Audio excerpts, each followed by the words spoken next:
Los Angeles. Walking along the sidewalk, Fong Hung furrowed his brows.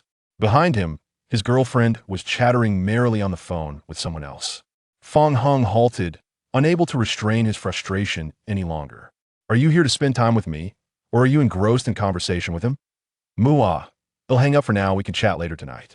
Luli blew a kiss into the phone and then glared at Fong Hung with evident displeasure. What's your problem? What's wrong with chatting with my best friend? Does your best friend happen to be male? Why wouldn't he be? Haven't you heard of male best friends? Well, I'm going to find myself a female companion right now. No way. Can there really be pure friendship between men and women? And what about you and this so-called male best friend? I'm different from him. Fong Hung scratched his head in annoyance. What kind of absurd logic is this? Luli can have a male best friend, but he cannot have a female companion? At that moment, a voice message chimed from Luli's phone. Lily, what's wrong with your boyfriend? Luli brought the phone to her mouth and replied, He's just being unreasonable, ignore him. Fong Hung could no longer contain himself. Luli, who's really being unreasonable here? Fong Hung, dare you raise your voice at me? Are you thinking of breaking up? I've had enough breakup. Whoever doesn't break up is a fool. Fine, let's break up, but don't come begging me later. They were not far from the Civil Affairs Bureau. The fruit vendor nearby was enjoying a melon while watching the drama unfold. After Luli left, Fong Hung sat gloomily on a stone bench. He and Luli had been dating for over 6 months initially. She had behaved quite normally. However, as time passed, Luli had become increasingly unreasonable. Whenever he failed to acquiesce to her whims, Luli would threaten to break up, coercing him into submission. Recently, it had escalated to the point where she acquired a male best friend. The two would talk late into the night, their words filled with intimacy. And the worst part was he couldn't say anything to him. Luli hadn't merely found a male best friend, she was blatantly seeking a new boyfriend. Hence, he decided he no longer wished to cater to this tyrant.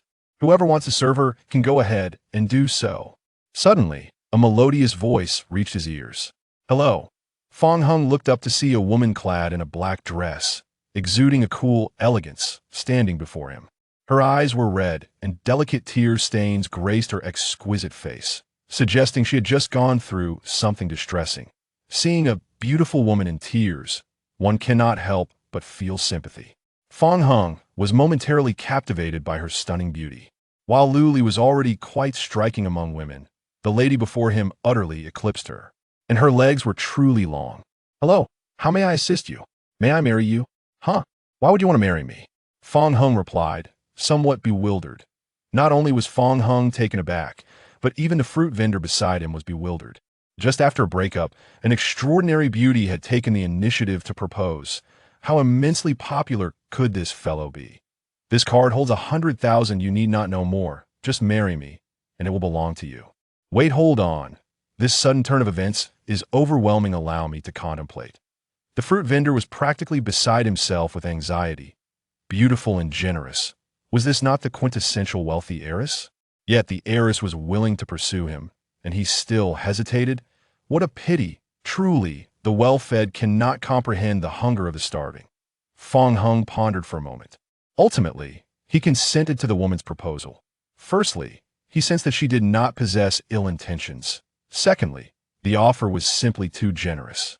Thirdly, he was driven by a sense of indignation. Since Luli sought a male confidant, he would directly seek a wife.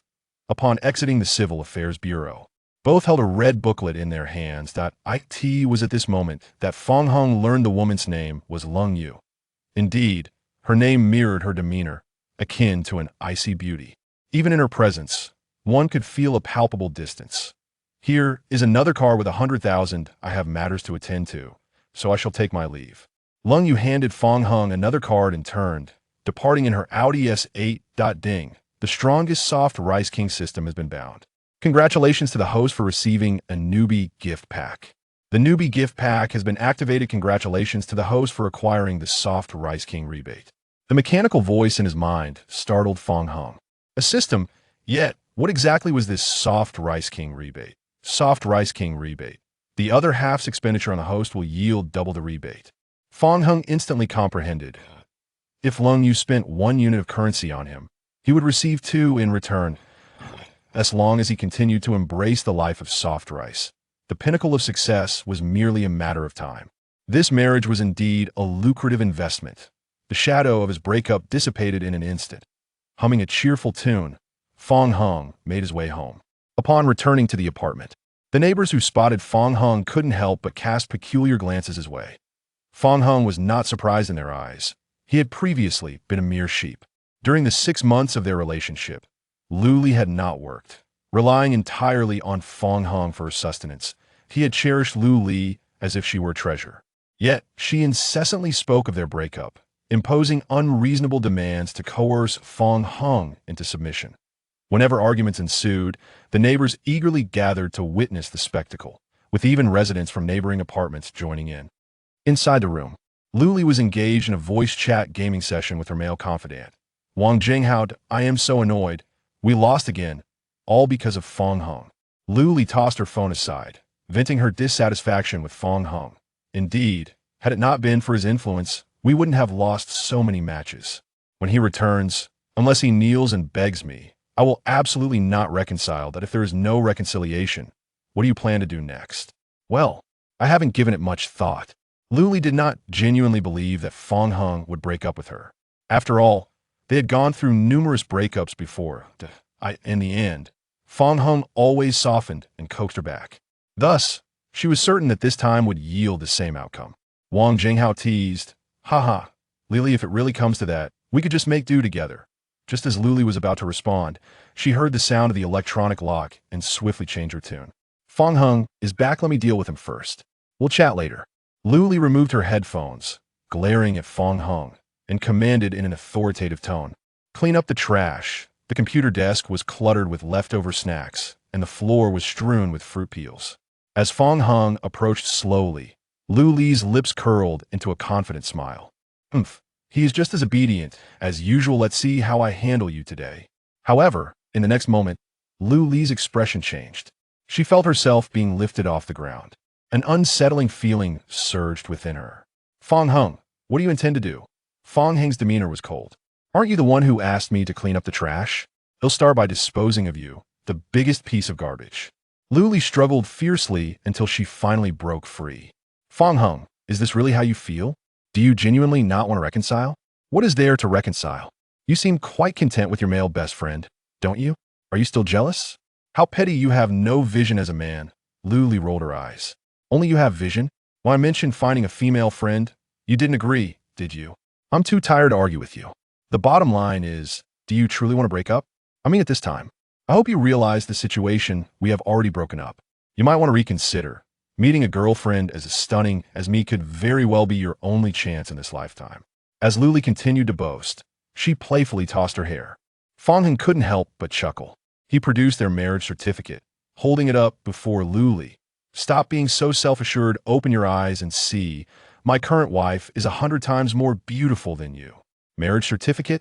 Wife. The sudden influx of information left Lu Li momentarily stunned. Regaining her composure, Lu Li snatched the marriage certificate from Fong Hung's hands. In the photograph, the woman beside Fong Hung appeared ethereal, stunning even to Lu Li herself. Although Lu Li often considered herself the most beautiful woman in Luocheng, upon seeing Lung Yu, she felt an immediate sense of inadequacy. Yet a thought struck Lu Li. Aside from her, Fong Hung had no other women in his phone. How could he possibly know such a breathtaking beauty, let alone marry her in such a short span of time? Lu Li suddenly became enlightened and exclaimed, Fong Hung, are you joking? Is it amusing to deceive me with a fake marriage certificate created by AI? Fong Hung found Lu Li's presence irksome and chose not to waste his breath on her. Believe it or not, take your belongings. Oh wait, these were all purchased with my money, so you have nothing. With that, Fong Hung unceremoniously tossed Lu Li out as if she were a mere chick, then closed the door. Outside the room, the neighbors were left astounded by the scene before them. What was happening? Wasn't Fong Hung known for his timidity? Why had he suddenly become so assertive? The gazes from the neighbors made Lu Li feel somewhat uneasy. Panic began to set in. This was the first time Fong Hung had treated her this way since they established their relationship. Lu Li knocked vigorously on the door. Fong Hung, open the door quickly. I'll give you 5 seconds, or even if you kneel and beg, don't expect to reconcile. 5, 4, 3. As the countdown neared its conclusion, Lu Li's confidence dwindled. Could it be that Fong Hung truly had no intention of reconciling? Fortunately, just as she reached the final second, the door swung open. Lu Li breathed a sigh of relief. It seemed all was still under her control, and Fong Hung was not ready to part ways. The neighbors, however, felt a mix of disappointment and relief. They had thought Fong Hung had finally found his backbone. And yet, this was the result? What a disgrace for a man. Lu Li, arms crossed and exuding an air of superiority, prepared to reprimand Fong Hung. Take over surprise. He simply snatched the marriage certificate from her grasp and closed the door again, coldly remarking, "If you don't leave, they'll call the property management to remove you." The neighbors collectively sighed in relief, secretly admiring Fong Hang's newfound resolve. Well done. They had not misjudged him after all. Lu Li, on the other hand, was thoroughly panicked. Fong Hang's behavior was so unfamiliar that she felt everything spiraling out of control. She knocked incessantly on the door, initially threatening him. But when that proved ineffective, she rarely began to soften her approach. "Fong Hung, please open the door. The sky is darkening. Can you bear to leave me outside overnight?" Hung, I realize my mistakes." Hung. Yet despite Lu Li's desperate attempts, Fong Hung remained unmoved. Before long, several security guards in uniforms arrived, exuding authority. Fearing she might truly be escorted away, Lu Li reluctantly departed. The following day, Fong Hung went about his routine of work. He was employed as an ordinary staff member at a company named Lightyear. Lightyear was quite reputable in the city of Luo, managing multiple ventures as a robust family enterprise, and every year countless university students vied for a position there. Upon arriving at the sales department, Fong Hung encountered his supervisor, Li Hua. Just as he was about to submit some documents, two individuals entered the office. One following the other. Fong Hung, you seem to be in good spirits today. I take it your girlfriend didn't wear you out yesterday? Not at all, but we've already broken up. Broken up? Li Hua expressed his surprise. He shared a good rapport with Fong Hung and was somewhat familiar with Lu Li's tendencies. They found it hard to fathom how anyone could endure a girlfriend with such a princess complex for even a day. For Fong Hung to have endured for over half a year before parting ways was indeed commendable. Well, it's for the best. With so many beautiful women in our company, given your looks, finding a new girlfriend should be a breeze. Fong Hung had always been recognized as the school heartthrob during his student days. Upon joining Guangyin, numerous female colleagues had actively sought his attention. However, once they learned he had a girlfriend, their advances ceased. "Never mind, I won't be looking," Fong Hung replied. After experiencing the relationship with Lu Li, he felt somewhat weary. Moreover, he was already married, making it inappropriate to seek another girlfriend. It just so happened that he had forgotten to leave contact information for his wife after their wedding yesterday. "You're still young. How can you allow a minor setback to bring you down?" Li Hua consoled Fong Hung, suddenly recalling last night's events. "Speaking of which, yesterday, Supervisor Wang from the marketing department was inquiring about you. Perhaps one of the girls from their department has taken a liking to you." "Why would the marketing department be inquiring about me?" Fong Hung asked, puzzled. "I am not sure. Perhaps they admire your capabilities and wish to recruit you." Of course, my earlier assumption could also hold true. As they spoke, a short man with a center-part hairstyle entered the room. "Supervisor Li Dada. Supervisor Wang. Speaking of a devil." Li Hua smiled at Wang Zhenghao and proceeded to introduce Fong Hung. "Supervisor Wang, this is Fong Hung, our sales department star performer whom you were inquiring about yesterday." Wang Zhenghao scrutinized Fong Hung with a rather unfriendly gaze. "So, you are Fong Hung? What business do you have with me, Supervisor Wang?" Fong Hung felt an odd sense of familiarity with Wang Zhenghao's voice. "Are you even a man? How could you have driven Lily out of your home like that yesterday?" The mention of Lily suddenly enlightened Fong Hung. This individual was Lu Li's male best friend. To his surprise, he was also the supervisor of the marketing department. "I thought it was someone else. Turns out you are that shameless person." "Mind your words. Who are you calling shameless?" Wang Zhenghao retorted, his temper flaring. "Didn't catch that? I'm referring to you. You are indeed shameless." The sudden altercation left Li Hua utterly bewildered. "Hey, stop arguing. What's going on with you two?" Fong Hung replied. "He is Lu Li's recently acquired male best friend. Supervisor Wang, that seems rather unprincipled of you," Li Hua remarked, his gaze towards Wang Zhenghao shifting noticeably. "I share common interests with Lily. What's wrong with having a better relationship? We're all men here, and what lies in our hearts is all too clear."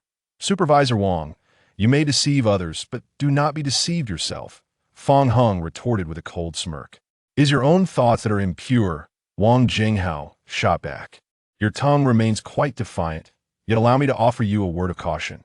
Luli is not easy to please.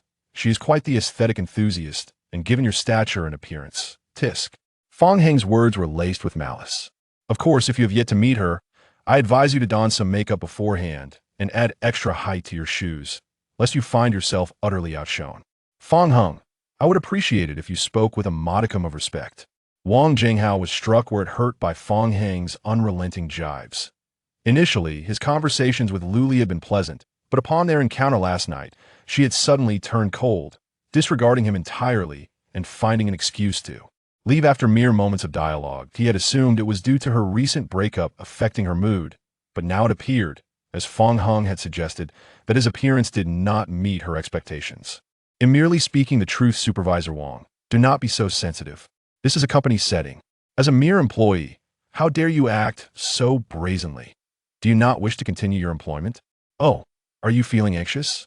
Indeed, I am anxious and quite so.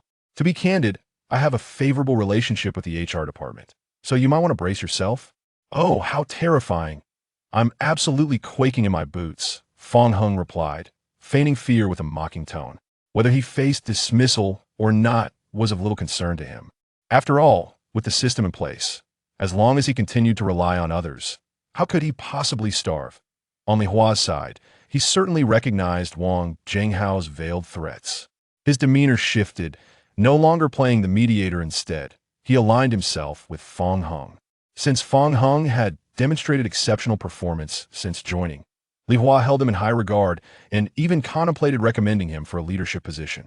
Now, with Wang Jinghao targeting someone from his sales department, it was akin to slapping Li Hua in the face. Supervisor Wang, you have crossed a line. Fong Hung is one of our sales team, he asserted. Li Supervisor, are you implying that you intend to protect this fellow?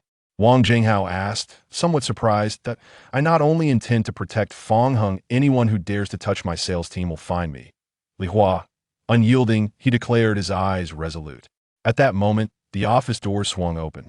A woman with cascading waves, clad in an OL outfit and black stockings, entered. Li Hua immediately recognized her as the HR manager, Lung Rushue. Li Supervisor, quite the bold claim you have made. Do you believe that my actions regarding the sales department require your approval? Good day, Manager Lung. Li Hua quickly lowered his tone. Lung Rushue let out a soft huff, casting a curious glance at Fong Hung as she raised an eyebrow.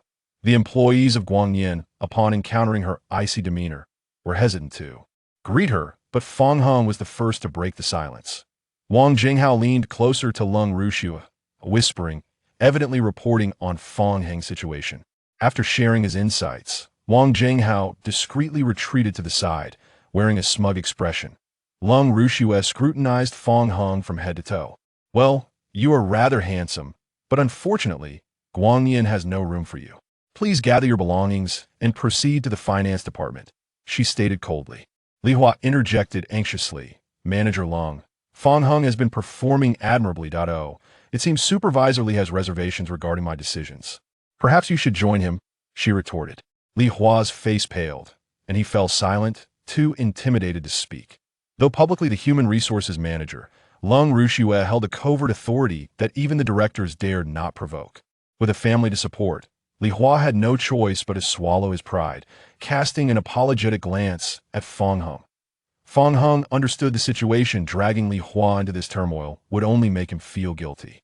I can accept dismissal, but the compensation must be substantial.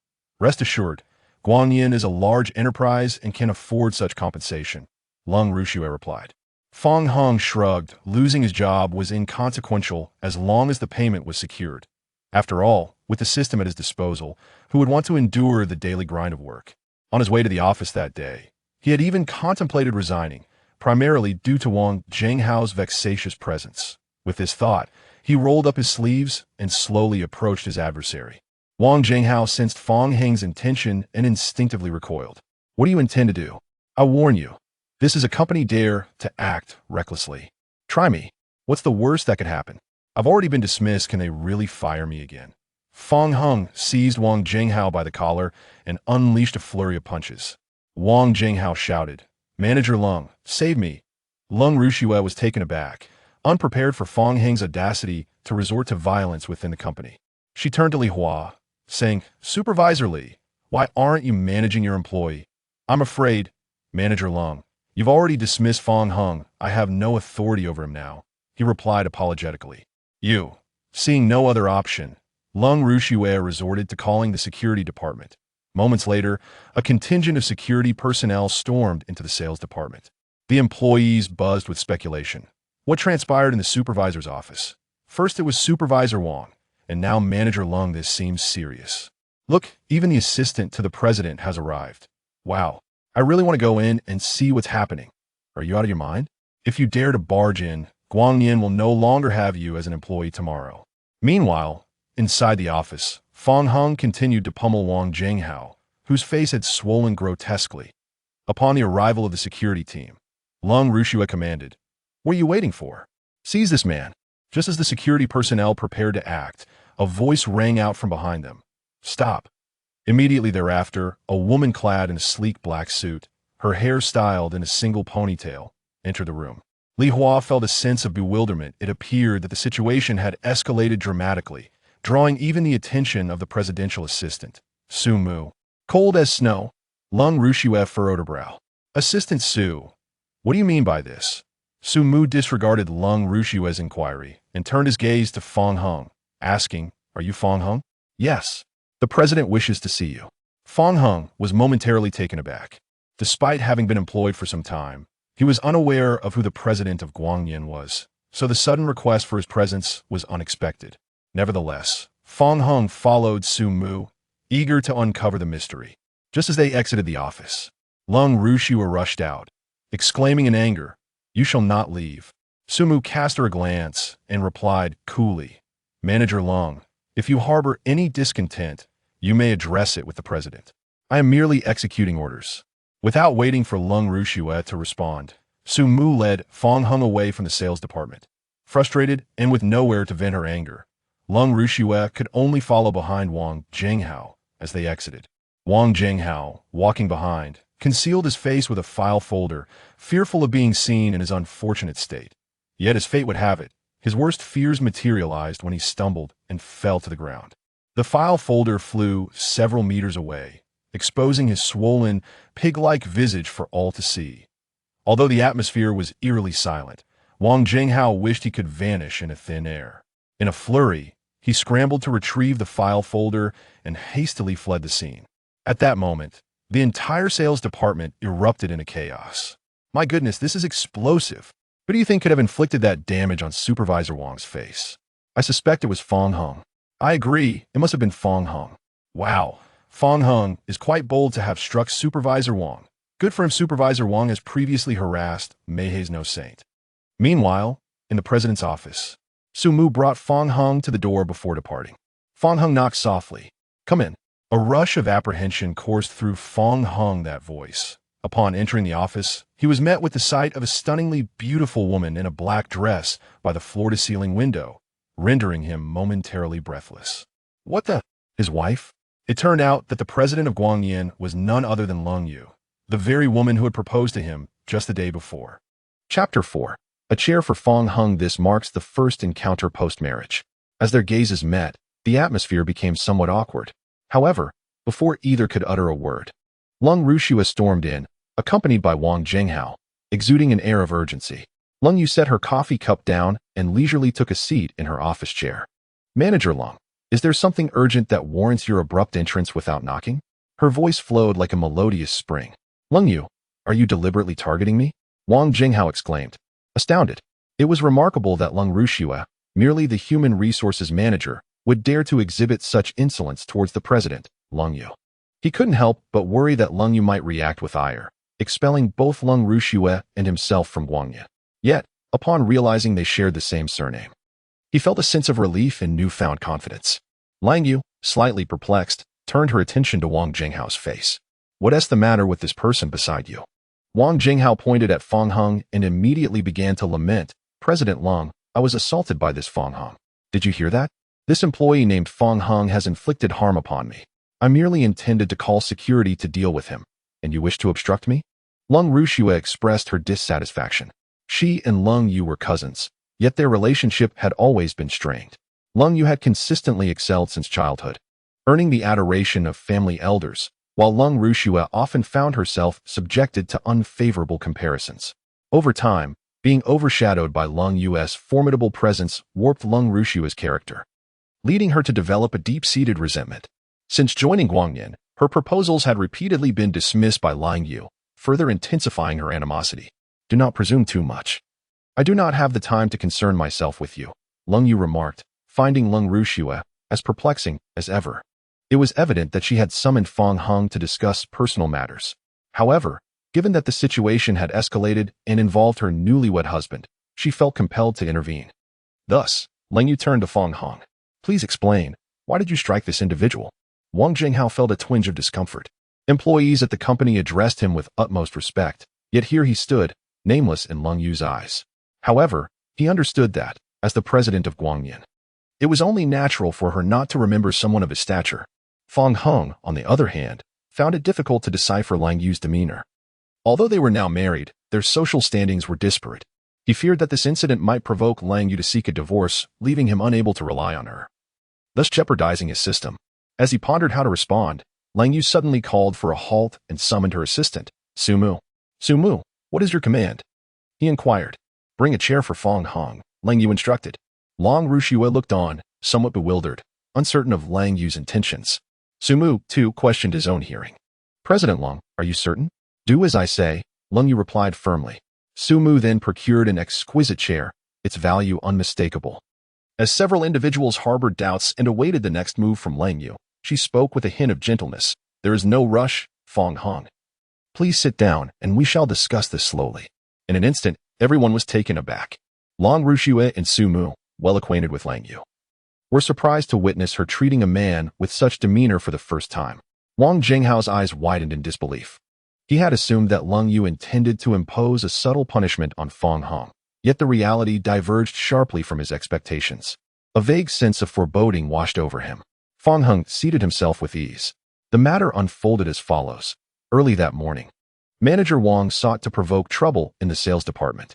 When I refused to indulge him, he resorted to threats, claiming connections within the HR department that could lead to my dismissal. Lung Yu nodded at this revelation, directing her gaze towards Lung Rushua. Do you have anything to add? Wang Jinghao, flustered, exclaimed, Lang Zong, do not heed Fong Heng's fabrications.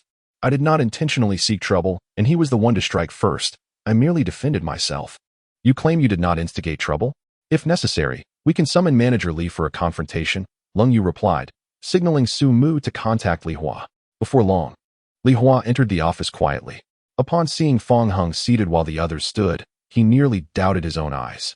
Is this madness? The head of the marketing department, the HR manager, and even the assistant to the president are standing, yet you, a mere sales department employee, dare to sit? Li Hua blinked rapidly at Fong Hung. Su Mu interjected, Manager Li, cease blinking and relay everything you know to the president. Li Hua, feeling somewhat awkward, promptly recounted the entire situation. With each passing moment, Wang Jinghao grew increasingly anxious, while Lung Rushua's frown deepened. After understanding the full account, Lung Yu gestured for Li Hua to leave. Before departing, Li Hua did not forget to wink at Fong Hung, mouthing a silent reminder for him to rise. Observing Fong Heng's indifference and even a smile directed at him, Li Hua could only shake his head and exit. Turning to Wang Jinghao, Lung Yu inquired, I have gathered all the information. You are the head of the marketing department? Yes, indeed, Lang Zong. My name is Wang Jinghao, he replied nervously. Su Mu, please provide me with his records. Upon receiving the documents, Lung Yu rose from her chair and walked slowly to Lung Rushua. Your subordinate has committed numerous transgressions. Shall we take a closer look? Lung Rushua snatched the papers from her, initially dismissive, but her expression turned grave as she perused the contents. She glared at Wang Jinghao, stating, You have been scheming behind my back all this while. This is an injustice. I have done nothing. He protested. Open your eyes and see. These documents are filled with evidence. How do you intend to explain this? Lung Rushua slammed the papers onto Wang Jinghao's face. As he removed the documents and glanced at them, disbelief washed over him. The papers meticulously outlined his violations since joining the company, embezzlement, accepting bribes, and harassing employees. Among others, some incidents he could scarcely recall. Suddenly sapped of strength, the documents slipped from his grasp, and Wang Jinghao collapsed onto the floor. Wang Jinghao gazed upon Leng Yu, the exquisite president of Guangyan, who, at that moment, instilled in him a profound sense of dread akin to that of the Grim Reaper. Leng Yu commanded, "Su Mu, have the security department restrain him, then hand him over to the police." No, Leng Rushua, please help me. I do not wish to be imprisoned," Wang Jinghao exclaimed, his emotions surging as he turned and clung to Leng Rushua's legs. The two were alumni, and during their university days, Wang Jinghao had always been subservient to Leng Rushua. Thanks to her, he had secured a position at Guangyan and swiftly ascended to the role of marketing director. However, Leng Rushua had no intention of assisting Wang Jinghao with his troublesome predicament. She kicked him aside, saying, "Get away from me." Faced with this, Wang Jinghao could only place his last glimmer of hope in Fong Heng, sensing that there was something special about Fong Heng's relationship with Leng Yu. Perhaps if Fong Heng intervened, Leng Yu might show him mercy. Thus, Wang Jinghao scuttled over to Fong Heng. "Brother Heng, I was wrong. I truly have no dignity left. I implore you to lend a hand to your little brother. From this day forth, I am willing to work like a dog in repayment." Fong Heng was not inclined to exhibit any undue compassion. Had it not been for Leng Yu's presence, he would have already dismissed Wang Jinghao, who would not be on his knees begging him. "Your pleas are futile. I am merely a lowly employee. What can I possibly do to assist you?" Fong Heng spread his hands in resignation. Suddenly, Leng Yu addressed Fong Heng. "I can let him go, depending on your decision." Su Mu and Leng Rushua were both taken aback. Their curiosity regarding the nature of Fong Heng and Leng Yu's relationship piqued. The head of the security department, Ma Shun, who had just entered, was equally astonished, speculating on the identity of Fong Heng, who seemed to hold sway over the president's decisions. Wang Jinghao, filled with elation, declared, "Brother Heng, you are like a true brother to me. From tomorrow, I shall take your surname. Please, save me." Fong Heng had not anticipated the situation unfolding in this manner. With everyone's attention now focused on him, he cleared his throat and said, "I am unfamiliar with this individual. Please escort him away." Now it was Wang Jinghao's turn to be bewildered. "Brother Heng, you cannot do this. What do you mean unfamiliar? You just beat me up moments ago." Ma Shun signaled to his subordinates, and Wang Jinghao was forcibly dragged away. Once the group had departed, Leng Rushua turned to leave as well. "Stop." Leng Yu blocked her path, then glanced at Su Mu, who nodded and discreetly exited the office. "Leng Yu, what do you intend to do?" Leng Rushua inquired, her brow furrowed in confusion. Leng Yu's expression grew increasingly frigid. "Manager Leng, please refer to your title within the company, and do not think for a moment that you are out of trouble." Leng Rushua recalled her earlier decision to dismiss Fong Heng. Yet she dismissed it as inconsequential, a mere lowly employee. What harm could come from his dismissal? At that moment, a sharp crack echoed through the room, and Leng Rushua felt a stinging pain across half of her face. She covered her face, incredulously exclaiming, "You actually struck me for him? Fong Heng is mine. If you dare to touch him again, it will not be so simple next time." Leng Rui's eyes, cold as snow, brimmed with tears, a mixture of astonishment and grievance as she shot a fierce glare at Leng Yu before storming out. Witnessing the entire scene, Fong Heng stood there, utterly stupefied. He never anticipated that Leng Yu would go to such lengths for him. Simultaneously, a notification chime echoed in his mind. Ding! Congratulations to the host for accumulating 30 of the soft rice value. The function for acquiring a small amount of soft rice value without disturbance has been activated. Note: once the soft rice value reaches 100, a lottery can be conducted. Leng Yu was able to increase her soft rice value without even spending. It seemed there were many nuances to living off someone else. Moreover, reaching 100 soft rice value would allow for a lottery draw. Fong Heng began to anticipate what delightful rewards he might receive. Coming back to reality, he found Leng Yu seated back in her office chair, delicately cradling a coffee cup. "Fear not. As long as I am here, no one shall dare to lay a finger on you again." Fong Heng felt somewhat flattered. Fortunately, he was not a young girl, or his cheeks would undoubtedly be flushed. Reflecting on how tearfully Leng Yu had proposed to him just yesterday, he could scarcely believe that she was indeed the formidable president of Guangyan, as rumored.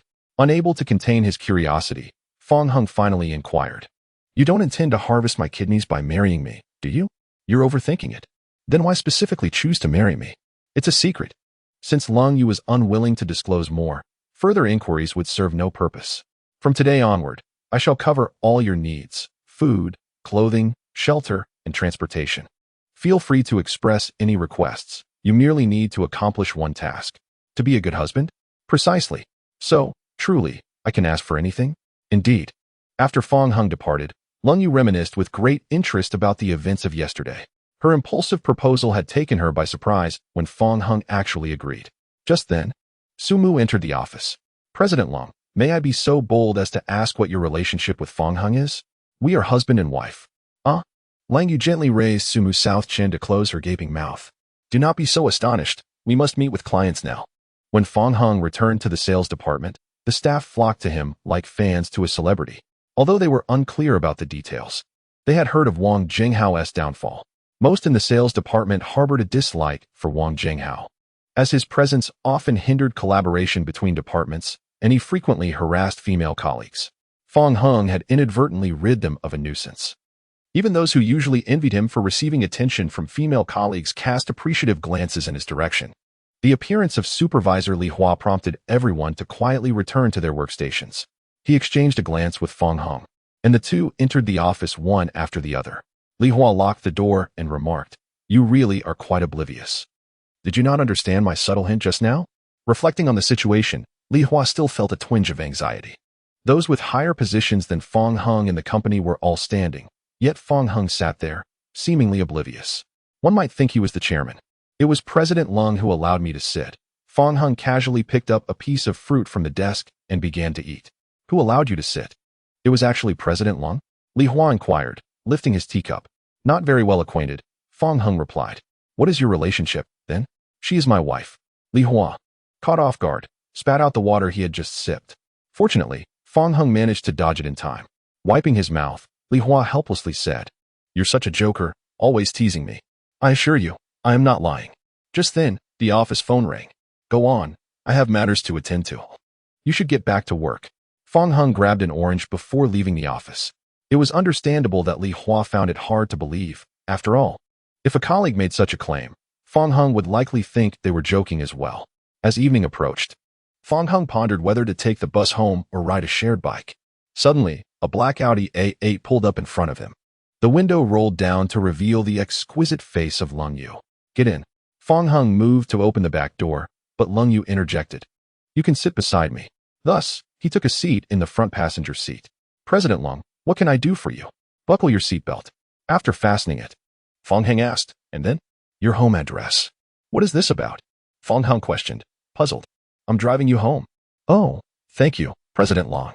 As Lung Yu took the wheel, she added, "You don't need to address me so formally outside of the office." "How should I call you, then?" "Anything will do." "How about baby?" Fong Hung ventured hesitantly. The moment he uttered the word, not only did Lung Yu freeze in surprise, but Fong Hung himself was taken aback as well. Chapter 6. Cohabitation. The atmosphere in the car grew somewhat awkward. Lung Yu tucked her hair behind her ear. "You can simply call my name, of course. Feel free to be playful on special occasions." "Understood." Fong Hung scratched his head, realizing that he need not exert himself so much in private. After they left, not far away, Li Hua squinted his eyes. Suffering from severe myopia, he had mistakenly grabbed the wrong pair of glasses that day, rendering distant objects somewhat blurry. After work, Li Hua had intended to drive Fong Hung home and keep him company for a drink, especially since Fong Hung had just gone through a breakup. However, he found himself unable to locate him. Earlier, he had spotted a familiar figure getting into a car, but he was uncertain if it was indeed Fong Hung. Meanwhile, Fong Hung was reflecting on the extraordinary experience of riding in such a luxurious vehicle worth millions. Soon after, he received a message from Li Hua. Fong Hung replied with a voice message. "Thank you for your kind intentions, Manager Li, but I have someone accompanying me." Lung Yu remarked. "It seems you and Li Hua share a good relationship. He has always looked out for me," Fong Hung thought. This reminded him of something Lung Yu had mentioned earlier that morning. "By the way, I would like to make a request." "Are you suggesting I promote Li Hua?" Fong Hung was somewhat taken aback, surprised that Lung Yu could see through his thoughts. Indeed, since joining the company, Li Hua had treated Fong Hung well, and today, when Lung Rushua ordered Fong Hung's dismissal, Li Hua even took the risk to advocate for him. It was time for Fong Hung to reciprocate. "My phone is in my bag. Please call Su Mu directly and have her send me Li Hua's information." Fong Hung pulled out his phone. The call connected, and soon, Su Mu's voice came through. Hello, General Manager Long. General Manager Long has asked you to send her the information on Sales Department Supervisor Li Hua. Is this Fong Hong? Sumu's surprise was palpable. Yes, it is. There was a moment of silence before she replied, all right. Lang Yu glanced at Fong Heng and inquired. Aside from that, what position do you wish to pursue? Fong Heng responded, I would prefer a more relaxed role. Ideally one where I need not do anything, but still receive a salary. I understand. I will arrange a clerical position for you. The work will be handled by Sumu, and your attendance will be entirely optional. Really? Lang Yu nodded affirmatively. Fong Heng was overjoyed. He initially intended to coast through his job, but the prospect of earning money without even having to show up was simply exhilarating. The call was still connected. On the other end, Sumu was listening intently, utterly speechless. She could not fathom why the president would choose someone like Fong Heng as a partner and allow him to live off her. Was it merely because of his good looks? Sumu recalled Fong Heng's appearance. Indeed, he was quite handsome, with a beauty mark at the corner of his eye. Yet, the president was not the type to be easily infatuated. Sumu found herself utterly perplexed. The Audi A8 came to a halt outside the apartment building. Fong Heng unfastened his seatbelt and said, Thank you. Please drive safely on your way back. Lung Yu also unbuckled her seatbelt. No rush. I'll accompany you upstairs to have a look. Oh, is that convenient? Of course, just follow me. This side has fewer people waiting for the elevator. The two exited the vehicle and walked toward the back entrance of the apartment, which was close to a park. Numerous vendors lined the roadside, among which a fruit seller stood out the most. Passers-by were drawn to his sign, which humorously referenced a household registration book, assuming it was some novel marketing tactic. Unbeknownst to them, the fruit vendor had been inspired by Fong Heng the previous day and was hoping to encounter a wealthy beauty who would propose to him. However, as the day unfolded, the affluent beauty who had proposed did not make an appearance, yet business was flourishing. At that moment, the fruit vendor chanced upon Fong Heng and Lang Yu entering the apartment. He was consumed with envy, nearly grinding his back teeth in frustration. Why should he, a mere man, be deprived of such fortune while others basked in it? Meanwhile, Fong Heng and Lung Yu ascended in the elevator to their designated floor. Upon entering the room together, they inadvertently left the neighbors gathered on the balcony in a state of astonishment. What was this situation? Just yesterday, Fong Heng had ended his relationship, and today he was bringing home a new girlfriend? The most astonishing aspect was that Lu Li, already a rare beauty, paled in comparison to this new companion who was exponentially more stunning. Among the onlookers, some had previously mocked Fong Heng for not cherishing Lu Li, a beauty he had so readily cast aside. Yet, they soon realized the true jest was on them. It was not a matter of failing to appreciate what he had. Rather, it was evident that he could find someone even more extraordinary. Inside the apartment, it was somewhat disheveled. Feel free to find a place to sit, Fong Heng remarked. He had spent considerable time last night merely gathering Lu Li's belongings, leaving many areas still unkempt. Lang Yu surveyed the room and her gaze ultimately settled upon a piece of ladies' lingerie. Let's move. Move where? To my place. Fong Heng was taken aback. Was this a proposal for cohabitation? Wasn't he a bit too soon? But then he recalled that they were already legally bound, so what was the rush? Moreover, living together would facilitate a more comfortable arrangement, allowing him to take full advantage of the system's benefits. Thus, he promptly began tidying up. Having previously spent all his money on Lu Li, Fong Heng possessed little beyond his computer and some everyday items. Soon, everything was in order, and he wiped the sweat from his brow. All set. Lung Yu pointed to the lingerie she had spotted earlier. What about this? Ahem, that can stay. Only then did Fong Heng realize he had not completely disposed of Lu Li's belongings. Descending the apartment building, Lang Yu received a phone call that appeared to pertain to business matters. She handed the car keys to Fong Heng, opened the door, and took a seat in the back. Understanding her cue, he placed the package in the trunk and proceeded to the driver's seat. At that moment, a voice called out from behind. Fong Heng. Turning around, he was met by none other than his ex-girlfriend, Lu Li. You've mistaken me for someone else, he replied coldly. Is this your car? Lu Li asked, astonished as she surveyed the vehicle, a brand new Audi 8, with a starting price of at least $2 million. Fong Heng ignored her and opened the door, slipping inside and accelerating away without a backward glance. Hey, don't go, Lu Li called, attempting to chase after him, but was left inhaling the exhaust fumes instead. She had come today hoping to reconcile under the pretense of retrieving her belongings. Last night, after meeting Wang Zhenghao, Lu Li was disillusioned by the stark contrast between his appearance and her expectations. leading her to lose her appetite and leave hastily. She reflected throughout the night and realized that she had indeed overreacted. Fong Hung, possessing both striking good looks and a willingness to spend on her, had always indulged her temper tantrums. Men like him are exceedingly rare, and she ought to cherish him dearly. Furthermore, Fong Hang owned a luxury car worth millions. Perhaps he had deliberately concealed his identity as a scion of a prestigious family. With this thought in mind, Luli resolved to reconcile with Fong Hung. She promptly attempted to contact him via her mobile phone, but the call failed to connect, and her messages were undeliverable. She was evidently blocked. Frustration bubbled within her as she stomped her foot. Could it be that Fong Hung truly no longer wanted her? Chapter 7. The Perfect Woman in the Car. Lung Yu gazed thoughtfully at Lu Li through the rearview mirror. However, she soon diverted her attention back to the business conversation on the phone. Uncertain of the exact address and hesitant to disturb Lung Yu, Fong Hung deliberately reduced his speed. Noticing this, Lung Yu said, "Shanzong, please hold on a moment." She then provided the address, and Fong Hung accelerated in accordance with the navigation. "Apologies, Shanzong, let us continue," said the woman referred to as Shanzong on the other end of the line. "Ah, Lung Zong, who is that handsome young man you were speaking with?" "Family. But you only have one younger sister, right?" "If I am not mistaken, that was definitely a man's voice, and it sounded quite charming." "Yes, he is my husband." "When did you get married?" "I had no idea," the woman exclaimed. "We just tied the knot yesterday. It was rather impromptu. And we haven't had the chance to hold a wedding banquet yet." "Oh my, our Lang Zong has finally wised up." "Quickly, turn on the video so I can see just how handsome your husband is." "He is driving, so it's inconvenient." Lung Yu glanced at Fong Hung.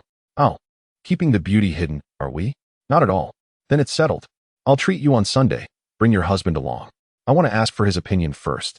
"The illustrious Long Zong cannot even take charge after getting married?" Fong Hung interjected. "I have no objections.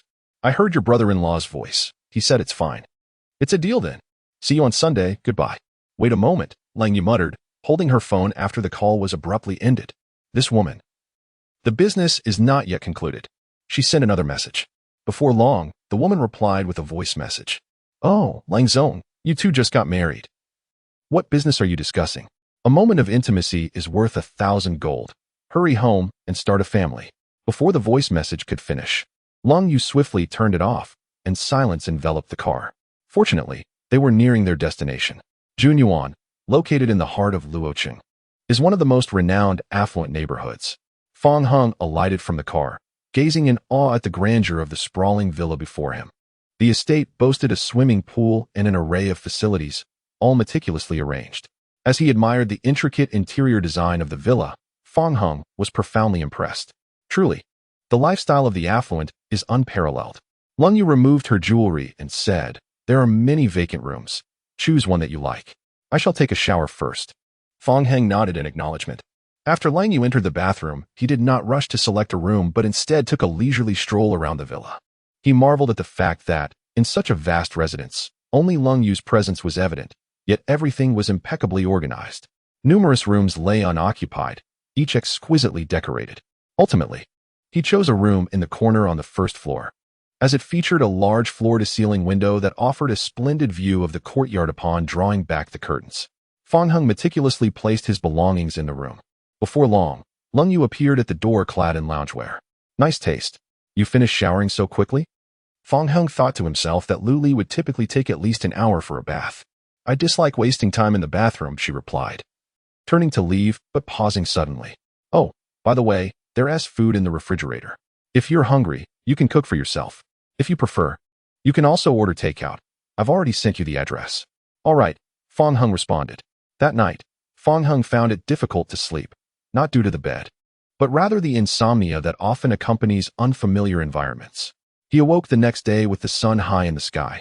Through the expansive window, he caught sight of Lung Yu in the swimming pool.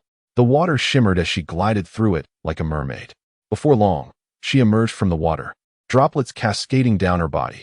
Although she wore a rather modest swimsuit, it did little to conceal her alluring figure, leaving Fong Hung momentarily entranced. Their eyes met. "You're finally awake. We have many tasks to attend to today, so hurry up and get out of bed," Lung Yu urged. Upon exiting his room, Fong Hung discovered breakfast laid out on the table. Considerate and capable, one cannot help but acknowledge that Lung Yu was indeed a paragon of womanhood. Whoever marries her would surely be blessed by fortune from a previous life. Yet upon reflection, a strange feeling crept in. After freshening up, Fong Hung sat down to enjoy his breakfast. Long Yu descended from the second floor, having changed from her previous attire into a fitted summer outfit. Fong Hung inquired, "What are the specific plans? Tomorrow we shall meet with Manager Sean. We need to make some preparations." Upon hearing this, Fong Hung realized they were to go shopping, and a sense of delight welled up within him. The advantages of being a soft rice king would finally come into play. Junyuan, located in the heart of the city, offered all one could desire. Thus a short venture outside brought them to the shopping mall. Their first stop was a clothing boutique. The English signage above the store instantly rekindled Fong Hung's memories. In the renowned high-end brand in Los Angeles, when Fong Hung first started dating Lu Li, she insisted on purchasing clothes from the store. Reluctantly, he agreed and ended up spending $5,000 on just a short-sleeved shirt. "Sir, may I inquire if you are interested in this piece?" A voice pulled Fong Hung back to reality. He gazed at the clothing the sales assistant was presenting, which was priced at a staggering $10,000. In the past, he would have turned and walked away immediately, as such a price was beyond his means. However, times had changed. With Lung Yu covering the expenses, he no longer needed to fret over affordability. Accustomed to a frugal lifestyle, his entire wardrobe amounted to less than $1,000, making a $10,000 garment seem extravagant. Yet, considering the benefits of his situation, he decided to select something even more costly. "I'll take another look," he said, moving forward as the sales assistant eagerly followed behind. Lung Yu remained silent, seemingly perusing the clothing as well. Ultimately, Fong Hang settled on a piece priced at $20,000. "I would like to try this on," he pointed out. "Certainly, please hold on a moment," the sales assistant replied, hurriedly retrieving the item. This piece was indeed priced at $20,000, double that of the previous one. The sales assistant, who had only recently started working there, found it hard to justify such expenses for herself as an office worker. Before long, Fong Hung emerged from the dressing room, standing before the mirror. The sales assistant, somewhat infatuated, remarked, "Sir, you were already quite handsome, but this outfit makes you even more so." "Really?" he responded, intrigued. "Absolutely." She nodded vigorously. While her flattery was aimed at making a sale, it was evident that Fong Hang's appearance had indeed captivated her. "Then I suppose I'll take this one," he said, gauging Lang Yu's reaction. Despite the enticing rebate from being the soft rice king, it was ultimately Lang Yu who was footing the bill. Lang Yu stepped forward, scrutinizing the garment before checking the price. Suddenly, she declared, "This one won't he do." "Pardon?" The sales assistant was taken aback. The sale seemed imminent. So why the sudden change? Fong Hung was equally surprised. Did Lang Yu find it too pricey? If he had known, he would have opted for the earlier $10,000 piece. Unexpectedly, Lang Yu continued, "This one is too inexpensive. It does not suit my husband's status." The sales assistant was momentarily stunned, then felt a surge of joy. "Madam, which piece would you prefer?" Lang Yu picked up another garment, gesturing for Fong Hung to try it on. After changing into the new attire and stepping out of the fitting room again, he looked in the mirror and perceived that this piece seemed even more exquisitely crafted than the previous $20,000 one. "What do you think of this one?" Lang Yu inquired. "It's acceptable," he replied. "Then we'll take this one." The sales assistant swallowed hard, suppressing her excitement, and said, "Madam, are you certain? This piece is priced at $50,000. Fong Hung was taken aback upon hearing this. He had yet to glance at the price. To his astonishment, the garment was priced at $50,000. It was more than twice the cost of the item he had previously selected. "Just a moment," he said, halting the sales assistant who was packing the items. The assistant felt a pang of anxiety, suspecting that he might no longer wish to make a purchase. Indeed, it was unwise to speak too soon. Otherwise, the dress would have been sold. This was the most expensive item in the store, $50,000. The commission would be substantial. With this thought, the assistant was nearly in tears. However, he surprised her by saying, "I would like to select 2 more pieces. Are there other styles available?" The assistant was momentarily speechless. She had conjured up all sorts of scenarios, only to realize that he wasn't backing out. Rather, he thought one piece insufficient. "Yes, we have more. I'll fetch them right away. Please wait a moment." The assistant, flustered and excited, hurried towards the storage room. Soon, she emerged with a range of styles for him to choose from. This one and this one. He selected 2 pieces in different colors for distinction. She then produced her bank card. "Let us proceed with the payment." Once everything was settled and they were personally escorted out, The assistant could no longer contain her exhilaration. At that moment, the store manager entered, observing her demeanor and inquiring about the situation. The assistant trembled as she recounted the details. The manager, seasoned by experience, felt a twinge of surprise. A young couple who had merely been browsing were astonished by the revelation. What kind of family background is this? They've just purchased clothing worth 15,000. Meanwhile, in Fong Heng's mind, the system's notification chimed in. Ding. Detected that the partner has made a purchase for the host, triggering the Soft Rice King rebate. Congratulations, the host has accumulated 70 soft rice value. Fong Heng checked his balance. It was precisely 500,000. 200,000 had been given by Lung Yu for their wedding. The newly acquired 300,000 was the rebate from the recent clothing purchase. Furthermore, with an additional 30 soft rice value, he could enter a lottery. He pondered what splendid rewards might await him. At that moment, a thought crossed his mind. Since Lung Yu's expenditure on him would trigger a rebate, would giving her money and having her return it to him also activate the Soft Rice King rebate? He rummaged through his pocket and found a single coin. He handed it to Lung Yu. Here. She looked at him, puzzled. What is this for? Fong Heng replied. Just take it for now. She accepted the coin. And then? You give it back to me. All right, she said, placing the coin in his palm. He eagerly awaited the system's notification, but nothing happened. Just when he thought it was futile, the system finally responded. Only when the partner makes a purchase for the host can the Soft Rice King rebate be triggered. Note, this system possesses no vulnerabilities, and all rewards distributed are rationalized.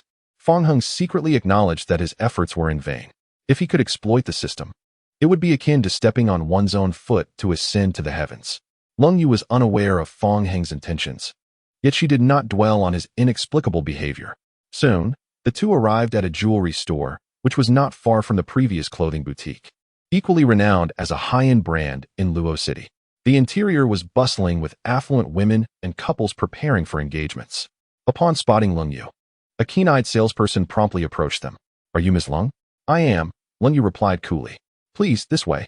Allow me to escort you to the private room on the second floor. The store manager will join you shortly. The two followed the salesperson up the staircase. Observers below were taken aback by this scene, including some regular patrons who had never experienced such treatment.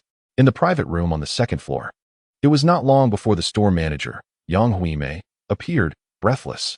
She had been preparing to attend to other matters, but hurried back upon hearing of Lung Yu's arrival. While others might be oblivious, as the store manager, she was acutely aware of the significance of Lung Yu, the illustrious CEO of Guangyan and a member of the esteemed Lung family. The family's influence in Luo City was beyond imagination. With a mere word, they could cause a business to shutter its doors.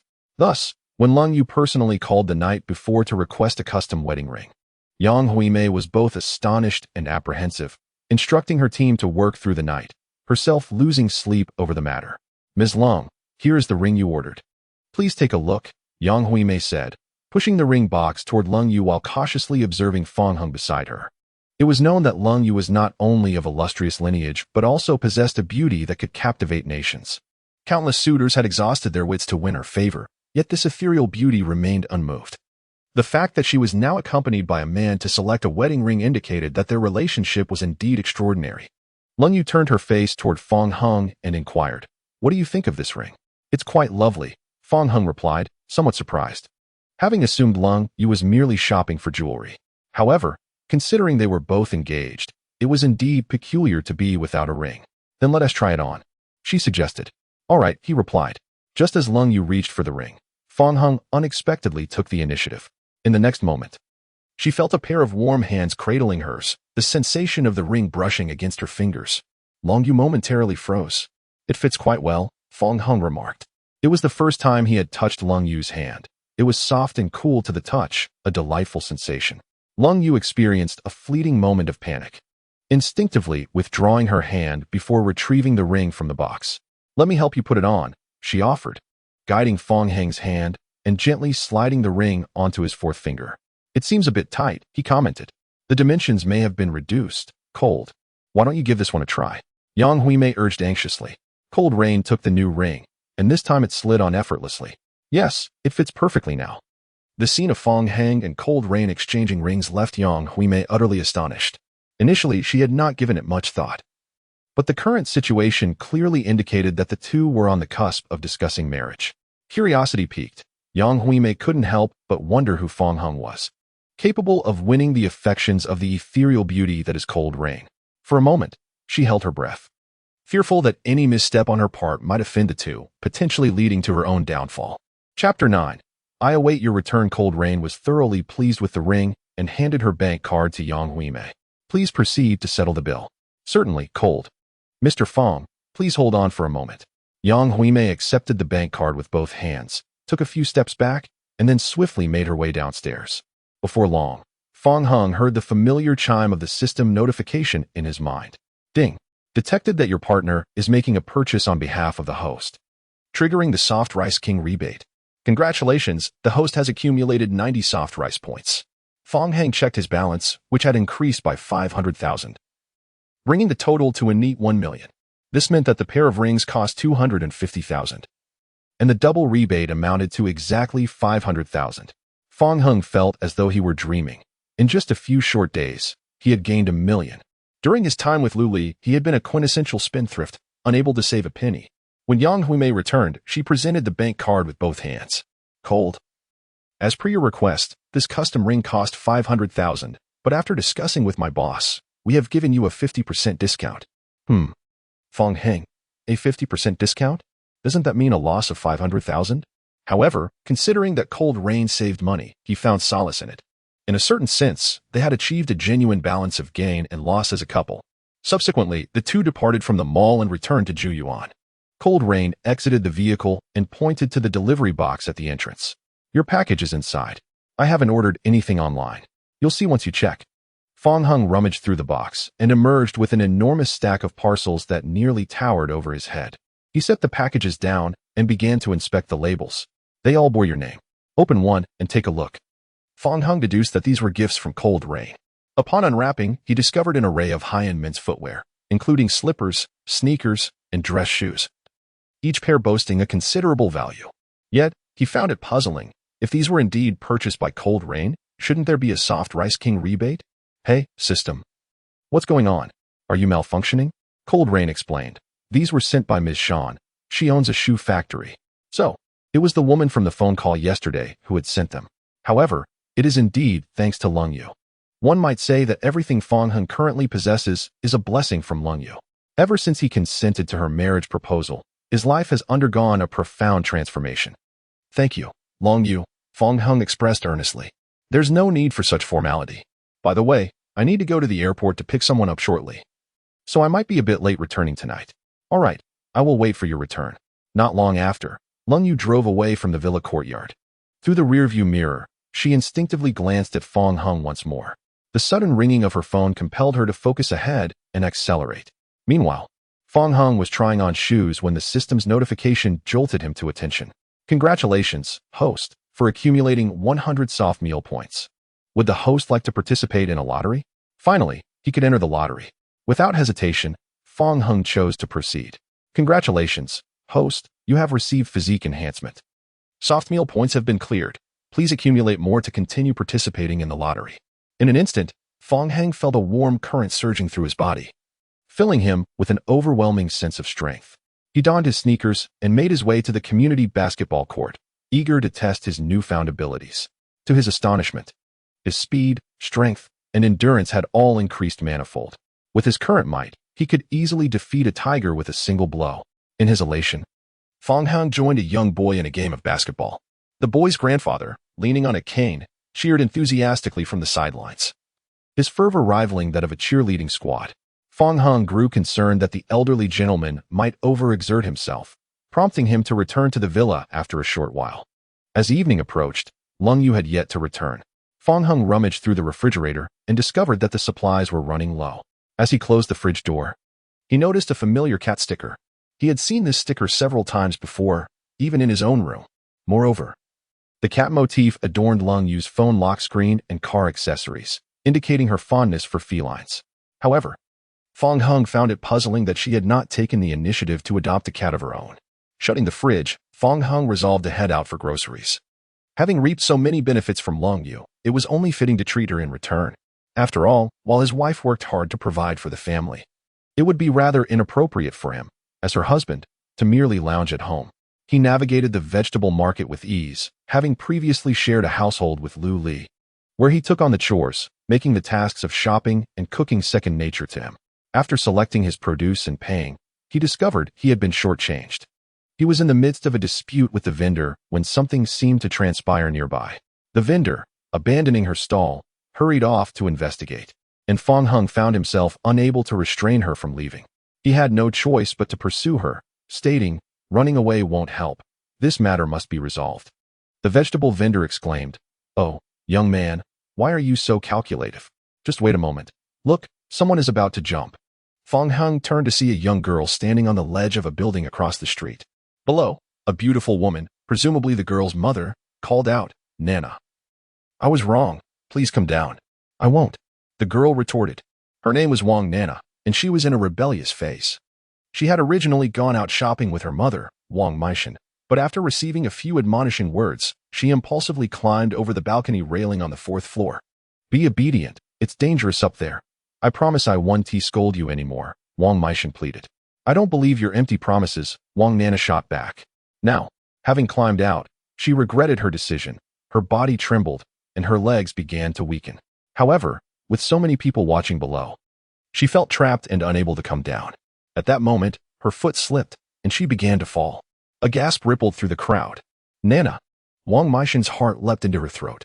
Fortunately, Wang Nana managed to grab the railing just in time, preventing a direct fall, but she was left dangling precariously in midair. Swaying dangerously, forgetting her pride, she cried out, "Mom, save me." Wang Meishan, knowing she could not catch her daughter, turned to the onlookers for help. "Please, someone save my daughter." The crowd exchanged glances. Aware that this was the 4th floor, none felt confident enough to catch her, fearing for their own safety in the event of an accident. Thus, no one stepped forward to assist Wang Meishan. Fong Hung had no intention of intervening. He had just arrived and saw someone calling for help, so the rescue team should be on the way shortly. Moreover, he was not entirely sure he could save the girl. Unexpectedly, the vegetable vendor pointed at Fong Hung and shouted, "Someone can help. This handsome young man says he can." "What the heck?" Fong Hung glared at the vendor, who seemed to be deliberately placing him in a difficult position after the earlier incident.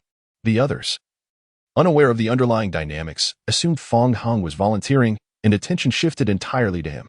"This young man is truly handsome and kind-hearted." "Indeed. I wouldn't have the courage to do that. We should learn from him." Wang Meishan rushed over, gripping Fong Hung tightly. Thank you. Please save my daughter." She is about to fall. Fong Hung felt exasperated, wishing he could give the vendor a piece of his mind. Yet, seeing Wang Meishan's anxious expression, he steeled himself and replied, "Okay, don't panic. I'll give it a try." "Oh no, I can't hold on much longer," Wang Nana cried, her strength waning as she slowly slipped down. The crowd's hearts collectively sank. It was over. The rescue team had yet to arrive, and time was running out. The young man appeared rather unimposing, and one could surmise that his strength was limited. It was likely that if he attempted to catch her, disaster would ensue. Indeed, this was the 4th floor, and it was no trivial matter. While some chose to place their faith in Fong Hung, others were decidedly skeptical, including the vegetable vendor. She even harbored a dark wish that something unfortunate would befall Fong Hung, as that would spare her the hassle of disputes over weight discrepancies. As the crowd buzzed with speculation, Wang Nana found herself utterly drained, plummeting rapidly downward. In that critical moment, Fong Hung, like a fleeting shadow, dashed below, managing to catch her securely just before she struck the ground. In an instant, the atmosphere shifted to one of stunned silence. The onlookers were dumbfounded, exchanging glances in disbelief. Had Fong Hung truly saved the girl? A few began to applaud, and the sound quickly spread like wildfire. The scene erupted into jubilation, for no one had anticipated that Fong Hung would so effortlessly rescue the girl, with both of them emerging unscathed. Even Fong Hung himself was taken aback by the remarkable efficacy of his physical enhancement. "Young man, you are indeed impressive.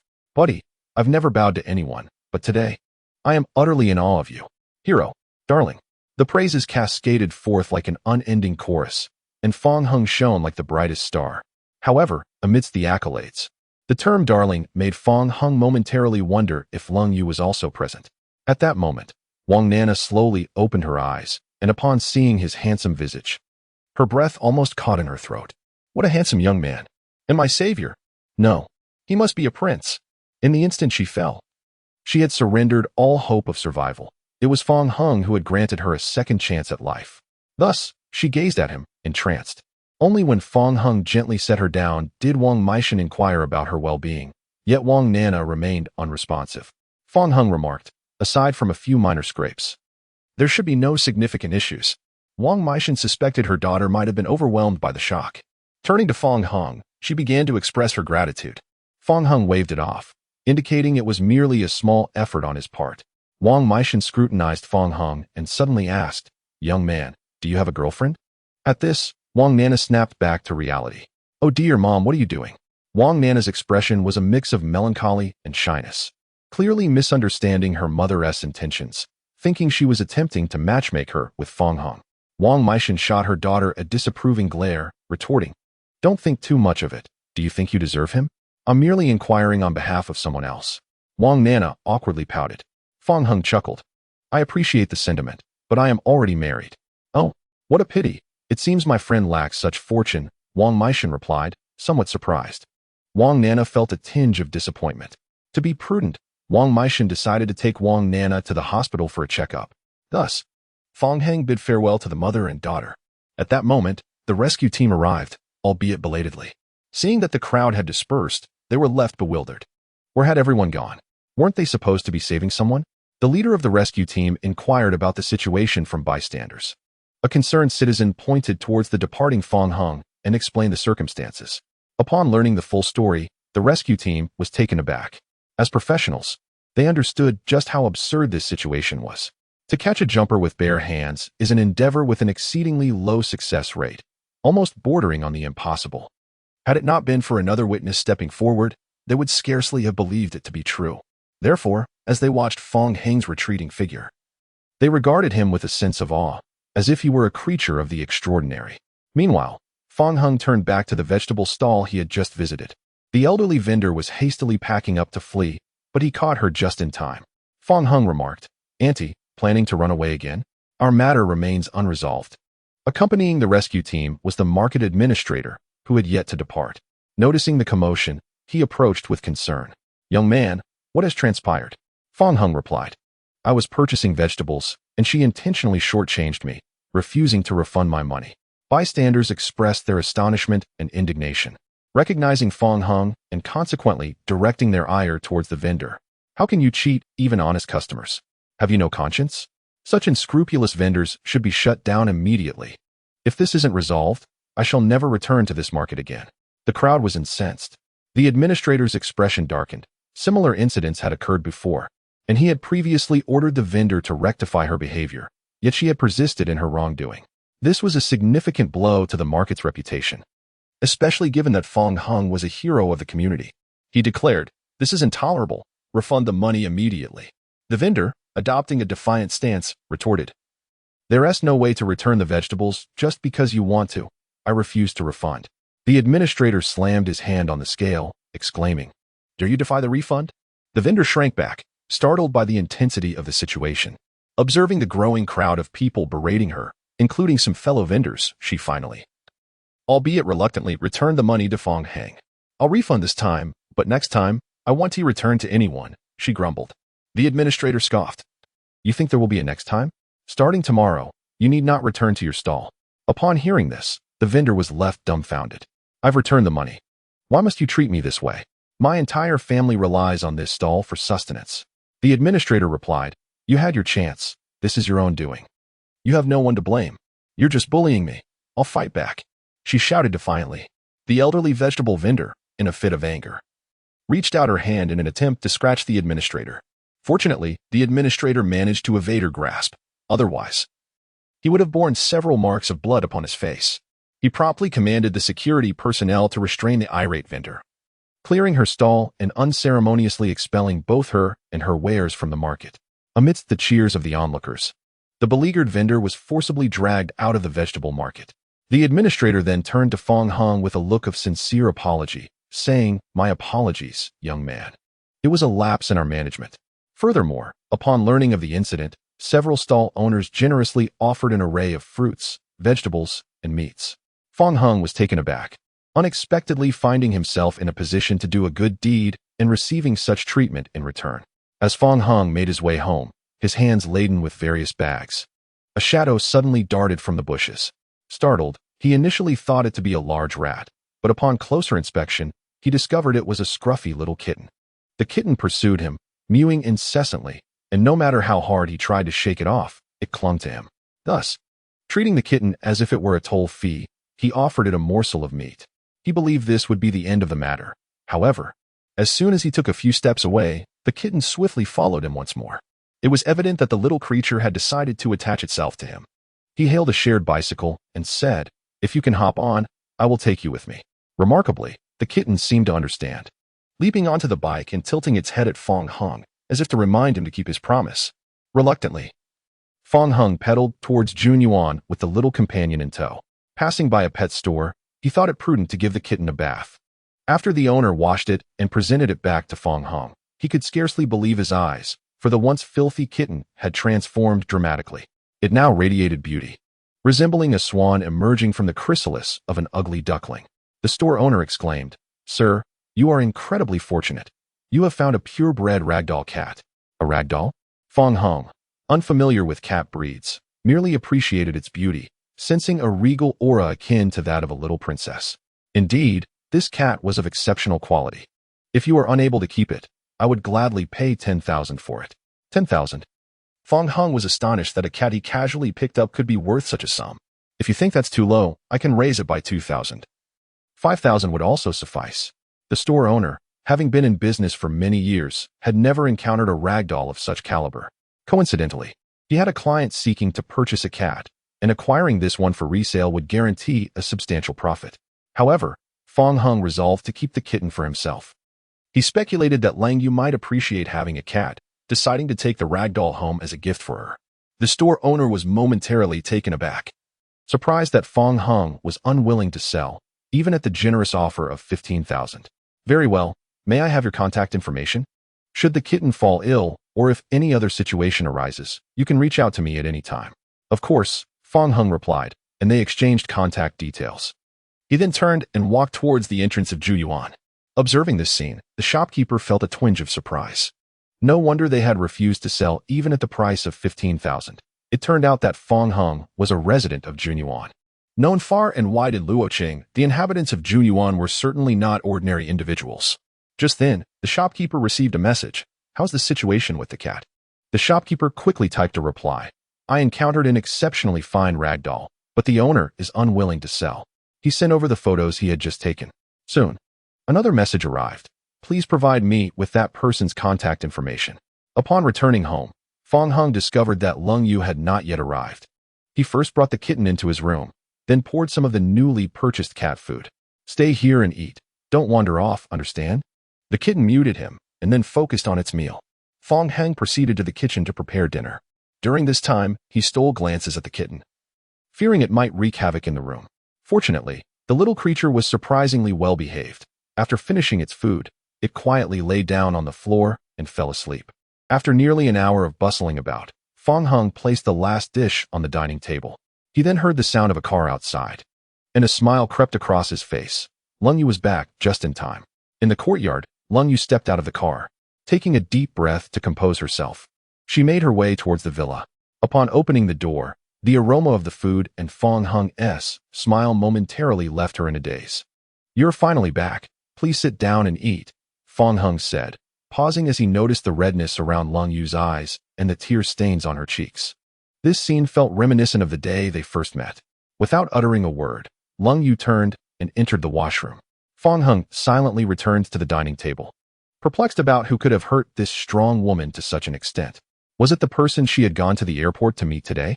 Moments later, Lung Yu emerged, as if nothing had happened, her demeanor unchanged from usual. She pulled out a chair and sat down. "Did you prepare this especially for me?" "Yes," Fong Hung began, hesitating before ultimately refraining from voicing his concerns. Although he was unaware of what had transpired with Lung Yu, he believed that if she wished to share it, she would do so in due time. "What's wrong?" "It's nothing. Let us eat before the food gets cold." "Then I want to hold back," she said, picking up a piece of meat and nodding in satisfaction after tasting it. "I didn't expect your culinary skills to be quite good," she remarked, surprised. "Just so, I only cook often," he replied modestly. "That is still quite impressive." Fong Hung was taken aback by Lung Yu's compliment. When he was with Lu Li, no matter how delicious his dishes were, she never once praised him. When Lu Li did not perform well, she would incessantly mock him. "Thank you," she said. "There is no need for such formality between us." After finishing their meal, a faint meow reached Lung Yu's ears, causing a flicker of curiosity to cross her delicate features. Seizing the moment, Fong Hung inquired, "I noticed there are many cat-themed elements in your home. Do you have a fondness for cats?" "Indeed," she replied. "How fortuitous. For I wish to present you with a gift." Fong Hung rose and made his way to the room. Long Yu instinctively guessed the nature of the gift. No wonder she had just heard the sound of a cat, which she had initially dismissed as an auditory hallucination. Fong Hung emerged, cradling a small kitten, and declared, "This is for you." "How adorable." Long Yu was instantly captivated, her beautiful eyes fixated on the kitten. "May I hold it?" she asked. However, when he extended the kitten towards her, she instinctively took a step back. "Are you afraid?" Fong Hung noticed her reluctance and felt a tinge of perplexity. "It's very gentle. It one bite," he assured her, attempting to place the kitten in her arms. "No," she protested, retreating further. Her thoughts abruptly spiraled back to her childhood. The sky was clear, and she joyfully cradled a cat on her way home, her mother cautioning her not to get scratched. But the scene shifted, a tempest raged, and the cat lay lifeless. She confronted the man responsible, demanding to know why he had acted so cruelly, only to receive a harsh slap across her face. After he left, she wept inconsolably in the rain, holding her deceased cat. It was all her fault. Had she not brought the cat home, this tragedy would not have occurred. Chapter 12. I have never been in love. Returning to the present. Leng Yu realized Fong Hung was holding her hand, the plush kitten mewling softly in her embrace. "Do not be afraid. I am here," he reassured her, gently guiding her trembling hand to rest upon the kitten. In that moment, the invisible barriers that had encumbered her since childhood seemed to dissipate into thin air. When Fong Hung emerged from his shower, he found Lung Yu still seated in the balcony's rocking chair, lovingly petting the cat. The starry night sky, combined with the beauty of the woman and the plush kitten, created a truly delightful scene. Curiously, he asked, "You adore cats, yet you appeared quite frightened just now. Why is that?" "It's because of a person," Lung Yu replied. "An ex-boyfriend?" She seemed somewhat exasperated. "I have never been in a relationship." Fong Hung was taken aback. It was astonishing that someone as lovely as Lung Yu had no romantic history. Yet, upon reflection, it made sense. Her aloof demeanor and exceptional qualities would undoubtedly intimidate most suitors. "Who is he?" he pressed. "I would prefer not to discuss him," she responded, indicating he had ventured into sensitive territory. "It's all right. In time, you will meet him," Fong Hung inferred, realizing it was likely a family member. "This plush cat is of splendid quality. Where did you acquire it?" Lung Yu inquired. "I found it on the road," he replied. "Such a cat is generally not one that anyone would abandon. You must have spent quite a sum, right? What a fortunate find. Do not deceive me." It was only after Fong Hung recounted the entire story that Lung Yu finally began to believe him. "Quite a stroke of luck. Haha. I may not excel in many areas, but my fortune certainly holds true. In any case, thank you. To be honest, I was quite surprised and elated tonight." Lung Yu's heartfelt words stemmed from her genuine delight, significantly uplifted by Fong Hung's presence. Fong Hung remarked, "Lung Yu, this is where you are mistaken." Lang Yu suddenly found herself puzzled by Fong Hung's meaning. "You specifically stated during dinner that there was no need for such formality between us." It was then that she understood, and a soft smile graced her lips. "It is my oversight. Then let us refrain from expressing gratitude in the future." Agreed. This was the first time in days that Lung Yu smiled, leaving a considerable impression on Fong Hung. Her laughter was like a gentle spring breeze, bestowing her stunning visage with an enchanting glow. In the depths of night, Fong Hung had scarcely drifted into slumber when a phone call abruptly roused him. The caller bluntly inquired, "Are you selling the ragdoll cat?" "Not for sale." Fong Hung realized that likely the pet shop owner had passed along his information to someone else. "Make an offer." "I said it is not for sale." Fong Hung, disturbed from his sleep, was quite irritable and hung up the phone. On the second floor, Lung Yu lay in bed, finding it difficult to succumb to sleep. Countless nights, she had entered and exited this place alone, recalling Fong Hung's words before she left. "I will wait for your return," and the moment she pushed the door open upon her return, "You are finally back," an indescribable feeling welled up within her. The weekend was the scheduled day to meet with manager Sean, set for noon. Early in the morning, Lung Yu left the house. Seizing the opportunity, Fong Hung returned to the apartment to prepare for the lease termination procedures, only to encounter Lu Li. Seeing him riding a shared bike, Lu Li laughed. Fong Hung, I thought you were some wealthy young master. It seems that bike is not yours after all. Fong Hung, however, offered her no pleasant demeanor. What does it matter to you? How could it not? If you were impressive, I could boast about you to others in the future. Fong Hung ignored her, striding directly towards the apartment entrance. Lu Li trailed behind him like a shadow. Hey, Fong Hung, could you please remove me from your blacklist? I can't even chat with you anymore. We have broken up. What is there to discuss? Fong Hung replied coldly. Why can't we talk? Others can remain friends after a breakup. Why must you be so bitter? Others are not me. I cannot do it. Fong Hung stepped into the elevator, hoping to evade Lu Li, but she brazenly followed him inside. Gazing at the aloof Fong Hung, Lu Li was nearly entranced. How had she never noticed how handsome he was before? Noticing the label on Fong Hung's clothing and glancing at the exquisite shoes adorning his feet, Lu Li's eyes widened in astonishment. She was all too familiar with such high-end brands, and the total cost of his attire must surely exceed 100,000. In disbelief, she exclaimed, Fong Hung, you cannot possibly be the scion of a wealthy family. Fong Hung merely cast a fleeting glance in her direction. Lu Li swallowed hard and suddenly extended her hand towards him. Let me see if it's authentic. Fong Hung seized her hand firmly and admonished, do not be so reckless. Come on, Fong Hung, you have changed. You were never like this with me before. Have you taken a liking to another woman? Lu Li protested, wincing from his grip. Fong Hung scoffed, this is all you're doing, and besides, I am already married. I wish you would cease your harassment. I have lowered myself to such humility. Can you not refrain from throwing a tantrum? Lu Li felt a surge of anger rising within her. Yet she dismissed Fong Hung's claim of marriage as mere pretext to avoid reconciliation. With a sardonic smile, they exited the elevator. Fong Hung striding briskly ahead while Lu Li struggled to keep pace in her high heels. Suddenly, she cried out and feigned to fall to the ground. Secretly observing Fong Hung's reaction. Ah, you wish to push me, do you? I refuse to believe that this will leave you unmoved. Indeed, Fong Hung halted. Glancing back at her, seizing the opportunity, Lu Li hastily applied a few drops of eye drops and called out, Fong Hung, I've twisted my ankle. Please come help me. Try your theatrics elsewhere, he replied. Lu Li, nearly exasperated, forced a smile and insisted, I truly have injured my ankle. It hurts terribly. Figure it out yourself, he retorted. Their exchange did not go unnoticed by onlookers, who marveled at how the roles of Fong Hung and Lu Li had seemingly reversed. For it had always been Fong Hung who sought to please her. After Fong Hung departed, a man who had long harbored interest in Lu Li approached her, smiling warmly. Your boyfriend is quite heartless. Allow me to assist you. Lu Li shot him a disdainful glance, rising to her feet. Mind your own business. Are you pretending? Silence. The man was taken aback as Lu Li set off in pursuit of Fong Hung. Inside the room, Fong Hung completed a video call to the landlord, swiftly concluding the checkout procedures. At that moment, Lu Li appeared at the door. Fong Hung glanced at her ankle and remarked, It seems you possess the remarkable ability of instantaneous self-repair. Feeling slightly embarrassed, Lu Li quickly shifted the topic. Have you moved? What about my belongings? She assumed Fong Hung had taken her possessions to his new residence, providing her with a perfect excuse to accompany him. All of it is at the garbage station. You may retrieve it there. You actually discarded my things? Fong Hung, mark my words, this matter is far from over. Chapter 13. The ex-girlfriend seeks reconciliation. Fong Hung, with a playful demeanor, inquired, What is it that you cannot let go of? I have plenty of ways to deal with you. If you are wise, you will obediently reconcile with me. Otherwise, just wait and see. Is this a direct plea for reconciliation? However, I must regretfully inform you that even if I remain single for a lifetime, I shall never be with you again. Lu Li could no longer endure the situation.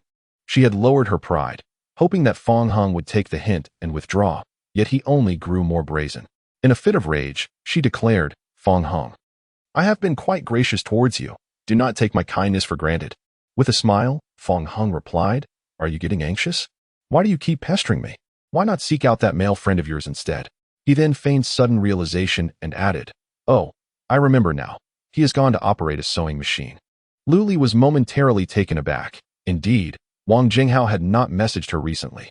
Nevertheless, this was inconsequential, for since their last meeting, her feelings for him had dissipated. His existence mattered little to her now.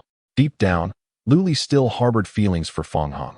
She was acutely aware that in a world where wolves outnumber the sheep, it was rare to find a man as handsome and considerate as him. Thus, suppressing her anger, she spoke in a barely audible whisper, "I was wrong. I will no longer seek out my male friend." "What did you say? Your voice is too soft. I couldn't hear you." "I said I was wrong. I will no longer seek out my male friend," Lu Li replied, her tone filled with grievance. Fang Heng appeared slightly surprised, not expecting Lu Li to admit her mistake. However, it was too late. Lu Li discerned the seriousness in his tone and finally understood that he was not merely throwing a tantrum. She stood there, at a loss, helplessly watching as Fang Heng walked away. Meanwhile, the man who had previously harbored intentions towards Lu Li thought he had found the perfect opportunity. With a smirk, he approached her and said, "Beautiful lady, out with the old, in with the new. It is he who failed to appreciate you. Come be with me. I am a warm-hearted man and promise you will never suffer again." In an instant, Lu Li unleashed all her frustrations upon him. "Get lost. You call yourself warm-hearted? You're merely a dog following behind." The man was left speechless, his expression darkening to one of utter dismay. At the Walnut Western restaurant, located near the picturesque lakeside food court of the city, a modestly renowned establishment, the arrival of Leng Yu brought great joy to Wang Meishan. She rose to greet her with enthusiasm, glancing toward the entrance of the private dining room. "Leng, where is your brother-in-law? Why didn't you bring him along?" Leng Yu replied, "He has something to attend to and will come later." "That's good to hear," Wang Meishan said, turning to her daughter, who was engrossed in her phone. "Nana, call for him." Wang Nana lifted her gaze to Leng Yu and was momentarily stunned. She had not expected her mother as friend to be so young and beautiful. The fair skin and exquisite features of Leng Yu even evoked a twinge of envy in her, despite being recognized as the school beauty herself. "Hello, Auntie," Wang Meishan remarked. "Child, what are you calling her?" "Cold Zone is merely a few years older than you," Wang Nana replied. "If you regard her as a younger sister, and I call her elder sister, then isn't the hierarchy all muddled? Let us each have our say. In any case, you must address her as elder sister. It is quite impolite otherwise." With a weary tone, Wang Nana acquiesced. "Very well, cold elder sister." Cold Yu nodded in acknowledgement. Wang Meishan continued, "Cold Zone, please take a seat. Ignore this troublesome girl. She nearly exasperated me to death yesterday." "What happened?" Wang Meishan recounted the events from the previous day. After listening, Cold Yu appeared somewhat taken aback and said, "Zone, when dealing with children, one must exercise patience and communication. Nana, at her age, possesses a strong sense of self-esteem." Instantly, Wang Nana felt a fondness for Cold Yu and chimed in, "Cold elder sister is right. Unlike certain individuals who resemble a roaring tigress, constantly shouting. Isn't it because you were disobedient? Let me tell you, if you act foolishly again, I will hasten to intercept you before you can act." Wang Nana shrank back. Her intent yesterday was merely to frighten Wang Meishan, not to truly contemplate anything drastic, but it had backfired spectacularly. She would never dare to take such actions again. Her life was far too precious. Yet, her tongue remained defiant. "It matters not. It is just as well that no one is watching over me. Had I known, I would not have sought that handsome young man's aid yesterday. Had you not sought that young gentleman's help, he would undoubtedly have intervened to assist me." Wang Meishan replied. Cold Yu observed the dynamic between the mother and daughter with a hint of exasperation and said, "I overheard you mention that person who rescued Nana with his bare hands. He truly is remarkable. Indeed, not only is he capable, but he is also extraordinarily handsome. Akin to a prince," Wang Nana exclaimed, her enthusiasm ignited. She had shared the incident in her class group chat the previous night, and her female classmates had been utterly thrilled, clamoring for a photograph of Fang Heng. Wang Meishan chuckled, "Yes, that young man is quite striking. I even inquired if he was in a relationship." "Zone, are you attempting to find a father figure for Nana?" Cold Yu questioned. "What on earth are you talking about? I thought you were merely asking for a friend," Wang Nana huffed. Wang Meishan quickly clarified, "Oh dear, you misunderstand. I intended to introduce that young man to Cold Zone." "Zone, I am already married," came her response. "Indeed, Cold elder sister is already wed," Wang Nana added. "It was only upon asking that I remembered. Thankfully, that young man is also married. Otherwise, it would have been quite awkward." Wang Nana eyed her suspiciously. "Wang Meishan, you better be telling the truth. At my age, how could I possibly pursue a young handsome man? And refrain from being so familiar. You must address me as mother when we are out. If you dare to find me a stepfather, do not expect me to call you mother." Just then, as they spoke, a waiter entered the room to inform them that a dish was unavailable. Thus, Wang Meishan descended to reorder. After placing her order and preparing to ascend the stairs, she spotted a familiar figure entering the restaurant. Wang Meishan was momentarily taken aback. Little handsome guy. Fang Heng also appeared surprised upon seeing her. What a coincidence. You are here dining as well. Indeed, I am hosting a friend today. What about you? Fang Heng replied. I have come to accompany my wife and meet her friends. Since fate has brought us together, why don't we merge our tables? Perhaps another time. I think I shall pass for now. Very well. After parting ways, Wang Meishan turned and ascended the stairs, while Fang Heng sought a waiter to inquire about the location of the restroom. He tidied his appearance at the sink, as today was a meeting with Lang Yu's business associate, and he absolutely could not afford to make a misstep. Once satisfied with his presentation, he proceeded to the second floor, following the box number provided by Lang Yu. Chapter 14. A love worthy of envy in the private box on the second floor. After Wang Meishan settled into her seat, she began to tease her companions. Guess who I encountered downstairs? The two women were immediately intrigued. Wang Nana asked, Who did you run into? Was it the handsome young man who saved me yesterday? You guessed correctly. What a coincidence. Ah, why didn't you invite him to join us for dinner? He came with his wife. I suggested sharing a table, but he declined. How unfortunate, Wang Nana lamented. No worries. We arrived early. We can seek him out after dinner. Yay. Lung Jia, you should come with us. That young man is incredibly handsome. Wang Nana gushed. You two go ahead. I think I will pass. Lang Yu politely declined, showing no interest in the man they spoke of. Even if he were handsome, he might not surpass Fang Heng's charm. As they conversed, the door to the box swung open, and Fang Heng entered, wearing an apologetic expression. I'm sorry for being late. The mother and daughter were momentarily stunned upon seeing him and quickly stood. Wang Meishan exclaimed, Little handsome guy, you've arrived. Please take a seat and have some tea. Young man, why not consider my mother's suggestion and share a table with us? After all, my mother is affluent. She can cover the bill. Fang Heng responded, Thank you for your kindness, but it seems I have entered the wrong box. The previously silent Lung Yu finally spoke. You have not entered the wrong box. I am here. Following her voice, Fang Heng turned to see Lang Yu in the corner. He had been so captivated by the mother and daughter duo upon entering that he mistakenly believed he was in the wrong place. It quickly dawned on him that Wang Meishan was indeed Lang Yu's business partner. What a serendipitous twist of fate. Wang Nana, wide-eyed, exclaimed, Young man. So you are Lung Jia's husband. Fang Heng nodded and took a seat beside Lang Yu. Wang Meishan pressed her daughter down into her seat and poured a cup of tea for Fang Heng. What an incredible coincidence. I had intended to introduce you both to each other and perhaps we've a connection. Fang Heng jestingly remarked, Haha, you nearly plunged us into a marital crisis. Wang Nana chimed in. Indeed, if both the young gentleman and Sister Lung had agreed, how awkward would that meeting have been? The group erupted in laughter. Lang Yu quietly inquired of Fang Heng, Why did you arrive so late? Was it difficult to hail a cab? There were too many people, causing quite a bit of traffic, Fang Heng replied, as his late arrival stemmed from the struggle to find a taxi. Riding a shared bike would have undoubtedly been much quicker. Wang Meishan asked, What secret conversation were you two having? Fang Heng explained, There was traffic on the way, which delayed my arrival. It's nothing. We are all friends here, and besides, my brother-in-law is Nana's savior. I would never hold such trivial matters against him, Wang Nana stated. Exactly. Even if we had to wait a whole day, it wouldn't be an issue. Before long, dishes began to arrive at the table, and the group started to eat and converse. Wang Meishan curiously asked, President Lang, how did you come to know my brother-in-law? I've never heard you mention him before. Lung Yu responded, I have known Fang Heng since childhood, although we lost touch for a long period. It seemed they were childhood sweethearts, having harbored mutual affection from a young age. Indeed, Fang Heng replied, instinctively glancing at Lung Yu. This childhood sweetheart narrative was not part of the script. If Wang Meishan were to inquire about their past, it would surely expose everything. Wang Meishan further inquired, So, where's your brother-in-law working now? Lung Yu replied, Fang Heng is currently with Guang Yan. Incredible! Your brother-in-law is willing to make such a sacrifice for you, Wang Meishan remarked, her gaze towards Fang Heng filled with admiration. After all, Lung Yu hailed from the Lung family, and in her eyes, anyone who could have known her since childhood and married her must possess an extraordinary status. Fang Heng had seemingly abandoned his previous career, choosing to humble himself for Lung Yu's sake. Wang Nana rested her chin on her hands and mused. What an enviable love story.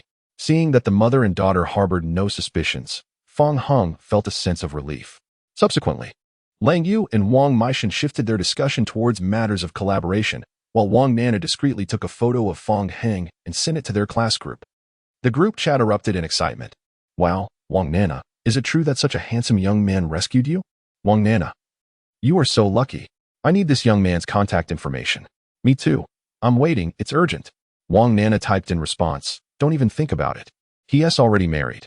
A chorus of lamentation filled the chat. No. Do you have a photo of his wife? Share it. I need to criticize her fiercely.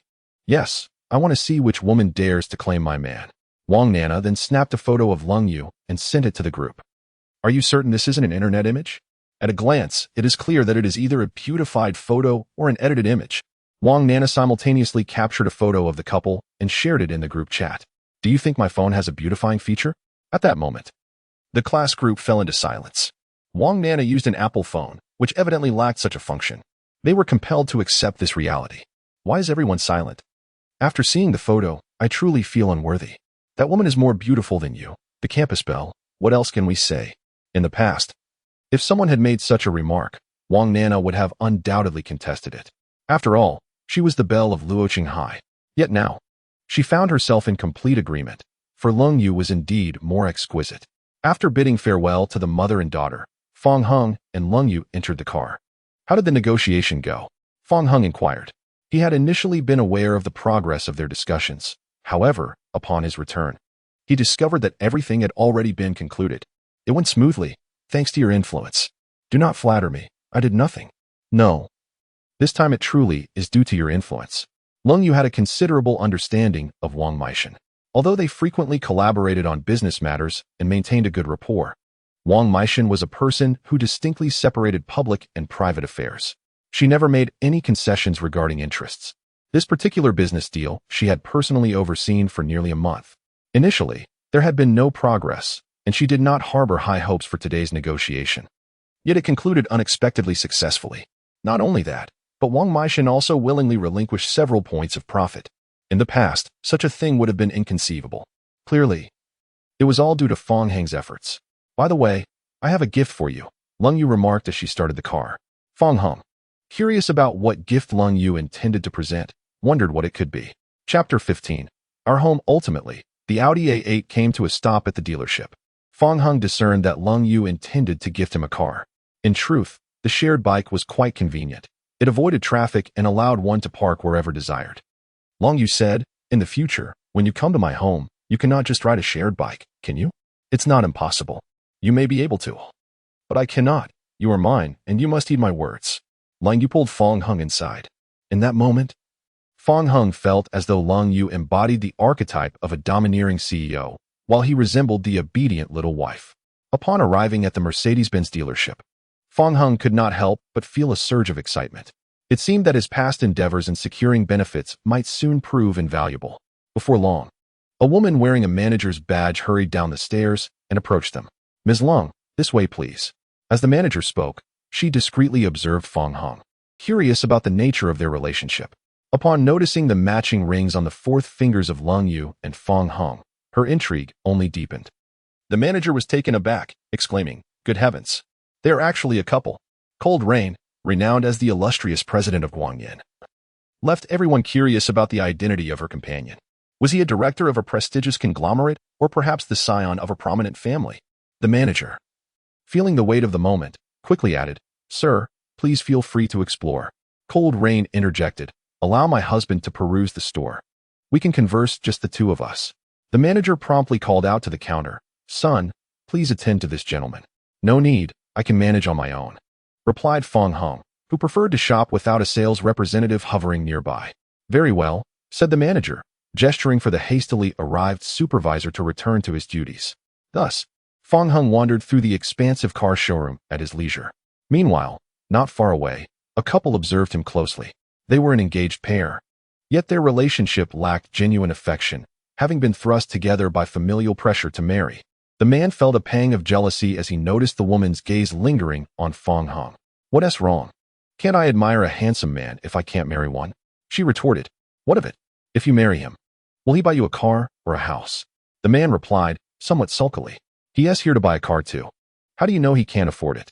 The woman, noting Fong Heng's demeanor and style, believed he was no ordinary individual. Even if he can afford it, it's not likely to be anything exceptional. The most expensive cars in this area barely exceed 500,000. The man continued, I just ordered a car worth $1 million. You should be satisfied. Handsomeness doesn't pay the bills. The woman found herself at a loss for words. Meanwhile, Fong Hung remained oblivious to the scrutiny he was under, preoccupied with his decision on which car to choose. Is 500,000 too extravagant? He pondered aloud. Before long, Cold Rain approached him. All right, let us proceed with the paperwork. What? I haven't made my selection yet, he replied. There's no need for that. I pre-ordered a Mercedes-Benz for you last night, and the payment has already been made. Fong Hung was momentarily stunned. He had been deliberating whether 500,000 was excessive, only to discover that Cold Rain had directly purchased a Mercedes-Benz for him. It turned out that her earlier suggestion to take a look was merely an invitation to observe, not to choose a model. Consequently, Fong Hung and Cold Rain moved to finalize the transaction as the staff retrieved the vehicle from the warehouse. Under the gaze of many, Fong Hung began his test drive, gripping the steering wheel with exhilaration. Numerous onlookers were envious, as a Mercedes-Benz represented the aspiration of countless men. On the other side, the engaged couple stood in astonished silence. The woman remarked, What do you have to say now? A Mercedes-Benz should cost around $2 million. Isn't he more impressive than you? The man was left speechless. Not merely impressive, it was utterly overwhelming. He had barely managed to purchase a car nearing $1 million through loans and a patchwork of funds. Yet he could not help but exclaim, So what? That man is exceptionally handsome, clearly a pampered pretty boy. The woman scoffed. What if he is? If you had the capability, would you not do the same? It was not a matter of pride for him. Rather, he lacked the means. If I were a wealthy woman, I would also choose that handsome man. As for you, I wouldn't even consider your advances. The man was left speechless. If he could thrive on his looks, he would not have to toil so hard. Once everything was settled, Fong Hung and Lung Yu each drove away from the dealership. Passers-by were irresistibly drawn to the spectacle, an Audi A8 and a luxurious Mercedes. Both vehicles valued in the millions. Who were these two individuals? On the way back, Fong Hung checked the system. It appeared that due to Lung Yu's status, the manager had graciously offered a discount. The Mercedes was priced at $2 million, thus yielding a rebate of $400,000, bringing his total savings to $5 million. In addition to the previous $1 million, the previously depleted soft food value had now returned to 50%, and it seemed that soon he would be able to draw again. In the evening, Fong Hung received the same call from the previous night. Brother, are you selling the cat? Did I not make it clear that I am not selling? Please reconsider. The price is not an issue. I am not selling. If you call again, I shall block you. Fong Hung promptly ended the call. He had already given the cat to Lung Yu. There was no way he would sell it to someone else, especially since he never intended to sell it in the first place. What happened? Lung Yu emerged holding the cat. Fong Hung recounted the incident. Lung Yu gently stroked the cat and remarked, This little creature is indeed of exceptional quality. It seems he truly desires it. Still, I will not sell. Lung Yu continued, By the way, the review for that sales supervisor has been approved. On Monday, I will have Su Mu arrange a new position for him. Fong Hung felt a surge of joy for Li Hua. Thank you. He instinctively expressed his gratitude to Lung Yu but quickly covered his mouth, recalling her earlier words. Lung Yu said, If you truly wish to thank me, how about you cook tonight? Of course. What would you like to eat? As they spoke, they entered the kitchen. Anything is fine, as long as it is your cooking. I will assist you. Lung Yu set the cat down and grabbed an apron hanging nearby. Fong Heng hurriedly replied, No need. I can manage alone. How can that be? In our home, we should help each other. Fong Hung was momentarily taken aback. Lung Yu thrust the apron into his arms. Hurry up, my chef. Do you like potatoes? Fong Hung inquired. I love them, she replied. I actually enjoy them as well. The first dish will be something related to potatoes. As the evening deepened, the two began their respective tasks in the kitchen. Cold Rain, who usually cooked every day, felt an unusual sense of joy tonight. Chapter 16. Fortune awaits you today within a luxurious club. A man held a stunning woman in his embrace. Just then, a subordinate entered, bowing respectfully, and said, Young Master Su, the owner is still unwilling to sell that cat. Handing over the phone, he added, Allow me to call personally. The subordinate hurriedly offered the phone with both hands. Su Kuan promptly dialed the number, but as soon as the call connected, the other party hung up before he could utter a word. Attempting to call again, he found himself blocked, clearly having been blacklisted. Su Kuan cursed, What an ungrateful wretch. The alluring woman playfully traced her fingers on the man's solid chest. Young Master Su, do think of another way. Su Kuan, irritated, swatted her hand away, producing a sharp sound that startled her. Young Master Su, you're quite wicked. Su Kuan retorted, you are such a nuisance. I have wealth. I could procure a tiger for you if I wished, yet you insist on that cat? It resembles a cat I once owned. Shin Ting's previous cat had passed away, and she longed to adopt another. Su Kuan had practically scoured every pet shop in Luo City. But nothing satisfied her until she saw a photo of a ragdoll cat yesterday. She felt an uncanny resemblance to her former pet. Rest assured, I will secure it for you, Su Kuan declared with conviction. In Luo City, there was nothing Su Kuan could not accomplish. If he failed to procure such a trivial cat, it would surely be the subject of ridicule. Shin Ting joyfully kissed Su Kuan and said, thank you, young Master Su. I knew you were the best. Su Kuan pulled her closer, grinning wickedly. Just wait, I'll let you experience something even better. On Monday, Fong Hung rose from his slumber and stepped out of his room. A small cat greeted him eagerly. He absent-mindedly patted its head before setting it aside. At the dining table, he noticed breakfast awaiting him, accompanied by a sticky note. I've gone to work. Remember to eat breakfast. Fong Hung grabbed a nearby pen and replied to Cold Rain on the note. After washing up and finishing his meal, he prepared to head to his job at Lightyear. He had contemplated resigning, but since the president of Lightyear was none other than his wife, occasionally indulging in a leisurely day seemed quite agreeable. Moreover, Cold Rain had promised to arrange a position that would allow him to slack off. Upon exiting the villa, Fong Hung felt an inexplicable sense of unease, unable to pinpoint the cause, until he spotted the car keys. He suddenly realized he was now part of the car-owning community. Retracing his steps to the villa, he retrieved his Mercedes from the garage and departed from Juyuan. As he drove past the pet shop he had visited earlier, he noticed a crowd gathered outside. The store was in disarray, even its sign shattered. The shopkeeper, bearing the marks of a scuffle, found himself encircled by a throng, being jostled about. Although the reasons for this commotion were unclear, Fong Hung felt an inexplicable sense of satisfaction, for it was the shopkeeper who had divulged his contact information, resulting in a series of harassing phone calls from an unwelcome caller during his culinary endeavors the previous night. Ultimately, in a fit of anger, he had blocked the individual. Upon arriving at Guangyan, Fong Hung was halted at the entrance. The gatekeeper informed him, "Good day, sir. All visitors must register."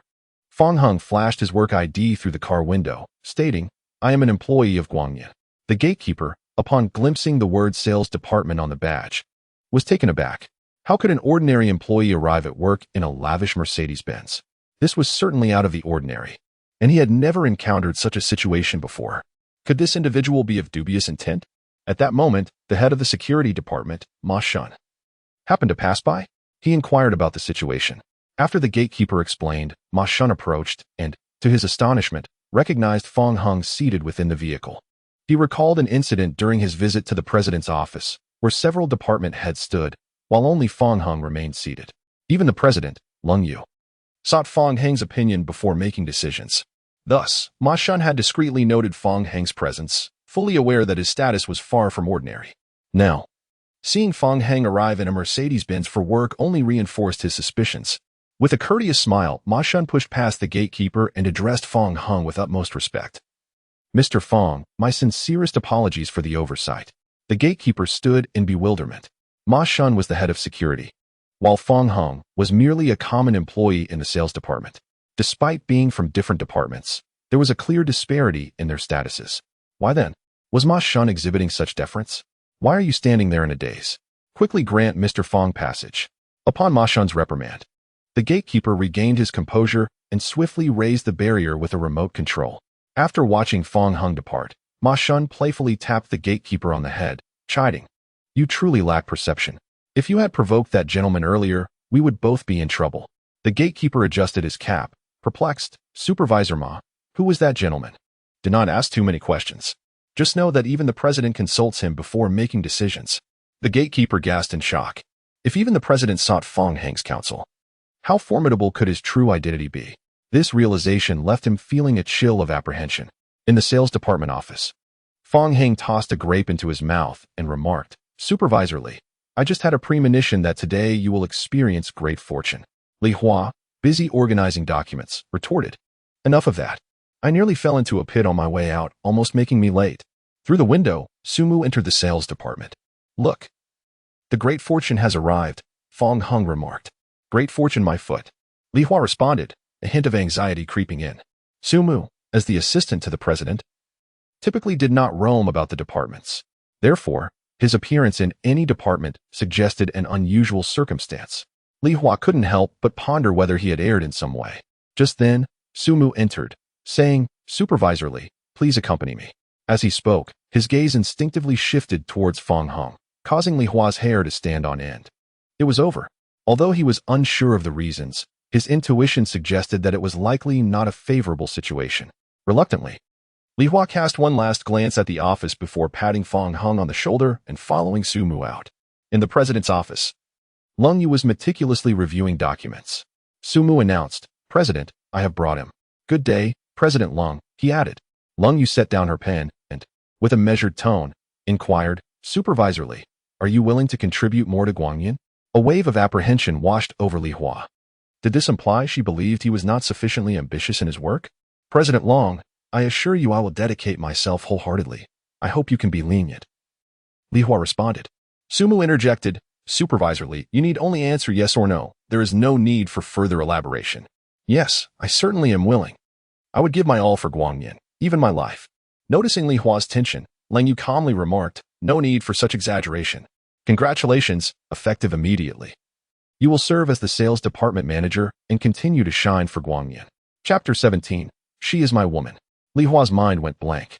Sales department manager? Surely. I must have misheard. Is this a promotion?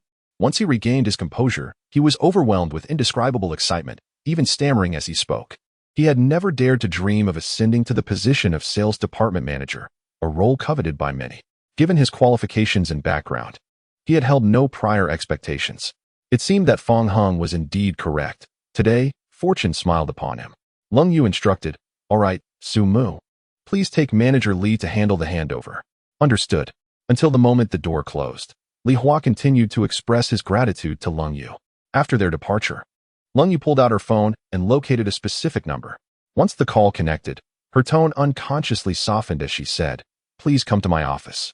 Before long, Fong Heng entered the office. Lung Yu stood and asked, "Have you had breakfast?" "I have, and I saw your sticky note. I even replied on it," he replied. "What did you write?" Lung Yu inquired curiously. Fong Heng teased, "A secret. You'll find out when you get home after work." Lung Yu, slightly exasperated, shot him a wistful glance, saying, "You're still teasing me." Fong Heng chuckled mischievously. Cold Rain remarked, "By the way, I have given it some thought. The position of secretary in the president's office fits your previous requirements. What do you think? As long as one can indulge in leisure, it suffices." Sometimes, Su Mu handles secretarial duties, which are quite relaxed, allowing for ample time to pass in idleness. Let's settle on this. Fong Hung never anticipated that one day he would candidly discuss the matter of idleness with the president. This, indeed, could be deemed a remarkable occurrence. Just as their conversation concluded, Cold as Snow stormed into the office, her demeanor fierce. "Cold Rain, what do you mean by this? Why have you meddled with my personnel again?" Cold Rain casually picked up some documents from the desk. "You are referring to the former sales department manager, correct? Here are his details. Once you peruse them, you shall understand." Cold as Snow snatched the documents and, upon glancing at them, her complexion darkened. With a few swift motions, she tore the papers apart and exclaimed, "Do not overstep your bounds. A cornered rabbit will bite. I shall certainly report your actions to grandfather. If you take pleasure in such childish games, I am more than willing to play along indefinitely," retorted Cold Rain, regaining her usual composure. "However, you must consider whether the actions of your subordinates might ignite a fire that consumes you when they reach grandfather's ears." Cold Rain's words struck a chord with Cold as Snow, and she could only swallow her indignation. With a fierce glare directed at Fong Hung, she stormed out, brimming with suppressed anger. Fong Hung, bewildered, thought to himself, "Wait a minute. While quarrels are one thing, why direct that glare at me? What have I done to deserve this?" Yet, from their earlier exchange, he realized that they were, in fact, sisters. "Is Manager Cold your sister?" he inquired. "She is my cousin. My sister has just returned from studying abroad and is about to start her freshman year," came the reply. "Ah, I see." That day, Cold Rain went to the airport to pick up her younger sister. "I just wonder what transpired afterward that left Cold Rain looking so hurt." Cold Rain said, "Cold as Snow is rather inexplicable. If she attempts anything against you, you must inform me." Fong Hung, completely unfazed, responded, I have just undergone physical enhancement. With a single kick, even a tiger would have to call me brother. No worries, if Manager Cold dares to provoke me, I would simply send her flying. Cold Rain was amused by Fong Heng's jest, covering her mouth with a smile. Fong Heng, momentarily entranced, realized this was the second time he had witnessed her smile. Cold Rain, already strikingly beautiful, appeared almost ethereal when she smiled. She tucked a strand of hair behind her ear, instinctively shying away from Fong Heng's intense gaze. At that moment, an untimely knock echoed through the room as Sumu entered. Cold President, everything has been arranged. Cold Rain nodded gently and inquired, are there any vacant offices? What do you mean? Sumu replied, effective immediately, Fong Heng will serve as the secretary in the president's office, assisting us in our endeavors. Sumu was left speechless. Assist? It is clear he is merely here to laze about. Is there nothing else? She asked. There is, came the reply. Although the reasons behind Lung Yu's actions remain unclear, as the executive assistant, Sumu had no choice but to comply with the orders given. She led Fong Heng to a vacant office. Secretary Fong, this will be your workspace from now on. Fong Heng glanced around, noting that it was even larger than the sales department's office, where he could engage in any activity without hindrance. Thank you, Assistant Su. We shall be colleagues from now on, and I look forward to your guidance. Sumu inquired curiously, what is your relationship with President Lung? Fong Heng retorted, did she not inform you? Sumu was aware from Lung Yu that they had been together, even speaking on the phone while Fong Heng and Lung Yu were in each other's company. Nevertheless, she remained skeptical about the veracity of their marriage. Are you two merely putting on an act? Sumu pondered aloud.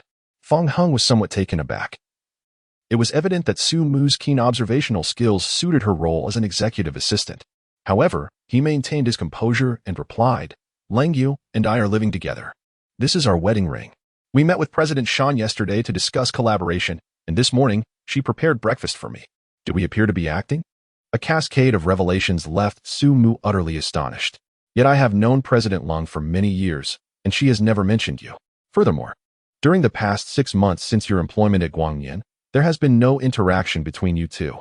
Fong Heng explained, I have known her since childhood, but we lost contact for a considerable time until we recently recognized each other's identities. Despite the apparent contradictions, Fong Heng could only embellish the lie Lang Yu had previously woven to convince Sumu. To Fong Heng's surprise, after this exchange, Sumu seemed to be entirely convinced. Her gaze softened considerably as she looked at him. You must treat President Lung well. You must never let her down, Sumu advised, her eyes slowly drifting away from the beauty mark at the corner of Fong Heng's eye. Of course, she is my woman. Once Sumu departed, Fong Heng breathed a sigh of relief. As the end of the workday approached, news of Li Hua's promotion to sales manager began to circulate.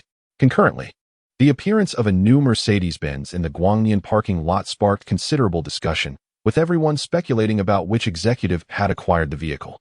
At that moment, Li Hua returned to the sales department, beaming with joy, only to be inundated by his colleagues. Congratulations, Supervisor. Supervisor? You should be called Manager now. Manager. There's a new Mercedes-Benz in the parking lot. It must be your celebratory purchase for your promotion. Indeed. Manager, is that car yours? Li Hua had heard the rumors and replied helplessly, I still have a family to support. I cannot afford such an expensive car. With Li Hua's denial, the group resumed their speculations about the car's ownership. Before long, they began to cheer for Li Hua to treat them to dinner. Li Hua readily agreed, scanning the faces around him but noticing the absence of Fong Heng, which left him feeling somewhat puzzled. Chapter 18. The confession fails the president's office. Fong Heng was engaged in a confidential conversation with Lang Yu, elucidating Sumu's inquiries regarding their relationship. There was a hint of suspense, initially. Sumu had begun to harbor doubts, but upon hearing that they had known each other since childhood, she instantly believed him. Lang Yu remained calm and collected, stating, It's fine, as long as she believes it. Henceforth, should anyone inquire again, he would adhere to this narrative. At that moment, Fong Heng received a call from Li Hua. You rascal, where have you disappeared to right after work? Let me guess, Li Gu, are you inviting everyone out for dinner? Indeed, you've hit the nail on the head. I've struck it lucky and received a promotion. I'll send you the address. You must come tonight. Rest assured, I will definitely be there. Fong Heng tucked away his phone and turned to Lung Yu, asking, Li Hua is hosting a dinner tonight. Would you like to join us? No, I don't think I'm suitable for such an occasion. Fong Heng envisioned the scene. Indeed, if Lung Yu were present, everyone would likely feel constrained. perhaps even hesitant to speak. Thus, they parted ways after finishing work. Lung Yu returned to her villa. At the dining table, she spotted the sticky note left from that morning. Unlike before, it featured a charming little cat drawing, accompanied by the simple words, "Okay." A faint smile graced Lung Yu's lips as she murmured, "It's quite beautifully drawn." Her plush cat, nestled in her arms, seemed to understand, responding with a soft meow directed at the sticky note. Meanwhile, Fong Hung arrived at his destination, instinctively glancing back. Although the area was deserted, he could not shake off the feeling of being followed. Upon entering the hotel, the atmosphere in the private room was vibrant. As soon as Fong Hung appeared, Li Hua approached him with a champagne flute in hand. "You've finally arrived. Everyone has been waiting for you." There was a bit of traffic on the way. Due to the peak rush hour, Fong Hung had taken a longer route, coincidentally aligning with other drivers.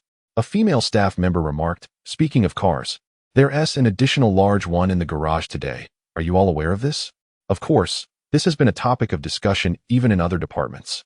Someone chimed in. "I heard from the security team that the owner of this big vehicle might be from our sales department." "Oh, is that true? All our sales personnel are here today. Who does it belong to? Step forward and speak." The crowd exchanged glances, yet no one came forth to claim it. Meanwhile, Fong Hung quietly settled into a corner. Since this was Li Hua's promotion celebration, he chose not to steal the limelight. "Since no one is claiming it, I suspect it must belong to Manager Li," someone suggested. "Indeed, apart from the manager, how could any of us afford such a vehicle?" Li Hua interjected. "Ah, truly. It's not mine. I haven't even finished paying off my mortgage. How could I possibly afford such a car?" "Manager, if it's not yours, then whose could it possibly be? I am uncertain, as it seems to be mere rumors. How could we in the sales department possess such capability?" A few individuals were still engrossed in discussing matters pertaining to vehicles when a woman clad in a short skirt and white stockings gracefully approached Fong Hung. The woman was Chun Shui from the neighboring team, possessing an appealing appearance and often surrounded by male colleagues vying for her attention. However, Chen Shui frequently sought assistance from Fong Hung, inciting jealousy among those men who consequently harbored animosity towards him. Fong Hung regarded Chen Shui and inquired, "Is there something you need?" Chen Shui took a deep breath and tilted her head back, consuming the entirety of her drink in a single gulp, an evident act to bolster her courage. Ever since Fong Hung joined the company, Chen Shui had developed feelings for him. Previously, due to his relationship status, she had refrained from expressing her sentiments. However, upon hearing of his recent breakup, she returned home after work, changed out of her professional attire, and adorned herself carefully. Seizing the opportunity to confess her feelings to Fong Hung that very day, clenching her fists, she declared, "Fong Hung, I like you. Would you be my boyfriend?" The previously cacophonous private room fell abruptly silent at her words, with the attention of the crowd shifting entirely to the two of them. Li Hua approached, eager to facilitate the situation, saying, "Indeed, Fong Hung, you are single now. Xiao Chun is a wonderful girl. Perhaps you two could explore a relationship." Following this, many chimed in with agreement, even chanting slogans encouraging Fong Hung to accept her proposal. Only a few male colleagues wore increasingly grim expressions, one of whom nearly crushed his glass in frustration. Chen Shui, filled with both anticipation and trepidation, felt that with so many supporters, her chances of success were significant. "You are a lovely girl, but I must decline," Fong Hung replied matter-of-factly. Due to his appearance, Fong Hung had encountered numerous similar situations since his school days, making the act of rejection effortless and devoid of any pressure. At his words, a wave of murmurs rippled through the crowd. Given Chen Shui's beauty, they had assumed Fong Hung would surely accept her proposal, yet he had declined without hesitation. Chen Shui appeared unable to accept this outcome. Her voice slightly agitated as she implored, "Why? Could you enlighten me on the reason?" "I am married," Fong Hung revealed, displaying the ring on his ring finger. In that moment, Chen Shui was rendered speechless. How could he have suddenly entered a marriage just days after his breakup? It was evident that the ring served to deflect advances, a tactic she herself had employed before. Many shared her sentiments. While Li Hua regarded the ring with a contemplative expression, feeling as though he had seen it somewhere before, though he could not recall where. The dejected Chen Shui, akin to a deflated balloon, sank into the sofa, her disappointment palpable. Ironically, the male colleagues who had once vied for her favor now exhaled in relief. Among them was a man named Xiao Kongpeng, who, no longer gripping his glass, suddenly stood up to capture everyone's attention. "Ladies and gentlemen, seeing your keen interest in automobiles, I must confess that the magnificent Mercedes-Benz in the garage today belongs to me. Oh, so it's yours. Why did you not admit it earlier? I simply did not wish to overshadow Manager Li, Xiao Kangpeng replied. The private room erupted into lively discussions. Impressive, Brother Xiao. Has your family struck it rich? Brother Xiao, I will rely on your protection from now on. President Xiao. Many began to shower Xiao Kangpeng with compliments, undoubtedly feeding his immense vanity. Xiao Kangpeng thought to himself, the thrill of pretense is exhilarating.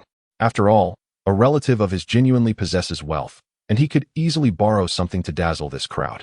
Moreover, his family was on the brink of demolition, and it was becoming increasingly difficult to keep it under wraps, at worst. He could persuade his elder to spend some gold coins to genuinely purchase a Mercedes. Xiao Kangpeng's motives were straightforward. He sought to win over Chen Xue. Xiao Kangpeng said, Xue, after the dinner, may I escort you home? Chapter 19. The peculiar girl. Many perceived Xiao Kangpeng's intentions and immediately began to tease him. President Xiao, are you planning to personally drive Chen Xue home? It is dark and slippery out. A mere scratch could cost a fortune. I will park the car at home after work, and of course, if Xue is willing, she may visit my residence to admire it at leisure. Xiao Kangpeng stated. At that point, it would be more than just a mere glance at the vehicle, wouldn't it? Stop spewing nonsense. Although Xiao Kangpeng spoke thus, his thoughts were quite the opposite. He was eager for something more to transpire with Chen Xue. Chen Xue frowned slightly. Fong Heng quietly observed Xiao Kangpeng's pretentiousness. As the dinner drew to a close, Fong Heng noted the time and decided to return early. Upon noticing, Li Hua accompanied him downstairs, and Chen Xue along with Xiao Kangpeng followed suit. Fong Heng had abstained from alcohol, while Li Hua was already somewhat intoxicated. He burped and patted Fong Heng on the shoulder, saying, "Well, were you up to today? I didn't see you in the sales department all day." Fong Heng replied, Li Gu, I almost forgot to mention, I have been transferred to the CEO's office as a secretary. This revelation astonished Li Hua and the others. Although the position of a secretary may have certain limitations in terms of advancement, one would be in constant contact with the company's upper echelons, compelling respect from anyone encountered. Amidst their surprise, Li Hua felt genuinely happy for Fong Heng, regardless of the circumstances. Transitioning from an ordinary employee to a secretary in the CEO's office certainly constituted a promotion. Chen Xue, however, felt a tinge of disappointment. To her, Fong Heng's departure from the sales department seemed like a deliberate attempt to avoid her. Conversely, Xiao Kangpeng and the others were quite pleased with Fong Heng gone. Their opportunities to interact with Chen Xue would inevitably increase. As Fong Heng made his way to the parking area, several waved goodbye to him. Suddenly, a male employee exclaimed, Hey, President Xiao, did you not claim you didn't drive the big car here? How is there a large vehicle parked over there? Xiao Kangpeng paused momentarily, then realized that a grand vehicle was indeed quietly stationed in the parking space. Could it be that this grand vehicle truly belongs to the sales department? The others began to engage in conversation. Amidst their dialogue, Fong Heng arrived in his majestic car, approaching them. Through the car window, he remarked, Li Good. No need to see me off. Everyone should get in. At that moment, the group found themselves utterly astonished, with Xiao Kangpeng's jaw nearly hitting the floor in disbelief. They were struck by an unprecedented sense of shock. It turned out that this magnificent Mercedes was indeed Fong Heng's. At that instant, Li Hua finally comprehended why Fong Heng's ring appeared so familiar. Earlier, during a visit to the president's office, he had spotted an identical ring on the finger of Lung Yu. Connecting the dots to Fong Heng's earlier cryptic remarks, Li Hua suddenly experienced a moment of clarity. As if awakening from a stupor, Fong Heng had not been deceitful. He was indeed married to Lung Yu, and his recent promotion was likely facilitated by Fong Heng's support. The truth of the matter shattered Li Hua's previous perceptions. He gazed at Fong Heng with trepidation, realizing that this individual was extraordinarily formidable. Had he been deliberately undercover in the sales department for the past 6 months? With this thought, a wave of apprehension washed over Li Hua. At that moment, Fong Heng addressed him again, saying, Li Gu, see you tomorrow. Li Hua, taken aback, stammered, I don't deserve such praise. Fong Heng chuckled lightly, then turned his attention to Xiao Kangpeng, stating, make sure to bring your car to the company later. Like everyone else, I'm eager to see it. After delivering these words, Fong Heng drove off into the distance. Xiao Kangpeng felt utterly embarrassed as the others' gazes converged upon him. Since the grand vehicle belonged to Fong Heng, it was evident that Xiao Kangpeng had lied. Li Hua, incensed, declared, at such a young age, you spin tales without remorse. If you dare treat clients in such a manner, Li Hua shall not let it slide. Qin Shui coldly interjected, Xiao Kongping, keep your distance from me. I have no interest in you whatsoever. Those who had previously addressed him as General Manager Xiao promptly altered their titles.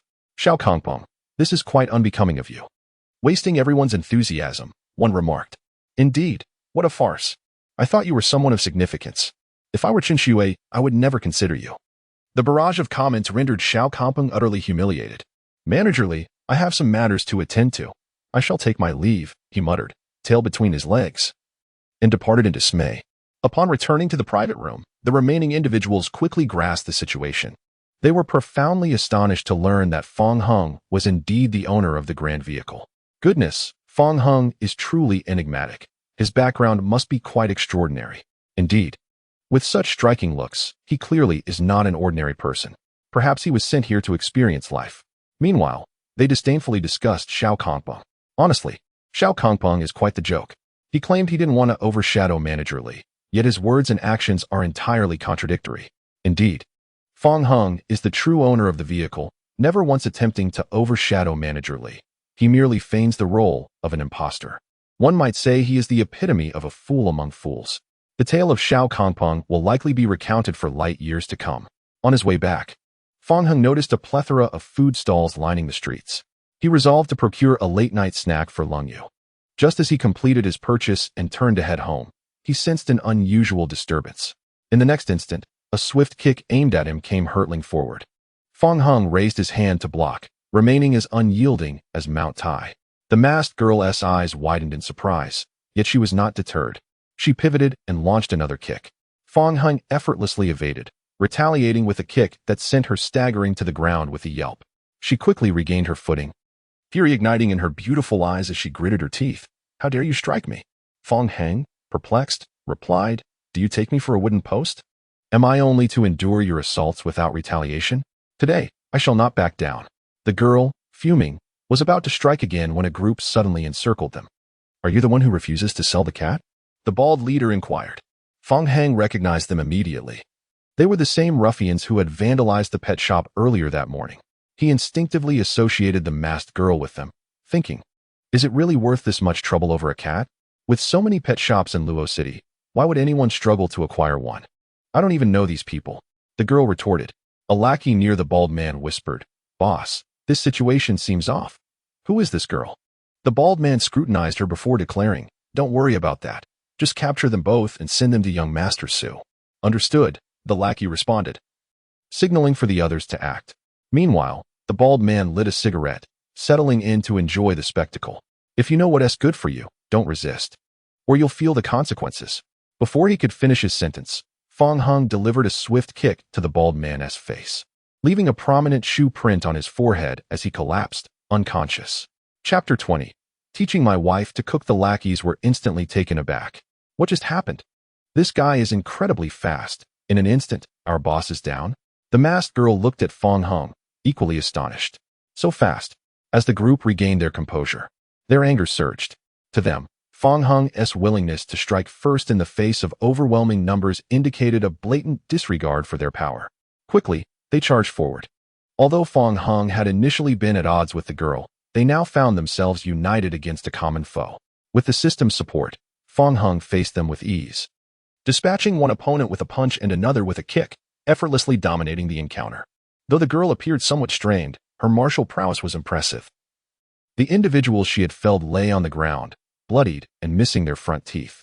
Suddenly, a diminutive figure, in a fit of rage, drew a knife and charged at her. Just as the glint of the blade was mere centimeters from her, a pair of powerful hands seized the assailant's wrist. Fong Hung exerted a gentle yet firm pressure, leaving the little man feeling as though his bones might shatter. With a resounding clatter, the knife fell to the ground, and the girl turned at the sound. She paused momentarily, realizing that Fong Hung had saved her. Otherwise, she would have been sprawled in a pool of her own blood. Fong Hung teased, Why focus solely on their front teeth? Are you afraid they might speak without a filter in the future? Mind your own business, she retorted. Fong Hung couldn't help but chuckle. She turned out to be a bit of a tsundere. This motley crew of thugs was clearly no match for them. Before long, they lay scattered on the ground. Even those still conscious began to feign death. They simply could not compete, especially not against that man, who was akin to a mighty titan, one punch and last year's meal would be upchucked. It was utterly terrifying. Mom, I want to go home. After dispatching the last of them, Fong Heng dusted off his hands and declared, "Done. Now, let us address the matter between us." However, the girl did not respond. When he turned around, he found she had already fled. He felt somewhat speechless. Her masked visage obscured her features, and he had no idea who she was. If she was not affiliated with the fallen thugs, then who had sent her to trouble him? Fong Heng chose not to dwell on it, and prepared to retrieve the late-night snack he had left on the stone bench. To his dismay, he discovered it had been knocked over, the broth spilled everywhere. "Damn it, that was meant for Lung Yu," he exclaimed, kicking the unconscious thug nearby, contemplating whether to buy another portion.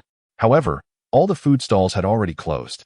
Frustrated, he kicked the man again as he departed.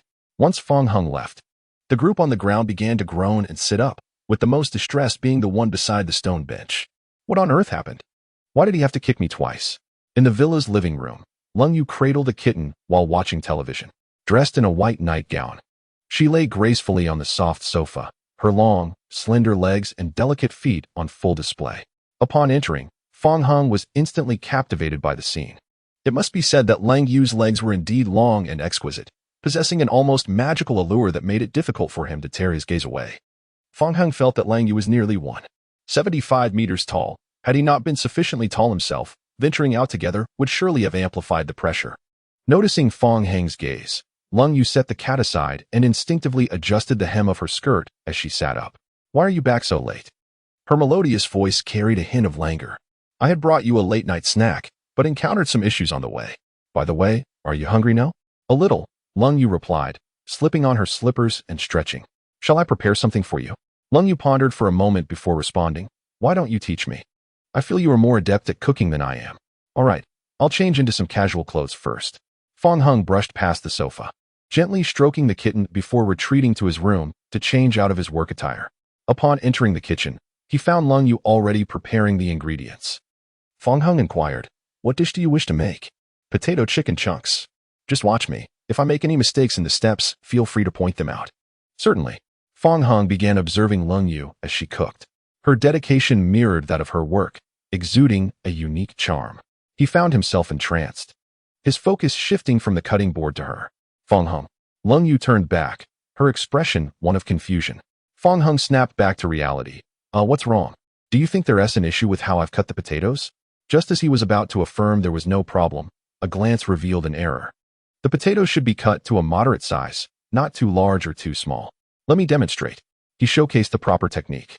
"Oh, I understand," Lung Yu nodded, appearing to grasp the concept, yet her cuts remained unchanged. "Actually, it should be like this." Fong Heng demonstrated repeatedly. Yet, despite his efforts, Lung Yu struggled to learn. The once formidable CEO now appeared adorably clumsy in the kitchen. With no other option, Fong Heng stepped closer, positioning himself behind her, placing his hand over hers on the knife handle. "It's like this, give it another try." As he guided her hand, she finally comprehended the method. "Is this right?" "I did it." "Exactly." Fong Heng sighed inwardly, his gaze dropping, only to widen in surprise. "That's quite large."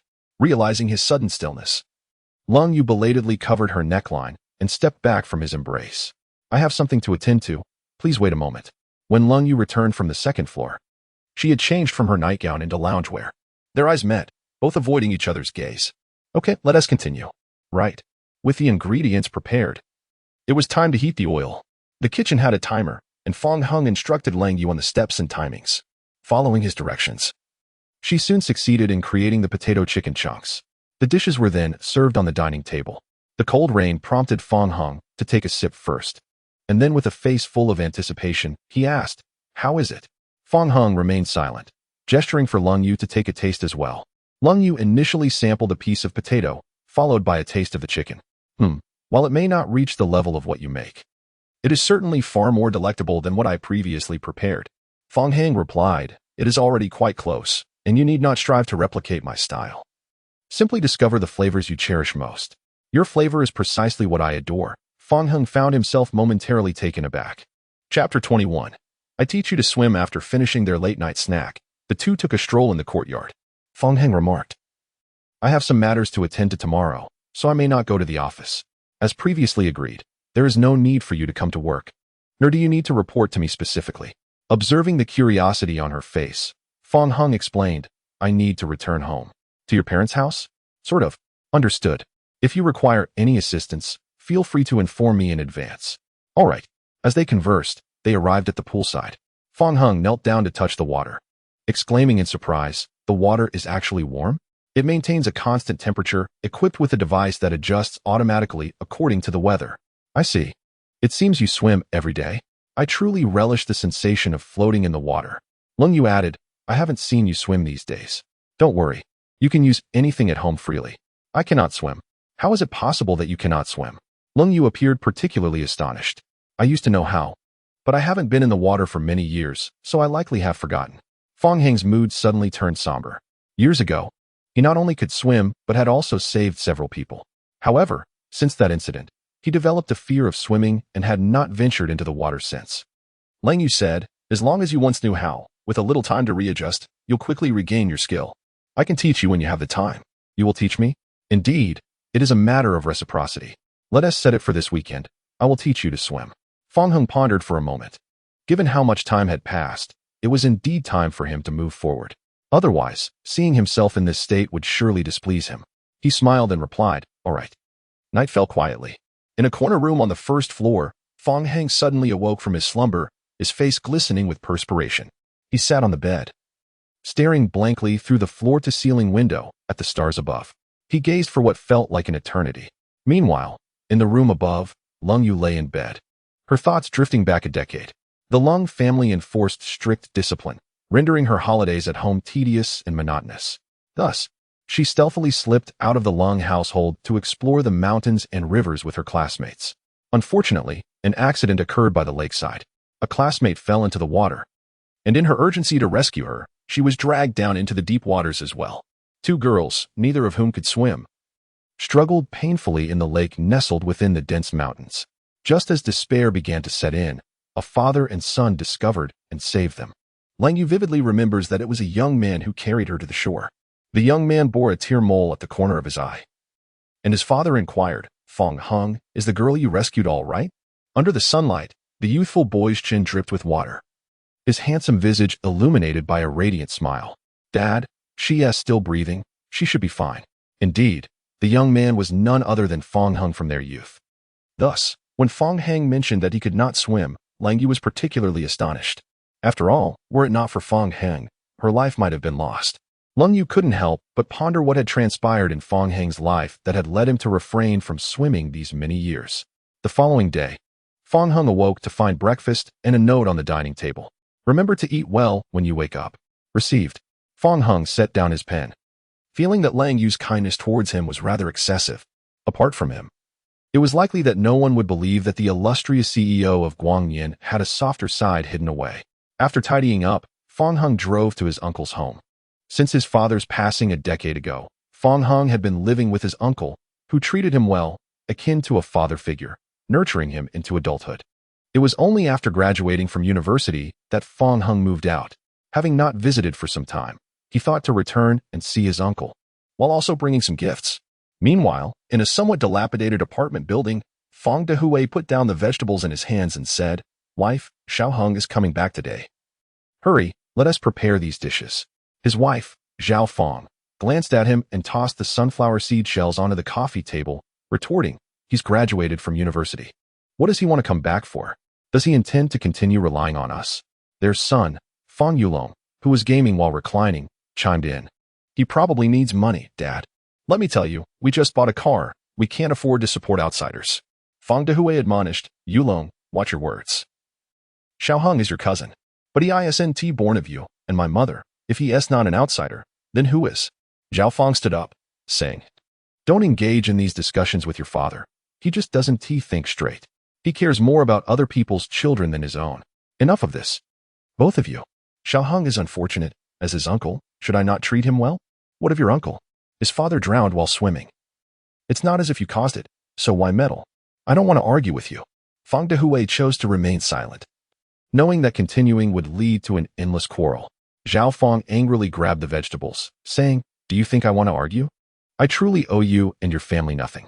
As Fong Yulong passed by, she began to voice her grievances. Mom, what have I done to you? Fong Yulong retorted, All you do is play games. Do you think that eases my worries? What is wrong with me playing games during my break? Besides, I've bought a car and earned a promotion to team leader at work. No matter how you look at it, I must be doing better than someone else. The someone else she alluded to was, of course, Fong Hong. Zhao Fong interjected, "You can only compare yourself to Fong Hong." Upon hearing this, Fong Dehui retreated to his room, caught between the son of his brother and his own wife and children. Both were dear to him, and he felt utterly conflicted about how to handle the domestic discord. Before long, Fong Hong arrived with some items in hand. The moment Fong Dehui saw him, he hurried over. "Xiao Hong, you're back." Zhao Fong, noticing his arrival, immediately changed her demeanor, greeting him with a bright smile. "Oh, Xiao Hang, why bring gifts when you come back?" she said, taking the present from Fong Hong. Just a moment ago, she had been speaking ill of him, and now her enthusiasm was palpable. Even Fong Yulong was taken aback by Zhao Fong's seamless transition in demeanor.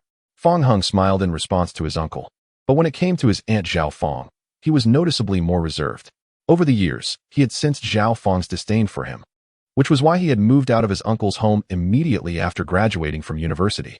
As they spoke, Fong Dehui invited Fong Hong to take a seat at the dining table. His cousin, Fong Yulong, poured him a glass of water and provocatively asked, "Fong Hong, how's life treating you at Guangyan?" "Not bad," Fong Hong replied. Fong Yulong and Fong Hong were of similar age and had attended the same school since childhood. After the college entrance examinations, Fong Hong was successfully admitted to Luoqing University, while Fong Yulong, due to poor grades, had opted to work in a factory. Over the years, Fong Yulong had switched jobs numerous times, never quite satisfied, until recently, when he settled into a clothing factory and was promoted to team leader just a few days prior. "Not bad is vague. What does that even mean?" Fong Yulong challenged. Zhao Fong entered with a platter of dishes, saying, "Xiao Hang, your cousin just got promoted to team leader at his factory, and he only graduated from high school. Surely, as a university student, you must be doing better than him?" The mother and son duo were clearly trying to belittle Fong Hong. Fong Dehui's expression darkened as he admonished, "Let us just eat. Why bring this up?" Zhao Fong pulled out a chair and sat down, declaring, "Isn't it a bit dull to eat in silence? Besides, what I said isn't wrong. Xiao Hang graduated from university. He can't possibly be doing worse than our Yulong." In truth, Xiao Hak was indeed thriving more than Yulong, having secured a position at a prominent company in Luoqing, while Yulong was merely working at a slightly larger factory, boasting about a trivial promotion. Upon hearing this, both mother and son were visibly displeased. This is evidently a case of inflating others' egos while diminishing one's own stature. Zhao Fong remarked, "What do you mean by a slightly larger factory? The one our son joined is quite reputable in Luoqing. Moreover, being a team leader signifies a position of authority, which is certainly preferable to being a mere errand boy at some large corporation." Fong Yulong concurred, "Exactly. My mother is right. Dad, if you don't understand, please refrain from making baseless comments." Fong Dehui was tempted to retort, but feared that an escalation of the argument would be uncontrollable. So he silently raised his glass and downed its contents in one go. Zhao Fong turned to Fong Heng, smiling as she inquired, "Xiao Hang, do you think what your aunt says is correct?" Finally, unable to contain himself, Fong Dehui slammed his glass down on the table and scolded, "That's enough. Xiao Heng merely came home for a meal. Is it really necessary to escalate things like this?" Zhao Fong immediately fired back, "Hey Fong Dehui, I think you're starting to lose it after a few drinks. I'm just chatting with Xiao Hong. What is the problem with that?" Fong Heng felt quite helpless. He had only intended to return home for a meal and a chat with his uncle, yet this was the outcome. He felt compelled to mediate, saying, "All right, let us not argue. I believe Aunt's perspective holds merit. Given my cousin's current situation, he is certainly doing better than an ordinary employee at a large company. Look, even Xiao Hong agrees, yet you insist on arguing with me." Fong Dehui gazed at Fong Hong, sighed deeply, and could only drink in silence. Feeling a mix of pity and concern, Fong Yulong then asked, "Xiao Hong, what about you? You've been at Guangyan for a while now. Surely you've been promoted?" "Yes, I suppose it could be considered a promotion." The three were momentarily taken aback. "Really?" Zhao Fong exclaimed. Fong Dehui, his face lighting up with joy, urged, "Xiao Hong, do tell us, what position are you in now?" "I work as a secretary in the president's office." Upon hearing this, the three were astounded. While being a secretary in an ordinary department may not be particularly impressive, a position in the president's office was an entirely different matter. It is well known that Guangyan is a prestigious company in Luocheng, and working in the president's office means interacting with high-level executives and numerous distinguished external figures. From Fong Dehui's perspective, if Fong Heng performs well and gains favor, his future prospects could be boundless, compared to his previous role as a mere salesperson. This was not just a promotion, it was akin to soaring to great heights. Fong Dehui felt a sense of pride and satisfaction.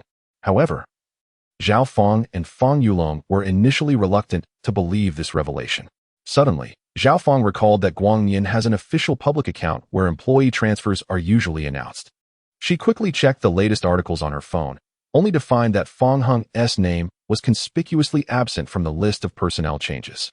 Relieved, she said, "Xiao Heng, if you truly possess such capabilities, your uncle and I would certainly be thrilled for you. However, deliberately lying to deceive us is where you have erred." Fong Dehui retorted, "What nonsense are you spouting? How could Xiao Heng possibly deceive us? How could this be improbable? It is not uncommon for those struggling outside to return home and boast, is it?" Following this, Zhao Fong expressed her earlier discovery. Fong Dehui took the phone and, upon inspection, confirmed the situation was indeed as she had described. Furrowing his brow, he remarked, "Oh, Xiao Heng, how could you possibly find amusement at Uncle's expense?" Zhao Fong continued, "Young people must remain grounded, Xiao Heng. This cannot happen again." Fong Heng, observe, "Even my father is displeased." Fong Yulong, stifling laughter, had genuinely believed that Fong Heng was soaring high, but it turns out he was merely a complete fool. How laughable. After saying this, he prepared to search for more of Fong Heng's antics. However, upon seeing the staff transfer list, his eyes widened in shock. Why was Fong Heng's name absent? He had clearly seen it, and judging by the position transfer, it was indeed the secretary in the president's office. Fong Yulong exclaimed, "Mom, where did you search?" "I found Fong Heng's name." "Huh? That can't be right. Mine doesn't show it," came the reply. The mother and son aligned their phones, scrutinizing them closely, only to realize Zhao Fong had made an error. She had searched for the branch offices in other regions, which was why Fong Heng's name did not appear. In contrast, Fong Yulong had searched correctly. Not only was Fong Heng's name present, but it also clearly indicated his current position as secretary in the president's office. After all this, it turned out to be a misunderstanding. Fong Dehui burst into hearty laughter, clapping Fong Heng on the shoulder, saying, "I knew you wouldn't truly jest at Uncle's expense." Meanwhile, Zhao Fong and Fong Yulong turned pale, losing their appetite entirely. After the meal concluded, Fong Dehui, slightly inebriated with joy, his face flushed, wrapped an arm around Fong Heng as they descended the stairs, with Zhao Fong and Fong Yulong silently trailing behind. Fong Dehui remarked, "Xiao Heng, on such a joyous occasion, you should have accompanied Uncle for a few drinks." Zhao Fong quickly added, "Yes, Xiao Heng, Yulong cannot drink because he needs to drive you home. You should have shared a couple of drinks with your uncle." Fong Heng replied, "I don't drink much, and I drove here today. So the rest no need to trouble my cousin." Fong Yulong, astonished, asked, "You drove here?"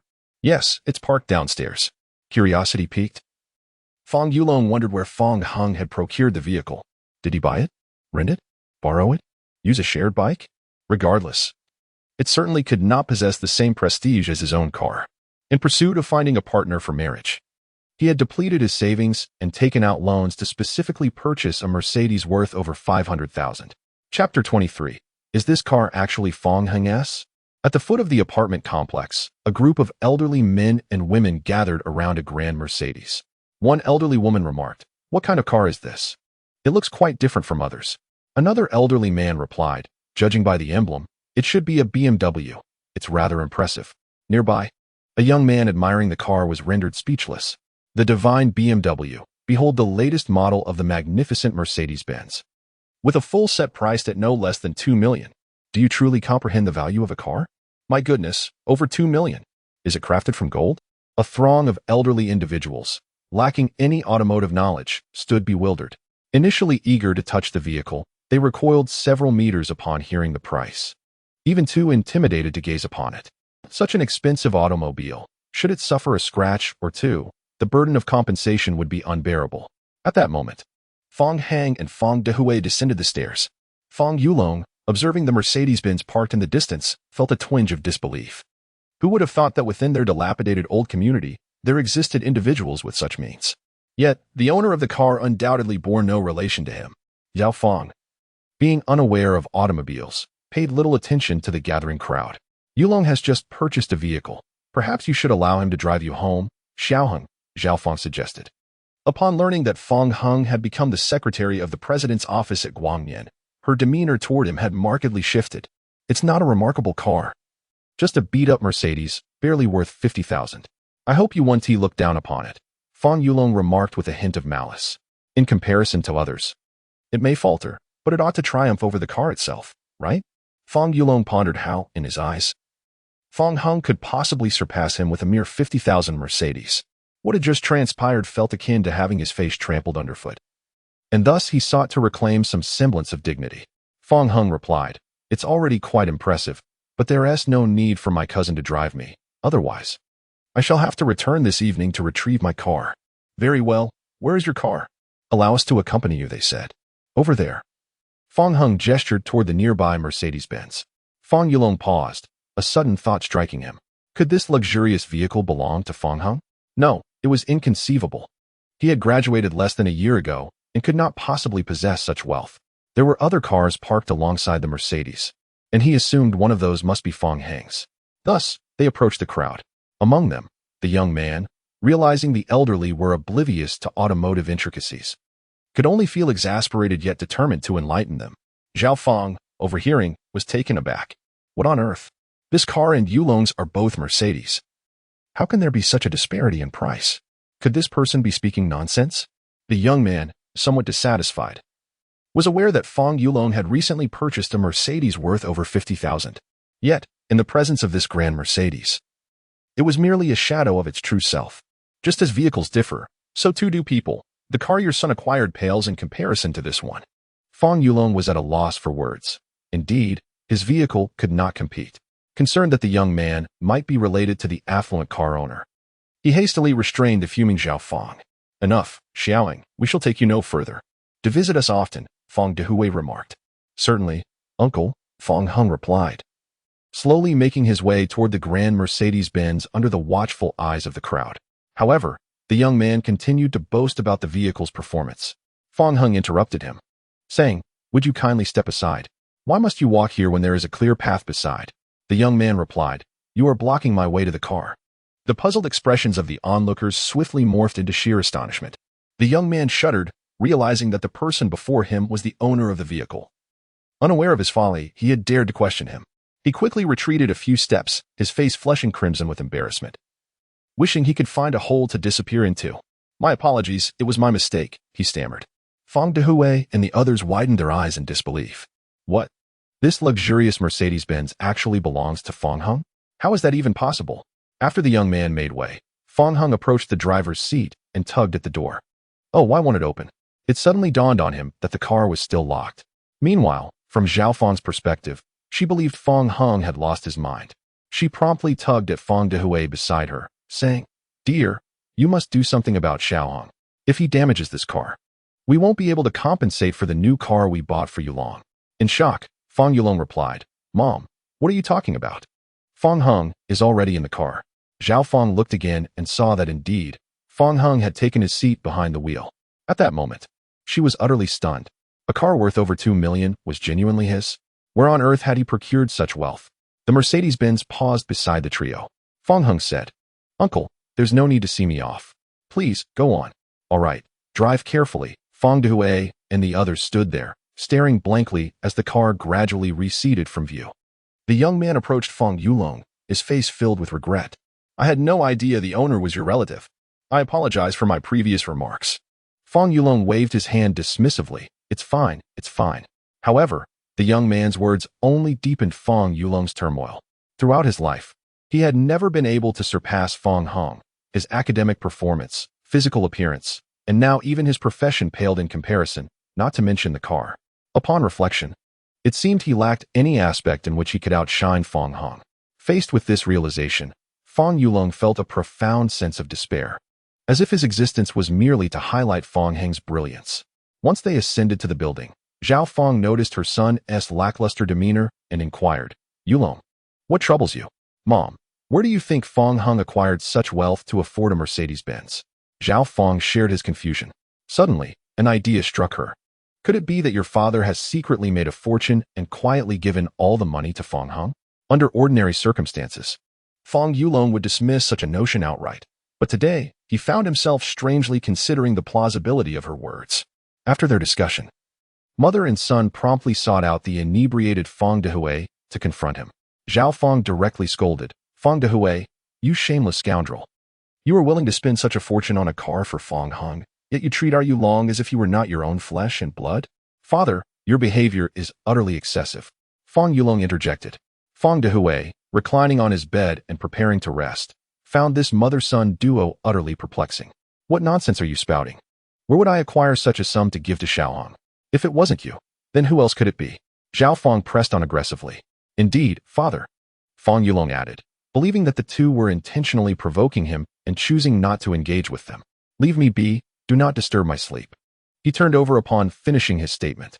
Zhao Fong approached him forcefully, insisting, "You still wish to sleep? If this matter isn't clarified today, we might as well abandon our lives. Try touching me again and see what happens." Fong Dehui gritted through clenched teeth. Zhao Fong, undeterred, retorted, "What if I do? What will you do about it?" Fong Dehui could no longer restrain his fury.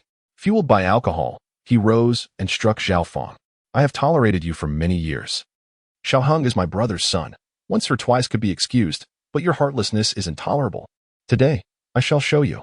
Zhao Fong cried out in distress and began to flee around the room, yelling, "Yulong, save me. Your father has gone mad. Father, please stop." Fong Yulong attempted to intervene. As a result, both mother and son found themselves scrambling in disarray, chased by Fong Dehui's wrath. Chapter 24. This young lady has taken a liking to you. At the mysterious pleasure club, Su Kuan, embracing Chen Ting as they exited, encountered his bald-headed subordinate. Su Kuan immediately kicked the bald man, cursing, "Where have you been all night? How did the cat business go? I failed to secure it." The person was found, but the lad possesses remarkable skills, and he had a girl assisting him. "I was unconscious for an entire night, and as soon as I awoke, I rushed to see you, young Master Su." The bald man awkwardly rubbed his shining head, having deliberately gone missing for the entire night to elicit sympathy from Su Kuan, fearing repercussions for his failure. Chen Ting chuckled at the shoe print on his forehead, commenting, "What do you mean you were unconscious? It seems to me you simply slept through the night." Su Kuan replied, "What a useless fool you are. You can't even handle such a trivial matter. I might as well seek assistance directly from my family." The bald man feigned a smile, inwardly cursing Chen Ting's family 100 times over. Su Kuan made a phone call, instructing, "Have old Mo meet me at the mysterious pleasure club." After leaving his uncle's house, Fong Hung turned back to the nearby shopping mall. Having arranged to swim with Lung Yu that week, he needed to prepare his swimsuit in advance. Upon purchasing the swimsuit and exiting, a masked girl intercepted him. The girl, deliberately altering her voice, asked, "Hey there, can I have your contact information? It's you. You slipped away quite swiftly last night." Fong Hung instantly recognized her as the perplexing girl from the previous evening. The girl awkwardly replied, "That shouldn't be. I specifically changed my appearance and spoke differently than yesterday. How did you recognize me so quickly? Instead of concealing your face, you might as well remove your mask. I may not recognize you so quickly." After Fong Heng's remark, the girl finally became aware of her surroundings. Fong Heng inquired, "Who exactly are you? Sent by Lang Rushue?" The girl, sensing a hint of information, countered with a question. "What is your relationship with Lang Rushue?" "Oh, it seems that is not the case," Fong Hung surmised from her reaction. "You still have not answered my question. What is your relationship with Lang Rushue?" "I have no connection with her. Rather, it is you, trailing after me like a pesky shadow. What are your intentions?" The girl smiled, her beautiful eyes curving into crescent shapes. Affecting a coy demeanor, she confessed, "To be frank, you are quite handsome, and I have taken a liking to you. I have no interest in children." Long Yu Luo suddenly grew agitated, placing her hands on her hips, asserting, "Who are you calling a child? I am of age." "That is rather astonishing." Noticing Fong Heng's gaze, Lung Yunluo felt a mix of shyness and anger. There was little she could do. After all, she had developed quite the figure at a young age. She covered her flat chest with her hand, forcing a smile, and said, "Consider it. Being with me guarantees you endless pocket money. I am not interested in you. Lies cannot wound, but the truth is a sharp blade." Long Yuluo felt as though she had been struck by an arrow, gritting her teeth as she articulated, "So, if you encounter someone you fancy, you would agree, correct?" "Not at all. I am already married, so please refrain from pestering me any further." Fong Heng revealed the ring on his ring finger and, having spoken, turned to leave. Although it was merely a test, Fong Heng's performance was impeccable. Nonetheless, Lung Yunluo felt inexplicably dissatisfied. She pulled out her phone and promptly sent a covert message. Sis, your man not only hit me, but also mocked me for my figure. The reply came swiftly. Stop your nonsense. What Fong Heng said is the truth. Am I your biological sister? Should be. What do you mean should be? You treacherous sister. I won't let this go. Lung Yunluo frantically sent numerous messages. Yet the recipient chose to ignore her. Meanwhile, on the other side, as Fong Heng arrived at the parking lot, a familiar figure materialized before him. Upon recognition, he noted a large shoe print distinctly stamped on his forehead. It could only belong to the bald man from last night. Su Xiao, it was indeed him. Accompanying the bald man were Su Kuan, Chen Ting, and Lao Imo, tall and slender, sported long hair and a beard, giving him a somewhat disheveled appearance. The bald man remarked to Fong Heng, yesterday you got lucky. Today Su Xiao has personally come to see you. Prepare to face the consequences. Su Kuan scrutinized Fong Heng from head to toe, saying, Bro, you're quite handsome. Let us discuss selling me that cat. My girlfriend is quite fond of it. Su Kuan's statement held merit. Indeed, Chen Ting was very fond of it. However, it is not the cat that captivates her now, but the stunningly handsome visage of Fong Heng. Merely gazing upon him causes a gentle flush to rise upon her cheeks. Good heavens! How could such a striking man exist in Luo City? Fong Heng coldly remarked, the cat is for my wife. I have stated this numerous times before and will not sell it. Su Kuan initially believed Fong Heng to be a mere trivial figure. Yet, the bald man's failure to gain any advantage with his numerous subordinates suggests that Fong Heng is not to be trifled with. He had also heard the bald man mention that Fong Heng is the owner of Junyuan. Thus, Su Kuan decided to adopt a more diplomatic approach, stating, Let us keep this civil. Chen Ting interjected, Handsome, I implore you. I wish to avoid any further argument. Fong Heng responded with indifference. Su Kuan, feeling displeased, thought to himself that as the eldest son of the Su family, he had never spoken so politely to anyone before. Am I not deserving of a modicum of respect? The bald man warned, Brother, I advise you against courting disaster. Su Xiao is not someone to provoke. Chen Ting chimed in, Indeed, handsome. Such a charming face should not be marred. That would be a tremendous waste. Su Kuan cast a sidelong glance at Chen Ting, who instinctively recoiled, adding, Of course. Su Xiao, you are the most handsome in my eyes. At this point, Fong Heng chose to disregard the trio entirely. Su Kuan discerned his intent. An anger surged within him. If you refuse to heed my courtesy, do not blame me for my lack of civility. The bald man declared. You're in for a rough time? Do you see the man beside Su Xiao? He is known in the underworld as Old Mo. And he is more than capable of handling you. Have you watched too many dramas? Fong Heng retorted. If you refuse to show gratitude, you shall suffer the consequences. Old Mo, incapacitate him first. Su Kuan's demeanor shifted dramatically. He regarded Fong Heng with disdain. Unlike the bald man's lackeys, Old Mo was a formidable member of the Su family, renowned for his prowess. Once Old Mo intervened, within a minute, Fong Heng would undoubtedly find himself on the ground, weeping and begging for mercy. This sentiment was shared not only by Su Kuan, but also by the bald man, Chen Ting, and even Old Mo himself. None believed Fong Heng could stand against Old Mo. Chapter 25. He.S. surprisingly fierce Old Mo cracked his knuckles, the sound echoing like a predator stalking its prey as he advanced slowly towards Fong Heng. The young master has already shown you considerable leniency. You should not be so ungrateful. Fong Heng chuckled softly. Is it ungrateful to refuse to sell my possessions to you? Indeed. The young master could have instructed me to act directly without wasting words on you. Should I then be grateful?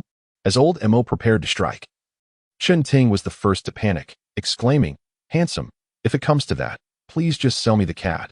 I can offer double the price.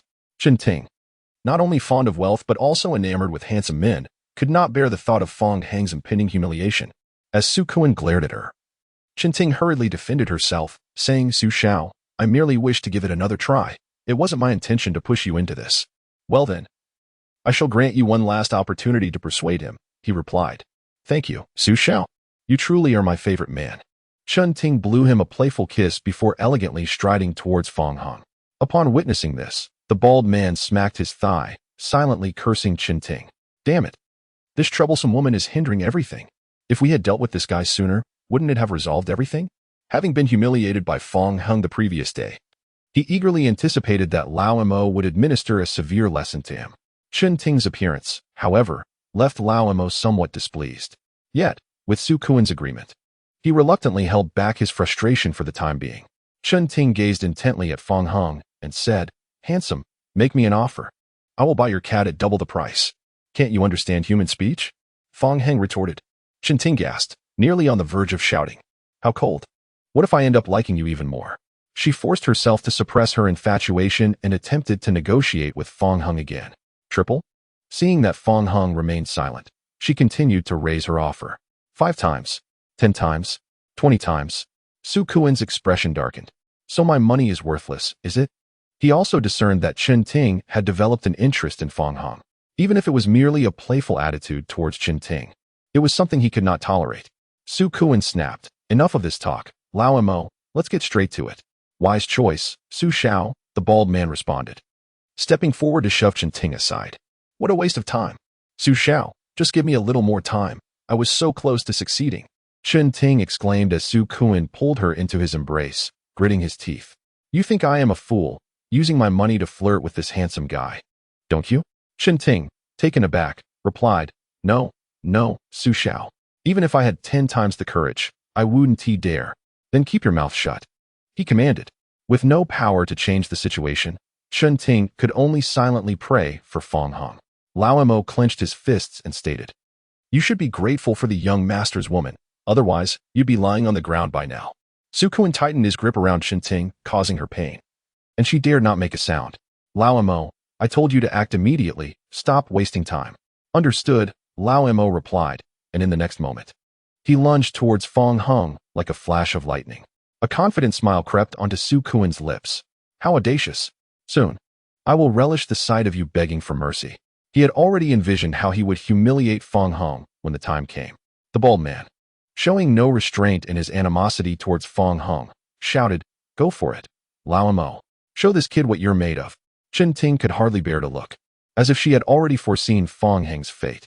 Not far away in the grass, a young girl held up branches, camouflaging herself as a tree by the roadside. At that moment, a pair of lively eyes betrayed a hint of concern. Could he truly succeed? Would he not end up being beaten to a pulp? Cold Yunlu murmured to herself. However, in the next instant, an unexpected scene unfolded before everyone. Fong Hung moved with such swiftness that he appeared as a mere shadow, evading Lao Mo's punch and countering with a strike to Lao Mo's chin. Lao Mo spun like a tire several times before collapsing to the ground, unconscious. This spectacle left Cold Yunlu utterly astonished, the branch she held slipping from her grasp and falling to the ground. He is remarkably fierce. Meanwhile, at the other end, Chen Ting covered her mouth in disbelief. The bald man, terrified, stumbled backward and ultimately sat down abruptly on a sharp rock, disregarding the pain. His mind was consumed by a single thought: a devil. This person is undoubtedly a devil. Lao Mo was renowned in the circle. Countless self-proclaimed experts would readily submit upon encountering him. Yet, such a formidable figure was effortlessly subdued by Fong Hung. What else could he be but a devil?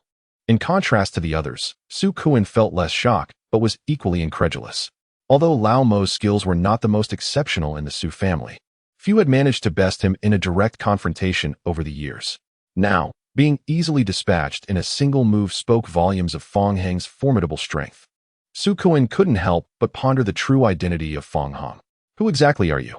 "Never mind who I am. I do not sell cats. So please refrain from bothering me again," Fong Hung declared before stepping into his Mercedes and departing with a flourish. Su Kuan stood there, furrowing his brow, contemplating when such an impressive presence had graced Luo City, especially since he had yet to ascertain the man's origins.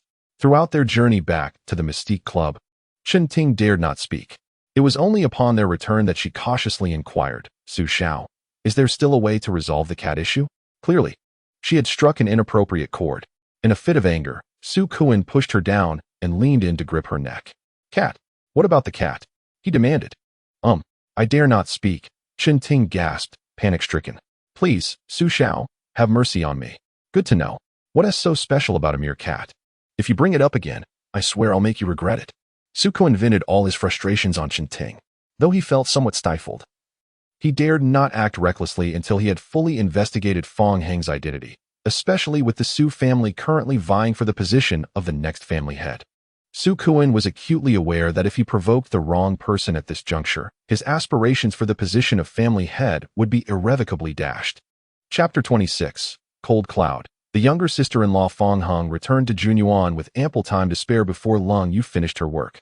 Thus, he decided to engage in a game of basketball.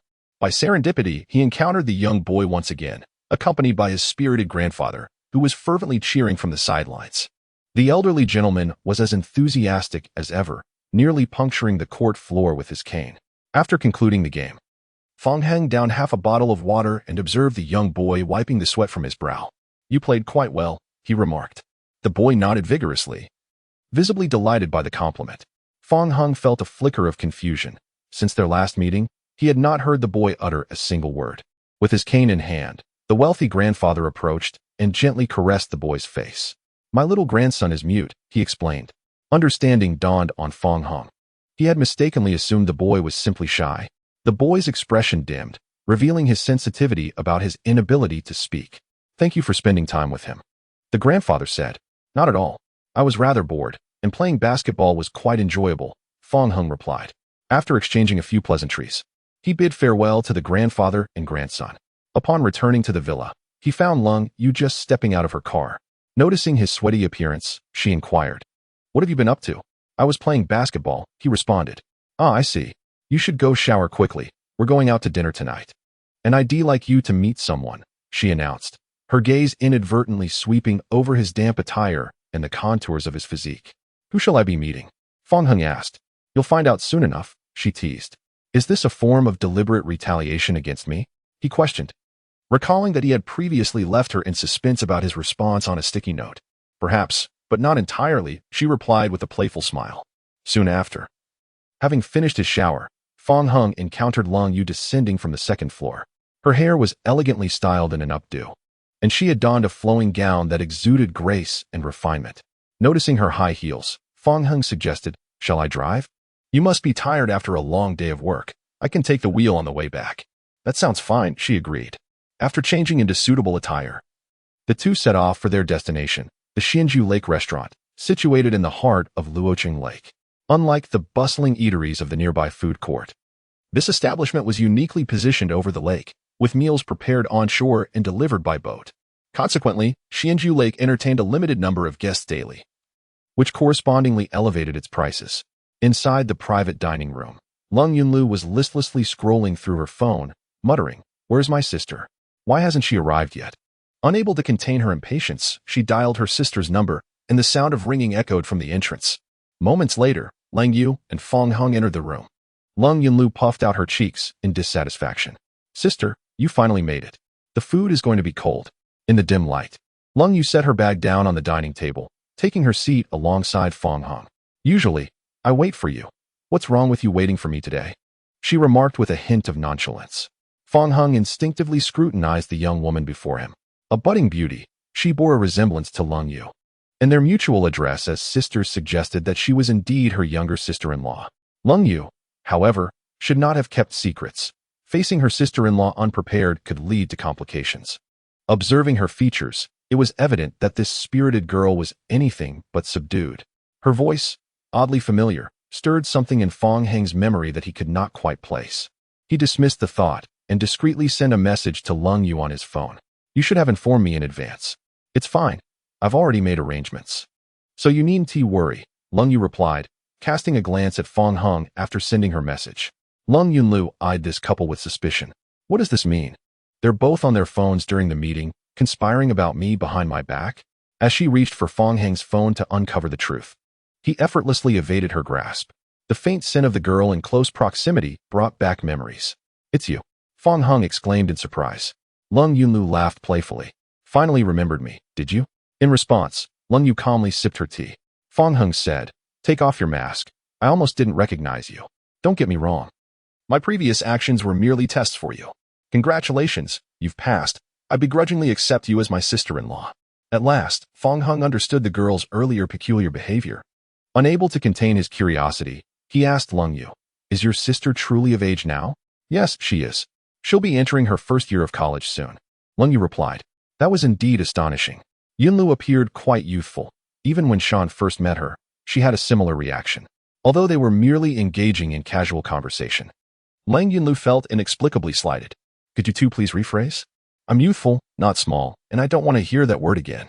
Don't be so sensitive. Long Yu chided. Long Yunlu gritted her teeth and retorted, You think you're so impressive because you've grown up, huh? Just wait. I will surpass you one day. Perhaps you'll have to wait until your next life for that to happen. Soon after, the waiter began serving the dishes, and the three of them commenced their meal. During a brief interlude, Fong Hung excused himself to wash his face in the restroom. Back in the private room, Long Yunlu asked, Sister, just because you saved me when we were children, are you really willing to marry him so easily? Won't you regret it later? Not at all, Long Yu replied. After spending time with Fong Hung, she found their companionship quite comfortable and had no regrets about her choice that day. That is true, no matter what. He is surely better than that man Dad wanted you to marry. I've heard he is a notorious playboy, never without women around him. Let us not discuss him while we're eating. All right then. Ling Yunlu was aware of the strained relationship between her sister and father. Thus, she wisely chose to remain silent. Meanwhile, Fong Hung had just turned off the tap when a voice of surprise pierced the air. Fong Hung, what brings you here? Rin Yinxiao inquired. Oh, Mr. Wu, do you know this person? A portly man, who had been embracing Rin Yinxiao, asked. Mr. Wu, he is my best friend's boyfriend. She replied. All right, you two carry on. I shall take my leave to the private room. The man known as Mr. Wu released Rin Yinxiao and cast a fleeting glance at Fong Hung before departing. Fong Hung, I have heard everything from Lily. Are you truly not considering reconciliation? Rin Yinxiao remarked while scrutinizing Fong Hung, her gaze lingering on the label of his attire, momentarily taken aback by its exact match with what Lu Lily had described. Indeed, Fong Hung replied in a nonchalant manner. He harbored no fondness for Lily, whose inclination toward capriciousness was partly instigated by Rin Yinxiao's influence. Furthermore, Rin Yinxiao frequently mingled among different men, and even shortly after Lily had introduced them, she had privately expressed her affections for him. From that moment onward, Fong Hang's regard for her had diminished. Chapter 27. Brother-in-law Rin Yinxiu stated, Lily merely found a male friend. Nothing has transpired between them, and they no longer communicate. Must you, a grown man, react so excessively? I am not swayed by such tactics. Please relay to Lily that she should abandon her hopes. There is no possibility of reconciliation between us, Fong Hung declared before attempting to leave. Wait a moment, Rin Yinxiao intercepted him. What is it now? Are you truly a wealthy heir? Rin Yinxiu questioned, noting Fong Hang's designer attire and his presence at Xianju Lake, which seemed incongruous with his previous persona. She began to entertain Lily's claims that Fong Hung might indeed be a hidden scion of affluence. Fong Hung found amusement in her skepticism, yet before he could respond, Ling Yunlu reappeared before them. Brother-in-law, my sister and I have been waiting for you for quite some time. What were you doing here? Nothing of consequence. Let us go. Fong Hang replied as he accompanied Ling Yunlu back to the private room, leaving Rin Yinxiao in a state of bewilderment. Brother-in-law? Has Fong Hung married? Furthermore, the girl who addressed him as brother-in-law was attired in a manner that suggested she was no ordinary person. Just the bracelet on her wrist likely cost more than her entire annual salary, Rin Yinxiao mused, astonished. Inside the private room, upon seeing Fong Hung and her sister return, Lung Yu remarked, You are finally back. Sister, I must confide in you. Your man was just out there flirting, Ling Yunlu teased. Mind your words, I shall feed you. Lang Yu retorted, shoving food into Ling Yunlu's mouth. Ling Yunlu turned her head and spat it out, exclaiming, Yuck, this is a bit fishy, utterly unpalatable. Her antics elicited a faint smile from Lung Yu. Fong Hung observed Lung Yu, then suddenly interjected, Do not move just yet. What is it? Amidst the cold rain, Lung Yu wore a perplexed expression as Fong Hung gently brushed his fingers against the corner of her mouth, where a grain of rice had lingered, now removed. Lung Yu's heart seemed to skip a beat. Opposite them, Lung Yunlu stared in astonishment. Sister, do you think that was insufficient? Must you further inundate me with your romantic escapades? Lang Yu deftly shifted the topic, tucking a loose strand of hair behind her ear. Yunlu, would you like me to escort you home after dinner? No need. After all, it's rare for me to return to the country. I intend to indulge in every bit of fun. Besides, I have plans to go shopping with friends tonight and engage in an all-nighter of gaming. Is your family all right with that? Kiki, mother has consented anyway. Then you should exercise caution. Rest assured, I have never been in a predicament. After their meal, the group departed from Xianju Lake and boarded a boat ashore. The couple watched as Lung Yunlu climbed into her vehicle. Through the car window, she waved goodbye. Stinky sister, farewell. And to brother-in-law, next time, don't let me catch you flirting again. Once Lung Yunlu had left, Fong Hung slowly lowered his hand. This little ant was indeed a handful. Lung Yu appeared hesitant, as if on the brink of speaking. Fong Hung, with a hint of resignation, remarked, surely, you don't genuinely believe your sister's words? Of course not. I merely encountered an acquaintance and exchanged a few pleasantries, Fong Hung clarified. Oh, aren't you curious if it was a male or female? She inquired. Not at all, she replied, though her demeanor suggested otherwise. With a subtle smile, Fong Hung revealed. It was a female, my ex-girlfriend's close friend, attempting to persuade me to reconcile. What are your actual thoughts on this matter? Lang Yu was aware of the circumstances surrounding Fong Hang's breakup with Lu Li. She had witnessed their argument firsthand, prompted by her father's insistence on marriage, which led her to impulsively visit the Civil Affairs Bureau. What other thoughts could there be? We are already registered. Reconciliation with her is out of the question for me. He stated, our situation is rather unique. You still have the opportunity to reconsider. Forget it. I am not that magnanimous. Suddenly, Lung Yu fell silent. Fong Hung asked, your marriage to me must be due to familial pressure, correct? Despite Lung Yu not having disclosed this before, Fong Hung could only surmise this as the reason. That is indeed part of it. Seeing her affirmation, Fong Hung was not surprised. After all, it would be absurd to think that the esteemed CEO Fong Hung was simply pursued for his looks. Fear not, as I have accepted payment. I shall fulfill my duties diligently. Indeed, your performance today was commendable. My sister harbors no doubts whatsoever. Of course, I am quite the professional, Fong Hung replied. Patting his chest, have you engaged in similar endeavors before? Lung Yu questioned. Cough, not exactly. Then why do you claim to be a professional? Because it demonstrates my reliability. The two approached the car, and as Fong Hung prepared to take the driver's seat, Lung Yu halted him. Did we not agree that I would drive us back? I abstained from alcohol, and you don high heels, perhaps another time. No worries, I have brought along some flats. Observing the meticulous preparations of Cold Rain, Fong Hung ceased his insistence. The two settled into the car, fastening their seatbelts. At that moment, Cold Rain received a phone call from Cold Yunluo. Hadn't she just departed? Why call again? Had she forgotten something? Cold Yunluo lamented. No, sister, my plans for a night out have been discovered. And now I'm being forced to rush home. You were so confident just now, insisting you wouldn't get caught, weren't you? I don't know. What bad luck. Although Fong Hung could not see Cold Yunluo's expression, he could vividly imagine the comical scene and couldn't help but chuckle. On the other end of the line, Cold Yunluo heard him clearly and said, Sister, I heard someone laughing. Is your man reveling in my misfortune? You must have misheard. I cannot have misheard. Pass the phone to him. I want to speak with him. Fong Hung is not here. I must hang up, as I have other matters to attend to. Without waiting for Cold Yunluo's reply, Cold Rain abruptly ended the call. She started the car and turned her face to Fong Hung, saying, laughing too loudly might alert her. Then I shall stifle my laughter next time. Indeed, that is generally my approach as well. As they spoke, the Mercedes sped away from the spot. Meanwhile, in the distance, Ren Yinxiao wore a look of astonishment. Who was the woman beside Fong Hung? And what was the significance of the luxurious Mercedes? Though perplexed, this scene only reinforced her belief that Fong Hung was indeed the scion of a wealthy family. Having taken a photograph earlier, Ren Yinxiao prepared to seek out Lu Li. At that moment, a portly man embraced her, his breath reeking of alcohol, and said, Little Ren, come to my place tonight. I have a grand treasure to show you. Ren Yinxiao felt a wave of revulsion but managed to smile, replying, All right, Mr. Wu. Upon arriving at Mr. Wu's residence, approximately 10 minutes later, Ren Yinxiao emerged.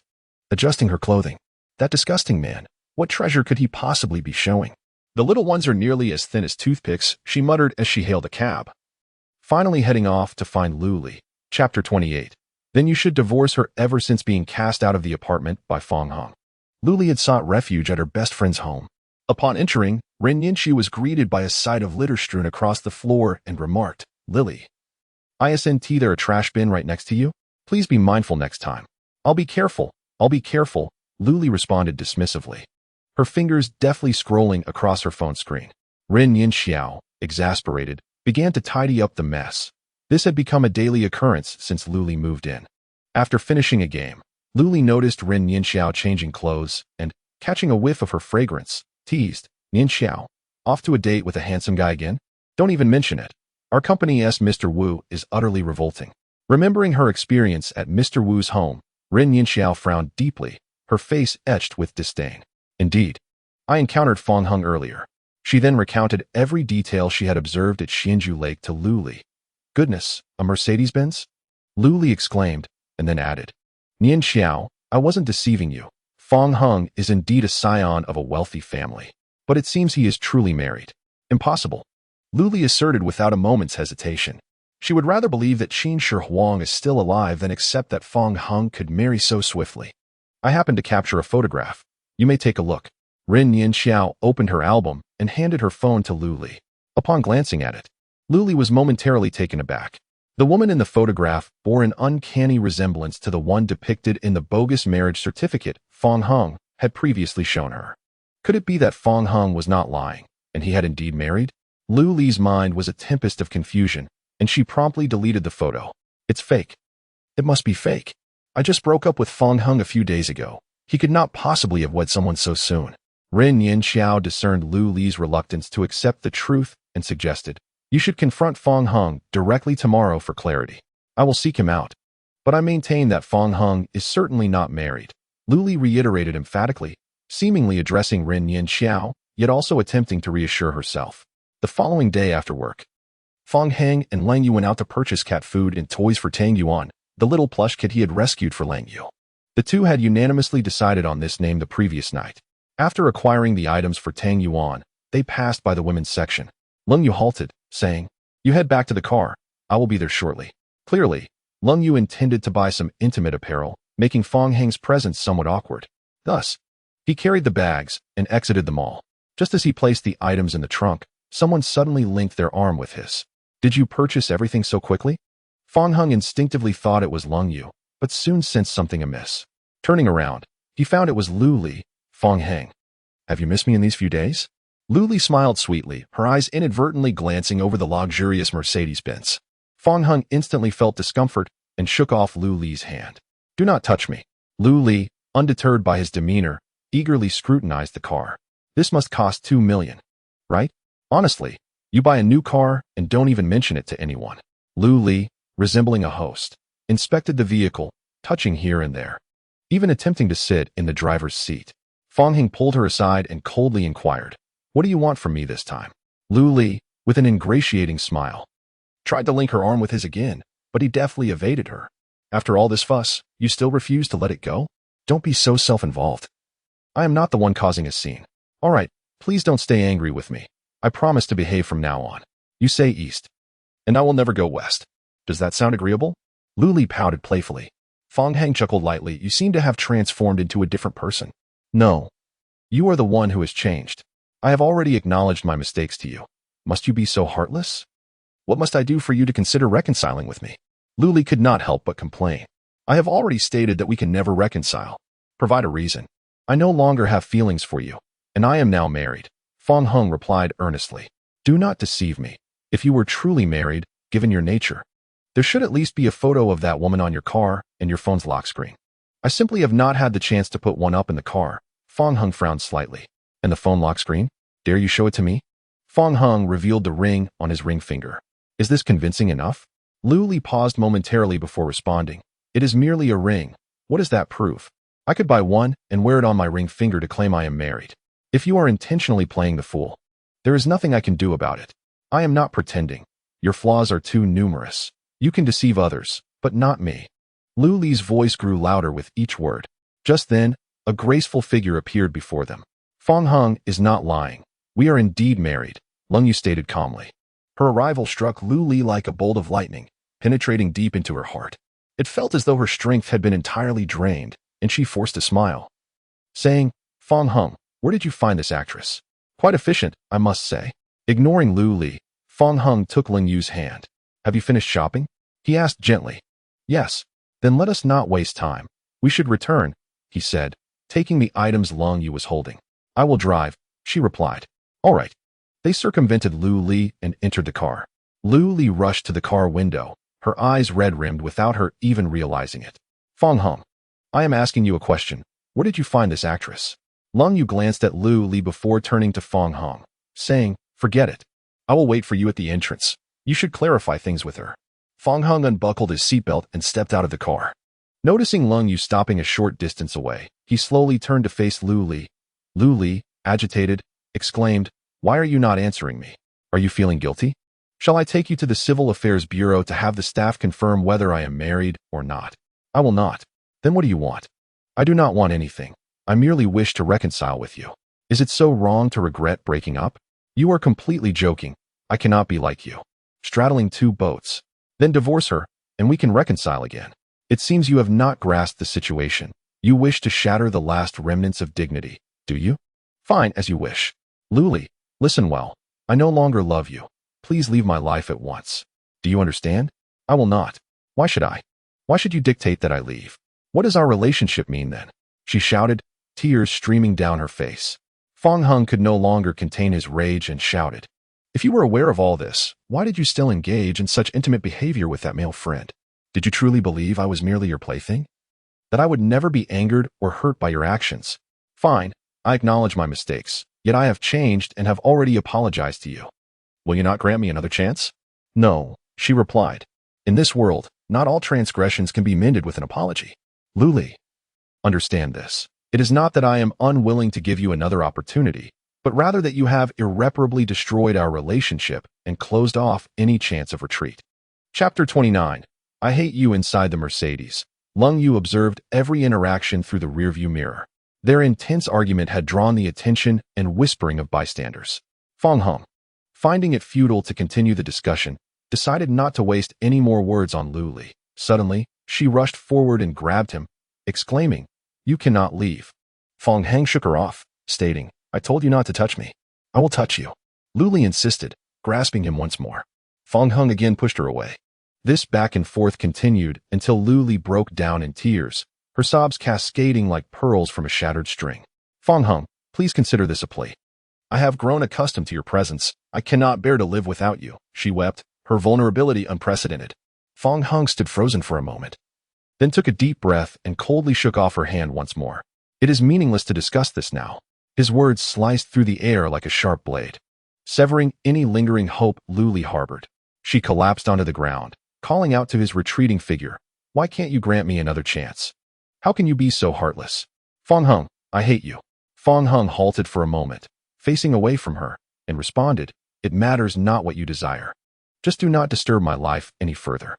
With those final words, he walked away into the fading light of the sunset, amidst the murmurs of onlookers.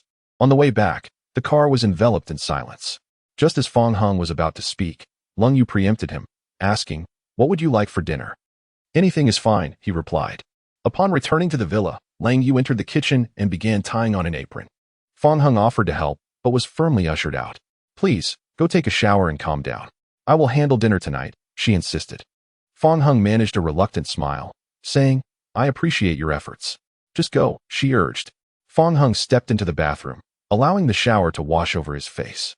The feelings he shared with Lu Li were genuine. What had transpired just moments ago had undoubtedly left him feeling troubled. After an indeterminate amount of time, he finally emerged from the bathroom, only to be taken aback by the sight of a table laden with an abundance of food. "How did you manage to prepare so much so quickly?" he asked in astonishment.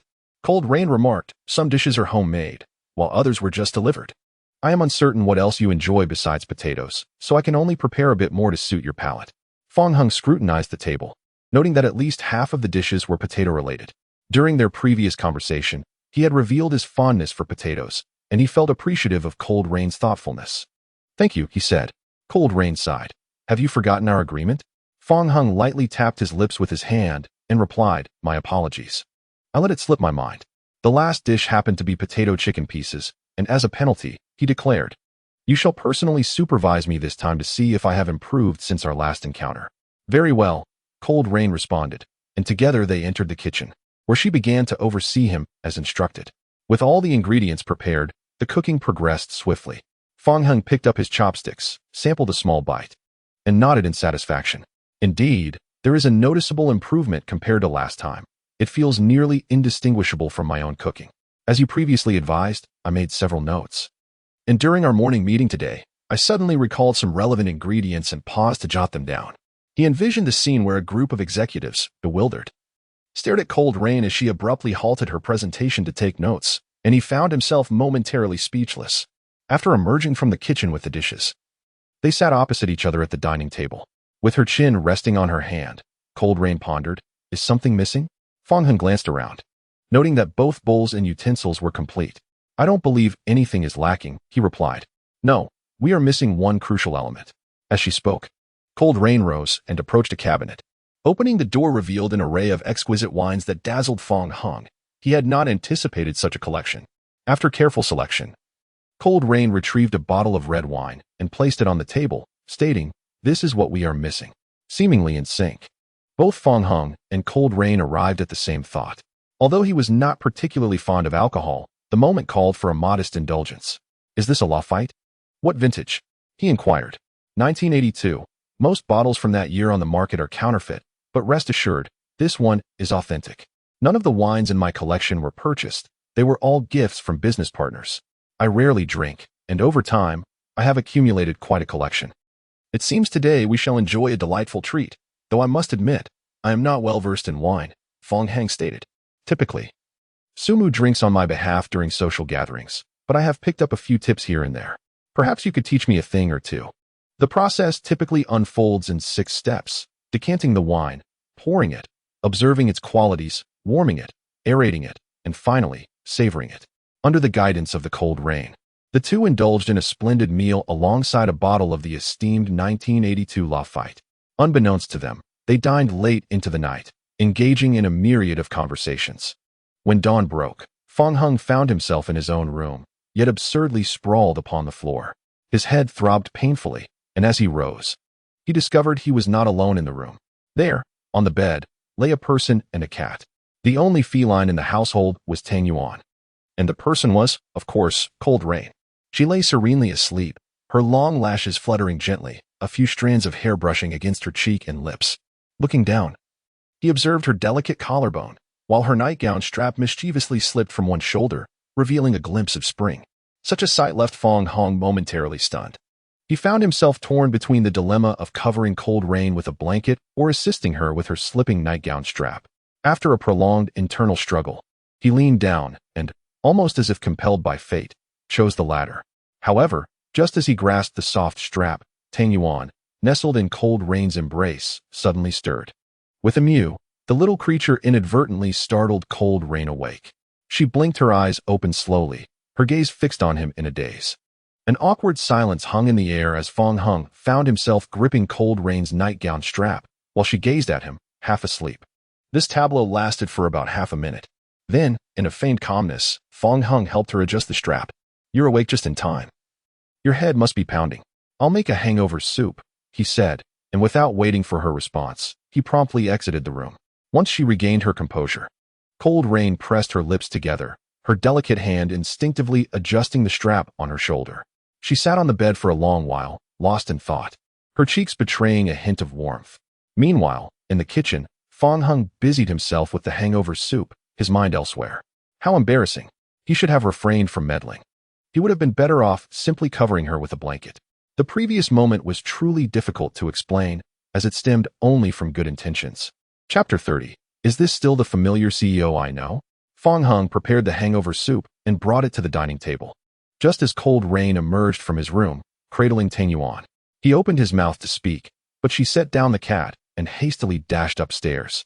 After a considerable time, she reappeared, her face adorned with a light touch of makeup, dressed in a crisp, professional outfit. "The soup is still warm. It will be soothing to drink," he thought. Cold Rain avoided his gaze and declared, "I have urgent business to attend to. I must head to the office first." With that, she fled as if pursued by a ferocious beast. Fong Hung stood frozen in place, bewildered. Meow? A gentle mewing sound broke the silence. And Fong Hung looked down to find Tang Yuan gazing up at him with innocent eyes. He crouched down to stroke its small head. "Why did you choose to meow at that particular moment? As punishment, you shall have one less morsel of cat food today. Tang Yuan, please prepare the hangover remedy." Fong Hung then set off to the company. Having indulged in considerable drinking the previous night, his head still ached, and Lung Yu was in a similar state. At Guangyan Company, in the president's office, Lung Yu sat at her desk, massaging her temples. Su Mu Dao inquired, "President, are you feeling unwell?" "Indeed. I may have overindulged last night. Sumu was taken aback. She had rarely seen Lang Yu consume alcohol, as she typically bore the burden of social obligations. The notion that the president had actually drunk to excess was quite astonishing. What could have prompted such behavior? Was she troubled by matters of the heart? Perhaps wounded by Fong Hang? Do you require assistance in procuring some medicine? No, thank you, Lang Yu replied, shaking her head. Regretting not having consumed the hangover remedy Fong Hung had prepared earlier. Just then, Fong Hung entered the office. Sumu was about to reprimand the intruder for barging in without knocking, but upon seeing Fong Hung, she swallowed her words. She regarded him with a frown. Having promised not to let the president down, it was disheartening to see her so distressed, resorting to alcohol for solace merely days later. Amen. Upon Fong Hang's arrival, Lang Yu recalled the events of the morning and awkwardly asked, "What brings you here?" Fong Hung replied, "You seemed in a hurry. Your head is likely throbbing now." "I have pressing matters to attend to," he added. Sumu was momentarily stunned. Since joining the company, she had seen Lang Yu lost in thought at her desk, hardly engaged in work. "I brought you this. Please drink it quickly," said Fong Hung, placing the takeout box on her desk. Well, since he had come all this way, she had no choice but to accept. Lang Yu opened the box and began sipping the hangover remedy with a spoon. "I heated it up for you. Take your time and be careful not to scald yourself." Seeing the typically commanding Lang Yu behaving so submissively in Fong Hang's presence, Sumu could scarcely believe her eyes. Was this truly the president she knew? While shocked, Sumu realized she had misjudged Fong Hang. It appeared that Lang Yu was not troubled by romantic woes, but had indulged for other reasons. Perhaps the couple had shared a candlelit dinner and, caught up in the moment, had enjoyed a few extra drinks. Unwilling to remain as an unwelcome third wheel, Sumu declared, "President, I shall take my leave." "Sumu, please wait," Lang Yu suddenly called out to her, leaving Sumu puzzled. Fong Hung remarked, "You should be discussing work, so I shall take my leave." After Fong Hung departed, Sumu inquired, "President, what is the matter?" "Nothing much," came the reply. "Ah, merely idle time." Fong Hung then proceeded to the sales department. Upon his arrival, the employees buzzed with chatter, their demeanor markedly more courteous than before. This shift in attitude was attributed to Fong Hang's recent transfer to the president's office, as well as the collective awareness that the grand Mercedes parked in the garage belonged to him. Li Hua entered the sales department and, upon overhearing the discussions about Fong Hung, felt little surprise. Ever since the promotion banquet, such conversations had become a daily occurrence. However, upon pushing open the office door and seeing Fong Hang seated at the desk, enjoying some fruit, he nearly dropped his briefcase in shock. Li Hua cautiously addressed him. "Secretary Fong, what brings you here?" Fong Hung chuckled. "Li Gu, it's one thing for them to be polite, but why are you as well?" Li Hua, flustered, replied, "Please, do not call me Secretary Fong. I cannot bear such a title. You may call me Xiao Li or anything else." Recently appointed as the sales manager, he was still settling into his role. The thought of Fong Hang addressing him in such a manner before the president was enough to instill genuine fear. Fong Hung, with a hint of resignation, responded, "Very well, I shall call you Manager Li from now on. That's agreeable, as long as you refrain from calling me Go." Li Hua replied, "By the way, how's the fruit? If it does not suit your taste, I can have my wife send over something fresher. It is quite delightful." Had this been in the past, I doubt I would have enjoyed such privileges, Fong Hung noted. A wave of embarrassment washed over Li Hua. The past was the past, and now was a different era. Had he known then that Fong Hang's wife was the president of Guangnian, he would never have dared to command or criticize. Not to mention, if asked to dance atop the table, he would have complied without a hint of complaint. Despite being aware of Fong Hang's connection to Lang Yu, Li Hua kept this information to himself. He still believed that Fong Hung had been covertly embedded in the sales department for the past 6 months to assess interdepartmental operations. This belief certainly explained the dismal fate of Wang Zhenghao. In order to avoid disrupting Li Hua's work, Fong Hung did not linger in the office for long. Upon exiting, he encountered Xiao Kangpeng, who was carrying a box as he made his way out. The events of the promotion banquet had turned Xiao Kangpeng into the subject of ridicule throughout the sales department. Each day at work, he was subjected to whispers and laughter at his expense. Regretting his earlier foolishness, Xiao Kangpeng lamented that he should never have boasted about the Mercedes being his. Overwhelmed by the invisible pressure, he ultimately submitted his resignation, deciding to part ways with Guangnian. Now, facing Fong Hung again, animosity surged within Xiao Kangpeng, and he glared at him fiercely. "If it weren't for Fong Hung, perhaps Chen Shui might have taken a liking to me." Had it not been for Fong Hong, he would not have intentionally claimed that the Grand Mercedes was his own, nor would he have found himself in his current predicament. Thus, all fault lies with Fong Hong. Fong Hong cast a glance at Xiao Kongpong, who was glaring at him, feeling utterly perplexed and dismissing the matter from his mind. After departing from the sales department, Fong Hong descended once more to the supermarket to procure a few items. As he returned and awaited the elevator, he was unaware that he had already caught the attention of a pair of watchful eyes. Chapter 31. Accusation. Ren Yinxiao was employed at a company called Mingliang, specializing in daily chemical products. In accordance with work requirements, she had come to Guangyin today to arrange a meeting for collaboration. After much effort persuading the receptionist to assist her with a phone call, she found herself waiting for news. During this interval, she inadvertently caught sight of a familiar figure. Upon closer inspection, Ren Yinxiao realized it was Fong Hong. The memory of Lu Li's disheveled state upon her return the previous day stirred a wave of anger within her. That scoundrel! Without hesitation, she set off in pursuit. Ren Yinxiao monitored the floors at which the elevator paused, then took another elevator to the same level. Upon exiting the elevator, she was startled to see a security guard stationed at the door. The guard scrutinized her and inquired, "Who are you looking for?" Nervously, Ren Yinxiao replied, "I'm looking for Fong Hong. Is he on this floor?" The two security guards conferred briefly before lowering their guard. "Oh, you're looking for Secretary Fong? You can go in and walk to the right. He's in the Secretary's office." "Thank you." Following their directions, Ren Yinxiao quickly located the Secretary's office. After a moment's hesitation, she knocked on the door.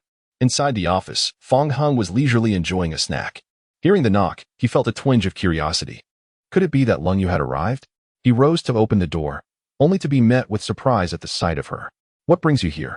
Ren Yinxiao confirmed that Fong Hong was alone in the office and seized the opportunity to step inside. Fong Hong furrowed his brow. "Ren Yinxiao, what do you want?"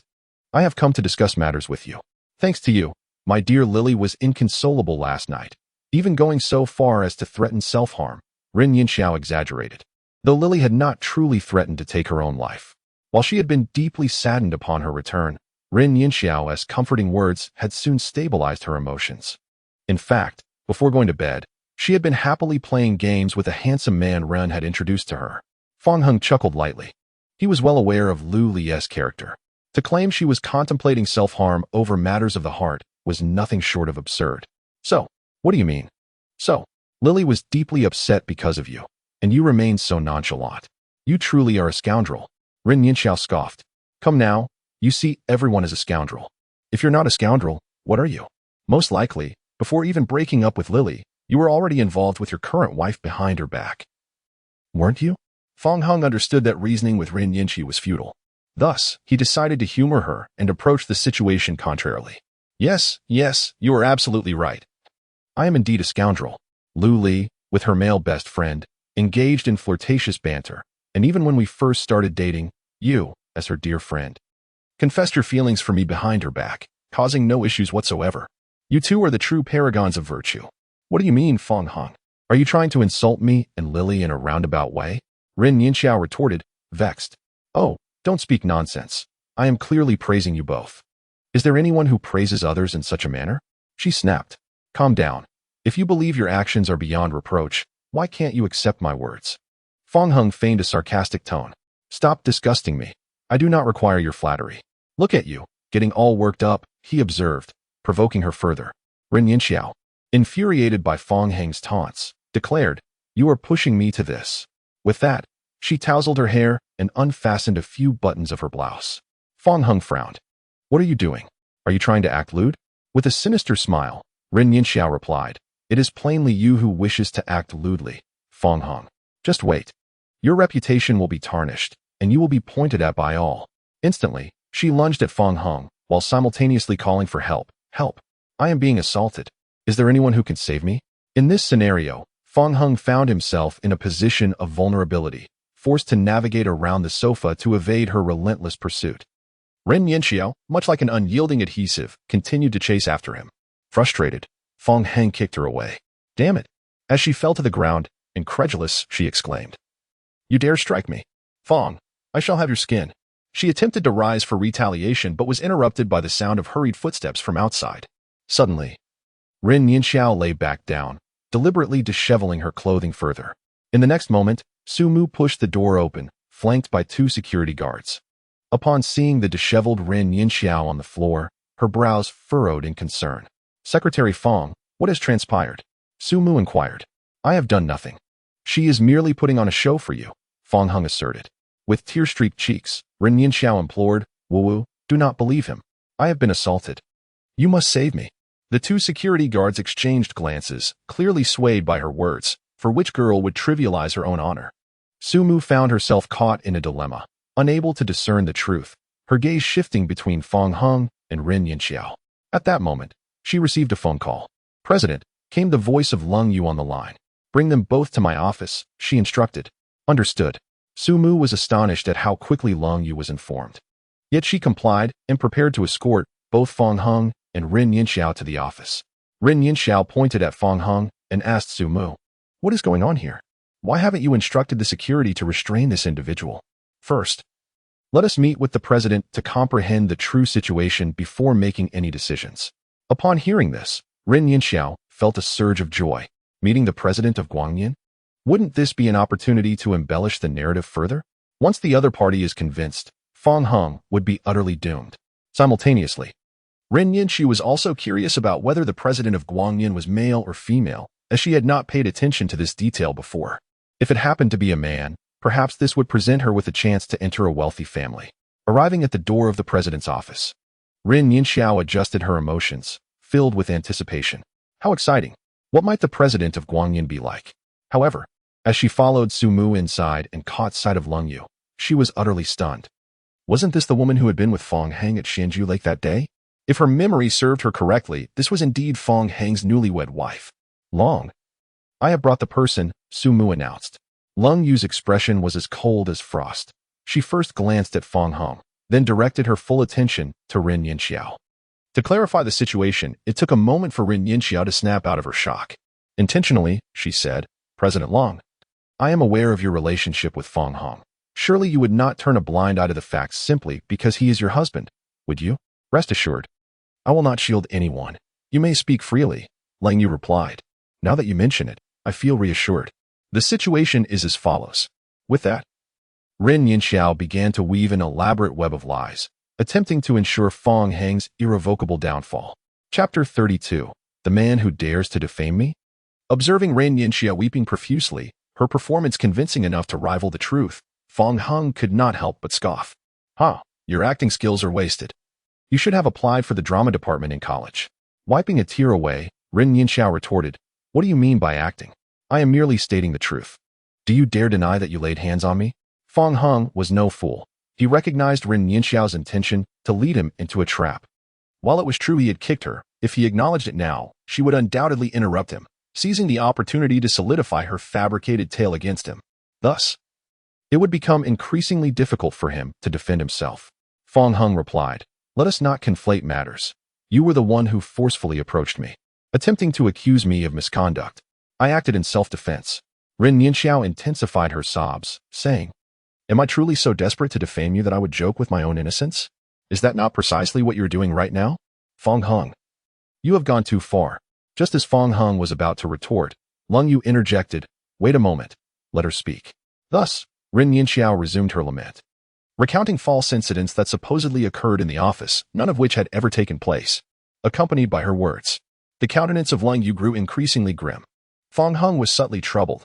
Not only did he lack evidence to exonerate himself, but the misunderstanding from the morning might indeed lead Lang Yu to believe he had done something inappropriate with Ren Yinxiao.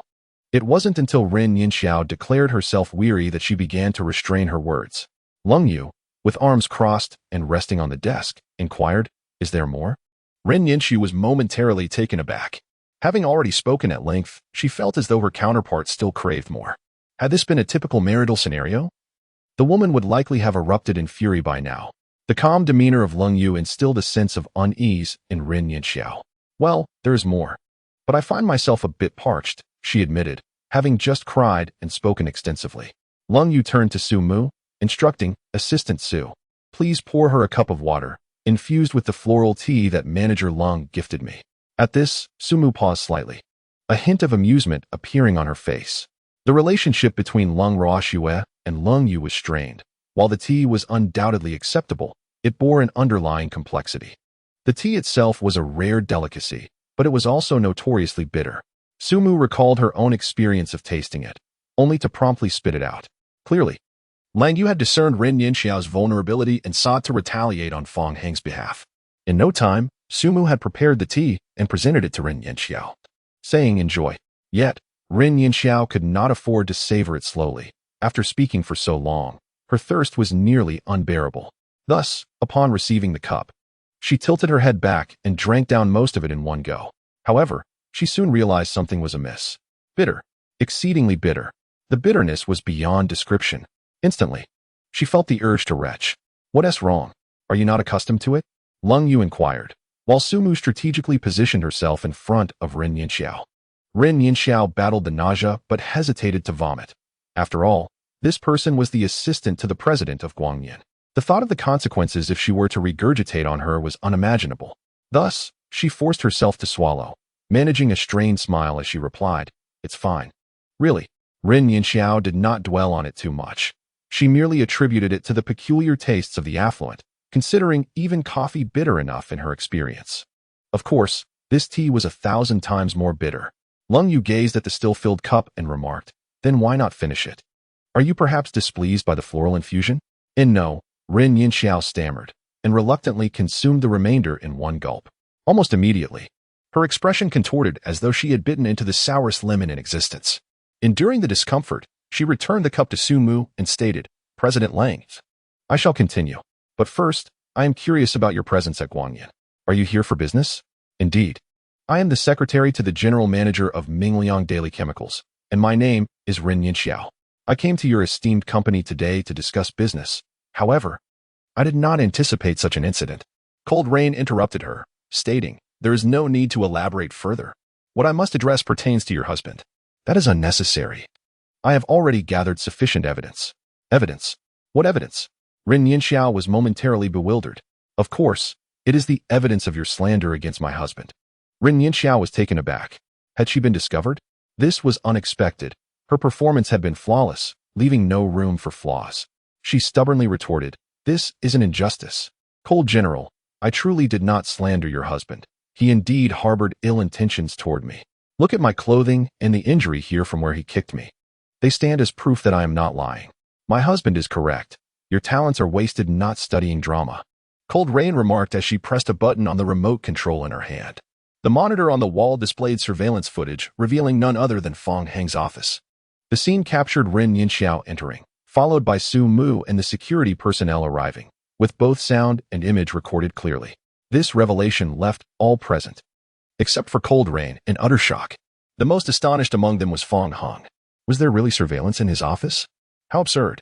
Thankfully, nothing inappropriate had transpired. Otherwise, it would have been a live broadcast in front of Cold Rain. Cold Rain stated, "Ren Yinxiao, is it? The evidence is right before us. Do you have anything left to say?" Ren Yinxiao took a step back, her gaze toward Cold Rain filled with astonishment and fear. I observed her struggle to articulate a response. Cold Rain continued, "It appears you are at a loss for words." She then collected the camera from her desk and handed it to Su Mu. "Edit the surveillance footage and submit this along with the case to the legal department for immediate prosecution of this Ms. Ren Yinxiao." "Understood.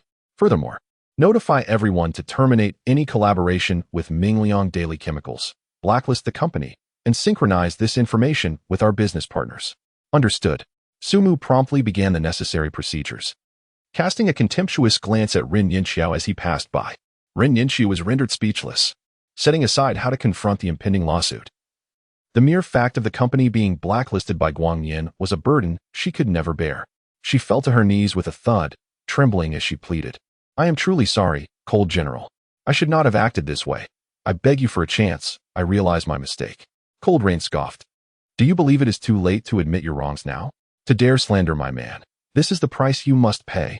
At that moment, the office door swung open from the outside. Ma Shun, the head of the security department, led a group of security personnel entering with great momentum. Ren Yinxiao understood that her time was running short. If she did not act soon, it would be too late. Thus, she placed all her hopes upon Fong Heng.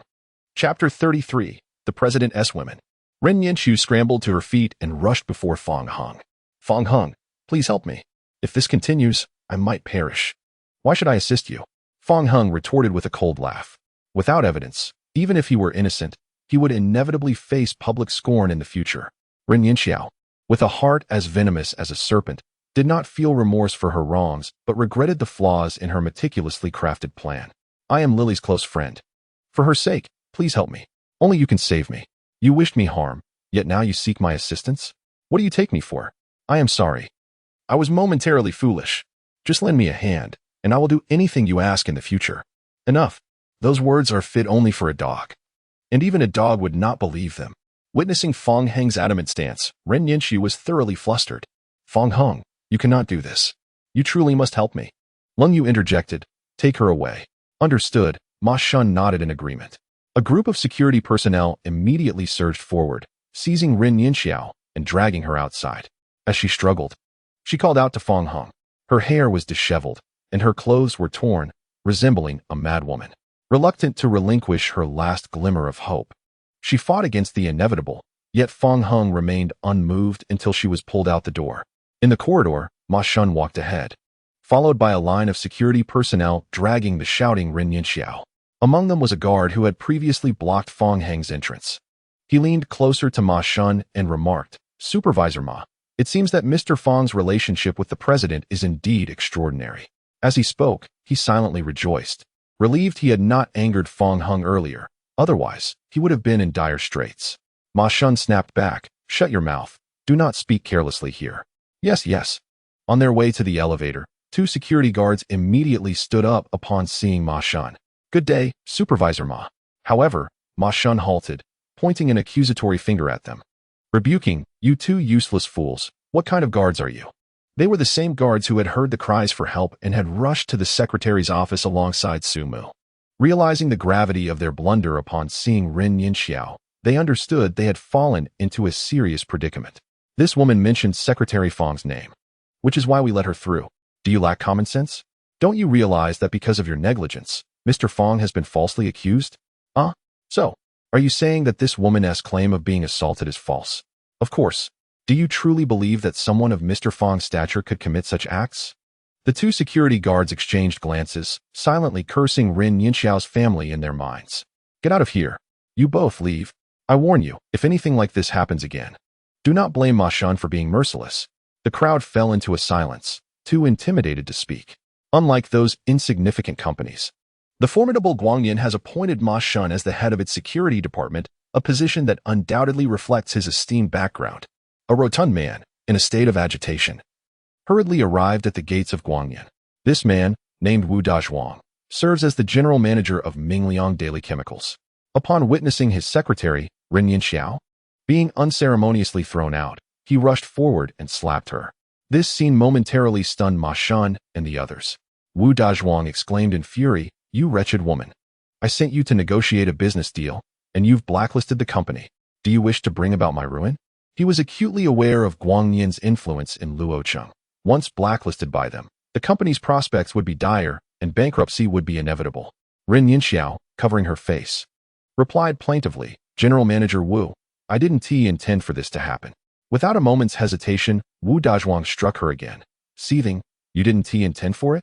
The damage is done. When we return, I shall make you pay dearly.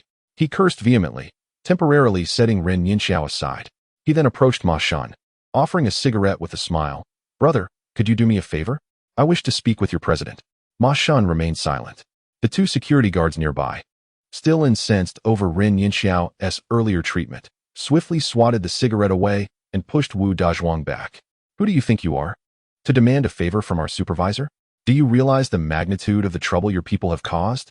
Wu Dazhuang felt a wave of embarrassment. Though he wielded authority in his company, he found himself powerless before these two mere security guards. Finally, Ma Shun spoke, Pick up the cigarette. Okay. Wu Dazhuang assumed Ma Shun was ordering him and hurriedly bent down to retrieve it, only to be outpaced by the two guards, which left him in an even more awkward position. Remember, this is not the past. You must learn to treat others with more respect, Ma Shun advised the guards. Before taking the cigarette and handing it to Wu Dazhuang, he added nonchalantly, Your people have angered the president and Mr. Fong. If I were to favor you, I would only invite misfortune upon myself. Although Wu Dazhuang was unaware of who Mr. Fong was, it was evident that he was not someone to be trifled with. Taking a deep breath, he realized there was no turning back. He nodded and bowed to Ma Shan, then turned and roughly seized Ren Yinxiao by her hair, dragging her toward the car parked by the roadside. "Ah, General Manager Wu, please don't. It hurts. Now you feel pain? Where was your sense of pain when you caused all this trouble?" Ren Yinxiao found herself at a loss for words. Completely unprepared for the revelation that Fong Hung was not only a wealthy heir, but also possessed such formidable power, with even the president of Guangyin being under his influence. Meanwhile, in the president's office, Fong Hung curiously inquired, "When was surveillance installed in my office?" "It was not recently installed, but if it bothers you, I can have someone remove it right now." "Never mind, let's keep it." Had this been earlier, Fong Hung would have certainly opted for its removal. However, after the recent events, he felt that retaining it might be beneficial. Otherwise, some matters would remain ambiguous. "Rest assured, I am the sole individual with access to the surveillance in this area." Though this statement seemed innocuous, Fong Hung sensed an oddity in it. Nevertheless, there was truly nothing to worry about. He usually indulged in leisurely pursuits, and if Lung Yu wished to observe, it was of little consequence. Fong Hang's attention shifted to the floral tea on his desk. What flavor could this possibly be? Just a moment ago, I saw Ren Yinxiao drink it, and she appeared to be in considerable discomfort. It's not too bad. Perhaps she's simply isn't accustomed to it. Would you like to give it a try? Are you serious? You're not pulling my leg, are you? He couldn't help but question the veracity of Lang Yu's words. Reflect for a moment. When have I ever deceived you? Fong Hung pondered and realized that during this period, Lung Yu had indeed never misled him. All right then, I shall sample its taste. Excellent. I shall brew it for you myself. Chapter 34. The bad woman Lung Yu poured a cup of water and added the floral tea. Once it was brewed, she handed it to Fong Hung. Here you go. Fong Hang accepted the cup and inquired, "Are you truly not deceiving me? Is it that you doubt my sincerity?" "Not at all. It's merely an ominous premonition I have. You'll know once you taste it." "Very well." Unable to resist his curiosity, Fong Hung took a sip of the brewed tea. As soon as it touched his palate, a wave of bitterness enveloped him. He immediately spat it out. "Damn. I've fallen into a trap. Why is it so bitter?" Yet, to his surprise, Lung Yu suddenly burst into laughter, her smile brighter than before.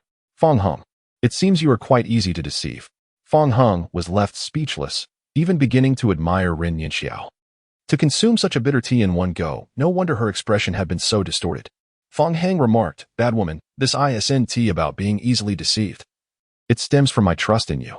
From this moment, the bridge of trust between us has developed a fissure."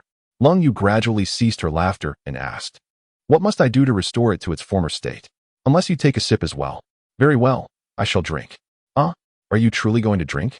Fong Hung had merely spoken in jest, not anticipating that Lung Yu would genuinely agree. "Of course, consider it a punishment for me. I should not have teased you. If you choose not to drink, that's fine. I'll drink it instead." As she spoke, Lung Yu took the cup from Fong Hung's hand and slowly brought it to her lips. Her delicate, pink lips met the cup's edge as she cautiously sipped. However, just a single sip caused her elegantly arched brows to furrow tightly, and she began to cough, clutching her chest. "It is indeed quite bitter. Did you not drink it before? Why are you still surprised? Previously, Su Mu had tasted it on my behalf, and this is my first experience of this flavor. It seems that this may indeed be a case of harming both oneself and others. Had I known earlier, I would not have teased you, causing us both to suffer." Haha. Observing her slightly melancholic expression, Fong Hung could not help but chuckle. Lung Yu was momentarily taken aback. It had been many years since she last saw Fong Hung smile so joyfully. After Fong Hung left the office, Lung Yu was about to pour out the flower tea in her cup. However, upon glancing at the rim of the cup, a sudden thought struck her. Fong Hung had just taken a sip from this very cup, and she had subsequently done the same. Was this not akin to an indirect kiss? As Su Mu entered, he noticed Lung Yu's dazed appearance and inquired, "President, what is the matter?" Lung Yu snapped back to reality, akin to a miscreant caught red-handed. Flustered, she stammered, "In nothing." Su Mu, perceptive to the situation, chose not to press further, yet her mind was already staging an Oscar-worthy performance. She had been away for quite some time. What had this newlywed couple been up to in the office? Could it be that? Oh my, how scandalous. Su Mu mused, instinctively crossing her legs, her face flushing with embarrassment. Noticing this, Lung Yu, who had just managed to compose herself, asked with a hint of confusion, Su assistant, what is wrong with you? I am fine. Sumu responded, shaking her head. As the end of the workday approached, Fong Hung hurried home in his Mercedes. En route, a car suddenly veered out, forcing him to halt. A man stepped out of the vehicle, none other than Xiao Kongpeng, who had recently resigned from Guangnian. Feeling utterly hopeless in his pursuit of Qin Shui, Xiao Kongpeng's frustration led him to hire someone to specifically block Fong Heng's path. Upon recognizing Xiao Kongpeng, Fong Heng's anger flared. Xiao Kongpeng, are you out of your mind? Xiao Kongpeng retorted, Fong Heng, if I am deranged, it is because of you. If it weren't for you, Qin Shui would already be my girlfriend. Fong Heng couldn't help but laugh in anger. You can't even pursue a woman successfully. And you blame me for it? If Qin Shui had feelings for you, would I have been able to pursue her for so long without success? Perhaps you should introspect. If you grasp this, you might have been the one to receive Qin Shui's confession at the promotion banquet. To hell with you. If I were as handsome and wealthy as you, would I have to struggle so much? Fong Heng shrugged. Then it would be fine. Ultimately, it is your own issue. If you don't seek self-improvement, what significance is there in troubling me? I would be delighted. You think you're handsome? Just wait until I turn you into a pig's head. And let us see if Qin Shui will still fancy you. Don't act like a clown. Get lost. I have no time to entertain your nonsense. Heh, Fong Heng. At this point, do you still think I am joking with you? Amidst the conversation, a robust man with a dark complexion alighted from the vehicle. Xiao Kongpeng approached him and said, Brother He, this is the lad. I entrust the matter to you.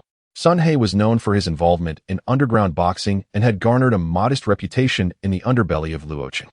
It was precisely this notoriety that Xiao Kongpeng relied upon, confident that the man could deliver a lesson to Fong Heng.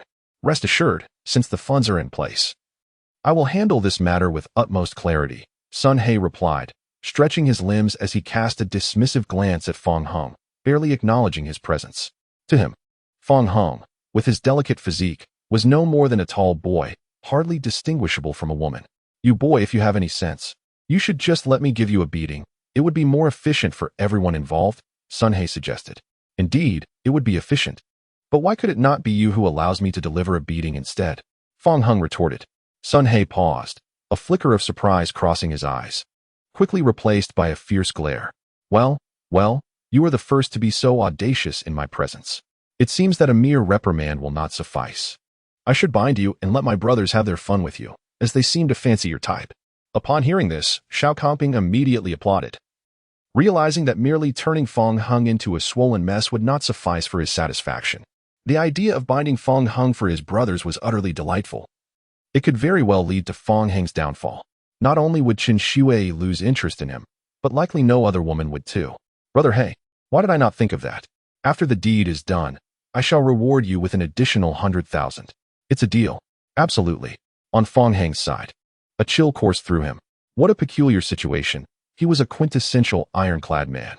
These two had truly repulsed him, and without waiting for Sun He to advance, Fong Heng decided to strike first. He moved with astonishing speed. Noticing Fong Heng's sudden action, Sun He sharpened his focus, ready to defend himself. However, as he raised his arm, he found it was pressed down as if it were burdened by a mountain rather than Fong Heng's hand. With a resounding slap, Sun He's left cheek received a stinging blow. Finding trouble is one thing, but to be so repugnant is another, Fong Heng said coldly. Sun He began to protest, only to be met with another resounding slap, this time to his right cheek. What do you mean by I? Sun He attempted to speak again, but was silenced by two more slaps, one on each side of his face. What do you mean by what? Meanwhile, Xiao Kongpeng stood in stunned disbelief. What in the world is happening? I paid for someone to beat Fong Heng, not for someone to be beaten by him. Brother He, why aren't you fighting back? Xiao Kongpeng inquired. Sun He was rendered speechless, unable to muster a response, let alone a counterattack. Based on years of boxing experience, he understood that he was facing a formidable opponent, and it was clear that he alone was no match. The wisest choice was to seize the opportunity to shake off the competition. Thus, Sun He simply lay down. This left Xiao Kongpeng utterly bewildered. What on earth? Is he really lying on the ground? I spend so much money just for you to play dead? Surely, if I wanted to find someone to bamboozle me, I could have chosen a much older and more seasoned man, which would have been far more economical and professional. Seeing that Sun He feigned death and offered no resistance, Fong Heng turned his attention to Xiao Kongpeng. Realizing the impending danger, Xiao Kongpeng began to slowly retreat. However, after only a few steps, He found himself blocked by a car behind him. What's this? Trying to run away? Xiao Kangpeng waved his hands, chuckling nervously. No, Fong Hung, let's discuss this calmly. Calmly discuss your grandfather. Fong Hung retorted, delivering a punch directly to Xiao Kangpeng's face.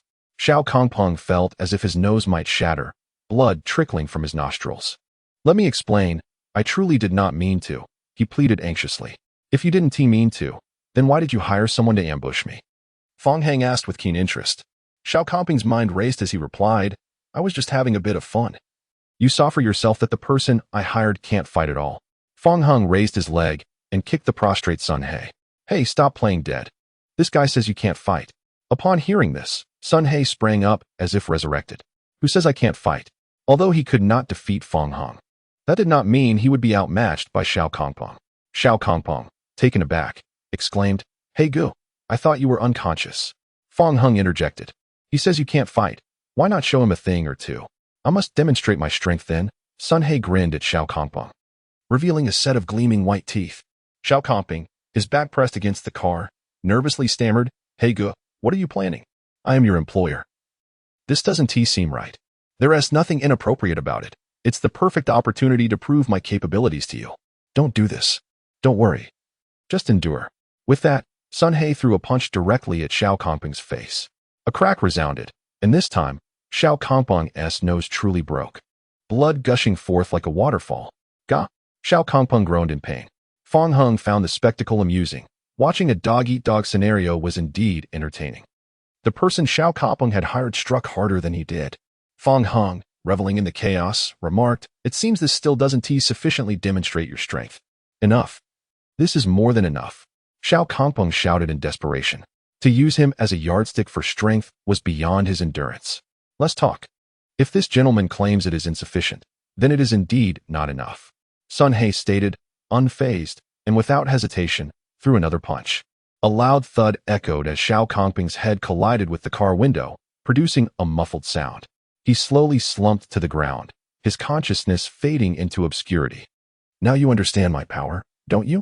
Sun He said to Xiao Kangpeng with deliberate provocation, simultaneously winking. Sun He's gesture was meant to convey a signal to Xiao Kangpeng, indicating that reinforcements had arrived and urging him to endure a little longer. Xiao Kangpeng, however, was oblivious to this subtlety, mistaking Sun He's actions for taunts. Nearly infuriated to the point of explosion. Damn it, I will definitely leave you a bad review and file a complaint, he shouted in anger. Fong Hung jested. What is with the bad review? How did you even get this order? Is it the legendary deity for beating people? At that moment, a convoy of vehicles sped toward them, led by a Land Rover, followed closely by a procession of Wuling Hongguang vans. The screeching of tires against the pavement pierced the air, and as the vehicles came to a halt, Sun He's demeanor transformed instantaneously. Since the reinforcements had arrived, it was time to reveal his true intentions. He decided to drop the pretense. He pulled Xiao Kangpeng up and said, Brother, you've worked hard. I was merely buying time. Xiao Kangpeng, momentarily dazed, quickly regained his composure. Why didn't you tell me earlier? I was about to wet myself. Tears of relief welled in his eyes as he saw the crowd. A newfound sense of security enveloped him. If I had spoken up, would he not have run off in a heartbeat? That is a valid point. Xiao Kangpeng recognized that Sun He had been left with no choice. And though he had suffered, all that mattered was successfully avenging Fong Hung. He glared at Fong Hung, declaring, Now you're completely finished. Fong Hung smiled slightly, unfazed. He had already seen through Sun He's little trick and chose not to expose it, merely wishing to enjoy the spectacle a bit longer. Meanwhile, a formidable group approached the three of them, led by a bald man with faint shoe prints imprinted on his forehead. Sun He greeted him with a smile, saying, Boss, you're here. What happened to your face? Don't ask. While helping young Master Su, I encountered a formidable opponent. Ah, even you couldn't handle him? Not just me. Even Lao Mo was no match for that person. How is that possible? Sun He was utterly astonished. Lao Mo was renowned for his exceptional skills, having defeated many masters in both the legitimate and underground circles. If even Lao Mo fell short against this person, who exactly was he? The bald man replied. Nothing is impossible. Let's not discuss that now. We need to deal with the targets at hand. He gestured toward Fong Hang's retreating figure. Sun He pointed, saying, Over there. The bald man furrowed his brow, finding the figure somewhat familiar. Returning to face Fong Hung, he stated, Kid, your skills are indeed impressive, but numbers are on our side. Today marks your end, Sun He boasted, gesturing toward the bald man and his entourage. Xiao Kangpeng stepped forward, eager to ingratiate himself, and asked, Brother He, may I inquire who this esteemed individual is? This is my boss. Xiao Kangpeng immediately flattered, Greetings, boss. However, for reasons unknown, he found the bald man staring blankly, as if witnessing some extraordinary spectacle, unresponsive for a long while. Chapter 36. Will you not apologize to Mr. Fong? Xiao Kangpeng did not ponder deeply. After all, a big shot is a big shot. If he could comprehend the subtleties of actions and words, that would be remarkable. He merely felt that the person summoned by Sun He had arrived, and now Fong Hung was surely doomed. This throng of individuals, no matter how formidable Fong Hung might be, could hardly contend against so many. Hey Ge, act quickly. I have endured this fellow for far too long. Xiao Kangpeng instinctively touched his nose, wincing in pain before retracting his hand. Rest assured, my boss is here. This matter will be resolved, but with more people involved. You understand how it is with money, Sun He implied. I understand. Do not worry, money is not an issue. Xiao Kangpeng was already caught up in the moment. If necessary, he could have his family patriarch procure gold coins, but he was determined to deal with Fong Hung. Otherwise, he felt he could not bear the indignation, as life would lose its meaning. Then it's settled. Sun He had also suffered humiliation, having received several slaps from Fong Hung, and he was certainly intent on returning the favor. He turned to Fong Hung and asked, Do you recall how many slaps you gave me earlier? Fong Hung ignored Sun He, instead focusing on the bald man. He had not anticipated encountering the bald man here again. Are you here to persuade me to sell cats again? Fong Hung inquired. Cats? What cats? Sun He and Xiao Kangpeng were momentarily bewildered, unable to comprehend the sudden utterance from Fong Hung. Xiao Kangpeng chuckled. Fong Hung, are you so frightened that you're speaking incoherently? However, scarcely had he finished speaking when, with a sharp slap, he was sent reeling, dazed. He covered his face, looking bewilderedly at the bald man. Boss, why did you hit me? I am the one who hired He Ge. Sun He quickly added, Yes, boss. I was hired by him. This young man opposite is the one we intend to deal with. Another slap resounded. The bald man delivered a swift slap to Sun He as well, leaving him equally dazed. Boss, why did you hit me? The bald man retorted angrily, Shut up. Do you truly wish to bring about my demise? Subsequently, the bald man approached Fong Hung, bowing and scraping. Mr. Fong, you have misunderstood. I'm not here regarding the matter of cats today. Even old Imo could not contend with Fong Hung, and the bald man certainly did not dare to provoke him. The crucial factor was that Su Kuan had also issued orders to maintain a low profile during this period, as he was vying for the position of family head, thus advising him to avoid causing trouble. Therefore, faced with the formidable Fong Hung, whom even Su Kuan regarded with caution, the bald man was naturally exceedingly polite. Fong Hung replied, Since it is unrelated to the matter of cats, then how do you intend to resolve the fact that your people are about to strike at me? Upon witnessing this, both Sun He and Xiao Kangpeng were left utterly dumbfounded. In that instant, Sun He realized that Fong Hung might indeed be the mysterious master who had defeated old Imo, as mentioned by the bald man. Xiao Kangpeng was utterly astonished. What was happening? Wasn't he this man the leader of Sun He? Why was he bowing and scraping before Fong Hung? At that moment, an ominous premonition washed over him. The bald man declared, Mr. Fong, leave this to me. I assure you of a satisfactory outcome. Then commence your performance, Fong Hung replied, crossing his arms, prepared to enjoy the spectacle. Understood. The bald man turned and immediately struck Sun He with a fierce slap. The sound echoed like firecrackers. How dare you provoke Mr. Fong? You are indeed audacious.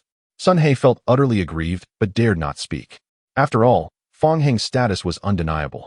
Provoking someone one should not have was indeed a consequence he deserved. Once the bald man had finished with Sun He, he forcibly dragged him before Fong Hung. Are you not going to kneel and apologize to Mr. Fong? Sun He knelt, trembling, and stammered, Mr. Fong, I am truly sorry. I was blind to your greatness. Please, have mercy and do not hold my folly against me. Well, your attitude is somewhat sincere. Now, how shall we resolve the remaining issue? Fong Hung nodded, directing his gaze towards Xiao Kangpeng. Fear not, Mr. Fong. I assure you this lad will learn his lesson. How dare he spend money to trouble you? He clearly seeks his own demise. Sun He rose, intent on redeeming himself, as Xiao Kangpeng seemed to have become the spoils of this encounter.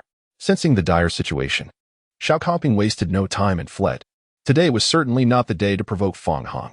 Not only had he gained nothing, but he was also on the verge of losing both money and dignity. Capture him. A group rushed forward, seizing Xiao Kongpeng. Run? Do you think you can escape? Sun He jeered. Xiao Kongpeng struggled, pleading, Brother He, you can't treat me this way. I hired you. This is utterly unreasonable. How do you speak? Do you know how close you came to ruining me? Sun He scolded vehemently, quickly directing his subordinates. You lot, loosen his joints a bit. Yes. Xiao Kongpeng was thrown to the ground, and several men, without mercy, began to kick him as if he were a mere football. He covered his head and cried out, You bunch of ungrateful wretches. I paid you, and you dare turn on your employer. Oh, still daring to curse? Have you not eaten?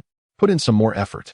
Sun He was reluctant to tarnish his own reputation, yet Fang Heng's esteemed position left him no choice. If he did not act, he would be the one to suffer. Before long, Xiao Kongpeng lay battered and breathless, murmuring pleas for mercy. The bald man inquired, Mr. Fang, how does this seem? Not sufficient, Fang Heng replied. The bald man gasped, Not enough, even after this. I recall now. Do you not have subordinates who favor men? Yes. The mention of this subject caused the bald man to feel somewhat embarrassed, perplexed as to how Fang Heng had come to know. Then let us hand both of them over to them. The bald man paused for a moment and replied, Everything will proceed as you command. The previously feeble Xiao Kongpeng suddenly began to struggle violently. No, please. Sun He was in no better state, kneeling once again before Fang Heng. Mr. Fang, I beg you. Spare me. The notion was originally proposed by you, and naturally, both of you should partake together, despite his reluctance. The bald man ordered his subordinates to restrain Sun He as well. Soon, several robust men with enigmatic smiles lifted the two and carried them towards the vehicle. Sun He and Xiao Kongpeng, feeling utterly helpless, regretted their choices deeply at that moment. Fang Heng, disinterested in the ensuing events, bid farewell. Farewell, Mr. Fang. As everyone waved him off, Fang Heng elegantly entered his Mercedes and departed. The bald man sighed in relief, saying, Damn it, finally rid of this troublesome ancestor. A junior approached with a suggestion, Boss, now that Mr. Fang has left, why not release Brother He? The bald man leapt up and smacked the junior's forehead, exclaiming, Do you know if he left any contingencies? If anything goes awry, can you bear the responsibility? The junior fell silent, realizing that even the bald man had to bow and scrape before Fang Heng. What could he, a mere lackey, possibly mean in comparison? Chapter 37. A bit warm June Yuan. Villa courtyard. Sunlight glistened on the pool waters, where Leng Yu was swimming gracefully. Fang Heng alighted from the car, seated himself under the sunshade, and admired Leng Yu's swimming form. Everything seemed normal until he suddenly felt a wave of discomfort. The splashing water transformed into tumultuous waves in his mind. The image of his father being engulfed by the sea resurfaced like a haunting nightmare. Fang Heng? Why are you silent? Are you feeling unwell? Fang Heng snapped back to reality, noticing Leng Yu standing before him, her face etched with concern. He steadied his trembling hands and replied, I was just lost in thought. Are you truly all right? I'm fine, Fang Heng assured, shaking his head. The frown on Leng Yu's delicate brows gradually unfurled. She took a seat beside him, crossing her lovely legs, and sipped from her glass. You left so early, yet returned later than I did. I ran into some former colleagues from the sales department on the way and chatted for a while, then engaged in some friendly sparring. Leng Yu, assuming it was merely a friendly exchange, did not dwell on it. She set down her glass and remarked, previously, Yun Luo informed me that someone was causing you trouble. Was it related to the cat incident? Fang Heng pointed to his head and said, Those individuals may have some issues here. They insisted on purchasing our Tang Yuan, even offering exorbitant prices. That is indeed peculiar. However, the matter has been resolved, and they should not trouble me again in the future.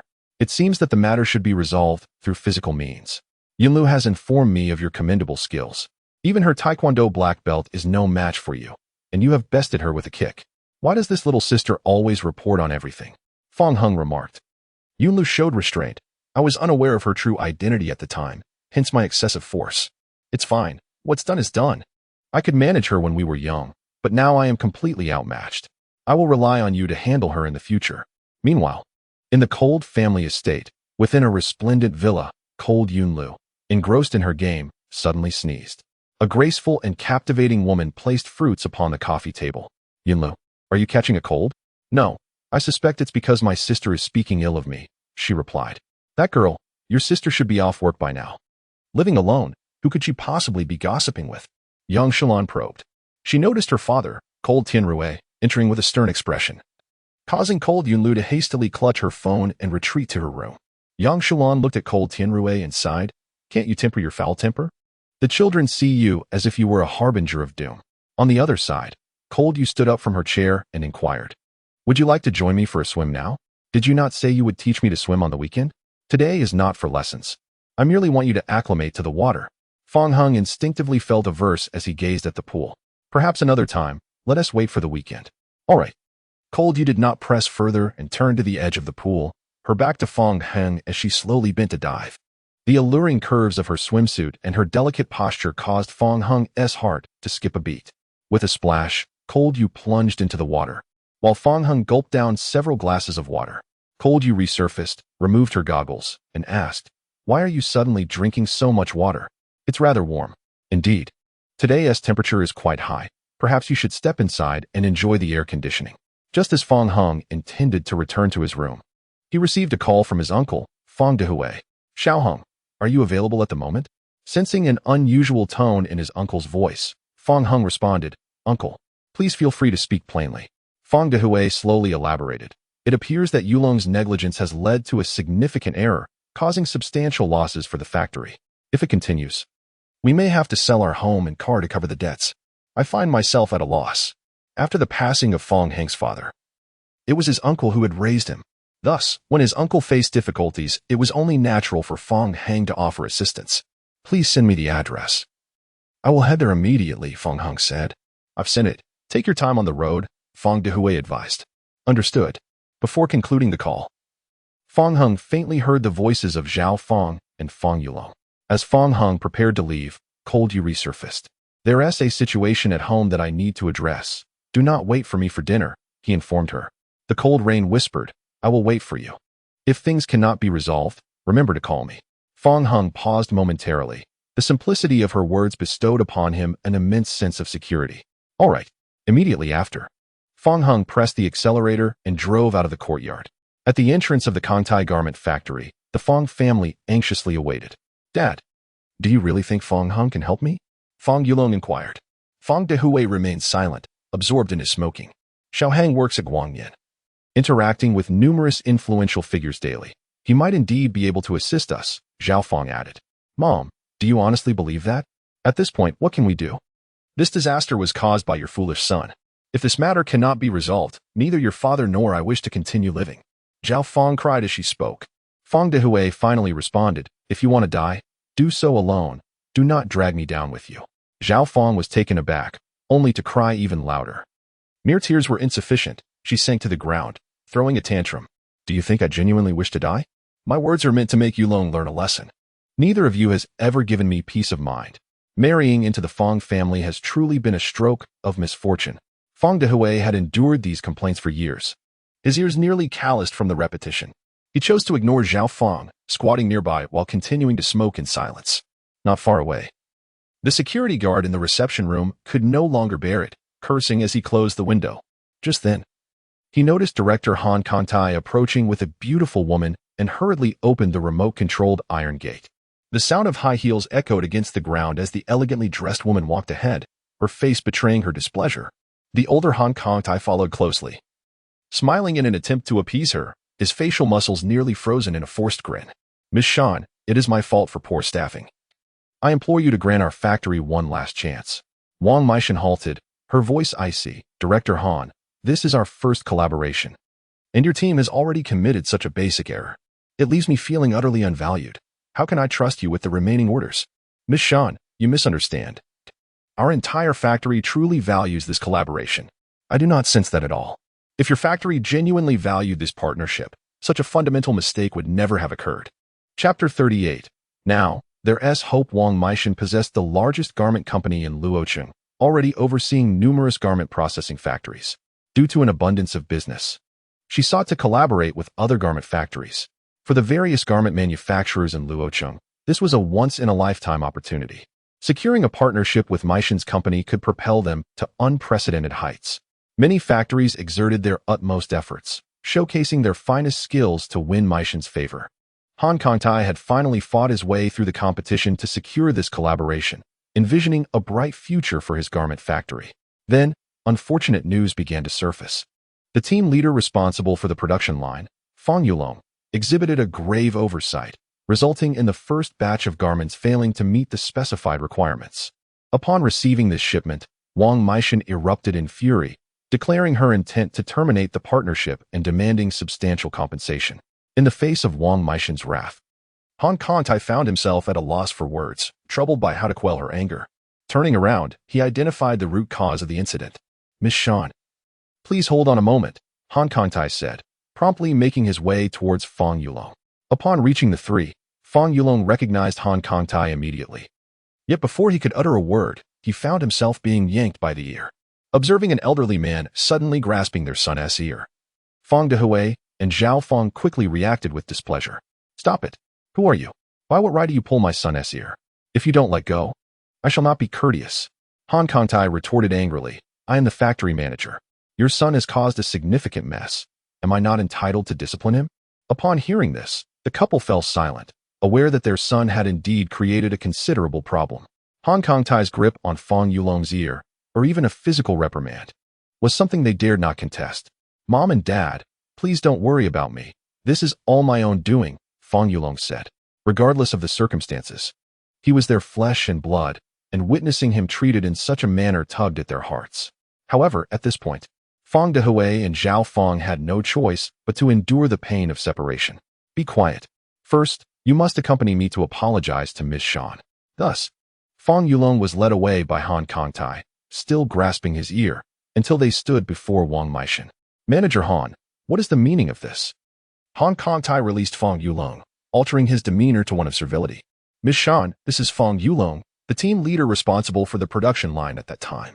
He then turned to Fong Yulong, admonishing him, "Apologize to Miss Shan at once." Faced with the formidable presence of Wang Meishan, Fong Yulong trembled. "Miss Shan, it was entirely my oversight. I sincerely apologize and am prepared to accept any consequences." Han Kangtai interjected, "Merely speaking is insufficient. It must be followed by tangible actions." Understanding the implication, Fong Yulong immediately bent deeply in a bow to Wang Meishan. Han Kangtai followed suit, hoping this gesture would alleviate her anger. To their surprise, Wang Meishan's expression darkened even further, her face reminiscent of winter's chill.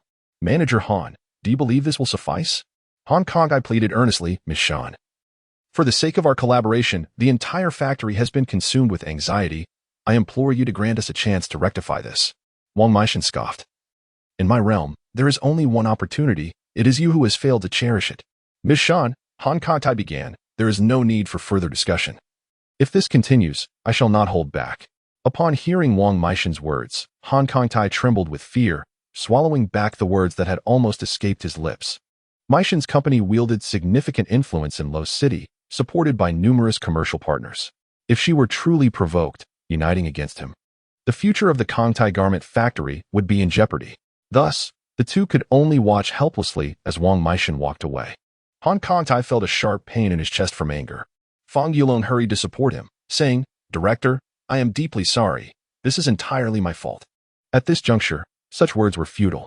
Had you been more astute back then, this wouldn't have transpired, and my trust in you wouldn't have been squandered.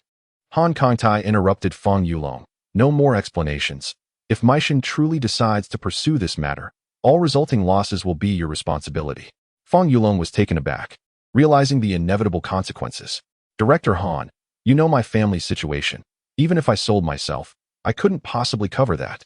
This is a matter you must contemplate. If you wish to avoid compensation, then you must find a way to salvage this collaboration." Meanwhile, Fong Dehui and Zhao Fong watched from a distance, recognizing that Wang Meishan was indeed the prominent businesswoman their son had mentioned. As they saw her pass by, Zhao Fong called out, "Beautiful CEO, could you please give my son another chance?" Wang Meishan ignored her completely, striding out without a glance. Zhao Fong felt an overwhelming embarrassment, but dared not express her dissatisfaction. As Wang Meishan approached her car, she noticed a luxurious Mercedes-Benz coming toward her, which came to a halt in front of her. The window slowly descended, revealing Fong Hung at the wheel. She felt a surge of joy, exclaiming, "Oh, handsome young man. What a coincidence. Are you here on business?" "Don't mention it. It's been quite a troubling matter. My company has partnered with this garment factory, and it seems we've hit a snag right from the start. Wang Meishan inquired further. And you, why aren't you at home with Director Ling? What brings you here? Fong Hang stepped out of the car, closing the door behind him. I'm here to resolve some issues. What sort of issues? Perhaps I might be able to assist you. Just as Fong Hung was about to speak, Fong Yulong and Han Kangtai hurried over. Upon reaching Wang Meishan, Fong Yulong suddenly knelt before her, pleading, CEO, I am begging you. Please grant our factory another opportunity. Han Kangtai, tears streaming down his face, also made a motion to kneel, stating, CEO, I pledge my very life as a guarantee. I will never repeat this mistake again. I have already expressed my frustration. Do not provoke my anger further, Wang Meishan replied.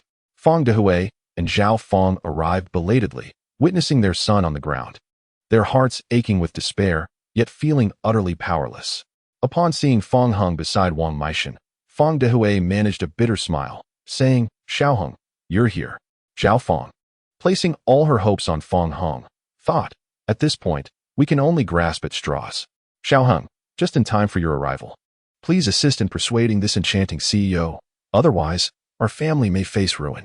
Fong Hang and Wang Meishan exchanged glances, momentarily taken aback. Zhao Fong then addressed Wang Meishan. Beautiful CEO, my nephew is the president of Guanyin Corporation. I hope you can extend him some courtesy. Beside them, Han Kangtai was utterly astonished. What? President of Guanyin Corporation? This could work. Excitement surged through him. It was undoubtedly a promising development. Chapter 39, President Fong. Please do not be modest. Wang Meishan was utterly unprepared for the revelation that Fong Hung was acquainted with this family, and that the matter at hand was directly pertinent to her. She felt a tinge of awkwardness and said to Fong Yulong, who was kneeling, please rise and speak. No.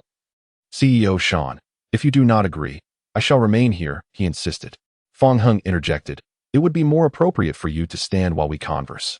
Wang Meishan concurred, indeed, Mr. Fong is correct. We can sit down and discuss this matter at length. At her words, everyone momentarily paused. Wang Meishan's address of Mr. Fong, along with her sudden shift in demeanor, signaled a significant turn of events. Zhao Fong grasped Fong Dehui's hand, her excitement palpable. Darling, there is hope. Our family is saved. Fong Dehui nodded, equally exhilarated, realizing that Fong Hung's status could indeed be advantageous. Amidst his astonishment, Han Kangtai instinctively scrutinized Fong Hung, surprised that the rumored president of Guanyin was so remarkably youthful. Fong Hung inquired, CEO Shan, is there any room for negotiation? Should there be any losses? I am willing to provide compensation. The group held their breath, eagerly awaiting Wang Meishan's response. She smiled gently and replied, under normal circumstances, I would not concede in such a matter. However, since you have spoken, I shall certainly grant you this favor. Thank you. The three family members exhaled in relief. Han Kangtai, despite his age, was so elated that he performed a somersault, leaving everyone astonished. Wang Meishan remarked, Director Han, your skills remain sharp. I am undeserving of such praise, CEO Shan. Shall we proceed with our collaboration? Indeed, you ought to thank Mr. Fong. Were it not for him, I would never have considered granting your factory a second opportunity. Thank you, CEO Shan. Thank you, President Fong. Han Kangtai bowed repeatedly to Wang Meishan and Fong Hung. Following suit, Fong Yulong expressed his deep appreciation for Fong Hung, finally coming to terms with the fact that he could not compare to Fong Hung. Fong Hung felt somewhat helpless. Why is President Fong here? I am merely a humble secretary in the president's office. He chose not to correct Han Kangtai's title and turned back to Wang Meishan to discuss the compensation issue. Wang Meishan ended the call she had received. No compensation is necessary. Let us consider this matter settled. We should gather again sometime with General Lang. Nana is urging me to return home. Very well. A few individuals were taken aback by Fong Hang's unexpected arrival, which not only quelled Wang Meishan's fury, but also rendered any compensation unnecessary. After Wang Meishan departed, Han Kangtai promptly grasped Fong Hang's hand. Mr. Fong, although I have already expressed my gratitude, I must reiterate my thanks. Without you, our factory's collaboration with Ms. Shan would surely have faltered, along with a substantial financial penalty. Please, do not address me as Mr. Fong. I do not hold such a lofty status. Fong Hung replied modestly. Oh, come now, Mr. Fong, you need not be so humble, Han Kangtai insisted. In his eyes, even if Fong Hung were not the president of Guanyin, the fact that he could command Wang Meishan's respect indicated he was no ordinary individual. Regardless, Fong Hung was undoubtedly a benefactor to Kangtai Garments. Henceforth, Han Kangtai resolved not only to elevate Fong Heng's status, but also to share his remarkable deeds with every member of the factory. On the drive back, Fong Heng took the wheel, while the family of three occupied the rear seat. Xiao Heng, thank you. I feel quite ashamed. Over the years, I have been unable to assist you, and now I find myself needing your help, Fong Dehui remarked. Fong Heng glanced in the rearview mirror and replied, Uncle, please do not say that. You raised me, which is the greatest kindness of all. Zhao Fong interjected, what kindness is this? It is our duty. Xiao Heng. In the past, I may have been unreasonable, but henceforth, I shall regard you as my own son. You may return whenever you wish. Fong Yulong added, cousin, I have been in the wrong all these years, always trying to compete with you, but now I fully concede. You truly excel in every aspect. Fong Heng simply smiled. However, upon noticing the scab nails on Fong Dehui's hands and the bruises marring the faces of Zhao Fong and her son, he finally voiced his concern. What happened to your faces? We had a little accident. The three exchanged awkward glances, their expressions laden with embarrassment. The root of their predicament stemmed from the luxurious Mercedes-Benz they had been riding in. After Fong Heng's departure that day, Zhao Fong insisted that Fong Dehui had purchased the car for Fong Heng, a notion Fong Yulong also embraced. Intoxicated, Fong Dehui had not indulged their misbehavior, leading to a violent altercation that resulted in their current state. Once they had calmed down, they collectively realized that the Mercedes-Benz must belong to the company, as it was improbable for Fong Heng, having recently graduated, to afford such an extravagant vehicle. The car soon arrived at their residential community. Zhao Fong reached out, feeling something uncomfortable beside her. Upon investigation, she discovered a green vehicle registration document. Whose is this? Driven by curiosity, Zhao Fong opened the document. Upon seeing the registration details, she was rendered speechless, remaining in a daze even after Fong Heng drove away. Fong Yulong waved in front of her, asking, Mom, what's wrong? Zhao Fong grasped her son's hand, trembling as she replied, Yulong, I must tell you, that car. Fong Dehui furrowed his brow and inquired, what about the car? That car belongs to Fong Heng. Is that car really Xiao Heng's? Fong Dehui exclaimed in astonishment. Mom, are you sure? Isn't that vehicle assigned to Fong Heng by the company? That's what we speculated, but I just saw the vehicle registration and it bears Xiao Heng's name. Mom, you can't be seeing things, can you? You insolent child, my eyesight is certainly better than yours. In that moment, both father and son stood dumbfounded, finally accepting this astonishing truth. Meanwhile, Fong Yulong received a phone call from Han Kangtai. Hello, Director Han, what can I do for you? Fong Yulong asked, a sense of unease creeping in as he worried about potential issues. Oh, nothing much, Yulong. You should be home by now, right? Faced with Han Kangtai's warm inquiries, Fong Yulong was taken aback. Yes, I just got home. Great. Come to my office tomorrow during work hours. We need to have a good chat. I won't keep you from your rest any longer. All right, thank you. After ending the call, Fong Yulong relayed Han Kangtai's words to his parents. Zhao Fong exclaimed joyfully, Yulong, you need to perform better from now on. With Director Han's attitude, it won't be long before you get promoted again. Fong Dehui retorted grumpily. It's all thanks to Xiao Heng's fortune. Indeed, our little Heng has truly made a name for himself. Oh, I'm so glad I had the foresight to marry into your family. Zhao Fong reflected with a hint of nostalgia. The two men exchanged glances, their expressions laden with unspoken words. Yulong, do you remember who used to say marrying into your family was the worst luck? Dad, I don't know. Zhao Fong pushed them playfully, her cheeks flushed with indignation. Enough already. We'll be up early tomorrow to visit the market. We must ensure we have plenty of ingredients for Xiao Heng's favorite meals. Chapter 40. Don't worry, your sister is here. This back and forth consumed a fair amount of time. Upon returning to Junyuan, Fong Heng found Ling Yu sleeping on the sofa. The dishes on the dining table had already grown cold. Upon hearing Fong Heng's voice, Long Yu gradually awakened. Rubbing her sleepy eyes, she murmured, You're back. The adorable contrast of Lang Yu waking up and her soft, lazy voice stirred something tender within Fong Heng's heart. Yes, I'm back. It's so late. Why didn't you eat first, and then go to bed?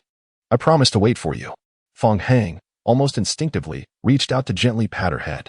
Indeed, such a faithful little darling. In that instant, all traces of sleepiness vanished from Lung Yu.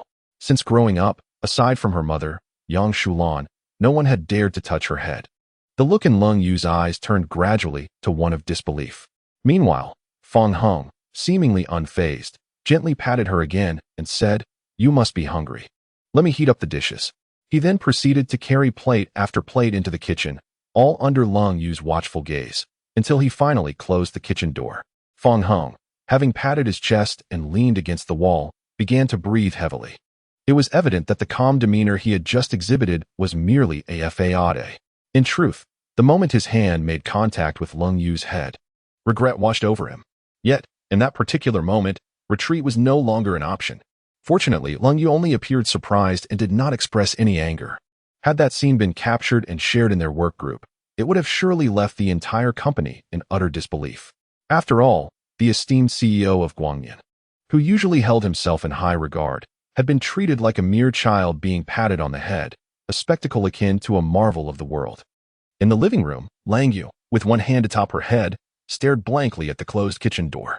It was not until Tang Yuan leapt into her arms that she managed to gather her scattered thoughts. A hint of melancholy crossed her face as she murmured to herself, "What exactly does Fong Hung consider me to be?" After preparing a warm meal, Fong Hung and Lang Yu sat across from each other, eating in a tense silence. Compared to their usual interactions, this meal was marked by minimal conversation, the only sounds being the clinking of their utensils. Fong Hung had expected a peaceful dinner. But just as he was about to enter his room, Lang Yu suddenly called out to him. "What is it?" Fong Hung turned to inquire. Seemingly casual, Lang Yu remarked, "In 2 days, it will be the weekend. Don't forget our agreement." "Yes, I remember. I've already bought a swimsuit and everything." The agreement naturally referred to their plan to learn swimming together. However, they had already discussed this before Fong Hang left the house. And Lang Yu's mention of it now inexplicably filled him with a sense of unease. 2 days swiftly passed. On a bright morning, while Fong Hung was still lost in slumber, he felt a gentle push. Initially believing it to be a dream, he awoke to find Lang Yu standing at the foot of his bed. "What is the matter?" he asked, instantly alert. "It's time to get up and fulfill our agreement," she replied.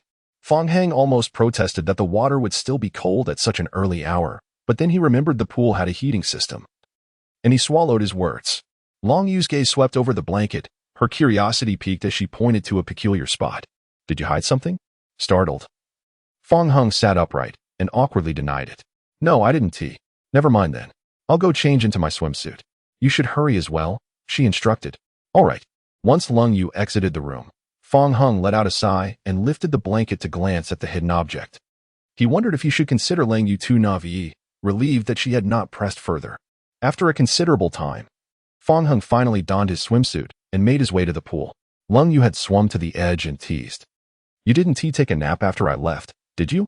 Scratching the back of his head, he admitted, "I felt a bit sleepy and dozed off for a moment." "I knew it," Lang Yu replied, settling at the pool's edge, her legs submerged in the water. She turned her head towards Fong Hang and encouraged, "You should get in first." Fong Hung gazed at the shimmering surface of the water, and an unsettling feeling surged within him once more. Nevertheless, having promised Lang Yu, he resolved to step out from the shadows of his past. This was a necessary first step he must conquer. Fong Hung initially tested the water temperature. Indeed, the heated system made a remarkable difference, dispelling the bone-chilling cold he had experienced during his early morning swims in the past. He grasped the ladder beside him, first submerging his feet, followed by his calves, thighs, and abdomen. As he entered the pool, his heart raced, and his body tensed further. When the water reached his chest, he was engulfed by an inexplicable sense of suffocation. At that moment, a delicate hand unexpectedly rested upon his head, as if it possessed a magical quality that gradually steadied his breathing. "Don't be anxious. I'm here," Lang Yu reassured him. This was her way of playfully retaliating for that evening when Fong Hung had patted her head. Little did she know, this act inadvertently provided a sliver of comfort to Fong Hung, who feared the water. Fong Hung sighed. "I knew you wouldn't let it go easily. Since you touched my head, I'm merely returning the favor."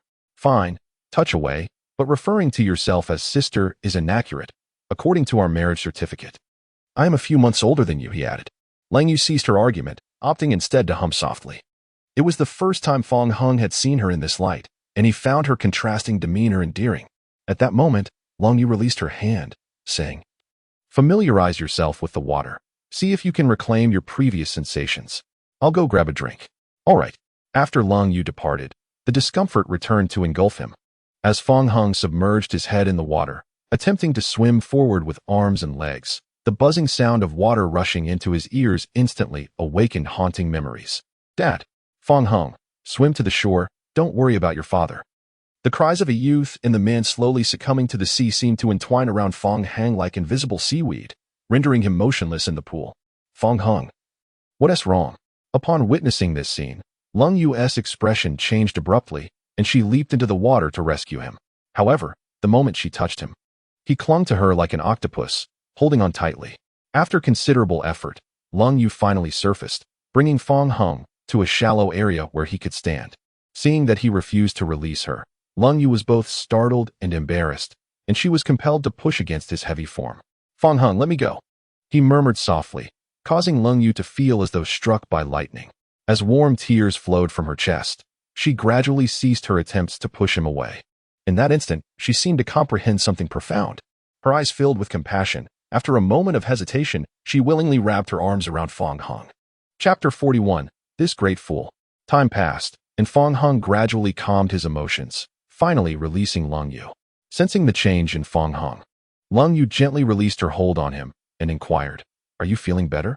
Fong Hung, somewhat bashful, nodded and replied, "Yes, I'm fine now."